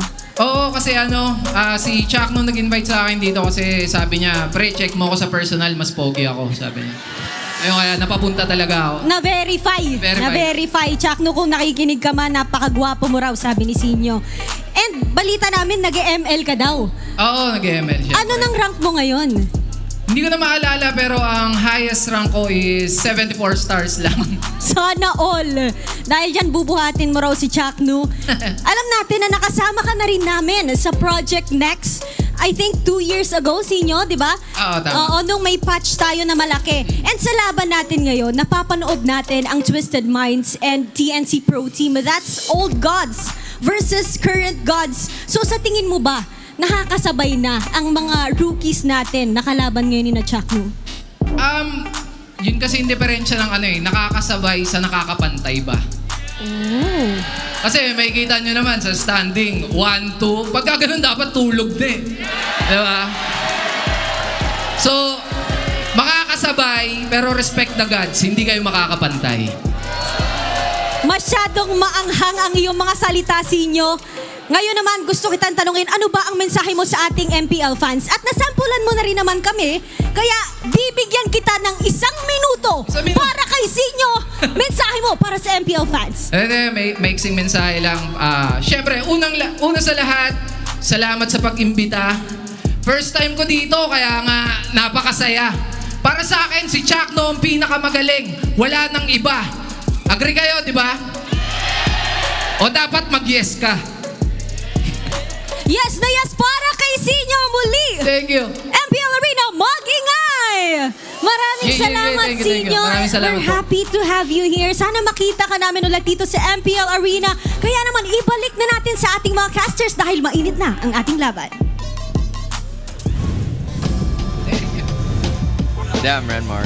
Like, Well, we only I got a am teaser. meters away from the Battle MC GOAT. He's right there. He's like, this is like one of the tendencies that I wish I could exchange bars. You want to exchange bars with No, him? I don't. I don't think I have what it takes. Give me like 2 months or 2 years. 2 years of setup just for like to trade a few bars. to trade a few bars. And I think I would still get kicked in the butt. You I think I would still get kicked in the butt. Man, because I mean, he's been doing it all his life, man. Now he's here to support the Phoenix Army, who just won in 3. I don't know if Twisted Minds has it in them to get the comeback. Woo-wee. And he was invited by Shaq Nu, so you know what to do. What else to say? Instead, we headed over to game. I was supposed to say game 3, but not anymore. It's game 4. Dang it! Let's just look at the draft. Okay, well, we're gonna leave the Bro, rap so sad. battling. Go talk. We'll keep the rap battling and the rhymes to Senior there on the floor. Before we head into game number 4, let's see what we saw from the previous draft. So there's a lot of focus from the TNC Pro Team side of ensuring that the Baxia and the Uranus doesn't end up with Twisted Minds, because again, Twisted Minds is one of those teams that excel with playing the bully type of EXP laner and jungler that can just show up, mess you up, and then suddenly, even though you haven't killed them and you've committed so many resources, they're still going, they're still wrecking your flow. They don't want that. One thing that I love about the bans that TNC Pro Team committed, they decided to go for the Fovia Selena removal in the second phase red side, so that Twisted Minds wouldn't end up with it. And despite Sean ending up with the Kagura, because of the rotations, we put so much focus on it. The rotations coming out of Chakno on the Hilda that went for the full build defensive items. Twisted Minds suddenly, they don't know. It seems like to overwhelm Twisted Minds, it's as simple as just put a lineup that can mess them up. Yeah, that's wherein you just throw. We were talking about it behind the scenes. You just throw bodies, and then Twisted Minds suddenly is like, uh-oh, this isn't like their formula. That isn't their comfort zone. It's a very difficult scenario for them because the bodies are like just standing there, willing to be sacrificed by TNC. And for Twisted Minds, it's like, do we go for them? Yeah, exactly. It's like a lot of the fights where it's like, wait, are we at the right time? Are we going for it? So as we look for it roll to roll in the new school versus old school lane matchup, I think this is one of the reasons why we have to now pose a question. And I think we have to look at 2 roams. If you're gonna have to pick Foria, based on their performances so far, Zyda or MP the King in the jungle? Oh man, that's a difficult question, and I have to answer You gotta answer, bro. You can't dodge anymore. You can't dodge anymore. No, I can't dodge. Like I tried to do that, right? But I can't. It's a question. And so far, since it's 2-1, I'm gonna go with Zyda. Oh yeah. I think Zyda just, compared to MP the King's play, has just gelled much better with what TNC want to do. It's like, it's either Phoenix Army together strong or Apes together strong. And then they're just like, whatever, bro, we're going to do it as a team. Where it all looks like, if they're going to fail, they'll fail together because they all decided to fail together. Yeah. Well, for Twisted Minds, where it feels like we're seeing, we failed, but it's because there's a disconnect. Yeah. There was a sequence that happened specifically in game number 3. It was Lord 1. TNC initiated. They forced resources out. Twisted Minds backed off. I remember that. While some members re-engaged and dived. MP the King being one of those, Lansu being one of those, and they look kind of disconnected as everyone else wanted to escape, leading to the 4 kills secured for TNC and a triple kill for Benny Cutie. So roll to roll, I think we're both in agreement. Zyda right now just seems to gel better with TNC. But don't get us wrong, MP the King has had had some moments of glory, especially in game number 2, and they're gonna need more of that in the preceding games if they want to extend the series, and not only just that, extend their tournament life, because tomorrow the games are gonna be as important. You're looking at a double elimination, situation for both these two teams. We're already looking at TNC, or should I say Team Liquid Philippines, advancing to that stage, and this would really be very helpful for Twisted Minds moving forward. And from what I saw, I think another matchup that we would consistently see here would be the EXP.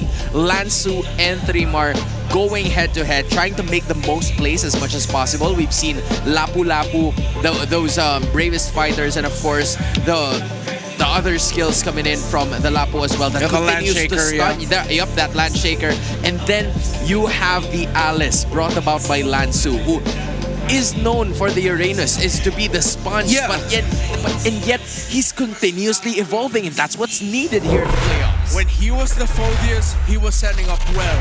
When we saw the last Alice game in game number 3, there were many times behind the scenes we were both going, wait, why is no one going with Lansu? Or why is Lansu going alone and it doesn't look like Twisted Minds want to go with him? Right? I have an easier said than done solution for Twisted Minds. Okay, talk to us. Put all your eggs in the MP the King basket. Ooh. You draft for MP the King, you play for MP the King, let him be your carry. He's your king. He's the king. TNC Pro Team this entire season has played for Zyda. Everything and for Zyda in his rotations and how he fights.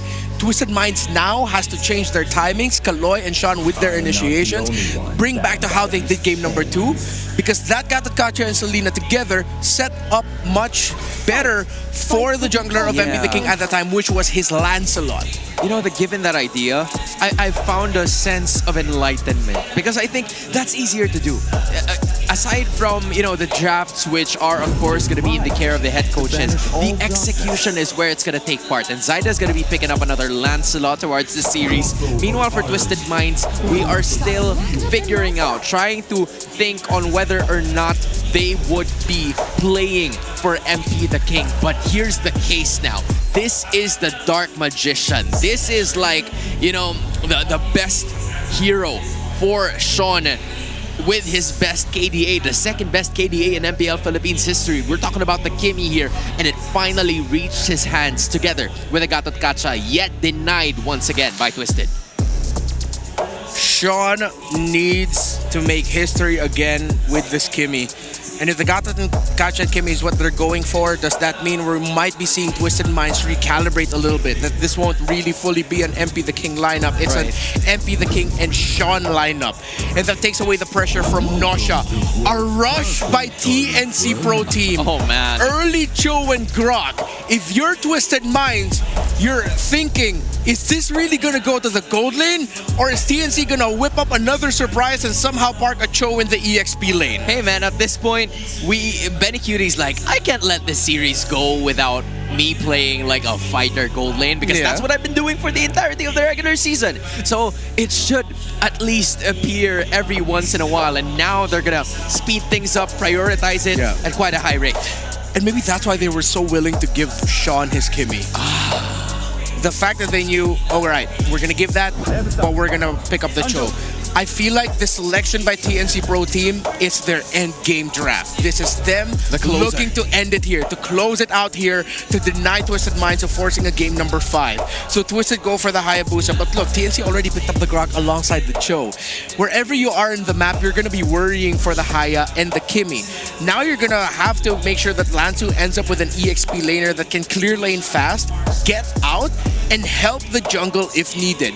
Hilda was taken out. At this point, if they could, maybe they want to be securing either the Lapu-Lapu or the Esmeralda. We're gonna see in the bans. I think the bans will tell us which EXP laner they're gonna end up with, because they have to take out at least one.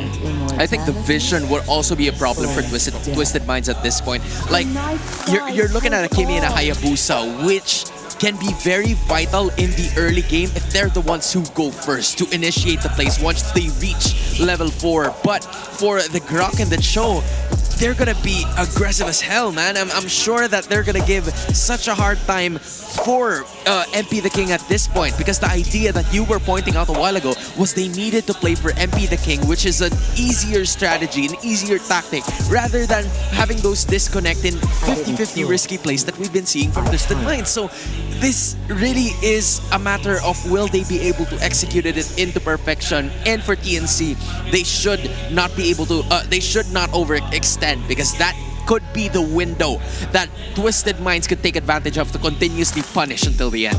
I think TNC Pro Team has already shown that this Cho is most likely going to be going into the gold lane with that Esmeralda ban, one of the heroes that we thought that Twisted Minds could go for. Right. Twisted Minds also taking away the Valentina makes me think, is there an ultimate that I am missing out on that Twisted Minds might suddenly show? Are we finally going to see Nausea pick up a fighter gold lane? Because so far he is the only gold laner this season who has not done that yet.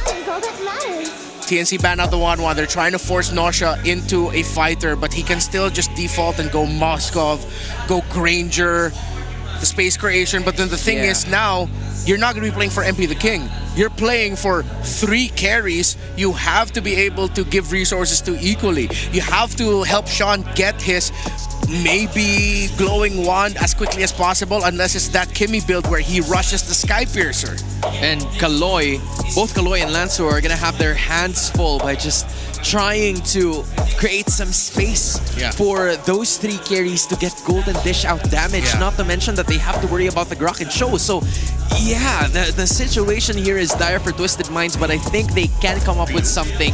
The mystery is on whether or not they can pick up a fighter gold laner for him. Is this the time? And from the looks of it, we are still yet to figure it out, because the EXP lane could still go, or the Lapu-Lapu could still go to either one of those side laners. 3mar, are you just going to pick up the Arlot now? Or are you just going to go for the CC? Still has 2 very strong options.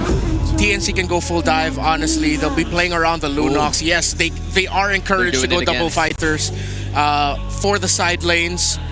It's up to 3mar whether he's going to go CC or Arlot, unless this Cho is actually already his. It's an Arlot for 3mar. Spot on. Okay. Twisted, is it fighter for Nausea, or are you still gonna go marksman? Unless this Lapu-Lapu is already the gold laner. And that's gonna be quite a curveball. And there you go.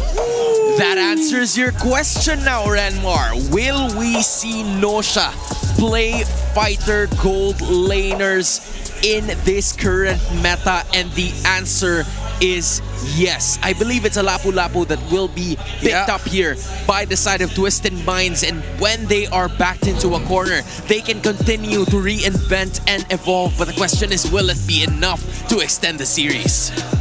The damage profile of TNC Pro Team might be not enough to take down the Glue of Lansu, who is undefeated with that hero this season. One of the rare times that they pick up the Glue, they win with it. The only other team to do that, Team Liquid Philippines, Sanford.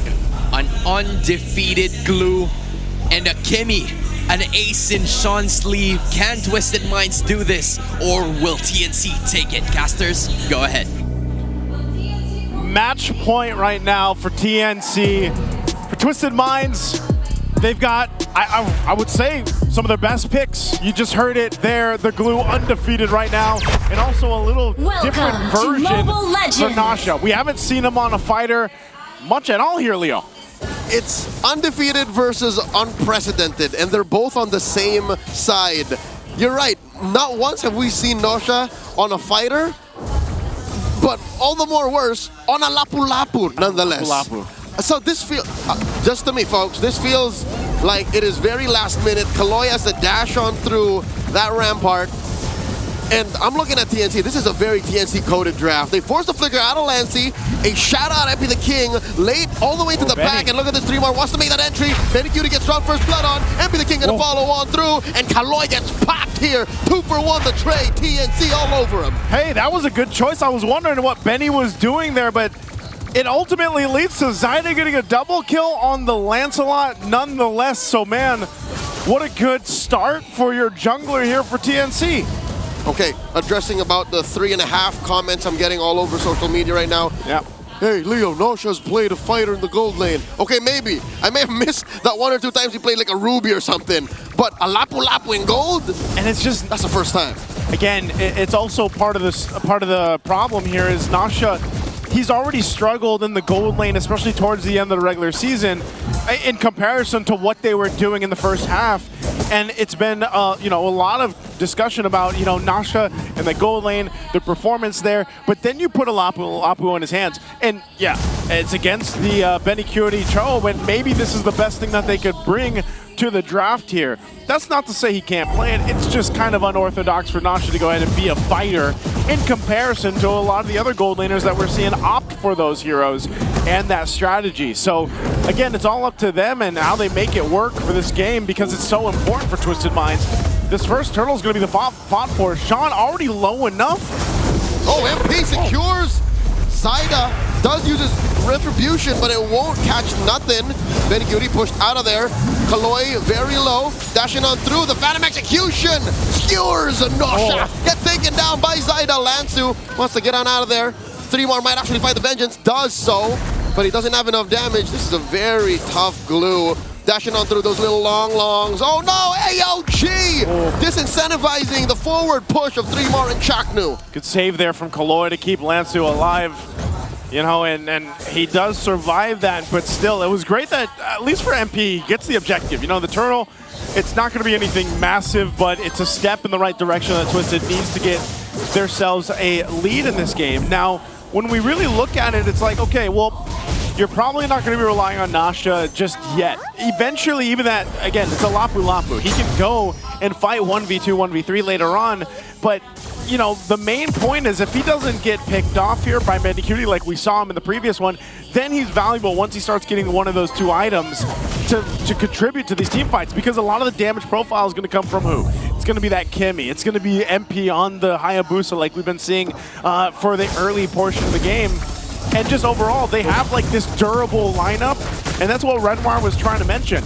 That durability, that tankiness, especially with the glue, it should be hard for TNC to kind of deal with that. Juxtaposed to TNC, whose damage is literally just spread out all around their lineup. 3mar can get a lot of damage in. Zaida, Lancy, hell, even Chaknu. And I'm looking at Benny. He's looking to build damage on this show. So, Twisted Minds, if they get picked off one at a time, they're going to get in trouble.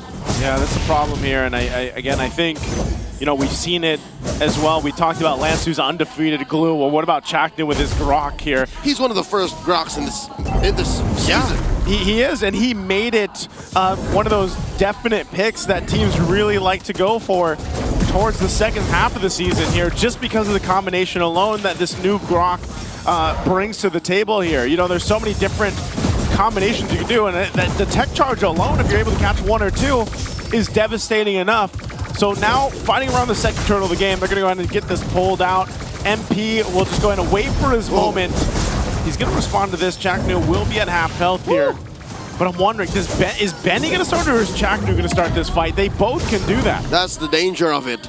Twisted Minds aren't sure, and the only member they have that has a Purify is Sean, so only he can be used as bait, and that's already dangerous as it is. Turtle now, less than half health. Rampart comes up. Kaloy gets popped here. Lancey gets his head, and in comes the rest of them. Final slash by 3mar. Response. He has Lanzu mounted on him, not before he falls. He's going to take down Sean. Phantom Execution. Nosha dashes on through. Tech charge, no one home, but they're already ahead. 2 down for Twisted Minds. TNC got their eyes trained on the turtle. Man, they got 2 kills there, but I just feel like abilities and everything else were being thrown everywhere, not connecting either on both sides. To jump in, though, AOG plus a steal by MP. TNC didn't see that coming. Oh, and they get 3mar, and now Chaknu falls as well. A great pickup. MP gets kills plus the turtle. Everything falls apart for TNC after that sequence. And it's very clear that TNC have this coded in them. It is injected into the DNA. Procedural rotations. We have a plan A, B, and C. Anything happens beyond that, we're out of here. But what happened, man? I mean, TNC had a 1.5K gold lead, and they won that exchange. They decided to go and try to get the turtle, and then it all fall apart from there. MP happened. Oh, the kick under Nosha. He gets taken down. That was That's overkill. a gank, two-man gank by Lancey and Benny. Yeah, that's, hey, you said this, you know, you go for that kick, especially with the damage Cho from Benny, and then the burst from Lancey. You're not going to survive that. I don't care how brave you are for this Lapu Lapu, man, for Nasha, but it's definitely getting tough here. I think, again, TNC is going to hold on to this kind of like minor lead that they have. Look at this, too. Skypiercer pick up for MP. How often does that happen? Not that often, man. That's why I said he's a big part of the damage profile. Benny gets the kick, isolating MP, but there's a stack for him. Give him the stack. Why does he bought it, too? I'm actually surprised, because, like, Benny, I mean, did he just see MP and he's like, I'm going to go for the kill here? No, this is Twisted Minds reading the situation. This is a big picture decision. They said, yeah, they're going to fight a lot, so let's put this item on you because you're getting a lot of stacks. Oh, 3mar. Kaloy jumps on out of that AOG, but 3mar able to respond, forcing that revitalize and the conceal. Yeah, he didn't have the final. He didn't have that final slash to really place it where he wanted to. He just gets it now. Zaida commits Grand Theft Orange.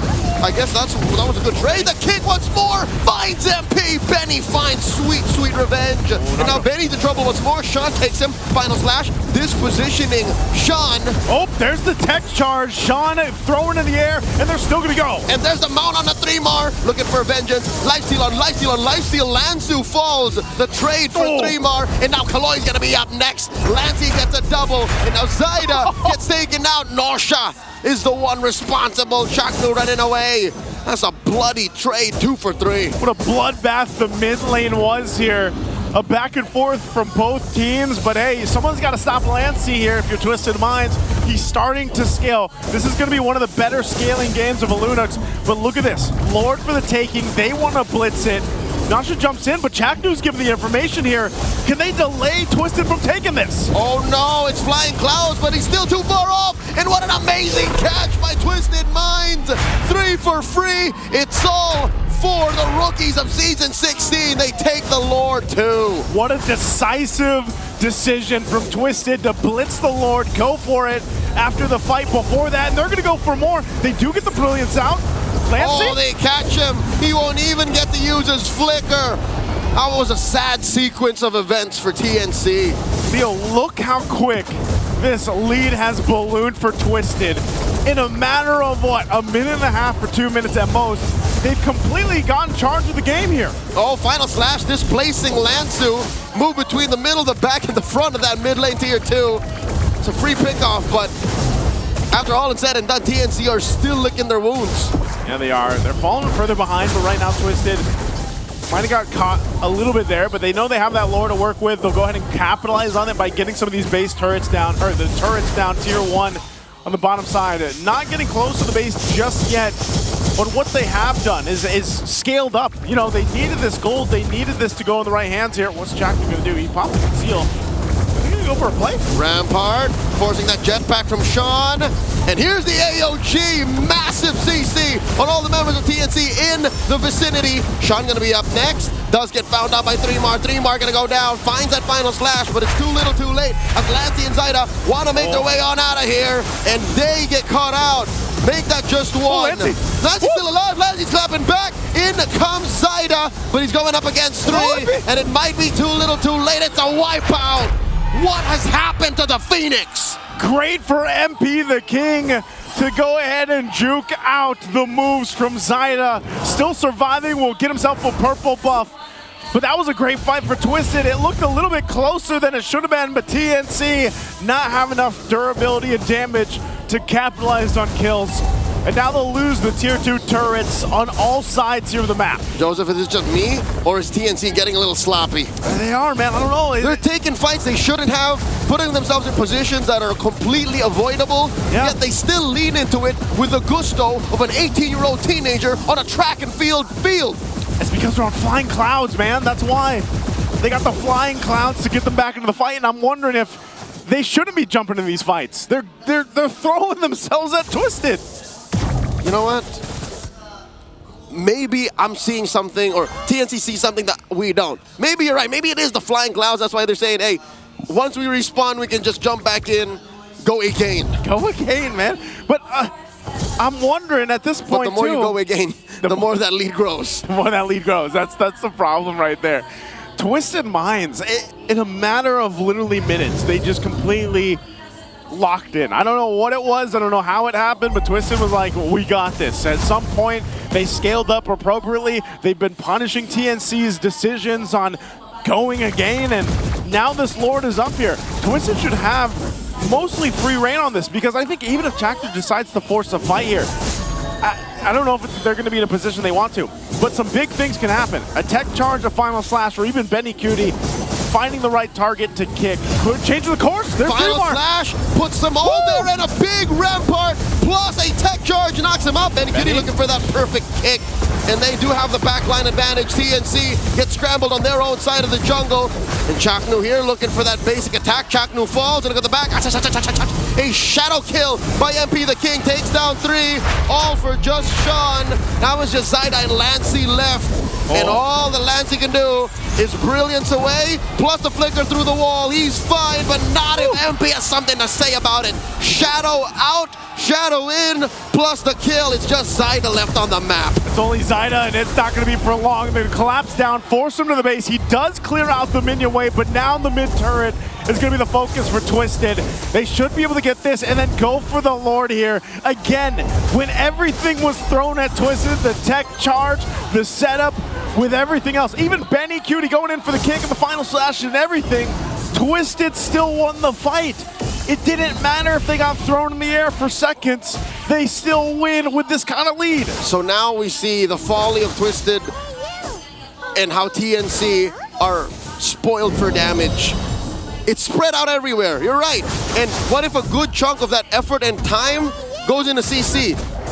Where do you find the opportunity to deal damage? That's TNC's dilemma right now. Yeah, and you can see this. Benny Cutie picks up a brute force because him himself, like, he's having a hard time. Yeah, he gets a kickoff, but even so, he kind of has to put himself in a position where he's going to take a ton of damage. And it's very different in comparison. Now at this point, Nasha, I say he's showing up in this game.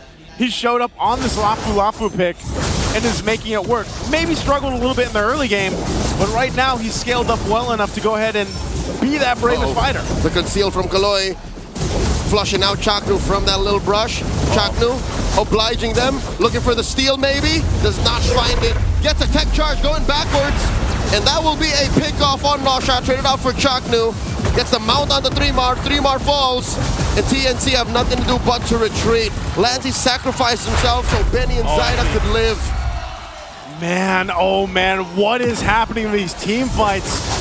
TNC, they've lost any of the momentum they had at this point. Twisted have won every single team fight for the past 5 minutes or so.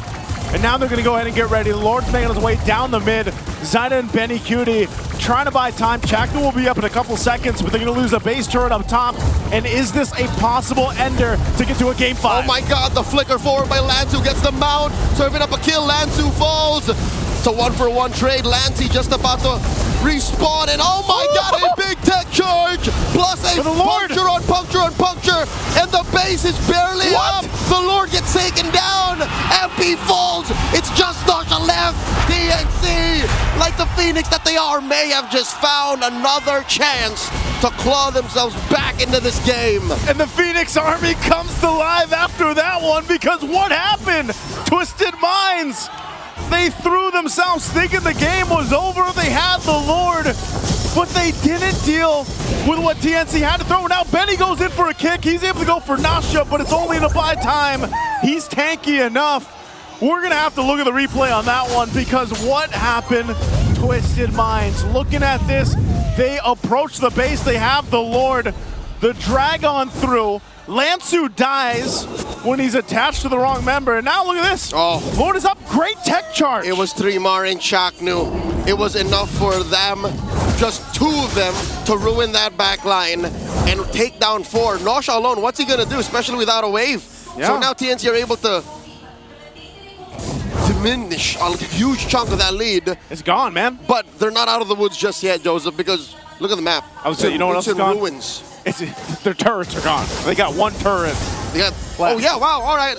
So Luckily, that one turret that they have left as an inhibitor is the long lane. That's a long lane, man. So if they play their cards right, they might even be able to contest. I'm just wondering, after that whole interaction, that miraculous base defense, is TNC able to go ahead and get themselves the next Lord? Mind you as well, how many times have we seen Chaknu on whatever team he's on, able to help be a part of those defenses? You know, those kind of defenses, man. That is innate in Chaknu as a player ever since he debuted in Season 4, 2019. I remember the day I first laid eyes on this man. He just does this whatever team he's playing for. He does it, man. I don't know what it is. It's in his DNA. It's heart. It's the heart of the Mamba at this point. And I think even then, this Lord is up. You're nearing that 18-minute mark. You're 17 minutes into this game. They might delay it up to the 18 point. They know they have to deal with the wave, so Twisted might just go ahead and try to blitz us, at least to get a response from TNC. They know Benny's down on the bottom, so they're going to go for it. Lord's at half health. What can they do? Benny's trying to rotate up here in time while TNC is trying to go ahead and fight on through. Traction post thrown out. Nosha down to a quarter of his health. Lancey gets popped. Oh my god, where'd that come from? They're already a man down. Benny Cutie has Sean trained on him. Three-mar mounted by Lansu. And that's Chaknu very low. Chaknu gets popped. His immortality spent already. 2 members missing from TNC while Benny Cutie left roaming like a vagrant. What was the plan? What was the plan? Benny Cutie cancels the recall. I don't know if he's just, okay, he's like, no, I'm getting out of here. It didn't seem like there was much of a plan there. Because TNC, they just got zoned out and taken out. I mean, even then, look at this. They're going to wait for this. Yep. And wait for the timing. They wanted to spawn 18-15. Yeah. They're just buying time here. Yeah, all right. Coast is clear. Let's go. No, wait, what? The Evolve. All right, they wanted to spawn 1845. 1845. There it is. There's the Lord. Again, I don't know what happened there. And maybe this is the case. The TNC, this lineup is going to work better on the defense. The only problem now is that this is a much stronger Lord to deal with.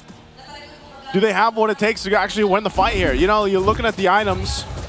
Even Benny Cutie, who got the Rose Gold, he's going a little bit more damage here on the last item. Might be a BOD, might be a Malefic. Might be a BOD, might be a Malefic. And over here, too, you've got some of the defense there. Oh! Lansu gets hit by the kick. Benny dashes through. A little mini heart attack there. At least Zyda gets to secure his purple. Hey, man. Lansu's really close to keeping this an undefeated glue.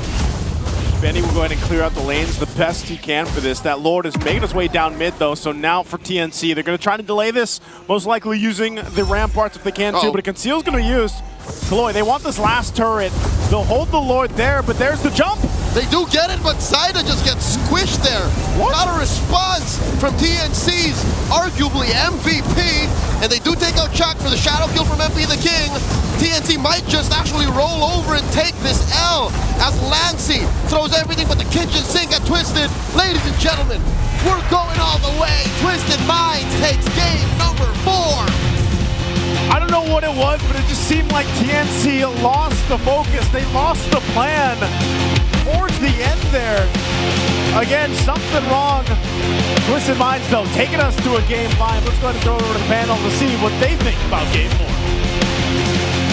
What I think is that nobody's gonna go home just yet. Twisted Minds, sure, they're rookies, but my oh my, Super Rookies came to play. We are going down the wire. In MPL Philippines Season 15, these two organizations delivered shockers, forcing then Aurora and Onyx PH to game 5s. They both didn't get the dub, but now going up against each other, they forced game 5. Twisted Minds started to punish TNC over and over again. And the question was posed for Nosha.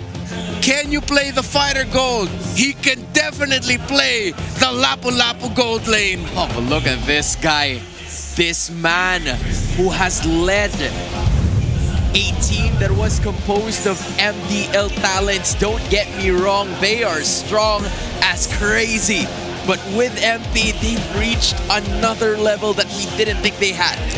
I said play for MP, right? But this wasn't them funneling everything into the Hayabusa. This was them going for double fighters in the side lanes. They have another carry in the mid lane.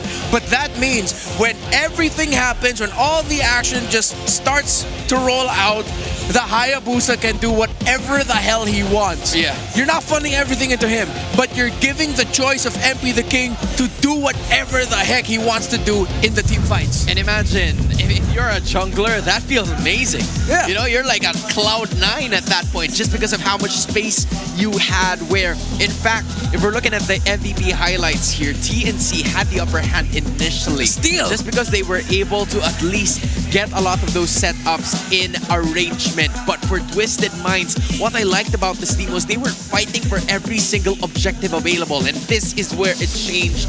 Just taking control of those objectives. And not only that, because for TNC Pro Team, it was not quite the cleanest of objective takes. Yeah. Thus, MP the King initially taking a lot or majority of the turtles in the first few minutes, and that snowballed even further because for Twisted Minds, they were waiting for the right opportunity, the late game centric idea from this team taught by Coach Bonchan. They know how to operate in the later portions. Yeah, and this has been a common theme for Twisted Minds all throughout the series, not just in this game number 4, the sudden rush for the Lord when they can.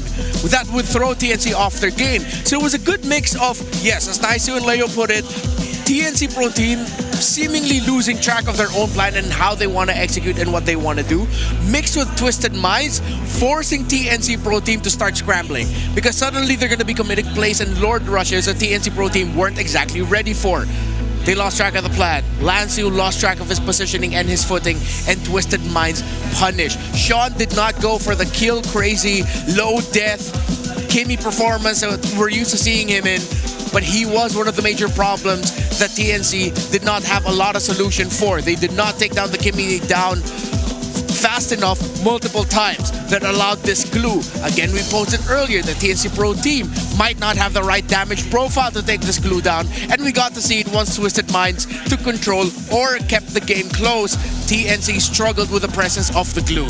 It's been very difficult for them, and there is a reason why Lansu using this glue has been undefeated. There was a really good front-to-back composition from the rest of Twisted Minds, given enough vision from where TNC is going to be approaching, and it seems like they've had all of their bases covered with the grass, the positioning. There were enough personnel on the bush coming in from Twisted Minds, whereas TNC had a really hard time trying to figure out where they can enter, because once they see Lancy, it's gonna be over for him just because of how much backline access you have on the other side. You have to mention Noja as well. When he's using that Bravest Fighter, it makes it a little easier for him to deal damage and also get a little bit more tanky, which is both Zyda, Benny Cutie, and Lancy could not afford because they need to dish out damage first. But if they're the ones taking the brunt of the damage, it's gonna be difficult for them to pull things off. Yeah, and it looked like Benny Cutie did definitely struggle on this gold lane. Cho, a little bit more of a utility route in the approach. Yes, he has to damage items, but look at the adjustments. For Sean, with the magic powers he has, he decided to go for the Blood Wings, then he went Immortality, then he also has a Rose Gold Meteor. So even though he gets kicked, he has the Purify. And he has a good amount of survivability as well through the shields. Kaloy, of course, with the Revitalize on this Gatot Kacha, which is why for the majority of Season 16 and for the majority of the Gatot Kacha high loss meta that we've been seeing in the trade for the roam, the question of can you beat the Revitalize of the opposing team, of the opposing roamer, is always constantly asked. Nausea, again, brilliant that it took this long for Twisted Minds to show that their gold laner can be a terrific fighter in the gold lane as well. And it wasn't even a crazy adjustment. This was built as if it was an EXP laner, with a War Axe, with a Queen Swings, even with an Oracle at one point. That isn't a major adjustment in terms of just funneling pure damage on the Lapu Lapu. This is just the actual Lapu Lapu build that we've been seeing this entire time. And they had to be backed into a corner for this to show up, right? Yeah. Now I wonder, if they're going to be backed into a corner multiple times, what more?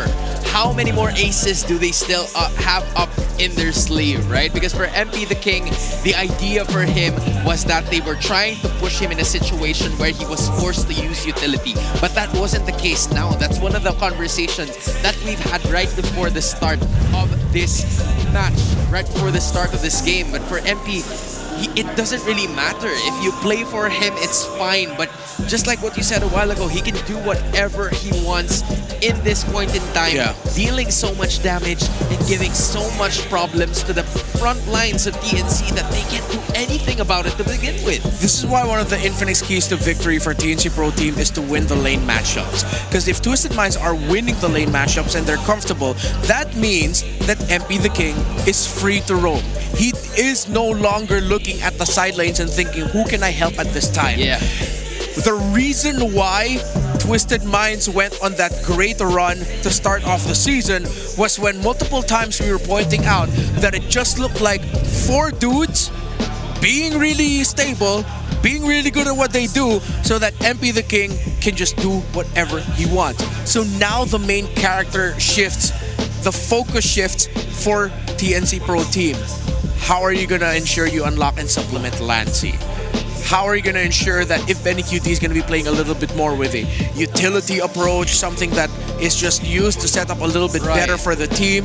Who else is carrying? Zyda cannot be the only carry. They have the damage if Lancy survives. The focus again turns to the mid laner of TNC Pro Team and his positioning, something that has been haunting him all season long. Yeah, it's quite the predicament here, specifically for Lancy, because yeah, he's been using Lunox in the past 2 games that they've lost.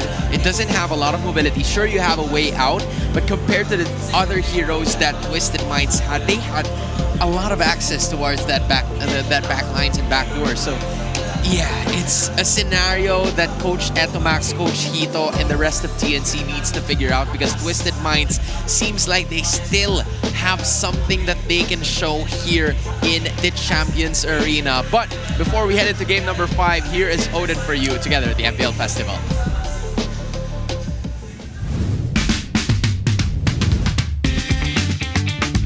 Welcome to MPL Philippines Festival Super Fan City! This is your very own Odin, and I will take you to a tour kung ano nga bang meron dito sa ating venue. First off, pagpasok nyo dito sa Super Fan City, makikita nyo agad ang ating mga sponsors booth together with the BPI, Smart, and Infinix. Meron sila mga palaro at pwede kayong mag-uwi ng exciting prizes. At syempre, bilang pinakamalakas sa larangan ng MLBB, we have the M7 wall. Makikita nyo dito ngayon ang ating trophy as world champions. At sa likod nito ay meron tayong wall na pwede nyong sulatan ng inyong mga messages sa ating mga players, sa inyong mga idol, and sa lahat ng mga talents. Kung sino mga gusto nyo suportahan, isulat nyo lamang dito. And we're so excited to see kung ano nga ba ang mensahe nyo para sa kanila. Anong nakikita ko dito? Puno! Dahil punong-puno tayo ng merch dito sa Super Fan City. Makikita nyo lahat ng mga teams available ang kanilang merchandise at meron din sila mga freebies para sa inyo. So kung ako sa inyo, kunin nyo na habang may stocks pa ang mga favorite teams na gusto nyo supportahan. At syempre, dahil nandito tayo sa Super Fan City, we have all the fun and excitement. We had performers. Una na dyan si Bart, at sa mga susunod na araw ay meron pa tayong mga makakasama sa sing-along here sa ating venue. Kanina lamang ay meron din tayong palaro kasama si Ivan, which is the Guess the Song, kung saan nakikanta rin ang ating mga super fans dito sa ating stage. Also, we have games featuring our community teams at pinangunahan na yan ng Team of Falcon's Nest. Nagpalaro sila ng Blast of the 90s na talaga namang na-enjoy ng lahat na nandito sa ating venue. At syempre, dahil mahal namin ang mga super fans, libre lamang pumunta dito sa MPL Super Fan City. Kaya tara na! Kita-kits tayo dito. Uli, balik muna sa inyo.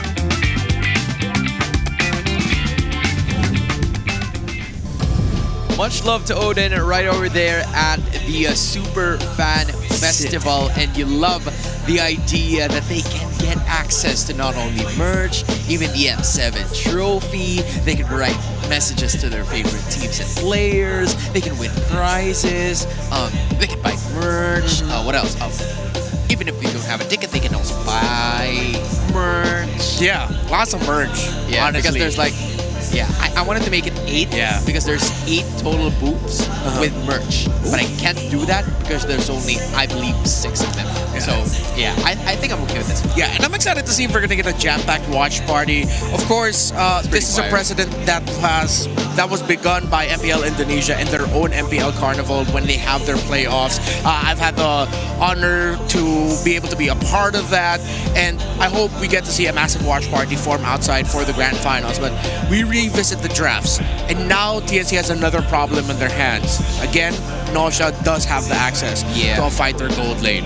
The Cho, it feels like the times that we got to see the Cho, the teams that have gone up against it understand that it has one responsibility in objective team fights: apply pressure in the macro sense. But I think this is where, if anyone is going to play Gold Lane Cho, we need to adapt a little bit more of how Eman and Bigatron by Vitality played it in MPL Indonesia.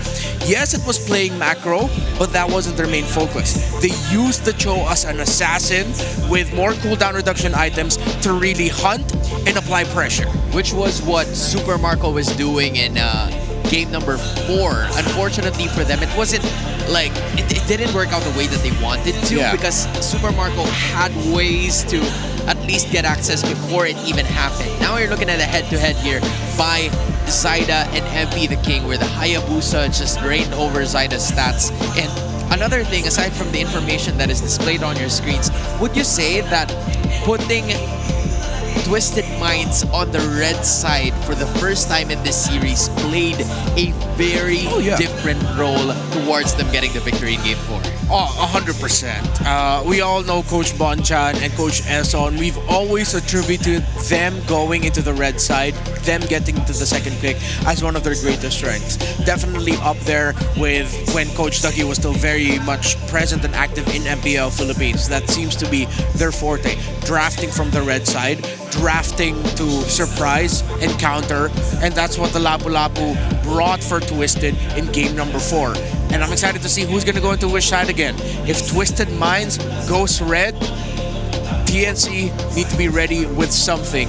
And Twisted Minds picked red. They seem to understand the recipe for success, and it might be a recipe for disaster for TNC. That is what Coach Bonchan and Coach Ezon are looking forward to. But if you are the Phoenix Army, this is an opportunity for you to prioritize a hero, or maybe at least 1 or 3 of them, that could be Comfort, or maybe some sort of, you know, an experimentation that has worked well in scrimmages. Because if you're Coach Etomax, there's the concept of unpredictability towards the TNC Pro Team. So are you gonna go with Comfort that you've seen them win some games, or are you gonna go with something that you've never tried before in regular season to shock Twisted Minds, to potentially twist the story against them? Yeah, for TNC Pro Team, I think they still need to hammer down on the idea. The 3-Mar also needs to be a carry. 3-Mar needs to be on a hero that can surprise, deal burst damage, allow him to play sort of like an assassin type role as a fighter, because that's his biggest strength. Not just setting up, but actually getting the kills. Then you change the focus. Make sure Benny Cutie is going to be your main carry. Allow Lancy to be one of the options, but not one of the main options. Just have Lancy as a tertiary choice to supplement the damage and kills if ever Zyda and Benny Cutie fall. While for Twisted Minds, I think we can contextualize this a little bit further by talking about their tendencies. So for their first picks, usually it's Roam and Jungle. Then when they get to Red 3, it's either EXP or mid. Second phase, most likely they get Nausea's pick at the Red 4. That has happened 12 times this season. Correct. Out of 16, 19, 21 times. So fair amount there. While the unpredictability comes through the last pick. They are great at adjusting from Roam, XP, Jungle, Golden, Mid, and changing there. That's the main surprise factor of the Twisted Mind Red side. Their final pick and their pick at Red 4. Which is what we saw in game number 4, where we thought Lapu-Lapu was already going to be an option towards the EXP, because we were having a question in our minds on whether or not this is going to be a Nausea hero or not. And apparently, there have been some surprises that Coach Bonchan was throwing a lot of curveballs towards the side of the Phoenix Army. So the idea here that, you know, for Coach Etomax to try to figure out what's going through the mind of Coach Bonchan here, because they have been shocking DNC Pro Team with some of the picks that they have had, and now we're gonna be playing this last game of the series in flying clouds. Not a lot of victories from these two teams, but hey, they're gonna have to make it work if they want to make it into top 4. Will TNC Pro Team rush to the side the pick as they usually do on the blue side? It has happened 15 out of 22 times this season. And yeah, that includes numbers from earlier in this series. While for TNC, blue 2 to 5 is a wild west of whatever the hell TNC Pro Team is feeling. Yeah. I think if you're TNC, I know everyone always wants to go for the Lancelot and the Sunshin. But I think they have to bank on the possibility that maybe they might just want to pick a surprise blue 1 pick first. Just to shake things up. I think they need a little bit more than that, because it's quite understandable that you're right. Zaida's gonna be either picking one or two of those heroes, and we've seen that all throughout the series. But for Zaida, he can heavily be prioritized, but this is where it changes. Yeah. The Lancelot has been taken out. You were asking to change things up, and I think this is how Etomax is gonna be doing this, but removing an option for Zaida in this situation, maybe they will prioritize the YSS if it's still open yet again. Yeah, but then you're still gonna end up with a Hayabusa one more time for MP the King. Right. And the man is on a roll. So now Twisted seems like a strong player choice. Coach Bonchan seemingly just guiding the players into what they should take out for Red 3. Earlier, it was the Hilda. Now it's the YSS. Is TNC willing to play for trades for the Haya? Are we going to see a surprise Fredrin or Arlot rush with the CC gone? They're gonna have to stretch their limits and show something different here, TNC. It came as a shock to both Zaida and MP the King that they won't be playing the two heroes that they've always been used to. But hey, if we are TNC, let's go back to where we won in game number 1, where Shaknu was amazing as hell with a Gatot Kacha Avatar of Garja. That is exactly what they're going to be pulling off in game number 1 to set the tempo and to shake things up. And that is exactly what we were asking for. We were setting up, and TNC committed to that plan. Now they can adjust their jungle pick for later, but tendency shows jungle will actually come in already. As expected, Twisted Minds will get the Hayabusa, while now Twisted is trying to tell TNC, go ahead, pick an assassin if you want to. But what else will be left? Is Zaida just gonna settle with picking up a Joy? Are they gonna recalibrate their priorities? Or are they gonna go for a tanky fighter jungler? Lancey gets the Lunox again. If they go tanky fighter jungler, then that means the pressure is on Lancey. But Zaida brings out the Fanny. They kind of forgot. They kind of forgot that this guy had no Fanny, but wait! I don't think they forgot. I think they were willing to play into it with how quickly they picked the Kalea. And they picked this Fanny into a Hilda. This could be a lot of pressure faced by the jungle of TNC Pro Team. Ooh, and they were willing to do that. That is guts. A ballsy move coming in from Zaida. Etomax and Zaida were probably talking about it, and they were like, can you handle the pressure? And Zaida, being one of the best junglers that we have statistically here in the league, says yes, because this is his moment to not only showcase to his coach, but also to the rest of the Phoenix army that he can make things happen. So the Esmeralda ban is trying to bait TNC Pro Team potentially into taking out the Cho. Because Twisted Minds, it seems like they're trying to signal to TNC, hey, Nosha played the Lapu Lapu earlier. Nosha can also still play the Cho Gold lane. So are you gonna ban it out? Because if that Cho comes out, and that's something that happened in the final match of the regular season, wherein when AP Bren, they were surprised straight up by the fact that Cho went into the last pick onto the blue side. So this now might be the inverse. It might actually happen on the red side here. So they ban out the Kagura first away from Sean so that they don't get the strong burst right away from the Kalea. But I think Twisted Minds can... Oh, wait, no, excuse me. The Juicin's gone. The other heroes that Sean plays, he only played one Farsa game this season, actually. His usuals are gone.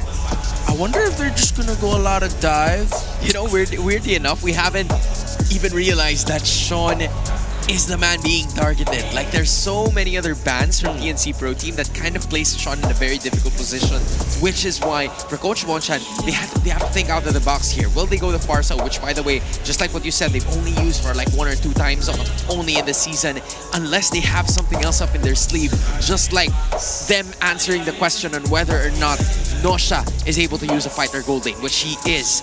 Now begs the question, what does Sean have in his sleeve that's gonna shock PNC to their core and surprise them that he's actually using it here in the pro scene?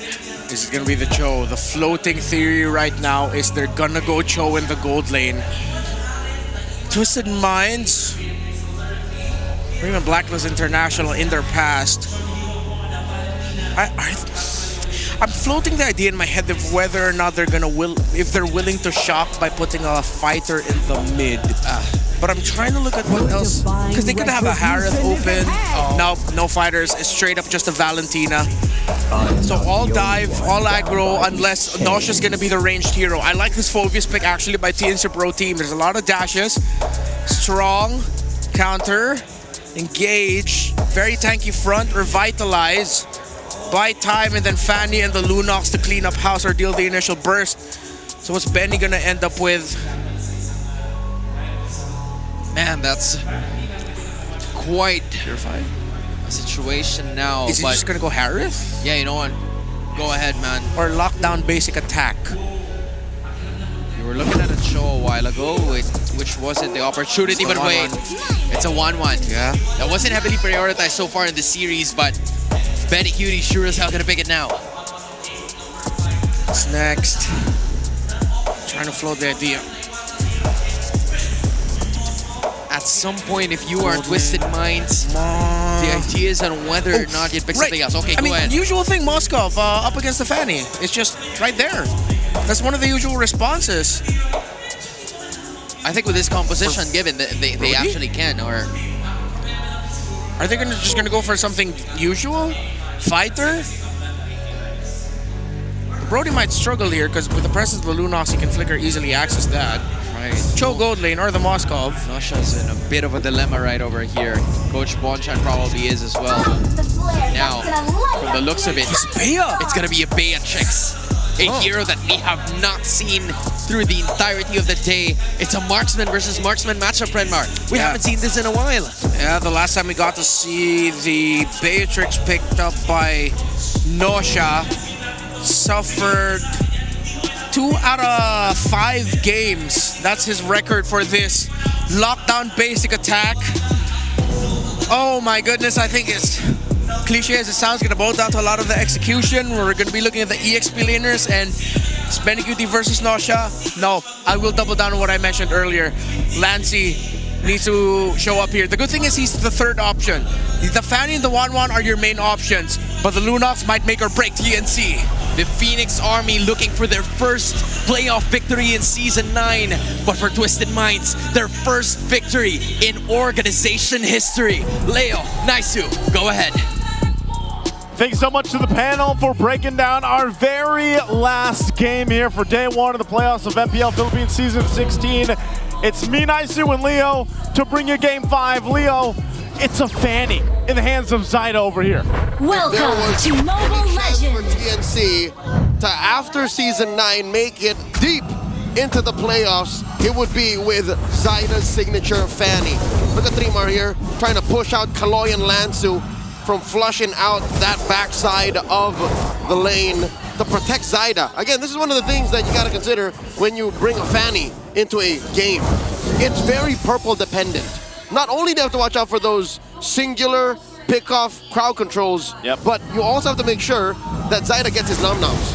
He needs all the nom-noms or the buffs that he can get, especially the purple buff. Like, that is the most crucial one. The only problem I have with Fanny, even though this is such a big pickup, a marquee pick for Zyda, is if you get behind at any point in the game, then you have to rely on the team to go ahead and help secure those purple buffs for you, because the team's gonna be putting pressure on you if you fall behind even the slightest. And like we've seen from MP the King, he's locked in on the Hayabusa, man. I think I mentioned this when he first brought it in this series. I was like, MP the King is one of the better Hayabusas in the league. And so he's getting a very strong pick, signature in his right. Oh, Chakno coming in with the Unbreakable, looking for that taunt, put down very low, forced to use that Revitalize. Zaida dashing on through, spreading a good amount of damage on Kaloy and Sean. I agree with you, Joseph. If you're saying like top 3 Hayabusas in all of Season 16, I think he's there. He is. So his performance all throughout the series, I like. Yeah, you like, I like. Well, what they need to do is secure the first turtle. The momentum on this for both of these junglers would be great, but they got to rely on the teams, of course, to set this up.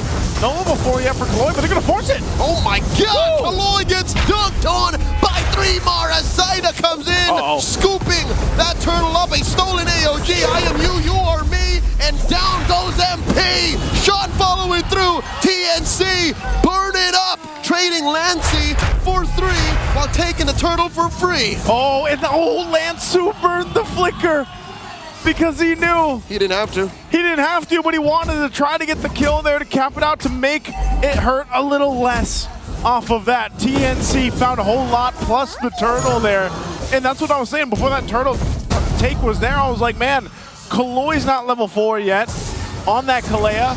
And you know, that was a major thing that they didn't have. TNC decided to go for it. So speaking to all the minds out there, if Kaloy were level 4 like he is now, might be a different story. Zaida might not have gotten a free pass at the Retribution. But then again, I guess the question was, like, 3mar on this Phoveus, he's enough to be aggressive with a flicker and then make something happen, you know? And that's just what Phoveus is able to do. Because the whole thing that even Redmar was pointing out was the Phoveus and Chaknu and the Ganakancha give that space to Zaida and the rest of the lineup here.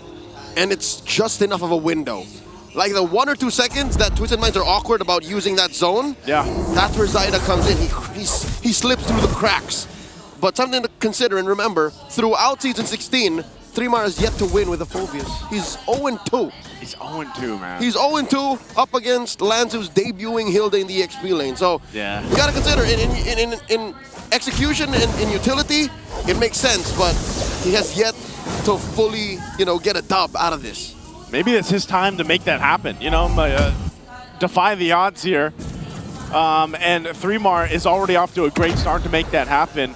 Again, a lot of this is going to come down to working in that synergy between the Phoveus and the Ganakancha, because then later on they can rely on Benny Cutie. What a pick as well when it comes down to potentially your last game for the playoffs. It's Benny Cutie on the 1-1. Again, a nickname for his little baby girl out there. That's right. It literally is in his blood.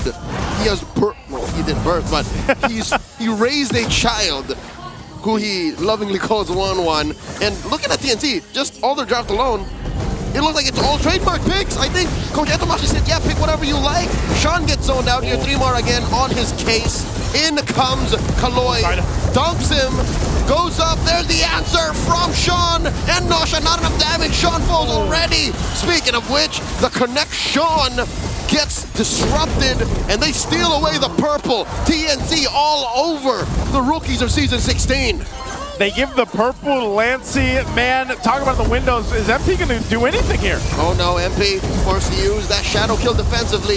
Shadow's on through, but 3mar says, we ain't done with you, and Zaida gets another. Zaida gets another. Again, even with the flying clouds, Twisted wasn't able to get back into the fight in time. So this is also going to be the second turtle in the hands of TNC. Again, we've seen flying clouds punish teams that keep trying to go again and again. Yeah. And now TNC are looking at a 3,000 gold lead at 5.5 minutes. This is probably the best lead they've had in the series so far.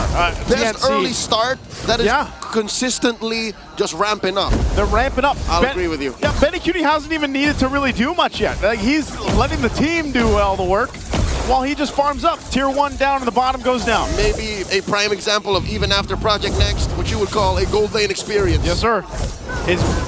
That's adapted now, too. I mean, it's kind of weird to think about that with all the fighters we're seeing in the gold lane. Yep.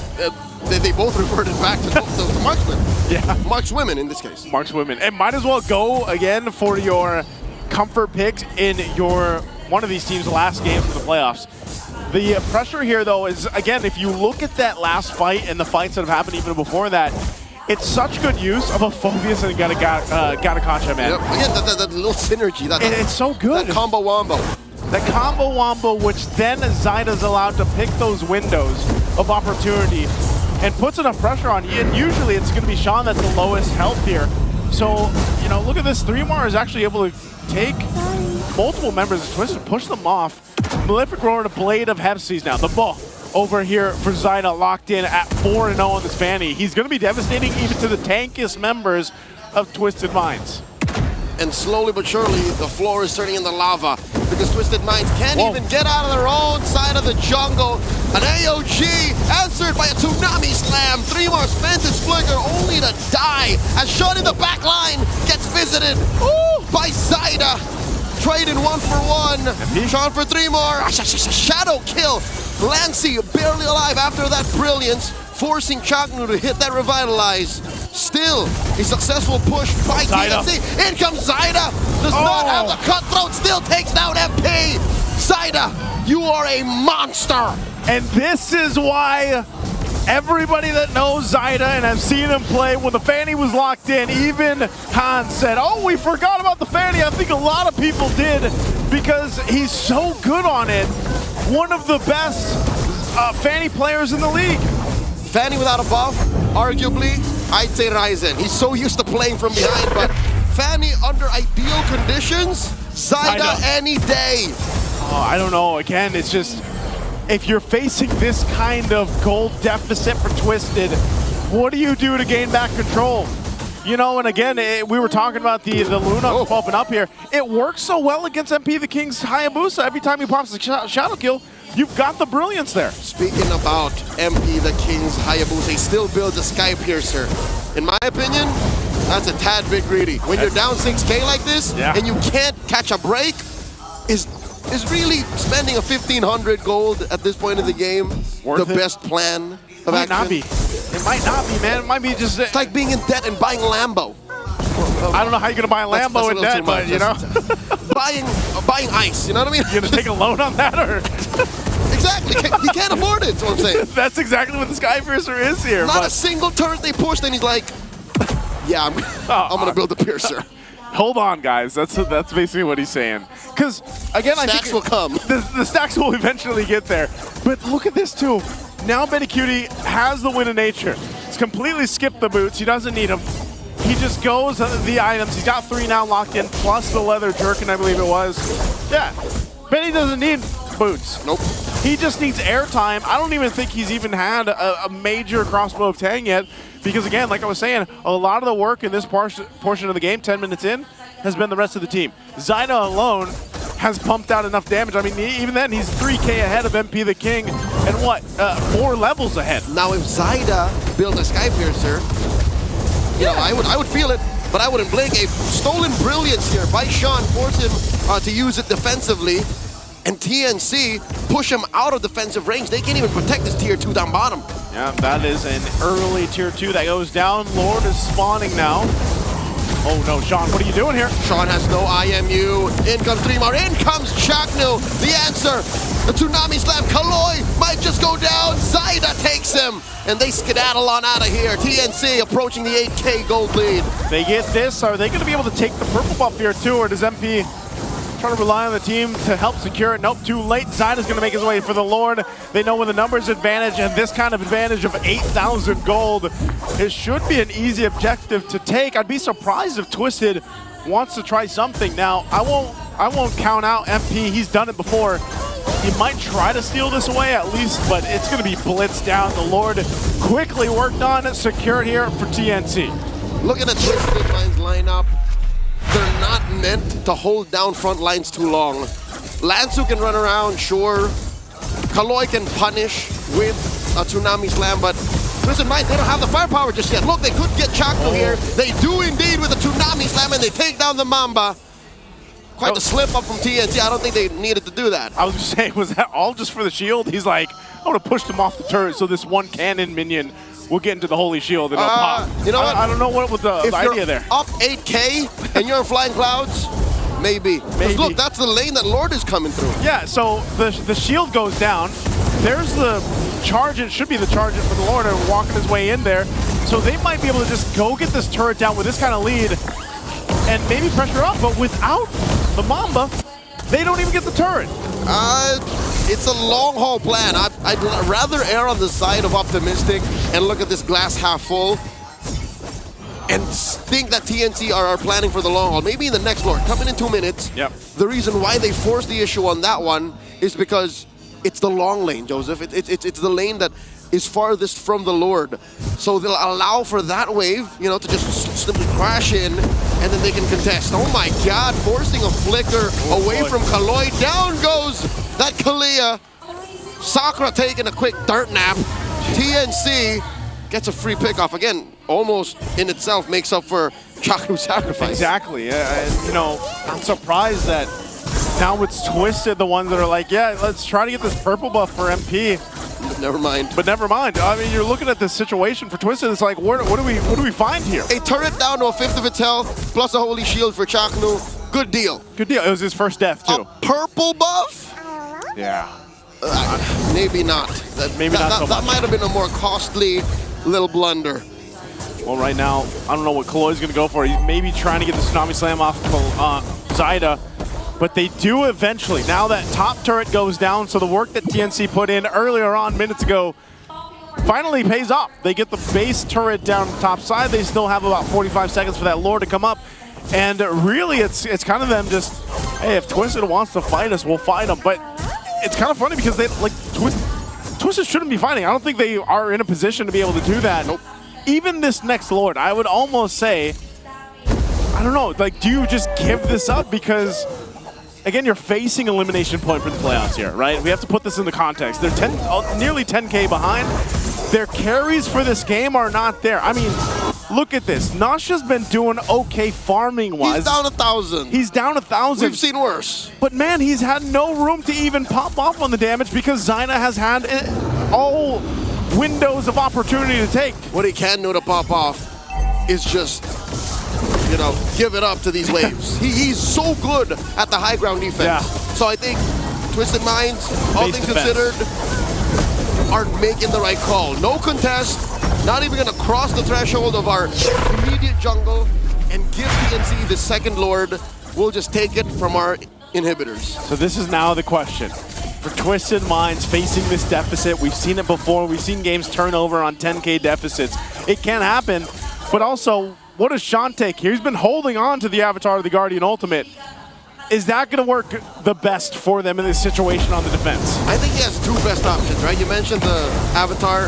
I think he'd do good with a Brilliance as well. Yeah. Like, imagine just standing there. If Twisted Minds find a way to be on the offensive, the Brilliance would be great. Because you could put Sean in a spot where he is in the middle of the action, deals a lot of damage, and then can flicker and dash out. Oh. That's best case scenario, but when you're looking at 11K down, a Lord inside your base, and all your inhibitors taken down, might not be the best, so maybe AOG. We'll see if they do it. He's still holding on to it. They got to clear the Lord. 2 turrets down to the base here. They still hold on.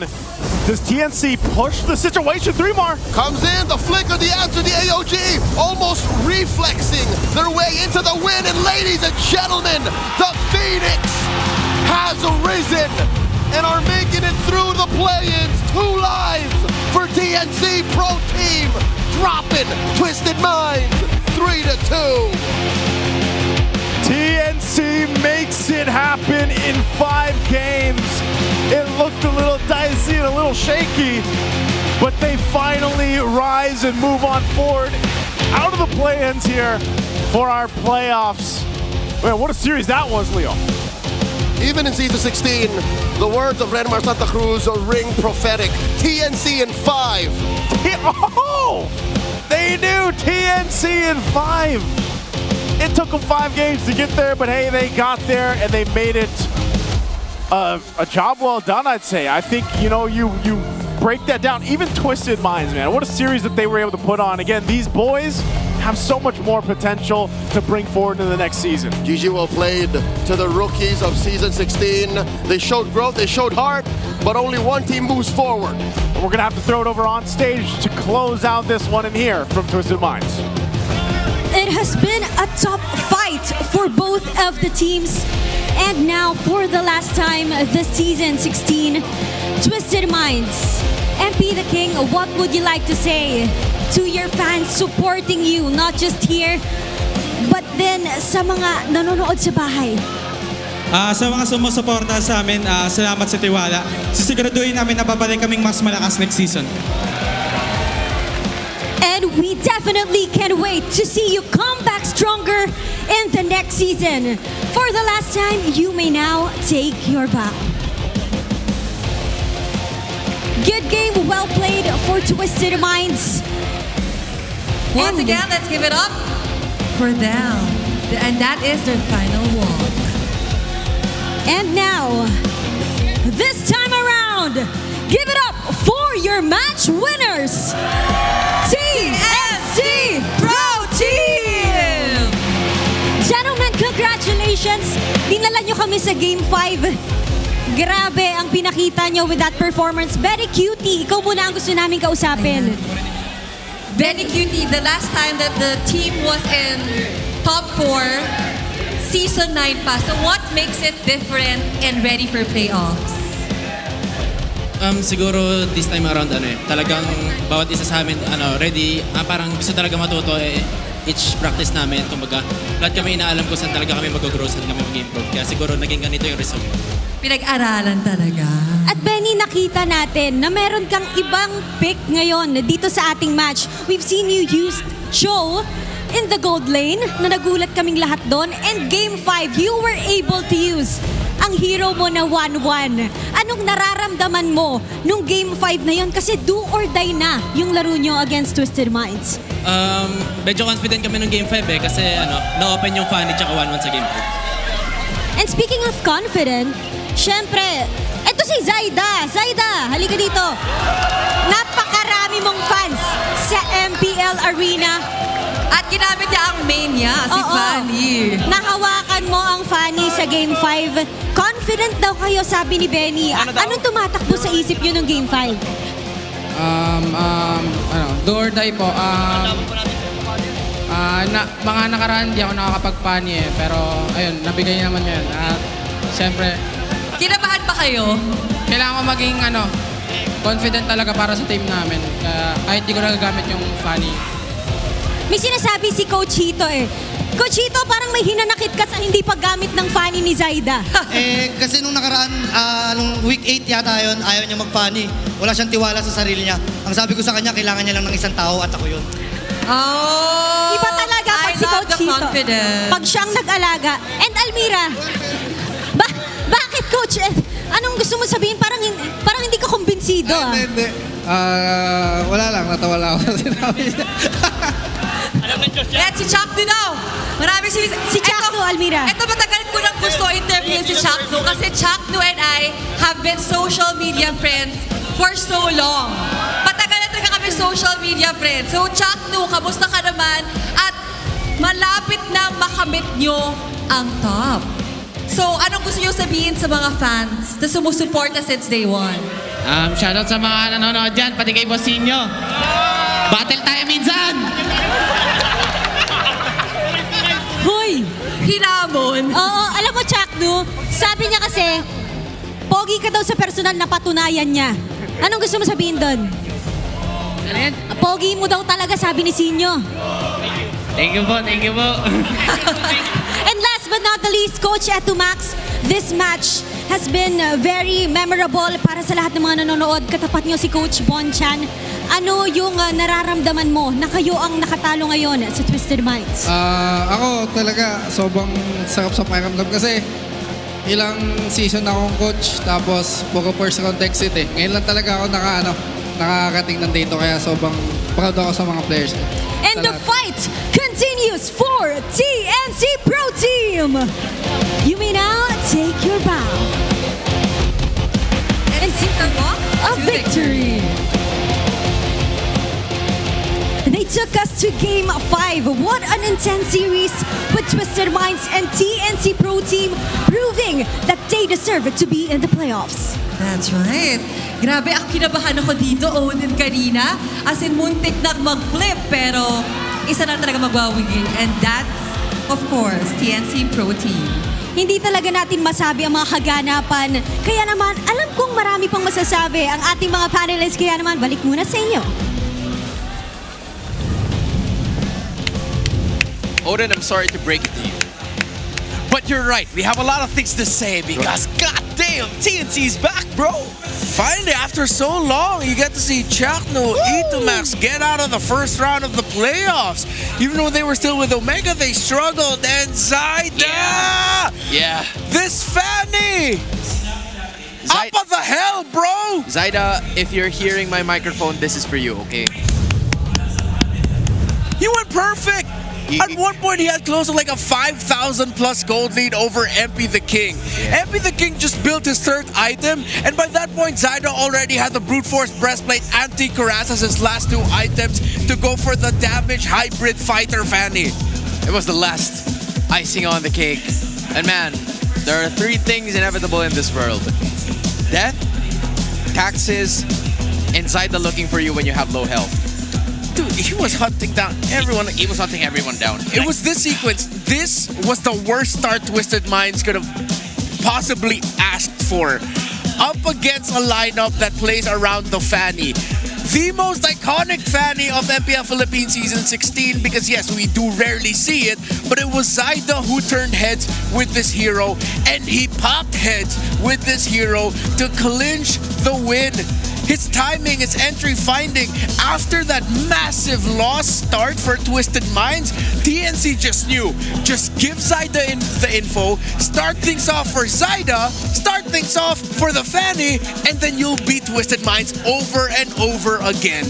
Dude, there's literally a reason why you take the Fanny out whenever you go up against TNC. Because plays like this happen. Aside from the fact that Twisted Minds was backed so much into a corner where Nosha was left with just a Beatrix, which was actually insane tactics coming in from Coach Etomax because the patterns heading into the TNC draft was just like what you telegraphed, bro. It's them adjusting things, shaking it up, finding a better hero for Benihuri to play in, and last but not the least, the Zyda, the Fanny that we did not expect, but it's what they've absolutely wanted to make this win possible. They went for the Rome first pick. Shocker, based on the tendencies of TNC Pro Team to almost always go for the Zyda pick. But going for the Gacha empowered this Fanny that TNC eventually picked alongside the Lunox. One of the things we were asking for Lancy and for TNC Pro Team is, okay, if you're gonna give Lancy a very offensive focused mid laner that wants to get close, make sure he's not the only carry. He is the third option. He is 1, 1, and 9. Benihuri spent most of the time farming because he was okay. Yeah. Like, Zyda was already taking control of the center of the map, but in terms of the priorities, in terms of who you're going to be playing for, you're playing for the Fanny, you're playing for this 1-1, because this Lunox is playing for the Fanny alongside the Gacha, which is why we saw TNC play the way they did to start, to mess up MP the King's jungle, and to eventually set things up for Zyda to clean house. Which led to what you were pointing out to me a while ago, that is like almost a 4 to 5k gold gap, junglers alone. That is how big of an advantage TNC Pro Team had in the later or even in the early portions of the matchup that got them to this victory that they've wanted for quite some time now. This is a moment in history for TNC Pro Team that they have been waiting for, and they depended on a hero. They depended on a big-time player that is a continuous threat whenever he uses a specific hero. And for Twisted Minds, they took that risk. They wanted to go for, you know, a familiar Twisted Mind lineup that could potentially like shake things up the way TNC did. But unfortunately, they didn't make it back to what they want. They didn't make it back to the idea that they had, which is to form something that could potentially make some trades happen for TNC. TNC Pro Team has yet to win a playoff series. The last time we saw them in the playoffs before season 15 was in season 9. They were top 2 at the end of the regular season, and they immediately lost their first 2 series in the playoffs. In the upper bracket, knocked down to the lower, then they got taken out. Now the organization gets their first ever playoffs win in MPLPH history. And it's another breakthrough for the Phoenix Army. They've been in this situation last season against Team Falcons where they also ended with a 3-2 defeat. But times have changed now, Renmar. Yeah. They are out for blood, and a valiant effort, I have to say, coming in from the Super Rookies, bringing the Phoenix Army to 5 games. That is no easy feat. And yeah, Coach Bonchan did everything in his power. It's just that Coach Entomax and TNC, they were ready for game number 5. The curveball that was thrown at them was thrown back by Coach Entomax heading into this game. The last 2 picks absolutely floundered for Twisted Minds Philippines, but TNC Pro Team, they looked like they were in control. After they got that Fanny Lunox, then they closed things out with the Phovius and the 1-1 in the second phase blue side. That was a terrific selection. While it felt like once we saw the Valentina and Beatrix, we were a little bit more I get why they picked the Beatrix because it's your combo with the Kalea, but well, TNC Pro Team, let's just celebrate them. This is a celebration for TNC, and now we're gonna look at the Infinix mic check to check what happened. Coach kami na Emer. Luis! Kalea haya. Ay, Kalea. Kalea lang wala. Nasa blue ata, pre. Check nyo nga. Pre. Tara. Muna. Patas nyo. Bayang ka. Okay na. Tap lang kayo. Bayang. Susugalan ha. Hero natin pre ha. Bayang. Ready. Bayang. Ready. Harapan nyo. Kayo Tore. Pre. Try mo Ben. Tore. Oh, why'd you have to cut out the best part?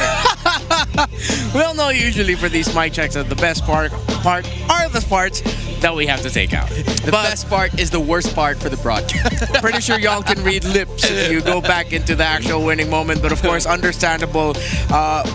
This just goes to show how much it means for the players and the teams every time when they get a massive win, when they win in the MPL Philippines playoffs, the home of champions for a reason. And that was a stellar series. Got to see the best of the best. And for TNC Pro Team, it must be like an absolutely inflating experience. Yeah, dude. To finally just go, holy crap, we finally won a playoff series. Oh my goodness, we almost got eliminated first round again. It must have been such a terrific feeling for Itomax, for Hito, for Chaknu, who went through multiple first round exit defeats, playoffs after playoffs when they were still with Omega. And congratulations to the Phoenix Army. They were able to make something happen. But I think the celebration is only going to happen for tonight or maybe even an hour after this broadcast. Because they're going up against Aurora next. And I don't know if that's worth celebrating. Yeah. It's a mountain to climb because Aurora has been clean so far. But for Team Liquid Philippines and Onyx, we're gonna see a Season 15 Grand Finals rematch right at the upper bracket semis. Falcons wave their wings goodbye to the playoffs.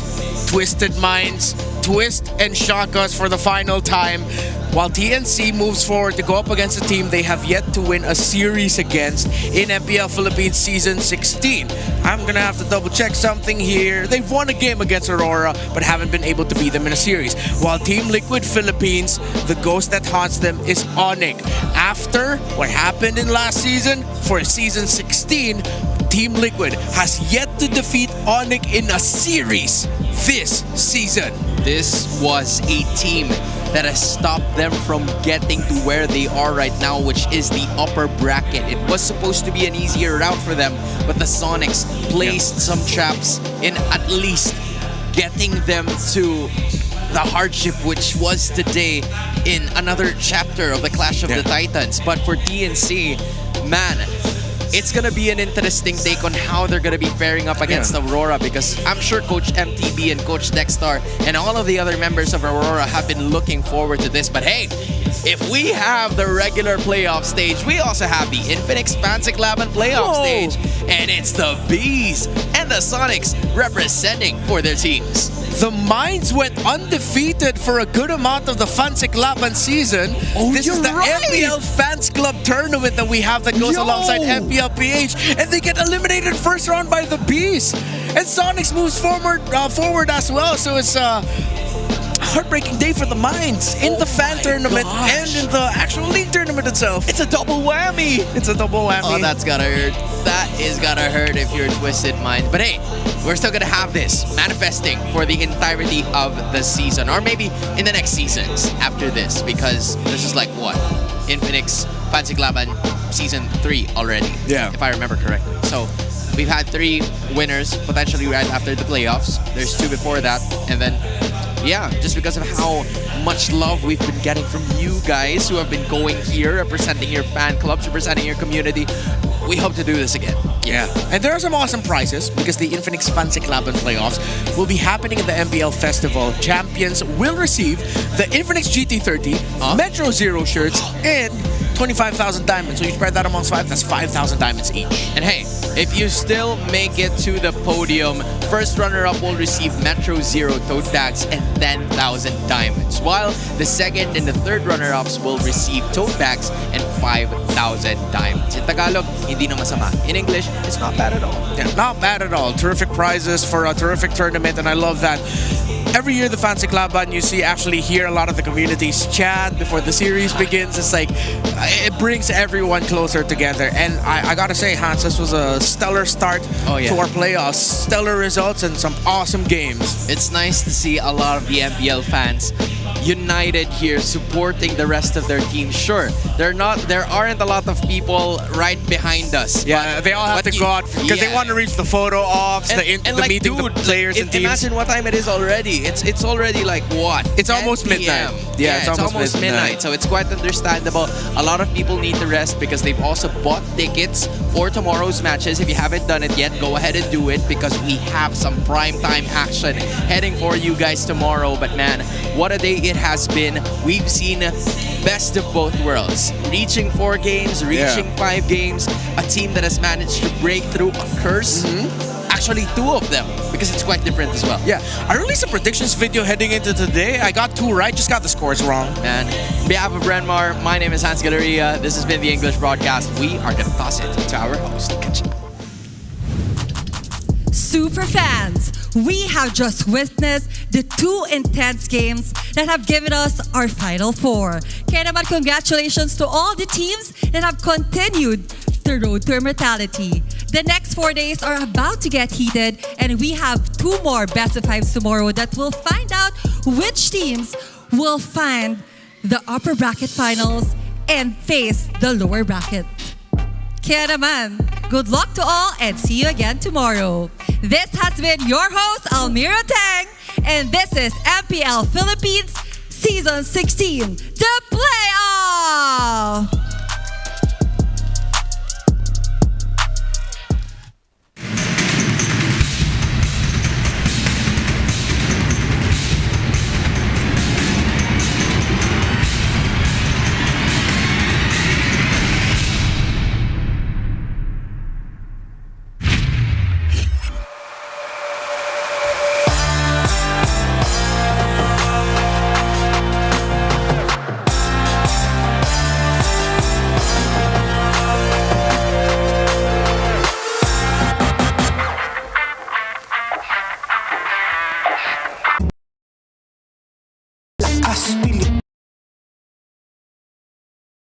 Repping for the freestyle. Any game para to sa level, nasa kalye man o mobile, you know I become a legend. Listen, open fire, we unite with winners. But with Ace and made a setup, but kakatang buhat ni Hilda, full dong SS parang Laila. Susundan ko ang wakas, kasama pataas, tagumpay natin to dahil tayo'y malakas para sa Pinas. Nasa amin ang alas, hindi to atas, kinikilala sa taas kasi kami ang malakas para sa Pinas. Nasa amin ang alas, hindi to atas, kinikilala sa taas, ganito kami sa Pinas. Yeah.